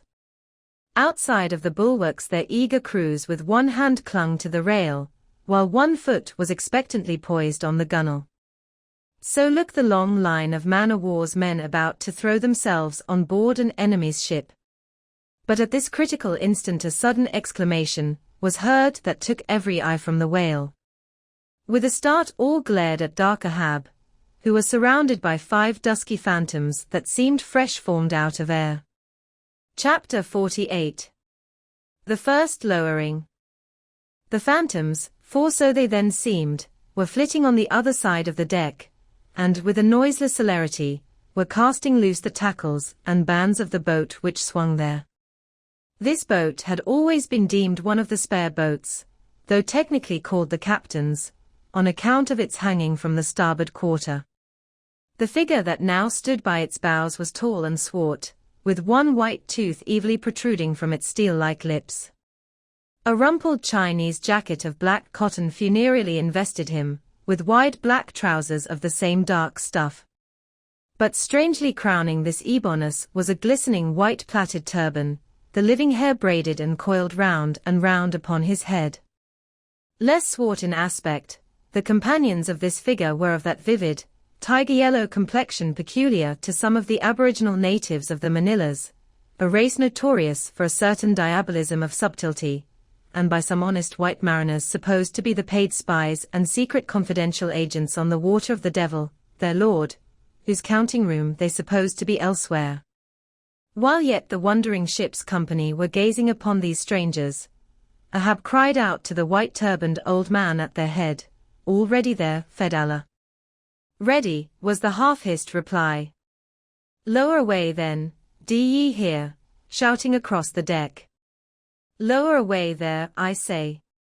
Such was the thunder of his voice, that spite of their amazement the men sprang over the rail, the sheaves whirled round in the blocks, with a wallow, the 3 boats dropped into the sea, while, with a dexterous, off-handed daring, unknown in any other vocation, the sailors, goat-like, leaped down the rolling ship's side into the tossed boats below.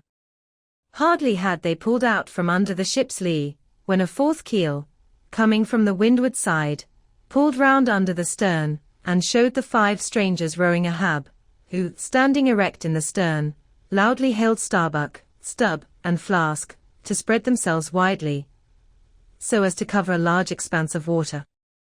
But with all their eyes again riveted upon the swart Fedallah and his crew, the inmates of the other boats obeyed not the command. "Captain Ahab," said Starbuck.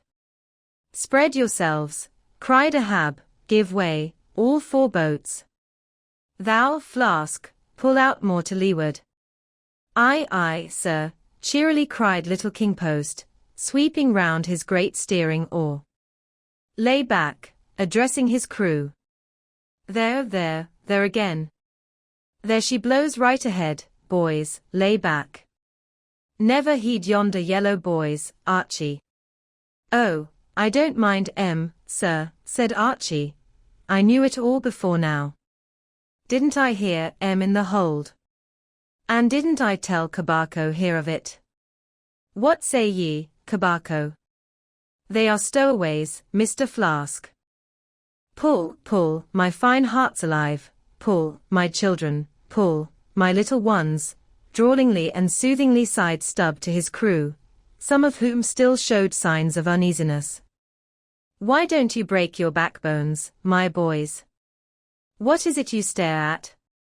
Those chaps in yonder boat? Tut! They are only 5 more hands come to help us, never mind from where, the more the merrier. Pull, then, do pull, never mind the brimstone, devils are good fellows enough. So, there you are now, that's the stroke for £1,000, that's the stroke to sweep the stakes. Hurrah for the gold cup of sperm oil, my heroes. 3 cheers, men, all hearts alive. Easy, easy, don't be in a hurry, don't be in a hurry. Why don't you snap your oars, you rascals? Bite something, you dogs. So, then, Softly, softly. That's it, that's it. Long and strong. Give way there, give way. The devil fetch ye, ye ragamuffin rapscallions, ye are all asleep.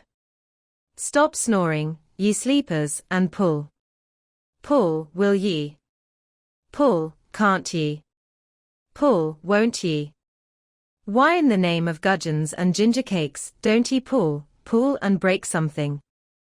Pull, and start your eyes out. Here, whipping out the sharp knife from his girdle, every mother's son of ye draw his knife, and pull with the blade between his teeth. That's it, that's it. Now ye do something, that looks like it, my steel bits. Start her, my silver spoons. Start her, marling spikes. Stubbs' exordium to his crew is given here at large, because he had rather a peculiar way of talking to them in general, and especially in inculcating the religion of rowing. But you must not suppose from this specimen of his sermonizings that he ever flew into downright passions with his congregation.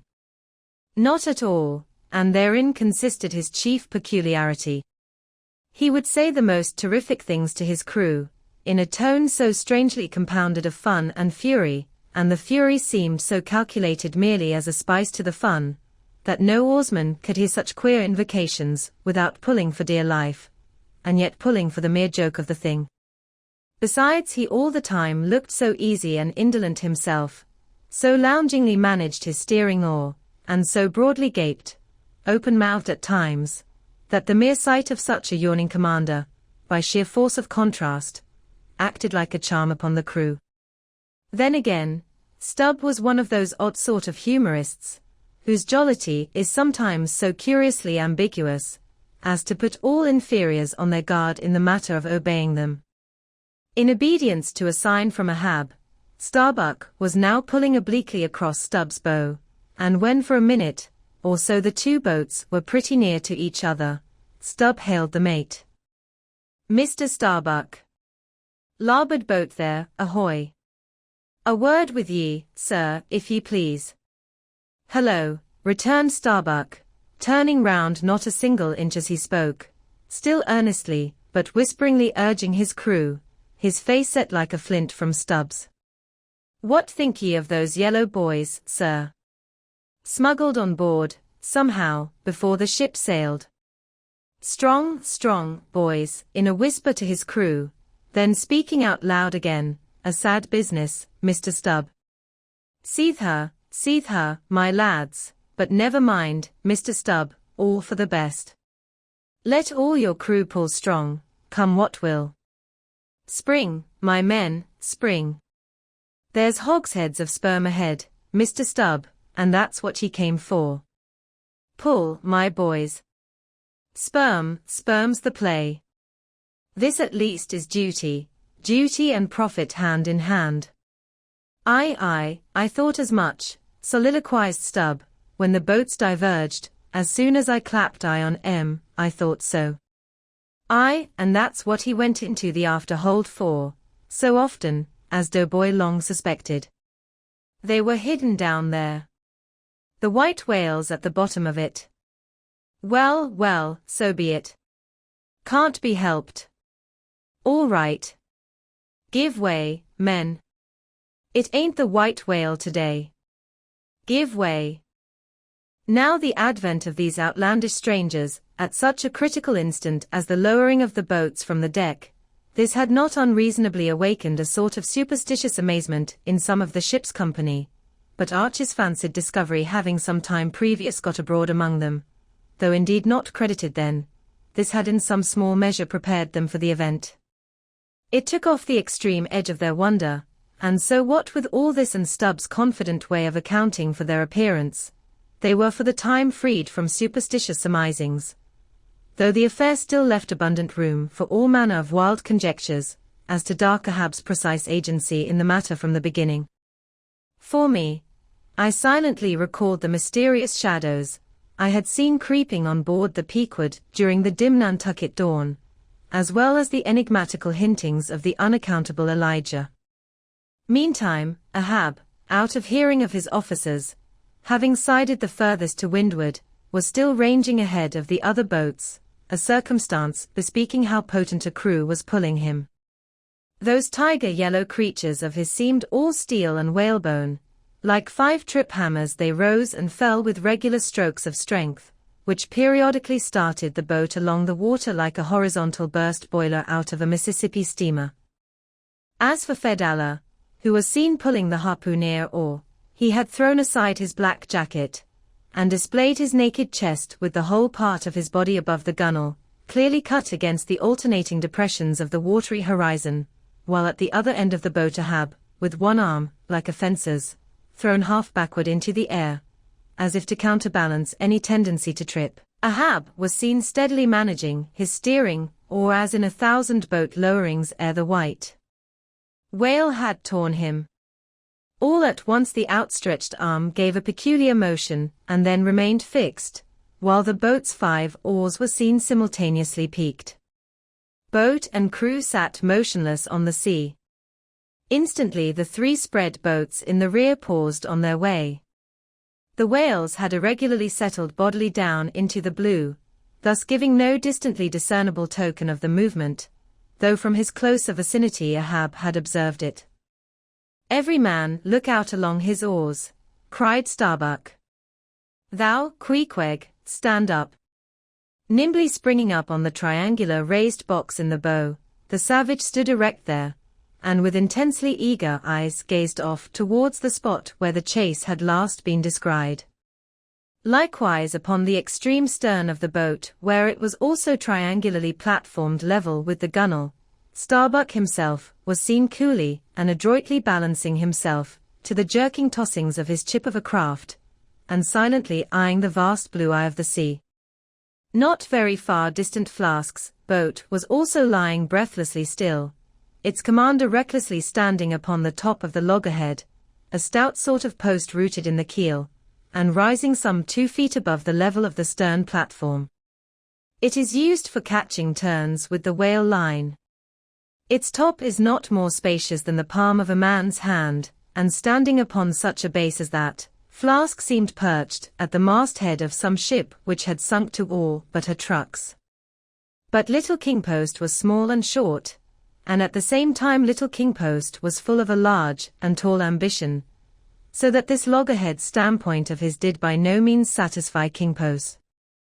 "I can't see 3 seas off. Tip us up an oar there, and let me on to that." Upon this, Daggoo, with either hand upon the gunwale to steady his way, swiftly slid aft, and then erecting himself volunteered his lofty shoulders for a pedestal. "Good a masthead as any, sir. Will you mount?" "That I will, and thank ye very much, my fine fellow, only I wish you 50 feet taller." Whereupon, planting his feet firmly against 2 opposite planks of the boat, the gigantic Negro, stooping a little, presented his flat palm to Flask's foot, and then putting Flask's hand on his hearse-plumed head and bidding him spring as he himself should toss, with one dexterous fling landed the little man high and dry on his shoulders. And here was Flask now standing, Daggoo with one lifted arm furnishing him with a breastband to lean against and steady himself by. At any time it is a strange sight to the tyro to see with what wondrous habitude of unconscious skill the whaleman will maintain an erect posture in his boat, even when pitched about by the most riotously perverse and cross-running seas. Still more strange to see him giddily perched upon the loggerhead itself, under such circumstances. But the sight of little Flask mounted upon gigantic Daggoo was yet more curious, for sustaining himself with a cool, indifferent, easy, unthought of, barbaric majesty, the noble Negro to every roll of the sea harmoniously rolled his fine form. On his broad back, flaxen-haired Flask seemed a snowflake. The bearer looked nobler than the rider. Though truly vivacious, tumultuous, ostentatious little Flask would now and then stamp with impatience, but not one added heave did he thereby give to the Negro's lordly chess. So have I seen passion and vanity stamping the living magnanimous earth, but the earth did not alter her tides and her seasons for that. Meanwhile Stubb, the third mate, betrayed no such far-gazing solicitudes. The whales might have made one of their regular soundings, not a temporary dive from mere fright. And if that were the case, Stubb, as his wont in such cases, it seems, was resolved to solace the languishing interval with his pipe. He withdrew it from his hatband, where he always wore it aslant like a feather. He loaded it, and rammed home the loading with his thumb end, but hardly had he ignited his match across the rough sandpaper of his hand, when Tashtigo, his harpooner, whose eyes had been setting to windward like two fixed stars, suddenly dropped like light from his erect attitude to his seat, crying out in a quick frenzy of hurry, "Down, down all, and give way, there they are." To a landsman, no whale, nor any sign of a herring, would have been visible at that moment, nothing but a troubled bit of greenish-white water, and thin scattered puffs of vapor hovering over it, and suffusingly blowing off to leeward, like the confused scud from white rolling billows. The air around suddenly vibrated and tingled, as it were, like the air over intensely heated plates of iron. Beneath this atmospheric waving and curling, and partially beneath a thin layer of water, also, the whales were swimming. Seen in advance of all the other indications, the puffs of vapor they spouted seemed therefore running couriers and detached flying outriders. All four boats were now in keen pursuit of that one spot of troubled water and air. But it bade fair to outstrip them. It flew on, as a mass of interblending bubbles borne down a rapid stream from the hills. "Pull, pull, my good boys," said Starbuck, in the lowest possible, but intensest concentrated whisper to his men, while the sharp fixed glance from his eyes darted straight ahead of the bow, almost seemed as two visible needles in two unerring binnacle compasses. He did not say much to his crew, though, nor did his crew say anything to him. Only the silence of the boat was at intervals startlingly pierced by one of his peculiar whispers, now harsh with command, now soft with entreaty. How different the loud little king-post! Sing out and say something, my hearties. Roar and pull, my thunderbolts. Beach me on their black backs, boys.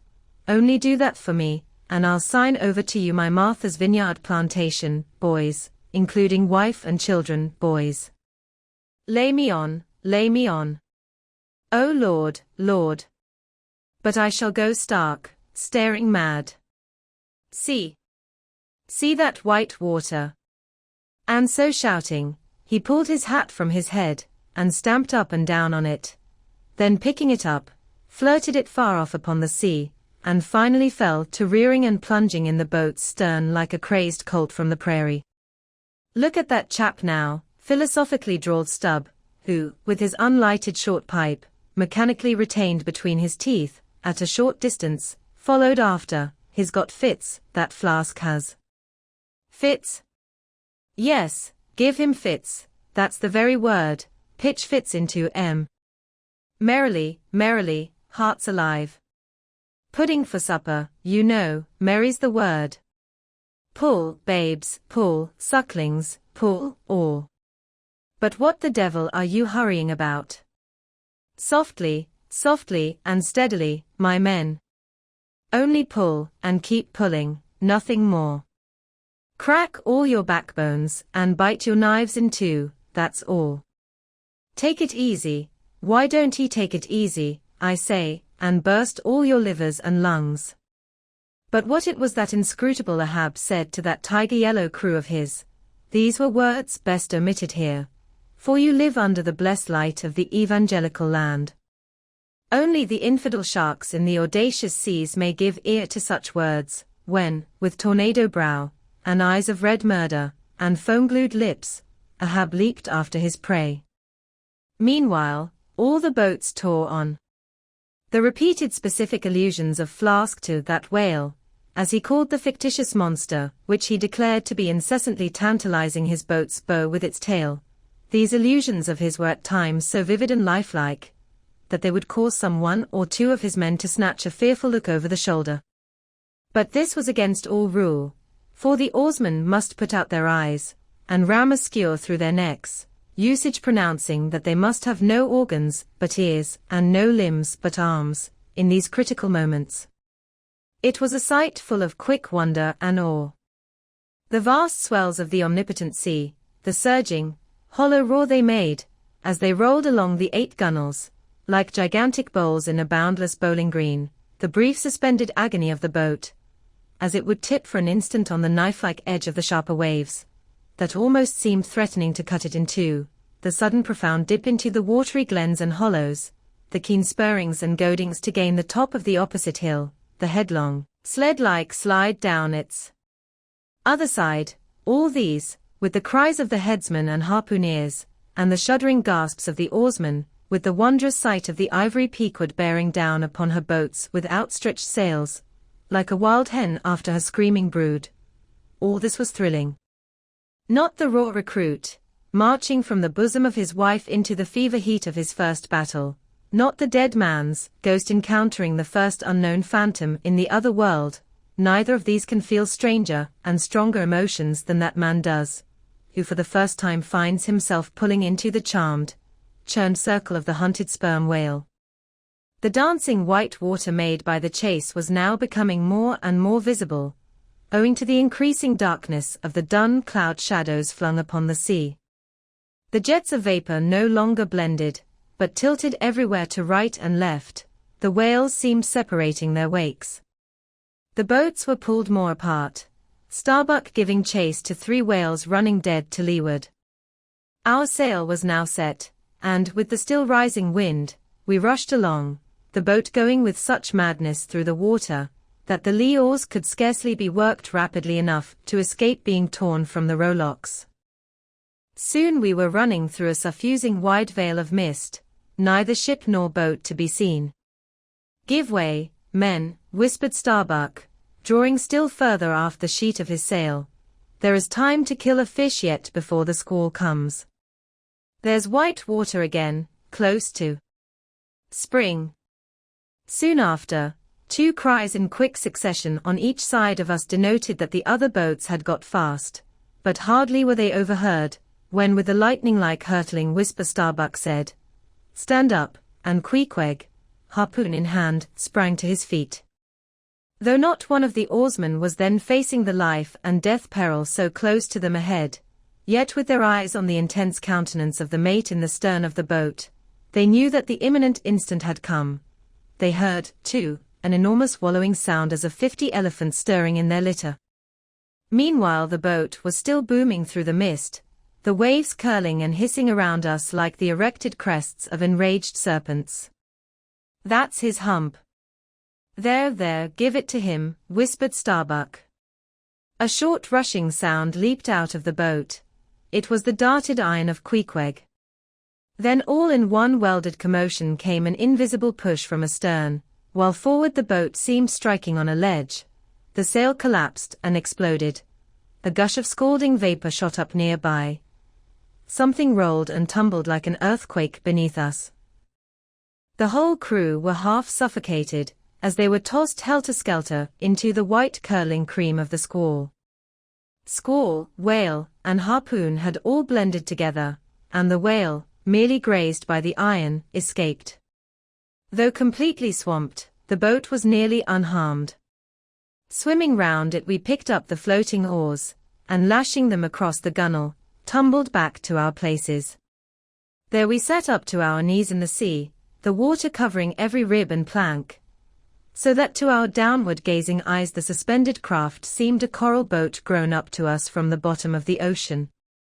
The wind increased to a howl, the waves dashed their bucklers together, the whole squall roared, forked, and crackled around us like a white fire upon the prairie, in which, unconsumed, we were burning, immortal in these jaws of death. In vain we hailed the other boats. As well roar to the live coals down the chimney of a flaming furnace as hail those boats in that storm. Meanwhile the driving scud, rack, and mist grew darker with the shadows of night. No sign of the ship could be seen. The rising sea forbade all attempts to bail out the boat. The oars were useless as propellers, performing now the office of life preservers. So, cutting the lashing of the waterproof match keg, after many failures Starbuck contrived to ignite the lamp in the lantern, then stretching it on a waif pole, handed it to Queequeg as the standard-bearer of this forlorn hope. There, then, he sat, holding up that imbecile candle in the heart of that almighty forlornness. There, then, he sat, the sign and symbol of a man without faith, hopelessly holding up hope in the midst of despair. Wet, drenched through, and shivering cold, despairing of ship or boat, we lifted up our eyes as the dawn came on. The mist still spread over the sea, the empty lantern lay crushed in the bottom of the boat. Suddenly Queequeg started to his feet, hollowing his hand to his ear. We all heard a faint creaking, as of ropes and yards hitherto muffled by the storm. The sound came nearer and nearer, the thick mists were dimly parted by a huge, vague form. Affrighted, we all sprang into the sea as the ship at last loomed into view, bearing right down upon us within a distance of not much more than its length. Floating on the waves we saw the abandoned boat, as for one instant it tossed and gaped beneath the ship's bows like a chip at the base of a cataract, and then the vast hull rolled over it, and it was seen no more till it came up weltering astern. Again we swam for it, were dashed against it by the seas, and were at last taken up and safely landed on board. Ere the squall came close to, the other boats had cut loose from their fish, and returned to the ship in good time. The ship had given us up, but was still cruising, if haply it might light upon some token of our perishing, an oar or a lance pole. Chapter 49. The Hyena. There are certain queer times and occasions in this strange mixed affair we call life, when a man takes this whole universe for a vast practical joke, though the wit thereof he but dimly discerns, and more than suspects that the joke is at nobody's expense but his own. However, nothing dispirits, and nothing seems worth while disputing. He bolts down all events, all creeds, and beliefs, and persuasions, all hard things visible and invisible, never mind how knobby, as an ostrich of potent digestion gobbles down bullets and gun flints. And as for small difficulties and worryings, prospects of sudden disaster, peril of life and limb, all these, and death itself, seem to him only sly, good-natured hits, and jolly punches in the side bestowed by the unseen and unaccountable old joker. That odd sort of wayward mood I am speaking of, comes over a man only in some time of extreme tribulation. It comes in the very midst of his earnestness, so that what just before might have seemed to him a thing most momentous, now seems but a part of the general joke. There is nothing like the perils of whaling to breed this free and easy sort of genial, desperado philosophy, and with it I now regarded this whole voyage of the Pequod, and the great white whale its object. Queequeg, said I, when they had dragged me, the last man, to the deck, and I was still shaking myself in my jacket to fling off the water, Queequeg, my fine friend, does this sort of thing often happen? Without much emotion, though soaked through just like me, he gave me to understand that such things did often happen. Mr. Stubb, said I, turning to that worthy, who, buttoned up in his oil jacket, was now calmly smoking his pipe in the rain, Mr. Stubb, I think I have heard you say that of all whalemen you ever met, our chief mate, Mr. Starbuck, is by far the most careful and prudent. I suppose, then, that going plump on a flying whale with your sail set in a foggy squall, is the height of a whaleman's discretion. Certain. I've lowered for whales from a leaking ship in a gale off Cape Horn. Mr. Flask, said I, turning to little Kingpost, who was standing close by, you are experienced in these things, and I am not. Will you tell me whether it is an unalterable law in this fishery, Mr. Flask, for an oarsman to break his own back pulling himself back foremost into death's jaws? Can't you twist that smaller, said Flask. Yes, that's the law. I should like to see a boat's crew backing water up to a whale face foremost. Ha ha. The whale would give them squint for squint, mind that. Here then, from 3 impartial witnesses, I had a deliberate statement of the entire case. Considering, therefore, that squalls and capsizings in the water and consequent bivouacs on the deep were matters of common occurrence in this kind of life, considering that at the superlatively critical instant of going on to the whale I must resign my life into the hands of him who steered the boat, oftentimes a fellow who at that very moment is in his impetuousness upon the point of scuttling the craft with his own frantic stampings, considering that the particular disaster to our own particular boat was chiefly to be imputed to Starbuck's driving onto his whale almost in the teeth of a squall, and considering that Starbuck, notwithstanding, was famous for his great heedfulness in the fishery, considering that I belonged to this uncommonly prudent Starbuck's boat, and finally considering in what a devil's chase I was implicated, touching the white whale, taking all things together, I say, I thought I might as well go below and make a rough draft of my will. Queequeg, said I, come along, you shall be my lawyer, executor, and legatee. It may seem strange that of all men sailors should be tinkering at their last wills and testaments, but there are no people in the world more fond of that diversion. This was the 4th time in my nautical life that I had done the same thing. After the ceremony was concluded upon the present occasion, I felt all the easier, a stone was rolled away from my heart. Besides, all the days I should now live would be as good as the days that Lazarus lived after his resurrection, a supplementary clean gain of so many months, or weeks, as the case might be. I survived myself, my death and burial were locked up in my chest. I looked round me tranquilly and contentedly, like a quiet ghost with a clean conscience sitting inside the bars of a snug family vault.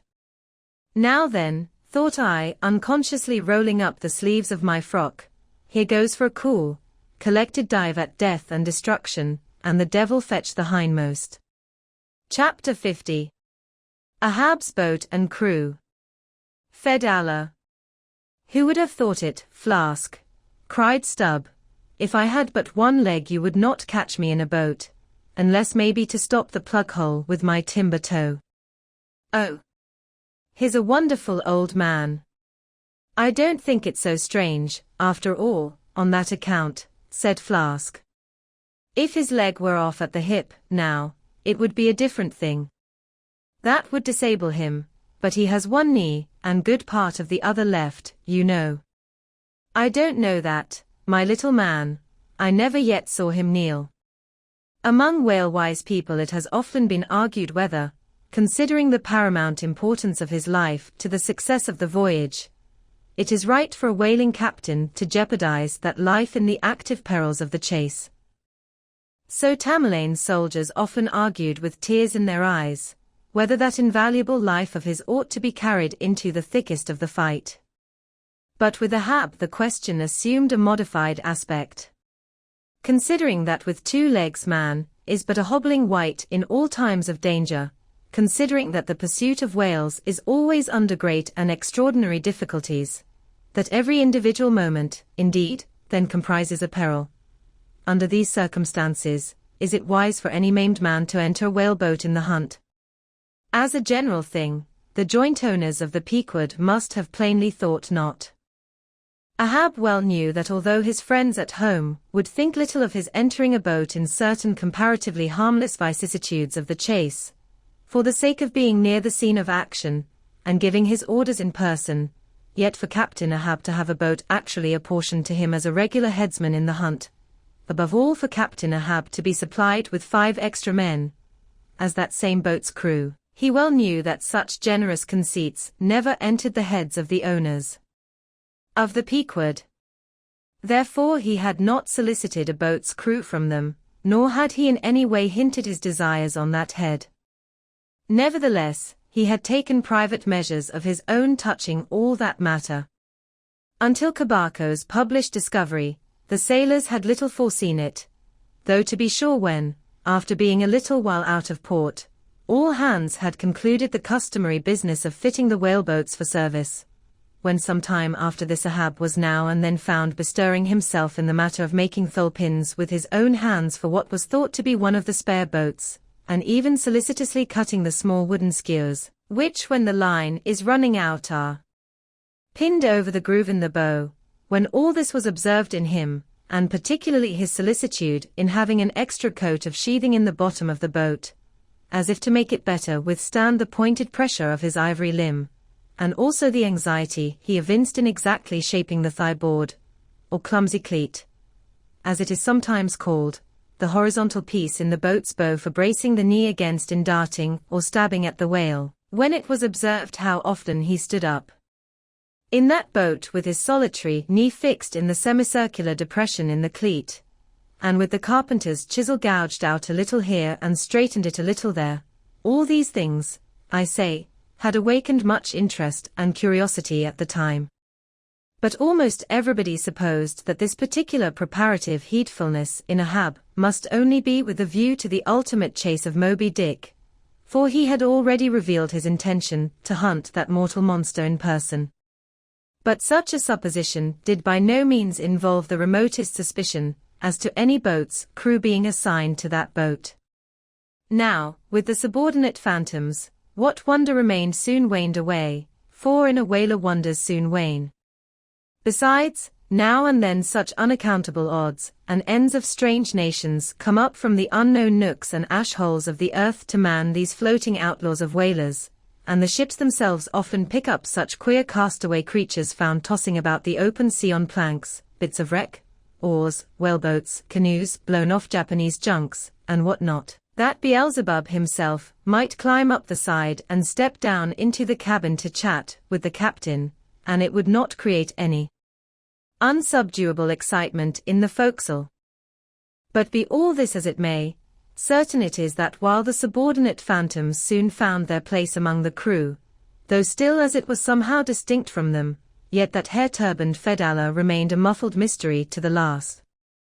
Whence he came in a mannerly world like this, by what sort of unaccountable tie he soon evinced himself to be linked with Ahab's peculiar fortunes, nay, so far as to have some sort of a half-hinted influence, heaven knows, but it might have been even authority over him.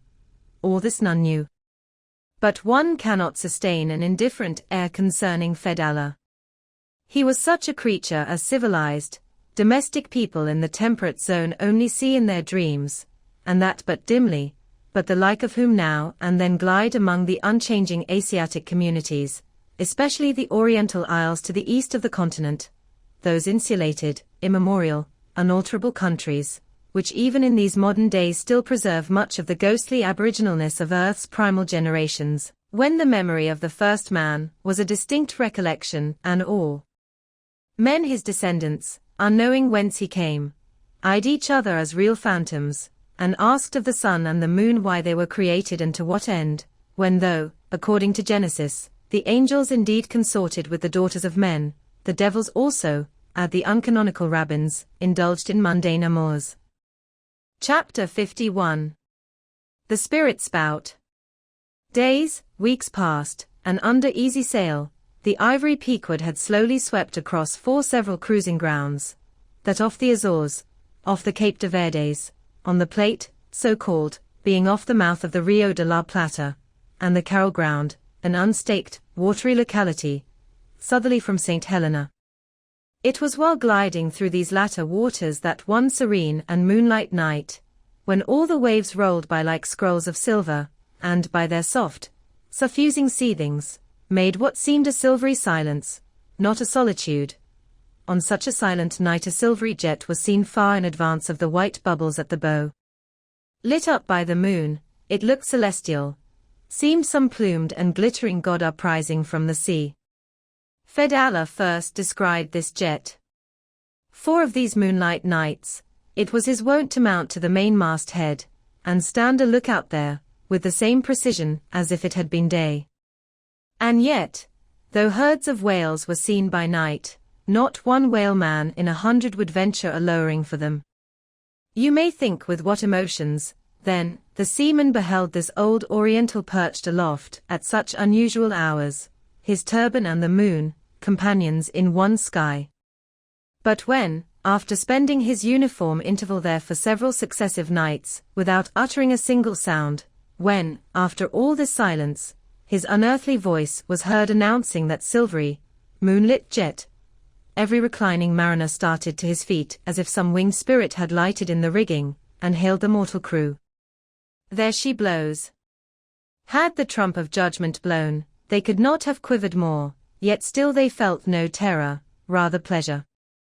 For though it was a most unwonted hour, yet so impressive was the cry, and so deliriously exciting, that almost every soul on board instinctively desired a lowering. Walking the deck with quick, side-lunging strides, Ahab commanded the topgallant sails and royals to be set, and every stunsail spread. The best man in the ship must take the helm. Then, with every masthead manned, the piled-up craft rolled down before the wind. The strange, upheaving, lifting tendency of the taffrail breeze filling the hollows of so many sails, made the buoyant, hovering deck to feel like air beneath the feet, while still she rushed along, as if two antagonistic influences were struggling in her, one to mount direct to heaven, the other to drive yawingly to some horizontal goal. And had you watched Ahab's face that night, you would have thought that in him also two different things were warring. While his one live leg made lively echoes along the deck, every stroke of his dead limb sounded like a coffin tap. On life and death this old man walked. But though the ship so swiftly sped, and though from every eye, like arrows, the eager glances shot, yet the silvery jet was no more seen that night. Every sailor swore he saw it once, but not a second time. This midnight spout had almost grown a forgotten thing, when, some days after, lo! At the same silent hour, it was again announced. Again it was descried by all, but upon making sail to overtake it, once more it disappeared as if it had never been. And so it served us night after night, till no one heeded it but to wonder at it. Mysteriously jetted into the clear moonlight, or starlight, as the case might be, disappearing again for one whole day, or 2 days, or 3, and somehow seeming at every distinct repetition to be advancing still further and further in our van, this solitary jet seemed forever luring us on. Nor with the immemorial superstition of their race, and in accordance with the preternaturalness, as it seemed, which in many things invested the Pequod, were there wanting some of the seamen who swore that whenever and wherever descried, at however remote times, or in however far apart latitudes and longitudes, that unnearable spout was cast by one selfsame whale, and that whale, Moby Dick. For a time, there reigned, too, a sense of peculiar dread at this flitting apparition, as if it were treacherously beckoning us on, in order that the monster might turn round upon us, and rend us at last in the remotest and most savage seas. These temporary apprehensions, so vague but so awful, derived a wondrous potency from the contrasting serenity of the weather, in which, beneath all its blue blandness, some thought there lurked a devilish charm, as for days and days we voyaged along, through seas so wearily, lonesomely mild, that all space, in repugnance to our vengeful errand, seemed vacating itself of life before our urn-like prow. But at last, when turning to the eastward, the Cape winds began howling around us, and we rose and fell upon the long, troubled seas that are there, when the ivory-tusked Pequod sharply bowed to the blast, and gored the dark waves in her madness, till, like showers of silver chips, the foam flakes flew over her bulwarks. Then all this desolate vacuity of life went away, but gave place to sights more dismal than before. Close to our bows, strange forms in the water darted hither and thither before us, while thick in our rear flew the inscrutable sea ravens. And every morning, perched on our stays, rows of these birds were seen, and spite of our hootings, for a long time obstinately clung to the hemp, as though they deemed our ship some drifting, uninhabited craft, a thing appointed to desolation, and therefore fit roosting place for their homeless selves. And heaved, still unrestingly heaved the black sea, as if its vast tides were a conscience, and the great mundane soul were in anguish and remorse for the long sin and suffering it had bred. Cape of Good Hope, do they call ye? Rather Cape Tormentoso, as called of yore, for long allured by the perfidious silences that before had attended us, we found ourselves launched into this tormented sea, where guilty beings transformed into those fowls and these fish, seemed condemned to swim on everlastingly without any haven in store, or beat that black air without any horizon. But calm, snow-white, and unvarying, still directing its fountain of feathers to the sky, still beckoning us on from before, the solitary jet would at times be descried. During all this blackness of the elements, Ahab, though assuming for the time the almost continual command of the drenched and dangerous deck, manifested the gloomiest reserve, and more seldom than ever addressed his mates. In tempestuous times like these, after everything above and aloft has been secured, nothing more can be done, but passively to await the issue of the gale. Then captain and crew become practical fatalists. So, with his ivory leg inserted into its accustomed hole, and with one hand firmly grasping a shroud, Ahab for hours and hours would stand gazing dead to windward, while an occasional squall of sleet or snow would all but congeal his very eyelashes together. Meantime, the crew, driven from the forward part of the ship by the perilous seas that burstingly broke over its bows, stood in a line along the bulwarks in the waist, and the better to guard against the leaping waves, each man had slipped himself into a sort of bowline secured to the rail, in which he swung as in a loosened belt. Few or no words were spoken, and the silent ship, as if manned by painted sailors in wax, day after day tore on through all the swift madness and gladness of the demoniac waves. By night the same muteness of humanity, before the shrieks of the ocean prevailed. Still in silence the men swung in the bowlines, still wordless Ahab stood up to the blast. Even when wearied nature seemed demanding repose, he would not seek that repose in his hammock. Never could Starbuck forget the old man's aspect, when one night going down into the cabin to mark how the barometer stood, he saw him with closed eyes sitting straight in his floor-screwed chair, the rain and half-melted sleet of the storm from which he had some time before emerged, still slowly dripping from the unremoved hat and coat. On the table beside him lay unrolled one of those charts of tides and currents, which have previously been spoken of. His lantern swung from his tightly clenched hand. Though the body was erect, the head was thrown back, so that the closed eyes were pointed towards the needle of the telltale that swung from a beam in the ceiling. Asterisk the cabin compass is called the telltale, because without going to the compass at the helm, the captain, while below, can inform himself of the course of the ship. Terrible old man, thought Starbuck with a shudder, sleeping in this gale, still thou steadfastly eyest thy purpose. Chapter 52. The Albatross. Southeastward from the Cape, off the distant Crozetts, a good cruising ground for right whalemen, a sail loomed ahead, the Gonny Albatross by name. As she slowly drew nigh, from my lofty perch at the foremast-head, I had a good view of that sight so remarkable to a tyro in the far ocean fisheries, a whaler at sea, and long absent from home. As if the waves had been fullers, this craft was bleached like the skeleton of a stranded walrus. All down her sides, this spectral appearance was traced with long channels of reddened rust, while all her spars and her rigging were like the thick branches of trees furred over with hoarfrost. Only her lower sails were set. A wild sight it was to see her long-bearded lookouts at those three mastheads. They seemed clad in the skins of beasts, so torn and bepatched the raiment that had survived nearly 4 years of cruising. Standing in iron hoops nailed to the mast, they swayed and swung over a fathomless sea, and though, when the ship slowly glided close under our stern, we 6 men in the air came so nigh to each other that we might almost have leaped from the mastheads of one ship to those of the other, yet, those forlorn-looking fishermen, mildly eyeing us as they passed, said not one word to our own lookouts, while the quarter-deck hail was being heard from below. "Ship ahoy! Have ye seen the white whale?"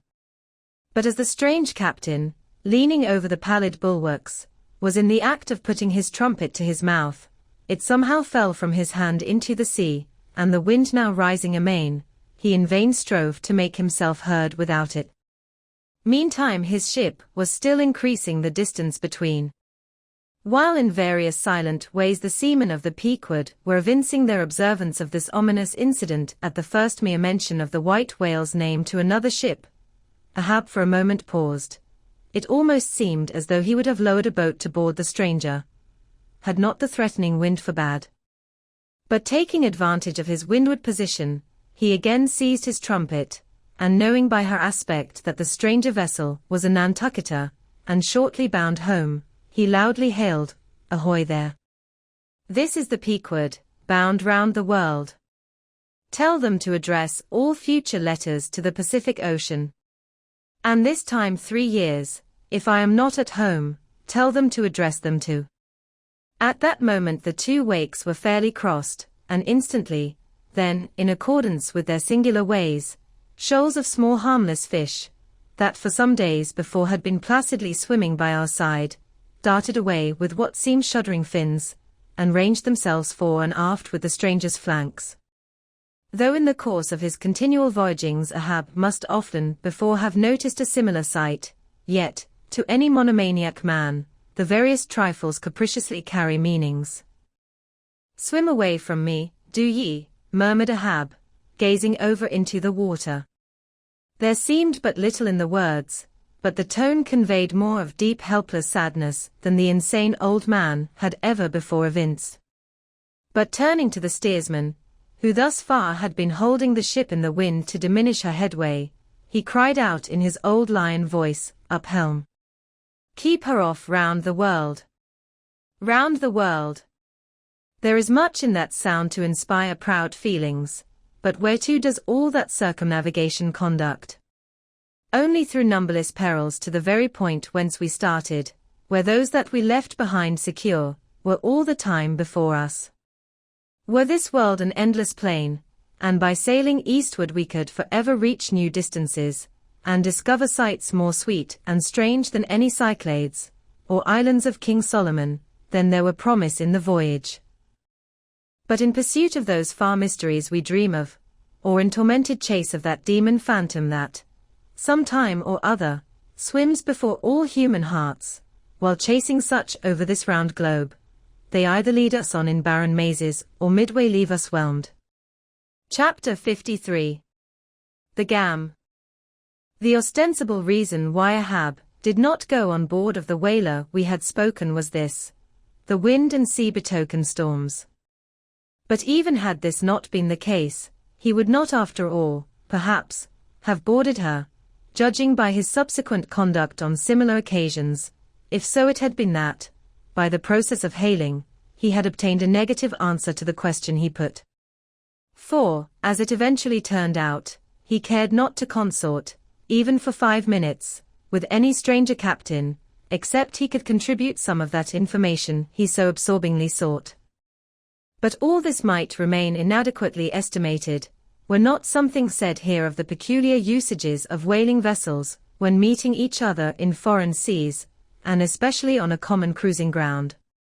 If two strangers crossing the Pine Barrens in New York State, or the equally desolate Salisbury Plain in England, if casually encountering each other in such inhospitable wilds, these twain, for the life of them, cannot well avoid a mutual salutation, and stopping for a moment to interchange the news, and perhaps, sitting down for a while and resting in concert, then, how much more natural that upon the illimitable Pine Barrens and Salisbury Plains of the sea, two whaling vessels descrying each other at the ends of the earth, off lone Fanning's Island, or the far-away King's Mills, how much more natural, I say, that under such circumstances these ships should not only interchange hails, but come into still closer, more friendly and sociable contact. And especially would this seem to be a matter of course, in the case of vessels owned in one seaport, and whose captains, officers, and not a few of the men are personally known to each other, and consequently, have all sorts of dear domestic things to talk about. For the long-absent ship, the outward bounder, perhaps, has letters on board, at any rate, she will be sure to let her have some papers of a date a year or two later than the last one on her blurred and thumb-worn files. And in return for that courtesy, the outward-bound ship would receive the latest whaling intelligence from the cruising ground, to which she may be destined, a thing of the utmost importance to her. And in degree, all this will hold true concerning whaling vessels crossing each other's track on the cruising ground itself, even though they are equally long absent from home. For one of them may have received a transfer of letters from some third, and now far remote vessel, and some of those letters may be for the people of the ship she now meets. Besides, they would exchange the whaling news, and have an agreeable chat. For not only would they meet with all the sympathies of sailors, but likewise with all the peculiar congenialities arising from a common pursuit and mutually shared privations and perils. Nor would difference of country make any very essential difference, that is, so long as both parties speak one language, as is the case with Americans and English. Though, to be sure, from the small number of English whalers, such meetings do not very often occur, and when they do occur there is too apt to be a sort of shyness between them, for your Englishman is rather reserved, and your Yankee, he does not fancy that sort of thing in anybody but himself. Besides, the English whalers sometimes affect a kind of metropolitan superiority over the American whalers, regarding the long, lean Nantucketer, with his nondescript provincialisms, as a sort of sea peasant. But where this superiority in the English whalemen does really consist, it would be hard to say, seeing that the Yankees in one day, collectively, kill more whales than all the English, collectively, in 10 years. But this is a harmless little foible in the English whale hunters, which the Nantucketer does not take much to heart, probably, because he knows that he has a few foibles himself. So, then, we see that of all ships separately sailing the sea, the whalers have most reason to be sociable, and they are so. Whereas, some merchant ships crossing each other's wake in the mid-Atlantic, will oftentimes pass on without so much as a single word of recognition, mutually cutting each other on the high seas, like a brace of dandies in Broadway, and all the time indulging, perhaps, in finical criticism upon each other's rig. As for men of war, when they chance to meet at sea, they first go through such a string of silly bowings and scrapings, such a ducking of ensigns, that there does not seem to be much right down hearty goodwill and brotherly love about it at all. As touching slave ships meeting, why, they are in such a prodigious hurry, they run away from each other as soon as possible. And as for pirates, when they chance to cross each other's crossbones, the first hail is, "How many skulls?" The same way that whalers hail, "How many barrels?" And that question once answered, pirates straightway steer apart, for they are infernal villains on both sides, and don't like to see overmuch of each other's villainous likenesses. But look at the godly, honest, unostentatious, hospitable, sociable, free and easy whaler. What does the whaler do when she meets another whaler in any sort of decent weather? She has a gam, a thing so utterly unknown to all other ships that they never heard of the name even, and if by chance they should hear of it, they only grin at it, and repeat gamesome stuff about spouters, and blubber boilers, and such like pretty exclamations. Why it is that all merchant seamen, and also all pirates and man-o'-war's men, and slave-ship sailors, cherish such a scornful feeling towards whale ships, this is a question it would be hard to answer. Because, in the case of pirates, say, I should like to know whether that profession of theirs has any peculiar glory about it. It sometimes ends in uncommon elevation, indeed, but only at the gallows. And besides, when a man is elevated in that odd fashion, he has no proper foundation for his superior altitude. Hence, I conclude, that in boasting himself to be high lifted above a whaleman, in that assertion the pirate has no solid basis to stand on. But what is a gam? You might wear out your index finger running up and down the columns of dictionaries, and never find the word. Dr. Johnson never attained to that erudition, Noah Webster's ark does not hold it. Nevertheless, this same expressive word has now for many years been in constant use among some 15,000 true-born Yankees. Certainly, it needs a definition, and should be incorporated into the lexicon. With that view, let me learnedly define it. Gam. Noun, a social meeting of two, or more, whale ships, generally on a cruising ground, when, after exchanging hails, they exchange visits by boat's cruise, the two captains remaining, for the time, on board of one ship, and the two chief mates on the other. There is another little item about gamming which must not be forgotten here. All professions have their own little peculiarities of detail, so has the whale fishery. In a pirate, man-o'-war, or slave ship, when the captain is rowed anywhere in his boat, he always sits in the stern sheets on a comfortable, sometimes cushioned seat there, and often steers himself with a pretty little milliner's tiller decorated with gay cords and ribbons.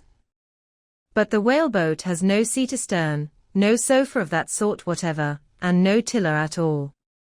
High times indeed, if whaling captains were wheeled about the water on castors like gouty old aldermen in patent chairs. And as for a tiller, the whaleboat never admits of any such effeminacy, and therefore as in gamming a complete boat's crew must leave the ship, and hence as the boat steerer, or harpooner is of the number, that subordinate, is the steersman upon the occasion, and the captain, having no place to sit in, is pulled off to his visit all standing like a pine tree. And often you will notice that being conscious of the eyes of the whole visible world resting on him from the sides of the two ships, this standing captain is all alive to the importance of sustaining his dignity by maintaining his legs.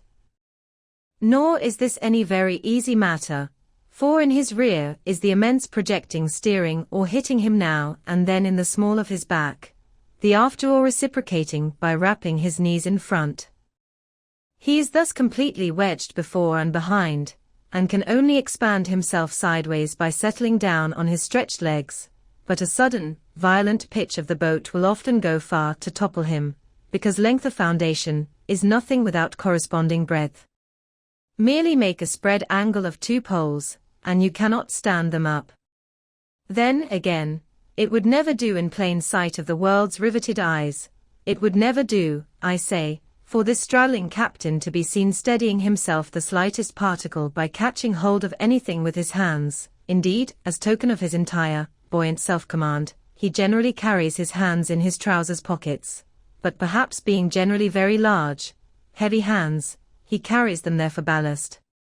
Nevertheless there have occurred instances, well authenticated ones too, where the captain has been known for an uncommonly critical moment or two, in a sudden squall say, to seize hold of the nearest oarsman's hair, and hold on there like grim death. Chapter 54. The Town Ho's Story. As told at the Golden Inn. The Cape of Good Hope, and all the watery region round about there, is much like some noted four corners of a great highway, where you meet more travellers than in any other part. It was not very long after speaking the Gonny that another homeward-bound whaleman, the Town Ho, was encountered. She was manned almost wholly by Polynesians. In the short gam that ensued she gave us strong news of Moby Dick. To some the general interest in the white whale was now wildly heightened by a circumstance of the Town Ho's story, which seemed obscurely to involve with the whale a certain wondrous, inverted visitation of one of those so-called judgments of God which at times are said to overtake some men. This latter circumstance, with its own particular accompaniments, forming what may be called the secret part of the tragedy about to be narrated, never reached the ears of Captain Ahab, or his mates. For that secret part of the story was unknown to the captain of the Town Ho himself. It was the private property of 3 Confederate white seamen of that ship, one of whom, it seems, communicated it to Tashtigo with Romish injunctions of secrecy, but the following night Tashtigo rambled in his sleep, and revealed so much of it in that way, that when he was wakened he could not well withhold the rest. Nevertheless, so potent an influence did this thing have on those seamen in the Pequod who came to the full knowledge of it, and by such a strange delicacy, to call it so, were they governed in this matter, that they kept the secret among themselves, so that it never transpired abaft the Pequod's mainmast. Interweaving in its proper place this darker thread with the story as publicly narrated on the ship, The whole of this strange affair I now proceed to put on lasting record. The ancient whale cry upon first sighting a whale from the masthead, still used by whalemen in hunting the famous Galapagos terrapin. For my humor's sake, I shall preserve the style in which I once narrated it at Lima, to a lounging circle of my Spanish friends, one Saint's Eve, smoking upon the thick gilt-tiled piazza of the Golden Inn. Of those fine cavaliers, the young dons, Pedro and Sebastian, were on the closer terms with me, and hence the interluding questions they occasionally put, and which are duly answered at the time. Some 2 years prior to my first learning the events which I am about rehearsing to you, gentlemen, the Town Ho, sperm whaler of Nantucket, was cruising in your Pacific here, not very many days' sail eastward from the eaves of this good Golden Inn. She was somewhere to the northward of the line. One morning upon handling the pumps, according to daily usage, it was observed that she made more water in her hold than common. They supposed a swordfish had stabbed her, gentlemen. But the captain, having some unusual reason for believing that rare good luck awaited him in those latitudes, and therefore being very averse to quit them, and the leak not being then considered at all dangerous, though, indeed, they could not find it after searching the hold as low down as was possible in rather heavy weather, the ship still continued her cruisings, the mariners working at the pumps at wide and easy intervals, but no good luck came. More days went by, and not only was the leak yet undiscovered, but it sensibly increased. So much so, that now taking some alarm, the captain, making all sail, stood away for the nearest harbor among the islands, there to have his hull hove out and repaired. Though no small passage was before her, yet, if the commonest chance favored, he did not at all fear that his ship would founder by the way, because his pumps were of the best, and being periodically relieved at them, those 36 men of his could easily keep the ship free, never mind if the leak should double on her. In truth, well nigh the whole of this passage being attended by very prosperous breezes, the Town Ho had all but certainly arrived in perfect safety at her port without the occurrence of the least fatality, had it not been for the brutal overbearing of Radney, the mate, of Vinyada, and the bitterly provoked vengeance of Steelkilt, a lakeman and desperado from Buffalo. Lakeman, Buffalo. Pray, what is a lakeman, and where is Buffalo? Said Don Sebastian, rising in his swinging mat of grass. On the eastern shore of our Lake Erie, Don, but I crave your courtesy, maybe, you shall soon hear further of all that. Now, gentlemen, in square-sail brigs and three-masted ships, well nigh as large and stout as any that ever sailed out of your old Callao to far Manila, this lakeman, in the landlocked heart of our America, had yet been nurtured by all those agrarian freebooting impressions popularly connected with the open ocean. For in their interflowing aggregate, those grand freshwater seas of ours, Erie and Ontario, and Huron and Superior, and Michigan, possess an ocean-like expansiveness, with many of the ocean's noblest traits, with many of its rimmed varieties of races and of climes. They contain round archipelagos of romantic isles, even as the Polynesian waters do, in large part, are shored by two great contrasting nations, as the Atlantic is. They furnish long maritime approaches to our numerous territorial colonies from the east, dotted all round their banks. Here and there are frowned upon by batteries, and by the goat-like craggy guns of lofty Mackinaw. They have heard the fleet thunderings of naval victories. At intervals, they yield their beaches to wild barbarians, whose red-painted faces flash from out their peltry wigwams. 4 leagues and leagues are flanked by ancient and unentered forests, where the gaunt pines stand like serried lines of kings in Gothic genealogies.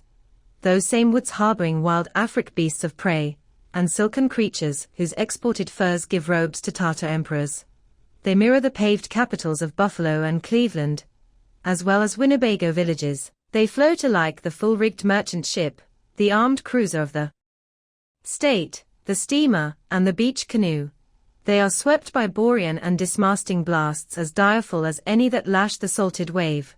They know what shipwrecks are, for out of sight of land, however inland, they have drowned full many a midnight ship with all its shrieking crew.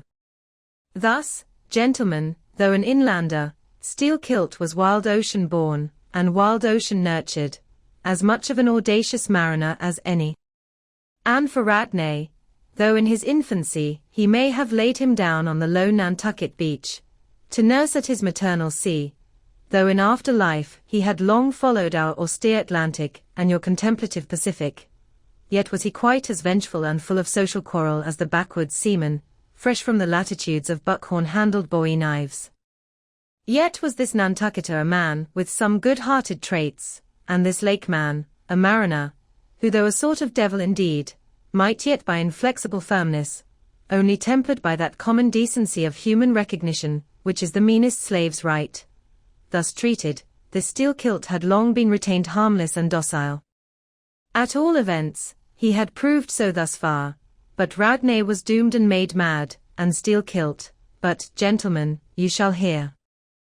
It was not more than a day, or two at the furthest after pointing her prow for her island haven, that the Taunacho's leak seemed again increasing, but only so as to require an hour or more at the pumps every day. You must know that in a settled and civilized ocean like our Atlantic, for example, some skippers think little of pumping their whole way across it, though of a still, sleepy night, should the officer of the deck happen to forget his duty in that respect, the probability would be that he and his shipmates would never again remember it, on account of all hands gently subsiding to the bottom. Nor in the solitary and savage seas far from you to the westward, gentlemen, is it altogether unusual for ships to keep clanging at their pump handles in full chorus even for a voyage of considerable length. That is, if it lie along a tolerably accessible coast, or if any other reasonable retreat is afforded them. It is only when a leaky vessel is in some very out-of-the-way part of those waters, some really landless latitude, that her captain begins to feel a little anxious. Much this way had it been with the Town-Ho. So when her leak was found gaining once more, there was in truth some small concern manifested by several of her company, especially by Radney the mate. He commanded the upper sails to be well hoisted, sheeted home anew, and every way expanded to the breeze. Now this Radney, I suppose, was as little of a coward, and as little inclined to any sort of nervous apprehensiveness touching his own person as any fearless, unthinking creature on land or on sea that you can conveniently imagine, gentlemen. Therefore when he betrayed this solicitude about the safety of the ship, some of the seamen declared that it was only on account of his being a part owner in her. So when they were working that evening at the pumps, there was on this head no small gamesomeness slyly going on among them, as they stood with their feet continually overflowed by the rippling clear water, clear as any mountain spring, gentlemen, that bubbling from the pumps ran across the deck, and poured itself out in steady spouts at the lee scupper holes. Now, as you well know, it is not seldom the case in this conventional world of ours, watery or otherwise, that when a person placed in command over his fellow men finds one of them to be very significantly his superior in general pride of manhood, straightway against that man he conceives an unconquerable dislike and bitterness, and if he have a chance he will pull down and pulverize that subaltern's tower, and make a little heap of dust of it. Be this conceit of mine as it may, gentlemen, at all events Steelkilt was a tall and noble animal with a head like a Roman, and a flowing golden beard like the tasselled housings of your last viceroy's snorting charger, and a brain and a heart, and a soul in him, gentlemen, which had made Steelkilt Charlemagne, had he been born son to Charlemagne's father. But Radney, the mate, was ugly as a mule, yet as hardy, as stubborn, as malicious. He did not love Steelkilt, and Steelkilt knew it. Espying the mate drawing near as he was toiling at the pump with the rest, the lakeman affected not to notice him, but unawed, went on with his gay banterings. "Aye, aye, my merry lads, it's a lively leak this. Hold a cannikin, one of ye, and let's have a taste. By the Lord, it's worth bottling. I tell ye what, men, old Rad's investment must go for it. He had best cut away his part of the hull and tow it home. The fact is, boys, that Swordfish only began the job. He's come back again with a gang of ship carpenters, sawfish, and filefish, and what not, and the whole posse of M are now hard at work cutting and slashing at the bottom, making improvements, I suppose. If old Rad were here now, I'd tell him to jump overboard and scatter M. They are playing the devil with his estate, I can tell him. But he's a simple old soul, Rad, and a beauty too. Boys, they say the rest of his property is invested in looking-glasses. I wonder if he'd give a poor devil like me the model of his nose. Damn your eyes. What's that pump stopping for? Roared Radney, pretending not to have heard the sailors talk. Thunder away at it. Aye, aye, sir, said Steelkilt, merry as a cricket. Lively, boys, lively, now. And with that the pump clanged like 50 fire engines. The men tossed their hats off to it, and ere long that peculiar gasping of the lungs was heard, which denotes the fullest tension of life's utmost energies. Quitting the pump at last, with the rest of his band, the lakeman went forward all panting, and sat himself down on the windlass, his face fiery red, his eyes bloodshot, and wiping the profuse sweat from his brow. Now what cozening fiend it was, gentlemen, that possessed Radney to meddle with such a man in that corporeally exasperated state, I know not, but so it happened. Intolerably striding along the deck, the mate commanded him to get a broom and sweep down the planks, and also a shovel, and remove some offensive matters consequent upon allowing a pig to run at large. Now, gentlemen, sweeping a ship's deck at sea is a piece of household work which in all times, but raging gales, is regularly attended to every evening. It has been known to be done in the case of ships actually foundering at the time. Such, gentlemen, is the inflexibility of sea usages and the instinctive love of neatness in seamen, some of whom would not willingly drown without first washing their faces. But in all vessels this broom business is the prescriptive province of the boys, if boys there be aboard. Besides, it was the stronger men in the town-ho that had been divided into gangs, taking turns at the pumps, and being the most athletic seamen of them all, Steelkilt had been regularly assigned captain of one of the gangs. Consequently he should have been freed from any trivial business not connected with truly nautical duties, such being the case with his comrades. I mention all these particulars, so that you may understand exactly how this affair stood between the two men. But there was more than this. The order about the shovel was almost as plainly meant to sting and insult Steelkilt, as though Radney had spat in his face. Any man who has gone sailor in a whale ship will understand this, and all this and doubtless much more, the lakeman fully comprehended when the mate uttered his command. But as he sat still for a moment, and as he steadfastly looked into the mate's malignant eye and perceived the stacks of powder casks heaped up in him and the slow match silently burning along towards them, as he instinctively saw all this, that strange forbearance, and unwillingness to stir up the deeper passionateness in any already ireful being, a repugnance most felt, when felt at all, by really valiant men even when aggrieved. This nameless phantom feeling, gentlemen, stole over Steelkilt. Therefore, in his ordinary tone, only a little broken by the bodily exhaustion he was temporarily in, he answered him saying that sweeping the deck was not his business, and he would not do it. And then, without at all alluding to the shovel, he pointed to 3 lads as the customary sweepers, who, not being billeted at the pumps, had done little or nothing all day. To this, Radney replied with an oath, in a most domineering and outrageous manner, unconditionally reiterating his command, meanwhile advancing upon the still-seated lakeman, with an uplifted Cooper's club hammer which he had snatched from a cask nearby.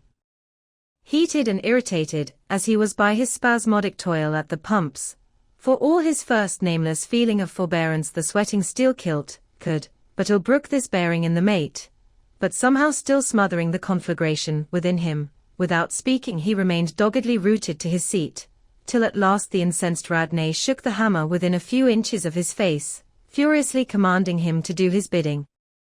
Steelkilt rose, and slowly retreating round the windlass, steadily followed by the mate with his menacing hammer, deliberately repeated his intention not to obey. Seeing, however, that his forbearance had not the slightest effect, by an awful and unspeakable intimation with his twisted hand he warned off the foolish and infatuated man, but it was to no purpose. And in this way the two went once slowly round the windlass, when, resolved at last no longer to retreat, bethinking him that he had now forborne as much as comported with his humour, the lakeman paused on the hatches and thus spoke to the officer.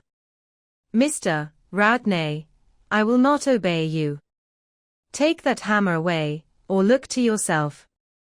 But the predestinated mate, coming still closer to him, where the lakeman stood fixed, now shook the heavy hammer within an inch of his teeth, meanwhile repeating a string of insufferable maledictions.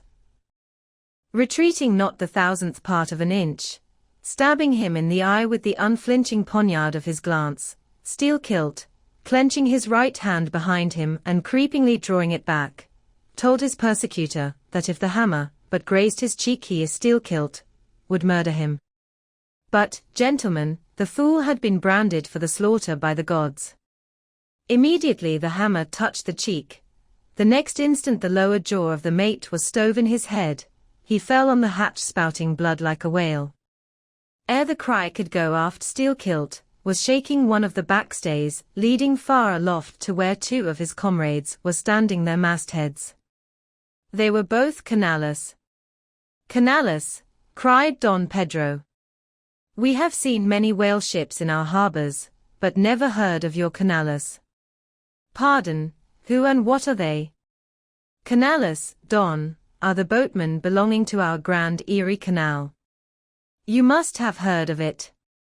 Nay, senor, hereabouts in this dull, warm, most lazy, and hereditary land, we know but little of your vigorous north.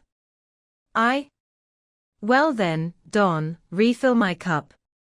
Your cheech's very fine, and ere proceeding further I will tell ye what our Canales are, for such information may throw side light upon my story. For 360 miles, gentlemen, through the entire breadth of the state of New York, through numerous populous cities and most thriving villages, through long, dismal, uninhabited swamps, and affluent, cultivated fields, unrivaled for fertility, by billiard room and barroom, through the holy of holies of great forests, on Roman arches over Indian rivers, through sun and shade, by happy hearts or broken, through all the wide contrasting scenery of those noble Mohawk counties. And especially, by rows of snow-white chapels, whose spires stand almost like milestones, flows one continual stream of Venetianly corrupt and often lawless life. There's your true Ashanti, gentlemen, there howl your pagans, where you ever find them, next door to you, under the long-flung shadow, and the snug patronizing lee of churches. For by some curious fatality, as it is often noted of your metropolitan freebooters that they ever encamp around the halls of justice, so sinners, gentlemen, most abound in holiest vicinities. Is that a friar passing? Said Don Pedro, looking downwards into the crowded plaza, with humorous concern. Well for our northern friend, Dame Isabella's Inquisition wanes in Lima, laughed Don Sebastian. Proceed, senor. A moment. Pardon, cried another of the company. In the name of all us Limese, I but desire to express to you, Sir Sailor, that we have by no means overlooked your delicacy in not substituting present Lima for distant Venice in your corrupt comparison. Oh! Do not bow and look surprised, you know the proverb all along this coast, corrupt as Lima. It but bears out your saying, too. Church is more plentiful than billiard tables, and forever open, and corrupt as Lima. So, too, Venice. I have been there, the holy city of the blessed evangelist, Saint Mark, Street Dominic, purge it. Your cup. Thanks, here I refill, now, you pour out again. Freely depicted in his own vocation, gentlemen, the Canala would make a fine dramatic hero. So abundantly and picturesquely wicked is he. Like Mark Antony, 4 days and days along his green-turfed, flowery Nile, he indolently floats, openly toying with his red-cheeked Cleopatra, ripening his apricot thigh upon the sunny deck. But ashore, all this effeminacy is dashed. The brigandish guise, which the canaller so proudly sports, his slouched and gaily ribboned hat betoken his grand features. A terror to the smiling innocence of the villages through which he floats, his swart visage and bold swagger are not unshunned in cities. Once a vagabond on his own canal, I have received good turns from one of these canallers.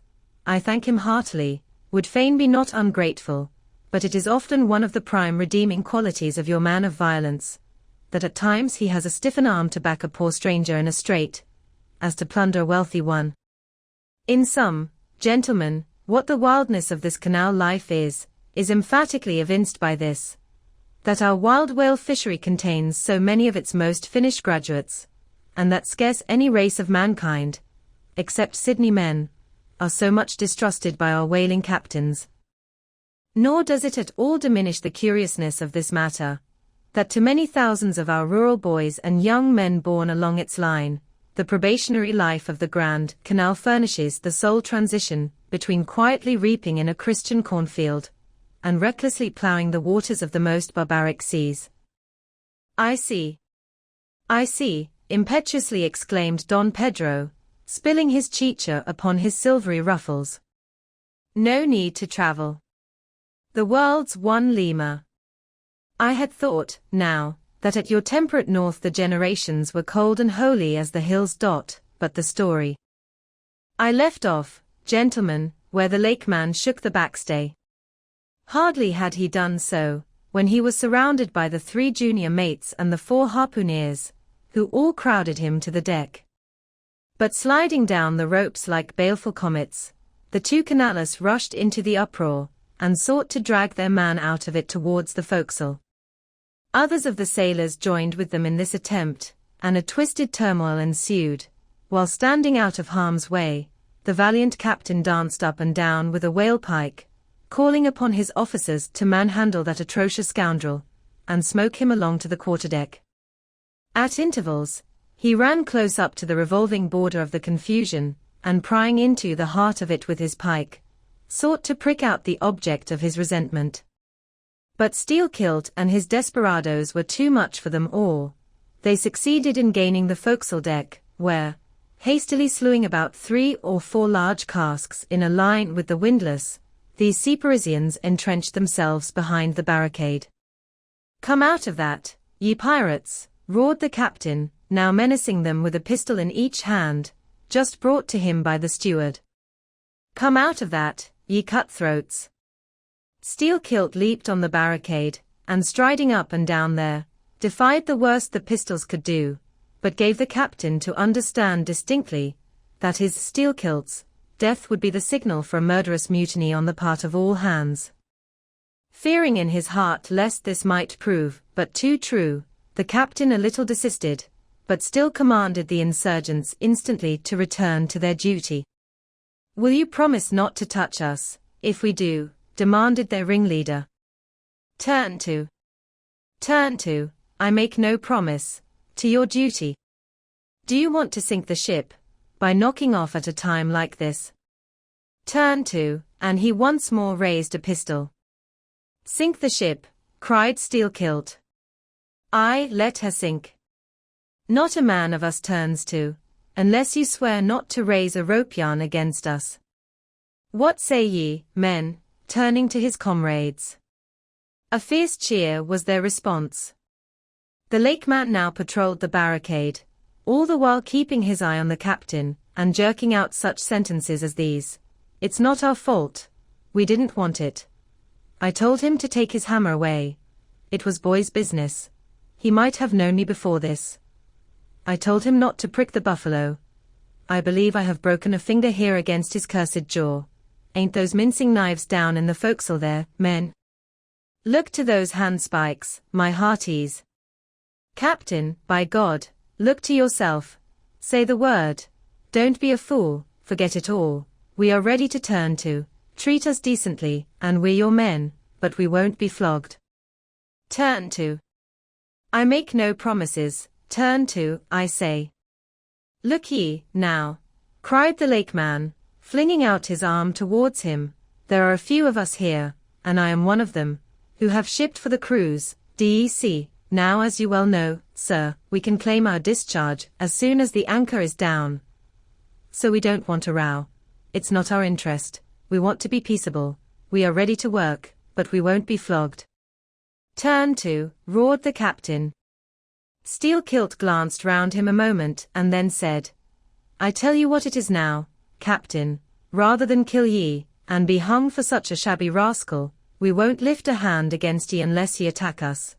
But till you say the word about not flogging us, we don't do a hand's turn. Down into the forecastle then, down with ye. I'll keep ye there till ye're sick of it. Down ye go." "Shall we?" cried the ringleader to his men. Most of them were against it, but at length, in obedience to Steelkilt, they preceded him down into their dark den, growlingly disappearing, like bears into a cave. As the lakeman's bare head was just level with the planks, the captain and his posse leaped the barricade, and rapidly drawing over the slide of the scuttle, planted their group of hands upon it, and loudly called for the steward to bring the heavy brass padlock belonging to the companionway. Then opening the slide a little, the captain whispered something down the crack, closed it, and turned the key upon them, 10 in number, leaving on deck some 20 or more, who thus far had remained neutral. All night a wide-awake watch was kept by all the officers, forward and aft, especially about the forecastle scuttle and fore hatchway, at which last place it was feared the insurgents might emerge, after breaking through the bulkhead below. But the hours of darkness passed in peace. The men who still remained at their duty toiling hard at the pumps, whose clinking and clanking at intervals through the dreary night dismally resounded through the ship. At sunrise the captain went forward, and knocking on the deck, summoned the prisoners to work, but with a yell they refused. Water was then lowered down to them, and a couple of handfuls of biscuit were tossed after it, when again turning the key upon them and pocketing it, the captain returned to the quarterdeck. Twice every day for 3 days this was repeated, but on the 4th morning a confused wrangling, and then a scuffling was heard, as the customary summons was delivered, and suddenly 4 men burst up from the forecastle, saying they were ready to turn to. The fetid closeness of the air, and a famishing diet, united perhaps to some fears of ultimate retribution, had constrained them to surrender at discretion.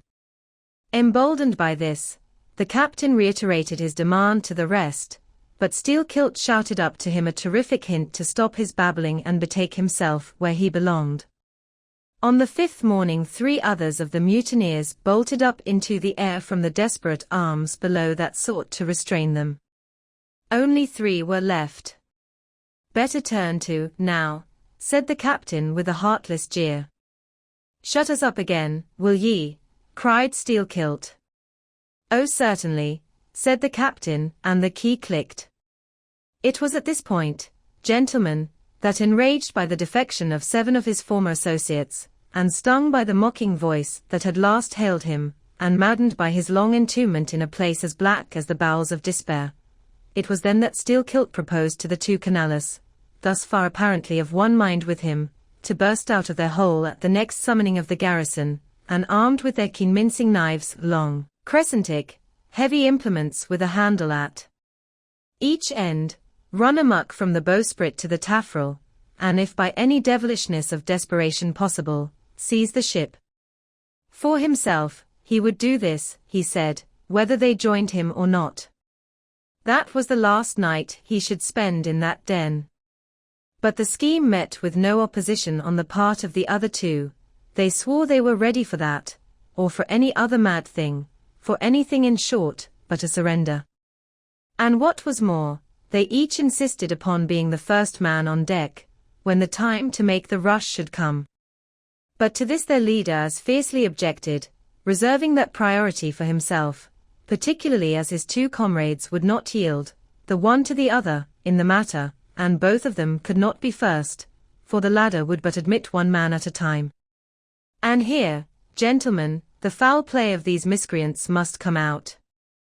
Upon hearing the frantic project of their leader, each in his own separate soul had suddenly lighted, it would seem, upon the same piece of treachery, namely, to be foremost in breaking out, in order to be the first of the 3, though the last of the 10, to surrender, and thereby secure whatever small chance of pardon such conduct might merit.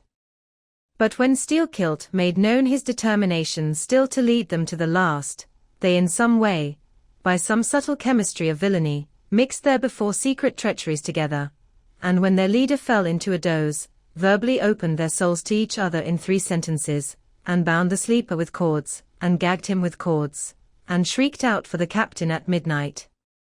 Thinking murder at hand, and smelling in the dark for the blood, he and all his armed mates and harpooneers rushed for the forecastle. In a few minutes the scuttle was opened, and bound hand and foot, the still struggling ringleader was shoved up into the air by his perfidious allies, who at once claimed the honor of securing a man who had been fully ripe for murder.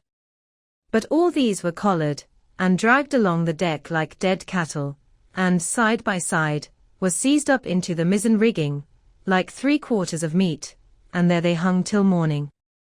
"Damn ye!" cried the captain, pacing to and fro before them, "the vultures would not touch ye, ye villains." At sunrise he summoned all hands, and separating those who had rebelled from those who had taken no part in the mutiny, he told the former that he had a good mind to flog them all round, thought, upon the whole, he would do so, he ought to, justice demanded it, but for the present, considering their timely surrender, he would let them go with a reprimand, which he accordingly administered in the vernacular. "But as for you, ye carrion rogues," turning to the 3 men in the rigging, "for you, I mean to mince ye up for the tripods," and, seizing a rope, he applied it with all his might to the backs of the 2 traitors, till they yelled no more, but lifelessly hung their heads sideways, as the 2 crucified thieves are drawn. "My wrist is sprained with ye," he cried, at last, "but there is still rope enough left for you, my fine bantam, that wouldn't give up. Take that gag from his mouth, and let us hear what he can say for himself." For a moment the exhausted mutineer made a tremulous motion of his cramped jaws, and then painfully twisting round his head, said in a sort of hiss, "What I say is this, and mind it well, if you flog me, I murder you. Say ye so? Then see how ye frighten me," and the captain drew off with the rope to strike. "Best not," hissed the lakeman. "But I must," and the rope was once more drawn back for the stroke. Steelkilt here hissed out something, inaudible to all but the captain, who, to the amazement of all hands, started back, paced the deck rapidly 2 or 3 times, and then suddenly throwing down his rope, said, "I won't do it, let him go, cut him down, d'ye hear?" But as the junior mates were hurrying to execute the order, a pale man, with a bandaged head, arrested them, Radney the chief mate. Ever since the blow, he had lain in his berth, but that morning, hearing the tumult on the deck, he had crept out, and thus far had watched the whole scene. Such was the state of his mouth, that he could hardly speak, but mumbling something about his being willing and able to do what the captain dared not attempt, he snatched the rope and advanced to his pinioned foe. "You are a coward," hissed the lakeman. "So I am, but take that." The mate was in the very act of striking, when another hiss stayed his uplifted arm. He paused, and then pausing no more, made good his word, spite of Steelkilt's threat, whatever that might have been. The 3 men were then cut down, all hands were turned to, and, sullenly worked by the moody seamen, the iron pumps clanged as before. Just after dark that day, when one watch had retired below, a clamour was heard in the forecastle, and the 2 trembling traitors running up, besieged the cabin door, saying they durst not consort with the crew. Entreaties, cuffs, and kicks could not drive them back, so at their own instance they were put down in the ship's run for salvation. Still, no sign of mutiny reappeared among the rest. On the contrary, it seemed, that mainly at Steelkilt's instigation, they had resolved to maintain the strictest peacefulness, obey all orders to the last, and when the ship reached port, desert her in a body. But in order to ensure the speediest end to the voyage, they all agreed to another thing, namely, not to sing out for whales, in case any should be discovered. For, spite of her leak, and spite of all her other perils, the town-ho still maintained her mastheads, and her captain was just as willing to lower for a fish that moment, as on the day his craft first struck the cruising ground. And Radney the mate was quite as ready to change his berth for a boat, and with his bandaged mouth seek to gag in death the vital jaw of the whale. But though the lakeman had induced the seamen to adopt this sort of passiveness in their conduct, he kept his own counsel, at least till all was over, concerning his own proper and private revenge upon the man who had stung him in the ventricles of his heart. He was in Radney the chief mate's watch, and as if the infatuated man sought to run more than halfway to meet his doom, after the scene at the rigging, he insisted, against the express counsel of the captain, upon resuming the head of his watch at night. Upon this, and one or two other circumstances, Steelkilt systematically built the plan of his revenge. During the night, Radney had an unseamanlike way of sitting on the bulwarks of the quarterdeck, and leaning his arm upon the gunwale of the boat, which was hoisted up there, a little above the ship's side. In this attitude, it was well known, he sometimes dozed. There was a considerable vacancy between the boat and the ship, and down between this was the sea. Steelkilt calculated his time, and found that his next trick at the helm would come round at 2 o'clock, in the morning of the third day from that in which he had been betrayed. At his leisure, he employed the interval in braiding something very carefully in his watches below. "What are you making there?" said a shipmate. "What do you think? What does it look like?" "Like a lanyard for your bag, but it's an odd one, seems to me." "Yes, rather oddish," said the lakeman, holding it at arm's length before him, "but I think it will answer." "Shipmate, I haven't enough twine, have you any?" But there was none in the forecastle. "Then I must get some from old Rad," and he rose to go aft. "You don't mean to go a-begging to him," said a sailor. "Why not? Do you think he won't do me a turn, when it's to help himself in the end, shipmate?" And going to the mate, he looked at him quietly, and asked him for some twine to mend his hammock. It was given him, neither twine nor lanyard were seen again, but the next night an iron ball, closely netted, partly rolled from the pocket of the lakeman's monkey jacket, as he was tucking the coat into his hammock for a pillow. 24 hours after, his trick at the silent helm, nigh to the man, who was apt to doze over the grave always ready dug to the seaman's hand. That fatal hour was then to come, and in the foredaining soul of Steelkilt, the mate was already stark and stretched as a corpse, with his forehead crushed in. But, gentlemen, a fool saved the would-be murderer from the bloody deed he had planned. Yet complete revenge he had, and without being the avenger.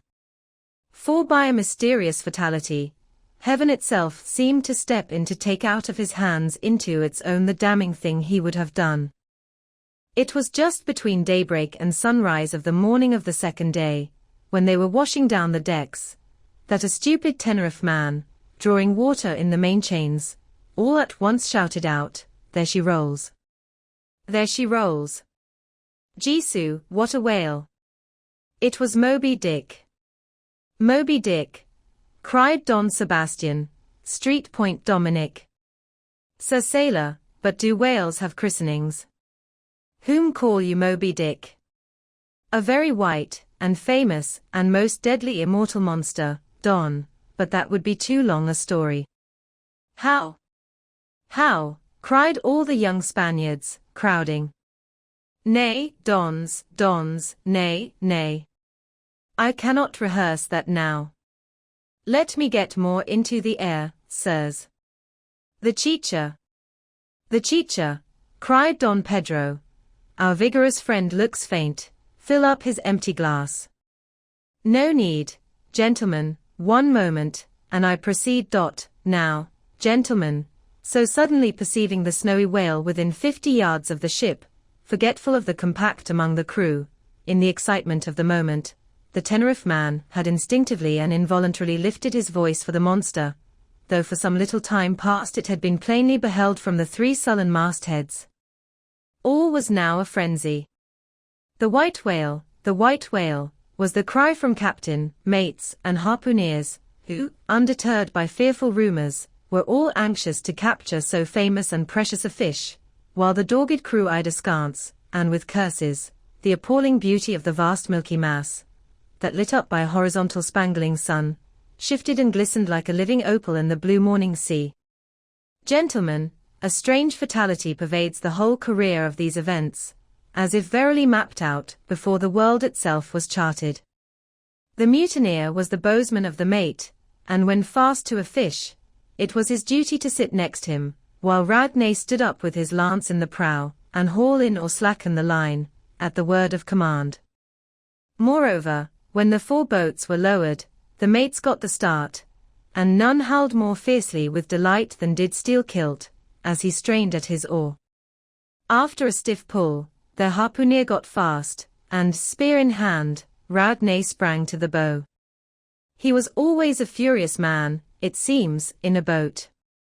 And now his bandaged cry was, to beach him on the whale's topmost back. Nothing loath, his bowsman hauled him up and up, through a blinding foam that blent 2 whitenesses together, till of a sudden the boat struck as against a sunken ledge, and keeling over, spilled out the standing mate. That instant, as he fell on the whale's slippery back, the boat righted, and was dashed aside by the swell, while Radney was tossed over into the sea, on the other flank of the whale. He struck out through the spray, and, for an instant, was dimly seen through that veil, wildly seeking to remove himself from the eye of Moby Dick. But the whale rushed round in a sudden maelstrom, seized the swimmer between his jaws, and rearing high up with him, plunged headlong again, and went down. Meantime, at the first tap of the boat's bottom, the lakeman had slackened the line, so as to drop astern from the whirlpool, calmly looking on, he thought his own thoughts. But a sudden, terrific, downward jerking of the boat, quickly brought his knife to the line. He cut it, and the whale was free. But, at some distance, Moby Dick rose again, with some tatters of Radney's red woolen shirt, caught in the teeth that had destroyed him. All 4 boats gave chase again, but the whale eluded them, and finally wholly disappeared. In good time, the town-ho reached her port, a savage, solitary place, where no civilized creature resided. There, headed by the lakeman, all but 5 or 6 of the foremastmen deliberately deserted among the palms, eventually, as it turned out, seizing a large double war canoe of the savages, and setting sail for some other harbor. The ship's company being reduced to but a handful, the captain called upon the islanders to assist him in the laborious business of heaving down the ship to stop the leak. But to such unresting vigilance over their dangerous allies, was this small band of whites necessitated, both by night and by day, and so extreme was the hard work they underwent, that upon the vessel being ready again for sea, they were in such a weakened condition that the captain durst not put off with them in so heavy a vessel. After taking counsel with his officers, he anchored the ship as far offshore as possible, loaded and ran out his 2 cannon from the bows, stacked his muskets on the poop, and warning the islanders not to approach the ship at their peril, took 1 man with him, and setting the sail of his best whaleboat, steered straight before the wind for Tahiti, 500 miles distant, to procure a reinforcement to his crew. On the 4th day of the sail, a large canoe was descried, which seemed to have touched at a low isle of corals. He steered away from it, but the savage craft bore down on him, and soon the voice of Steelkilt hailed him to heave to, or he would run him under water. The captain presented a pistol. With 1 foot on each prow of the yoked war canoes, the lakeman laughed him to scorn, assuring him that if the pistol so much as clicked in the lock, he would bury him in bubbles and foam. "What do you want of me?" cried the captain. "Where are you bound?" "And for what are you bound?" demanded Steelkilt. "No lies." "I am bound to Tahiti for more men." "Very good. Let me board you a moment, I come in peace." With that he leaped from the canoe, swam to the boat, and climbing the gunwale, stood face to face with the captain. "Cross your arms, sir, throw back your head. Now, repeat after me. As soon as Steelkilt leaves me, I swear to beach this boat on yonder island, and remain there 6 days. If I do not, may lightnings strike me." "A pretty scholar," laughed the lake man. "Adios, senor," and leaping into the sea, he swam back to his comrades. Watching the boat till it was fairly beached, and drawn up to the roots of the coconut trees, Steelkilt made sail again, and in due time arrived at Tahiti, his own place of destination. There, luck befriended him. 2 ships were about to sail for France, and were providentially in want of precisely that number of men which the sailor headed. They embarked, and so forever got the start of their former captain, had he been at all minded to work them legal retribution. Some 10 days after the French ships sailed, the whaleboat arrived, and the captain was forced to enlist some of the more civilized Tahitians, who had been somewhat used to the sea. Chartering a small native schooner, he returned with them to his vessel, and finding all right there, again resumed his cruisings. Where Steelkilt now is, gentlemen, none know, but upon the island of Nantucket, the widow of Radney still turns to the sea which refuses to give up its dead, still in dreams sees the awful white whale that destroyed him. Asterisk, asterisk, asterisk, asterisk. "Are you through?" said Don Sebastian, quietly. "I am, Don." "Then I entreat you, tell me if to the best of your own convictions, this your story is in substance really true. It is so passing wonderful. Did you get it from an unquestionable source? Bear with me if I seem to press. Also bear with all of us, Sir Sailor, for we all join in Don Sebastian's suit," cried the company, with exceeding interest. "Is there a copy of the Holy Evangelists in the Golden Inn, gentlemen?" "Nay," said Don Sebastian, "but I know a worthy priest nearby, who will quickly procure one for me." "I go for it, but are you well advised? This may grow too serious. Will you be so good as to bring the priest also, Don?" "Though there are no autodafés in Lima now," said one of the company to another, "I fear our sailor friend runs risk of the archiepiscopacy. Let us withdraw more out of the moonlight. I see no need of this. Excuse me for running after you, Don Sebastian, but may I also beg that you will be particular in procuring the largest sized evangelists you can. Asterisk, asterisk, asterisk, asterisk, asterisk, asterisk. This is the priest, he brings you the evangelists," said Don Sebastian, gravely, returning with a tall and solemn figure. "Let me remove my hat. Now, venerable priest, further into the light, and hold the holy book before me that I may touch it. So help me heaven, and on my honor the story, I have told ye, gentlemen, is in substance and its great items, true. I know it to be true, it happened on this ball. I trod the ship. I knew the crew. I have seen and talked with Steelkilt since the death of Radney." Chapter 55. Of the monstrous pictures of whales. I shall ere long paint to you as well as one can without canvas, something like the true form of the whale as he actually appears to the eye of the whaleman, when in his own absolute body the whale is moored alongside the whale ship so that he can be fairly stepped upon there. It may be worthwhile, therefore, previously to advert to those curious imaginary portraits of him, which even down to the present day confidently challenge the faith of the landsman. It is time to set the world right in this matter, by proving such pictures of the whale all wrong. It may be that the primal source of all those pictorial delusions will be found among the oldest Hindu, Egyptian, and Grecian sculptures. For ever since those inventive, but unscrupulous times when on the marble panellings of temples, the pedestals of statues, and on shields, medallions, cups, and coins, the dolphin was drawn in scales of chain armor like Saladin's, and a helmeted head like St. George's, ever since then has something of the same sort of license prevailed, not only in most popular pictures of the whale, but in many scientific presentations of him. Now, by all odds, the most ancient extant portrait anyways purporting to be the whale's, is to be found in the famous cavern pagoda of Elephanta, in India. The Brahmins maintain that in the almost endless sculptures of that immemorial pagoda, all the trades and pursuits, every conceivable avocation of man, were prefigured ages before any of them actually came into being. No wonder then, that in some sort our noble profession of whaling should have been there shadowed forth.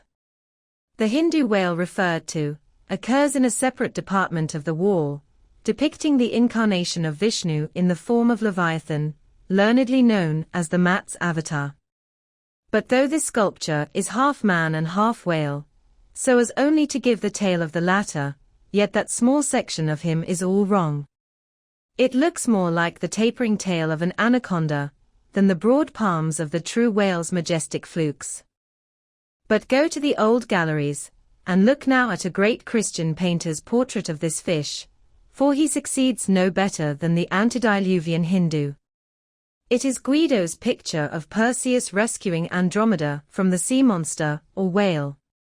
Where did Guido get the model of such a strange creature as that? Nor does Hogarth, in painting the same scene in his own Perseus Descending, make out one whit better. The huge corpulence of that Hogarthian monster undulates on the surface, scarcely drawing 1 inch of water. It has a sort of howdah on its back, and its distended tusked mouth into which the billows are rolling, might be taken for the Traitor's Gate leading from the Thames by water into the Tower.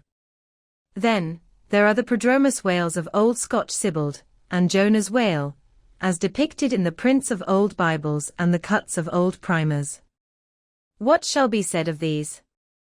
As for the bookbinder's whale winding like a vine stalk round the stock of a descending anchor, as stamped and gilded on the backs and title pages of many books both old and new, that is a very picturesque, but purely fabulous creature, imitated, I take it, from the like figures on antique vases.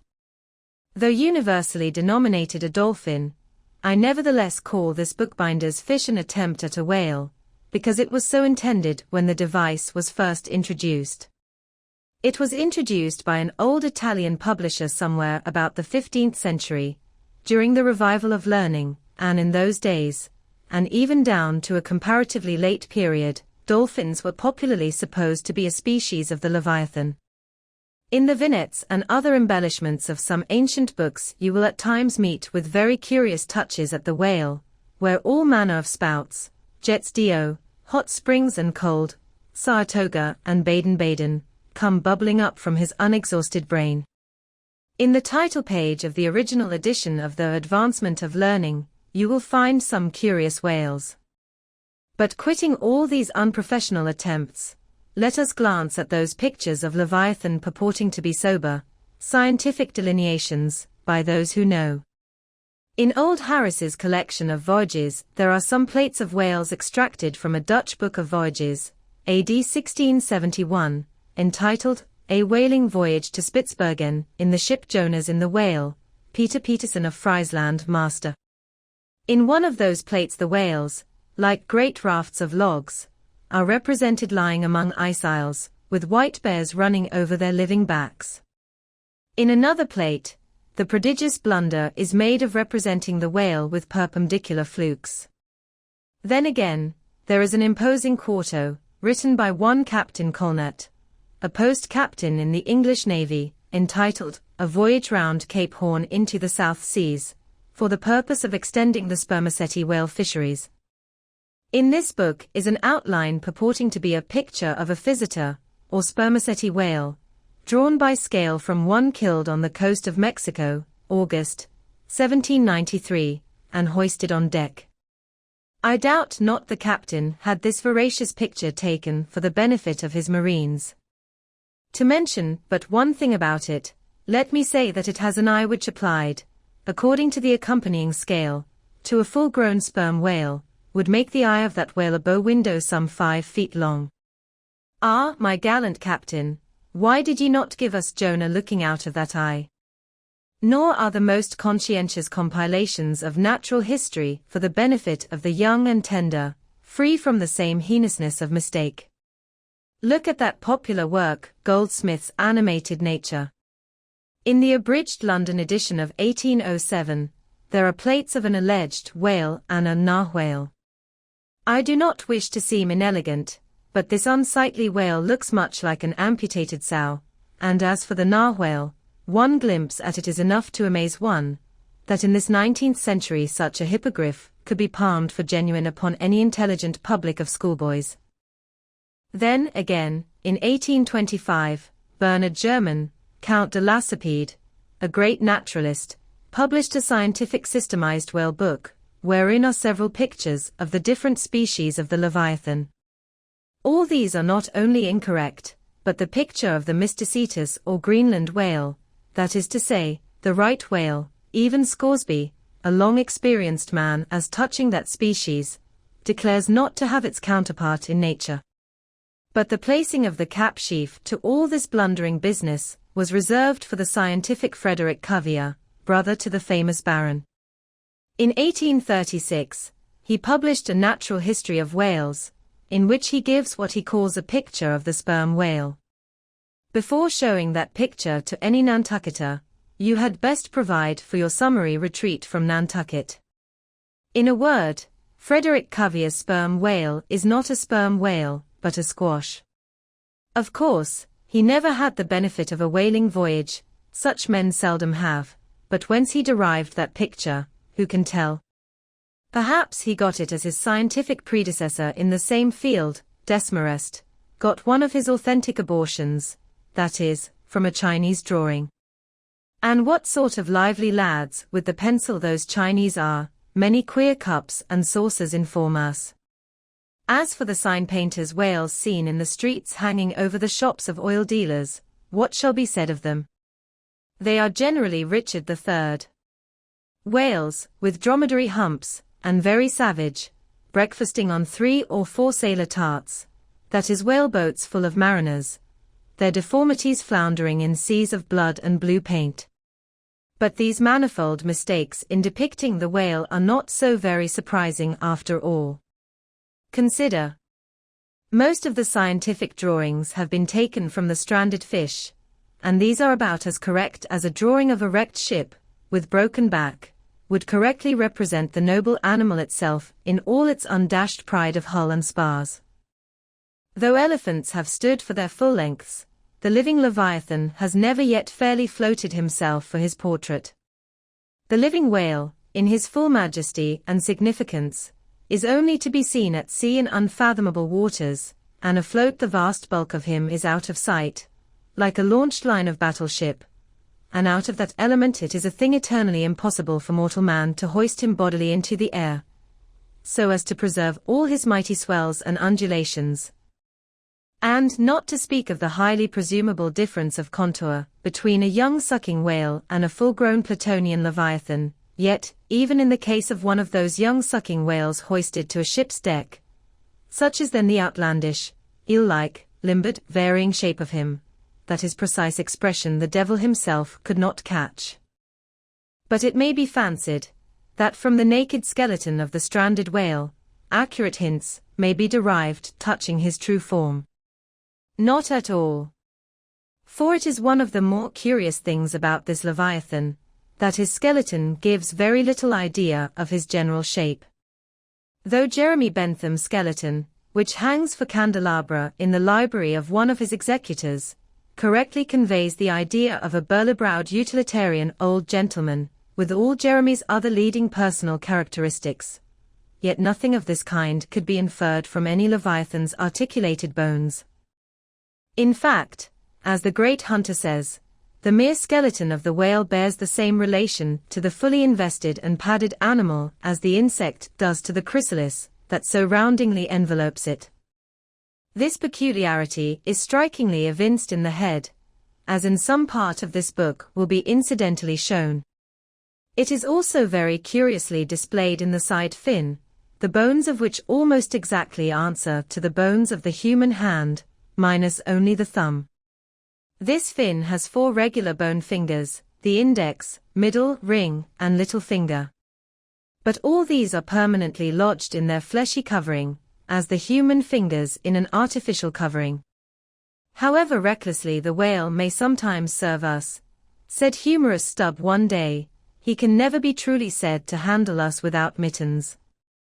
For all these reasons, then, any way you may look at it, you must needs conclude that the great Leviathan is that one creature in the world which must remain unpainted to the last. True, one portrait may hit the mark much nearer than another, but none can hit it with any very considerable degree of exactness. So there is no earthly way of finding out precisely what the whale really looks like. And the only mode in which you can derive even a tolerable idea of his living contour is by going a whaling yourself, but by so doing, you run no small risk of being eternally stove and sunk by him. Wherefore, it seems to me you had best not be too fastidious in your curiosity touching this Leviathan. Chapter 56. Of the less erroneous pictures of whales, and the true pictures of whaling scenes. In connection with the monstrous pictures of whales, I am strongly tempted here to enter upon those still more monstrous stories of them which are to be found in certain books, both ancient and modern, especially in Pliny, Purchas, Hakluyt, Harris, Cuvier, etc. But I pass that matter by. I know of only 4 published outlines of the great sperm whale, Colnett's, Huggins's, Frederick Cuvier's, and Beale's. In the previous chapter Colnett and Cuvier have been referred to. Huggins's is far better than theirs, but, by great odds, Beale's is the best.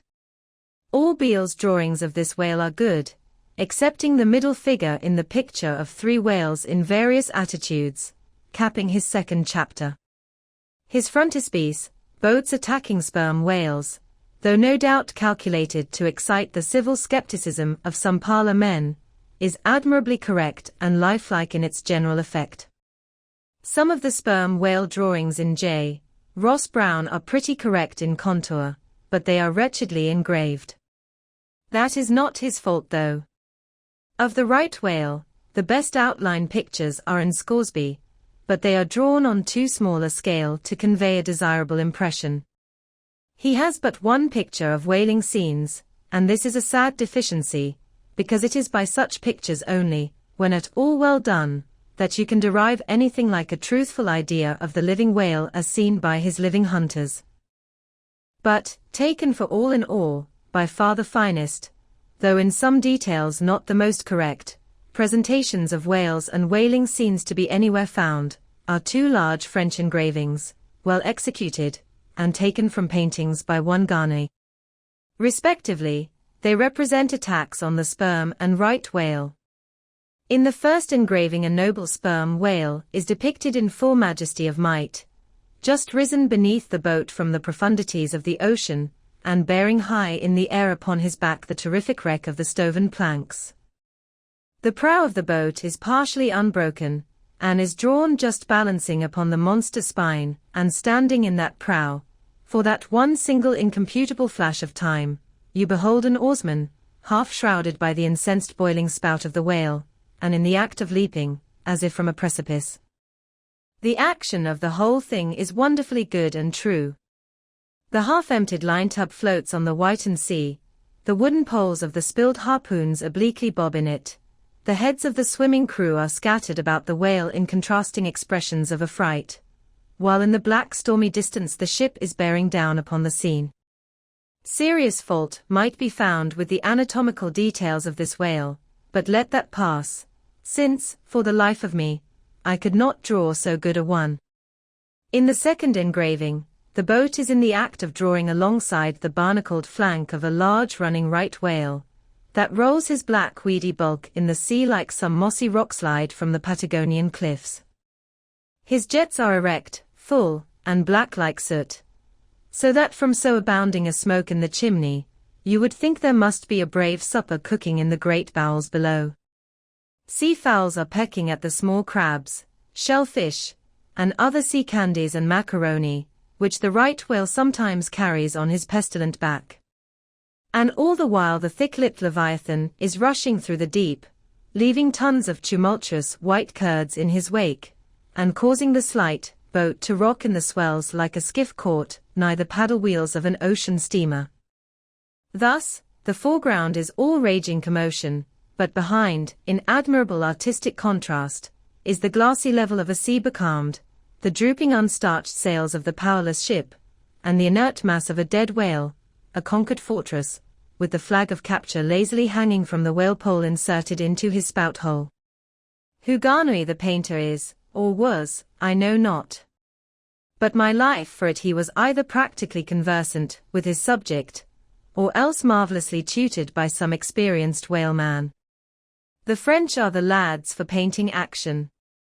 Go and gaze upon all the paintings of Europe, and where will you find such a gallery of living and breathing commotion on canvas, as in that triumphal hall at Versailles, where the beholder fights his way, pell-mell, through the consecutive great battles of France, where every sword seems a flash of the northern lights, and the successive armed kings and emperors dash by, like a charge of crowned centaurs.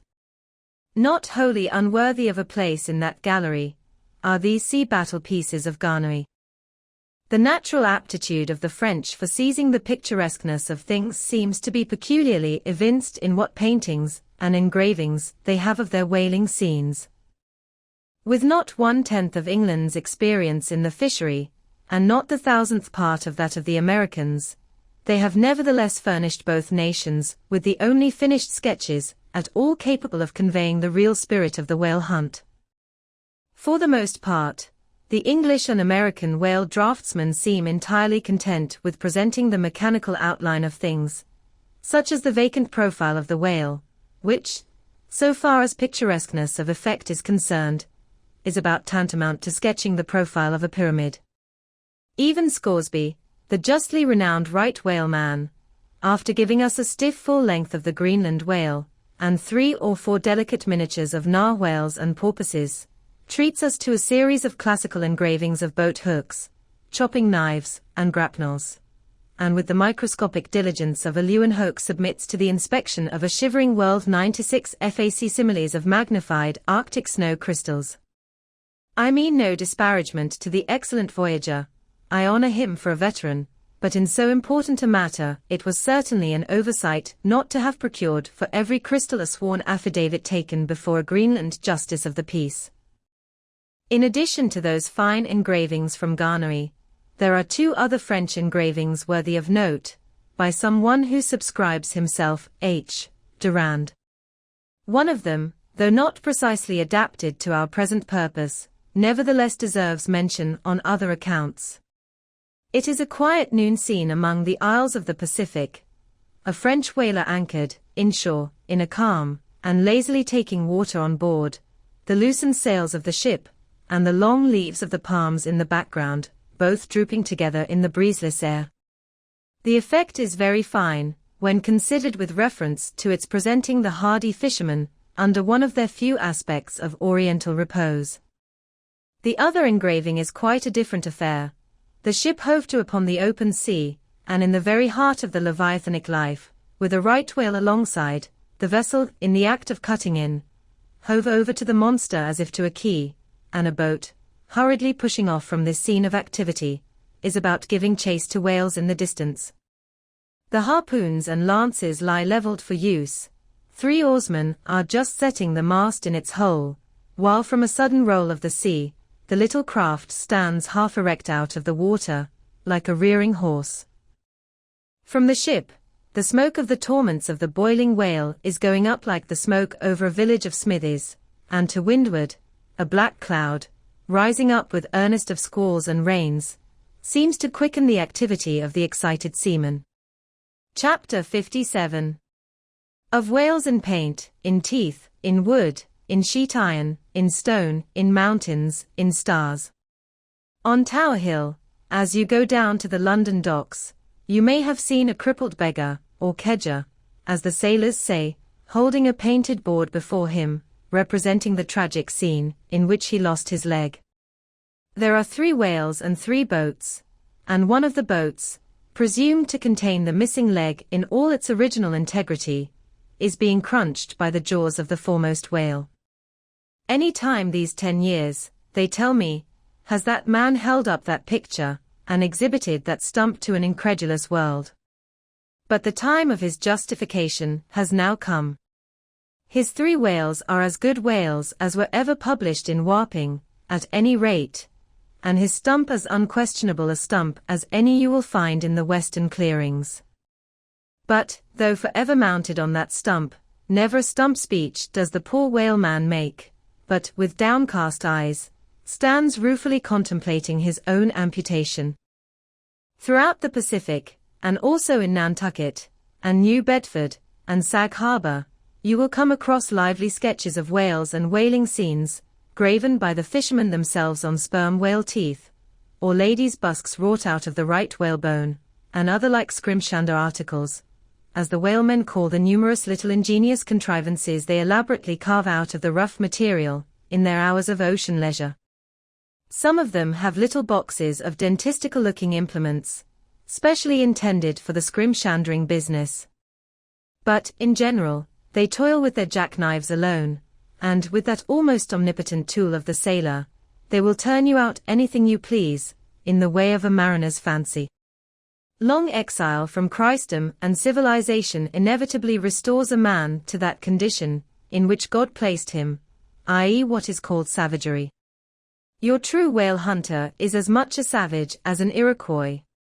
I myself am a savage, owning no allegiance, but to the king of the cannibals, and ready at any moment to rebel against him. Now, one of the peculiar characteristics of the savage in his domestic hours, is his wonderful patience of industry. An ancient Hawaiian war club, or spear paddle, in its full multiplicity and elaboration of carving, is as great a trophy of human perseverance as a Latin lexicon. For, with but a bit of broken seashell, or a shark's tooth, that miraculous intricacy of wooden network has been achieved, and it has cost steady years of steady application.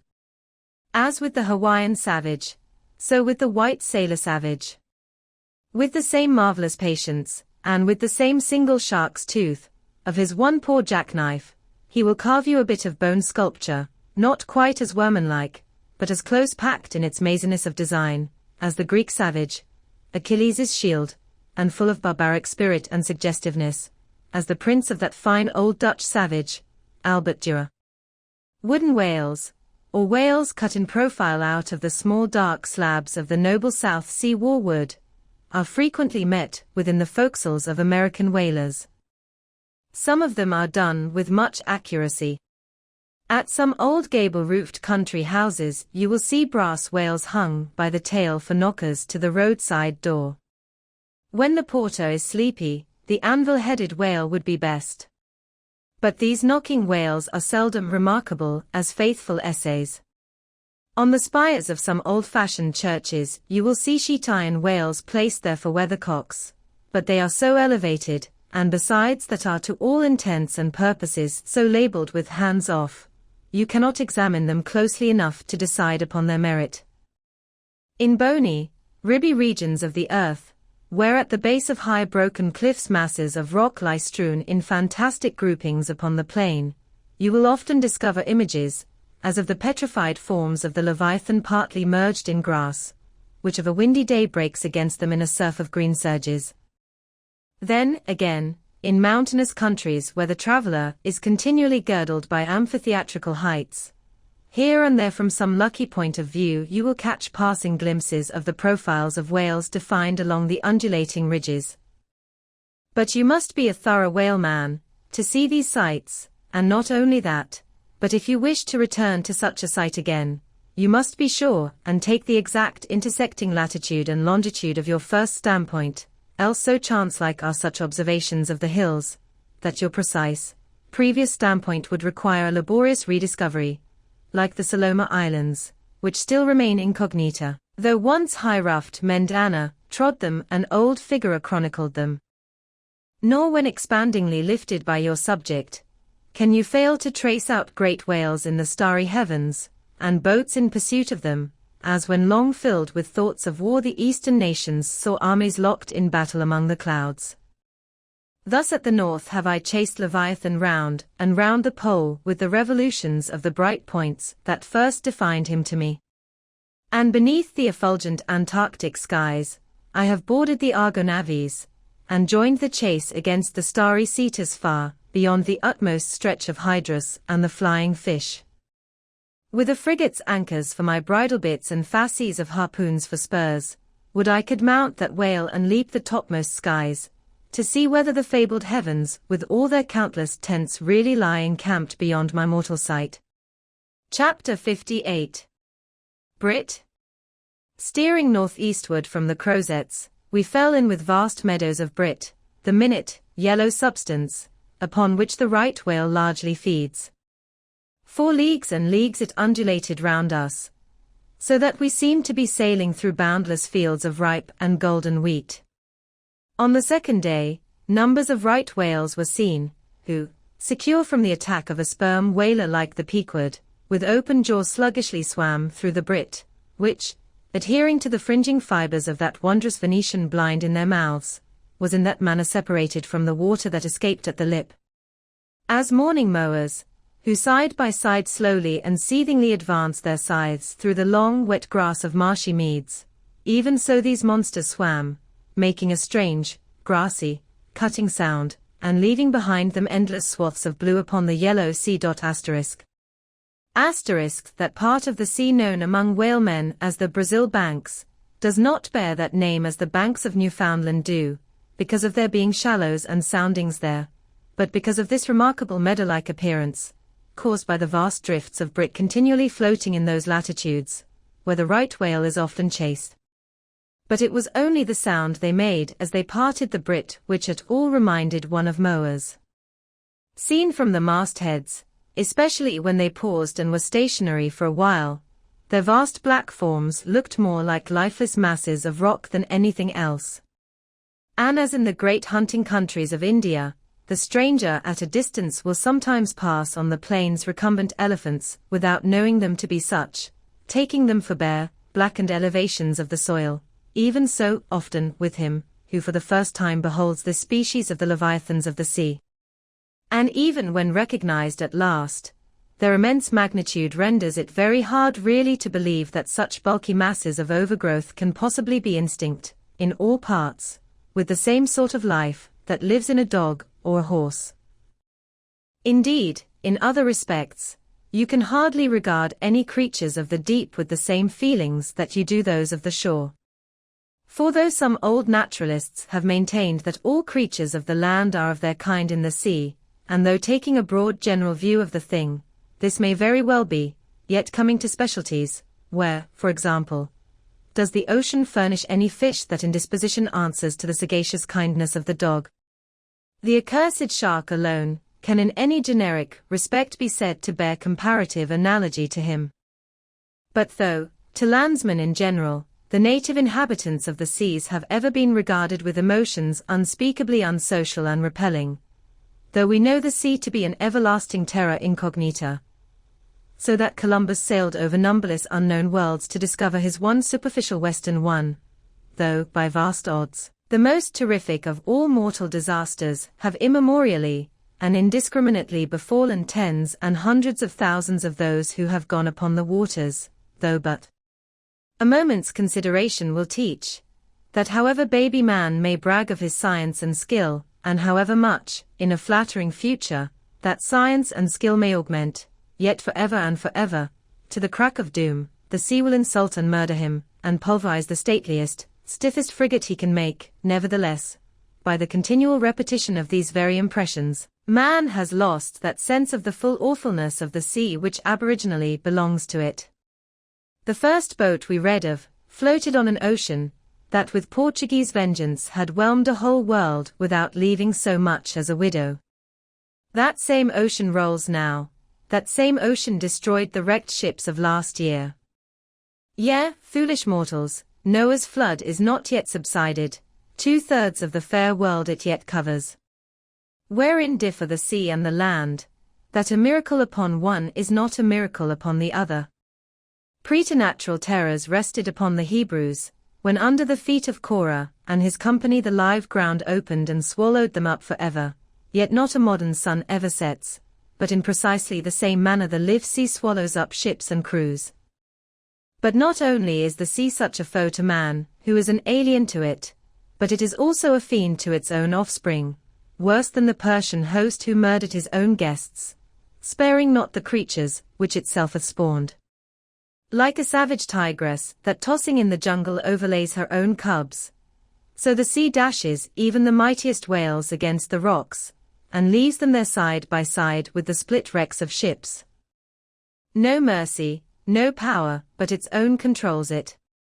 Panting and snorting like a mad battle steed that has lost its rider, the masterless ocean overruns the globe. Consider the subtleness of the sea, how its most dreaded creatures glide under water, unapparent for the most part, and treacherously hidden beneath the loveliest tints of azure.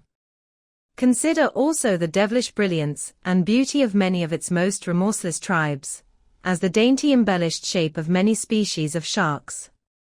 Consider, once more, the universal cannibalism of the sea, all whose creatures prey upon each other, carrying on eternal war since the world began.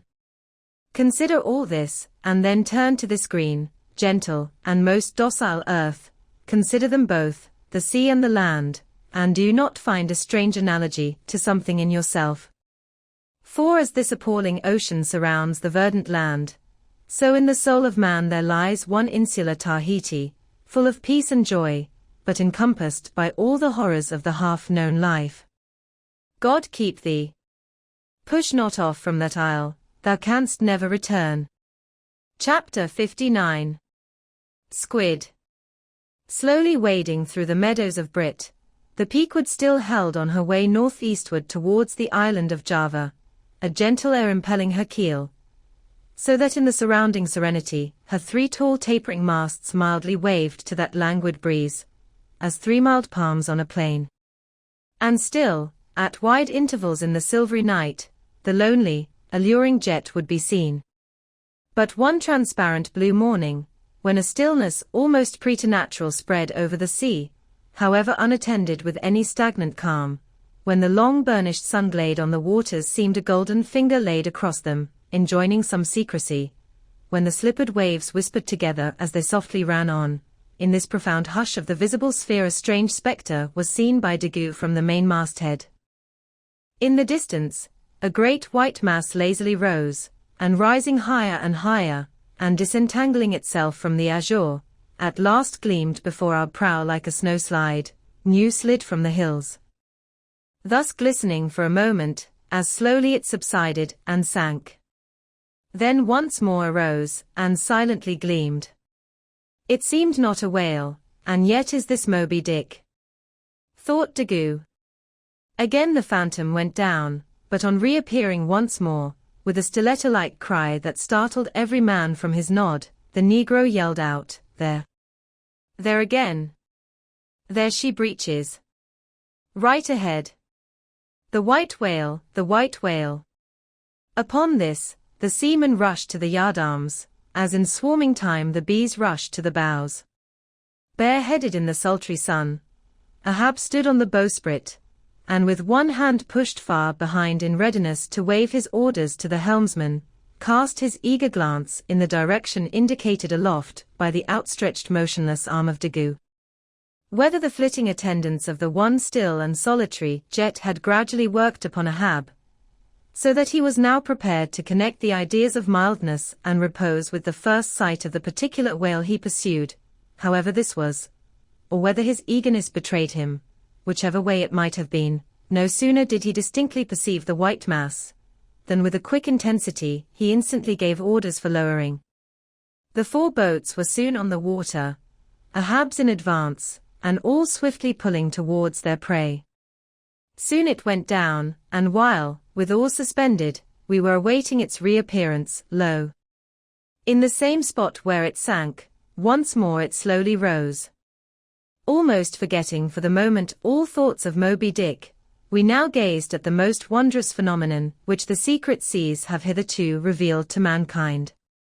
A vast pulpy mass, furlongs in length and breadth, of a glancing cream color, lay floating on the water, innumerable long arms radiating from its center, and curling and twisting like a nest of anacondas, as if blindly to clutch at any hapless object within reach.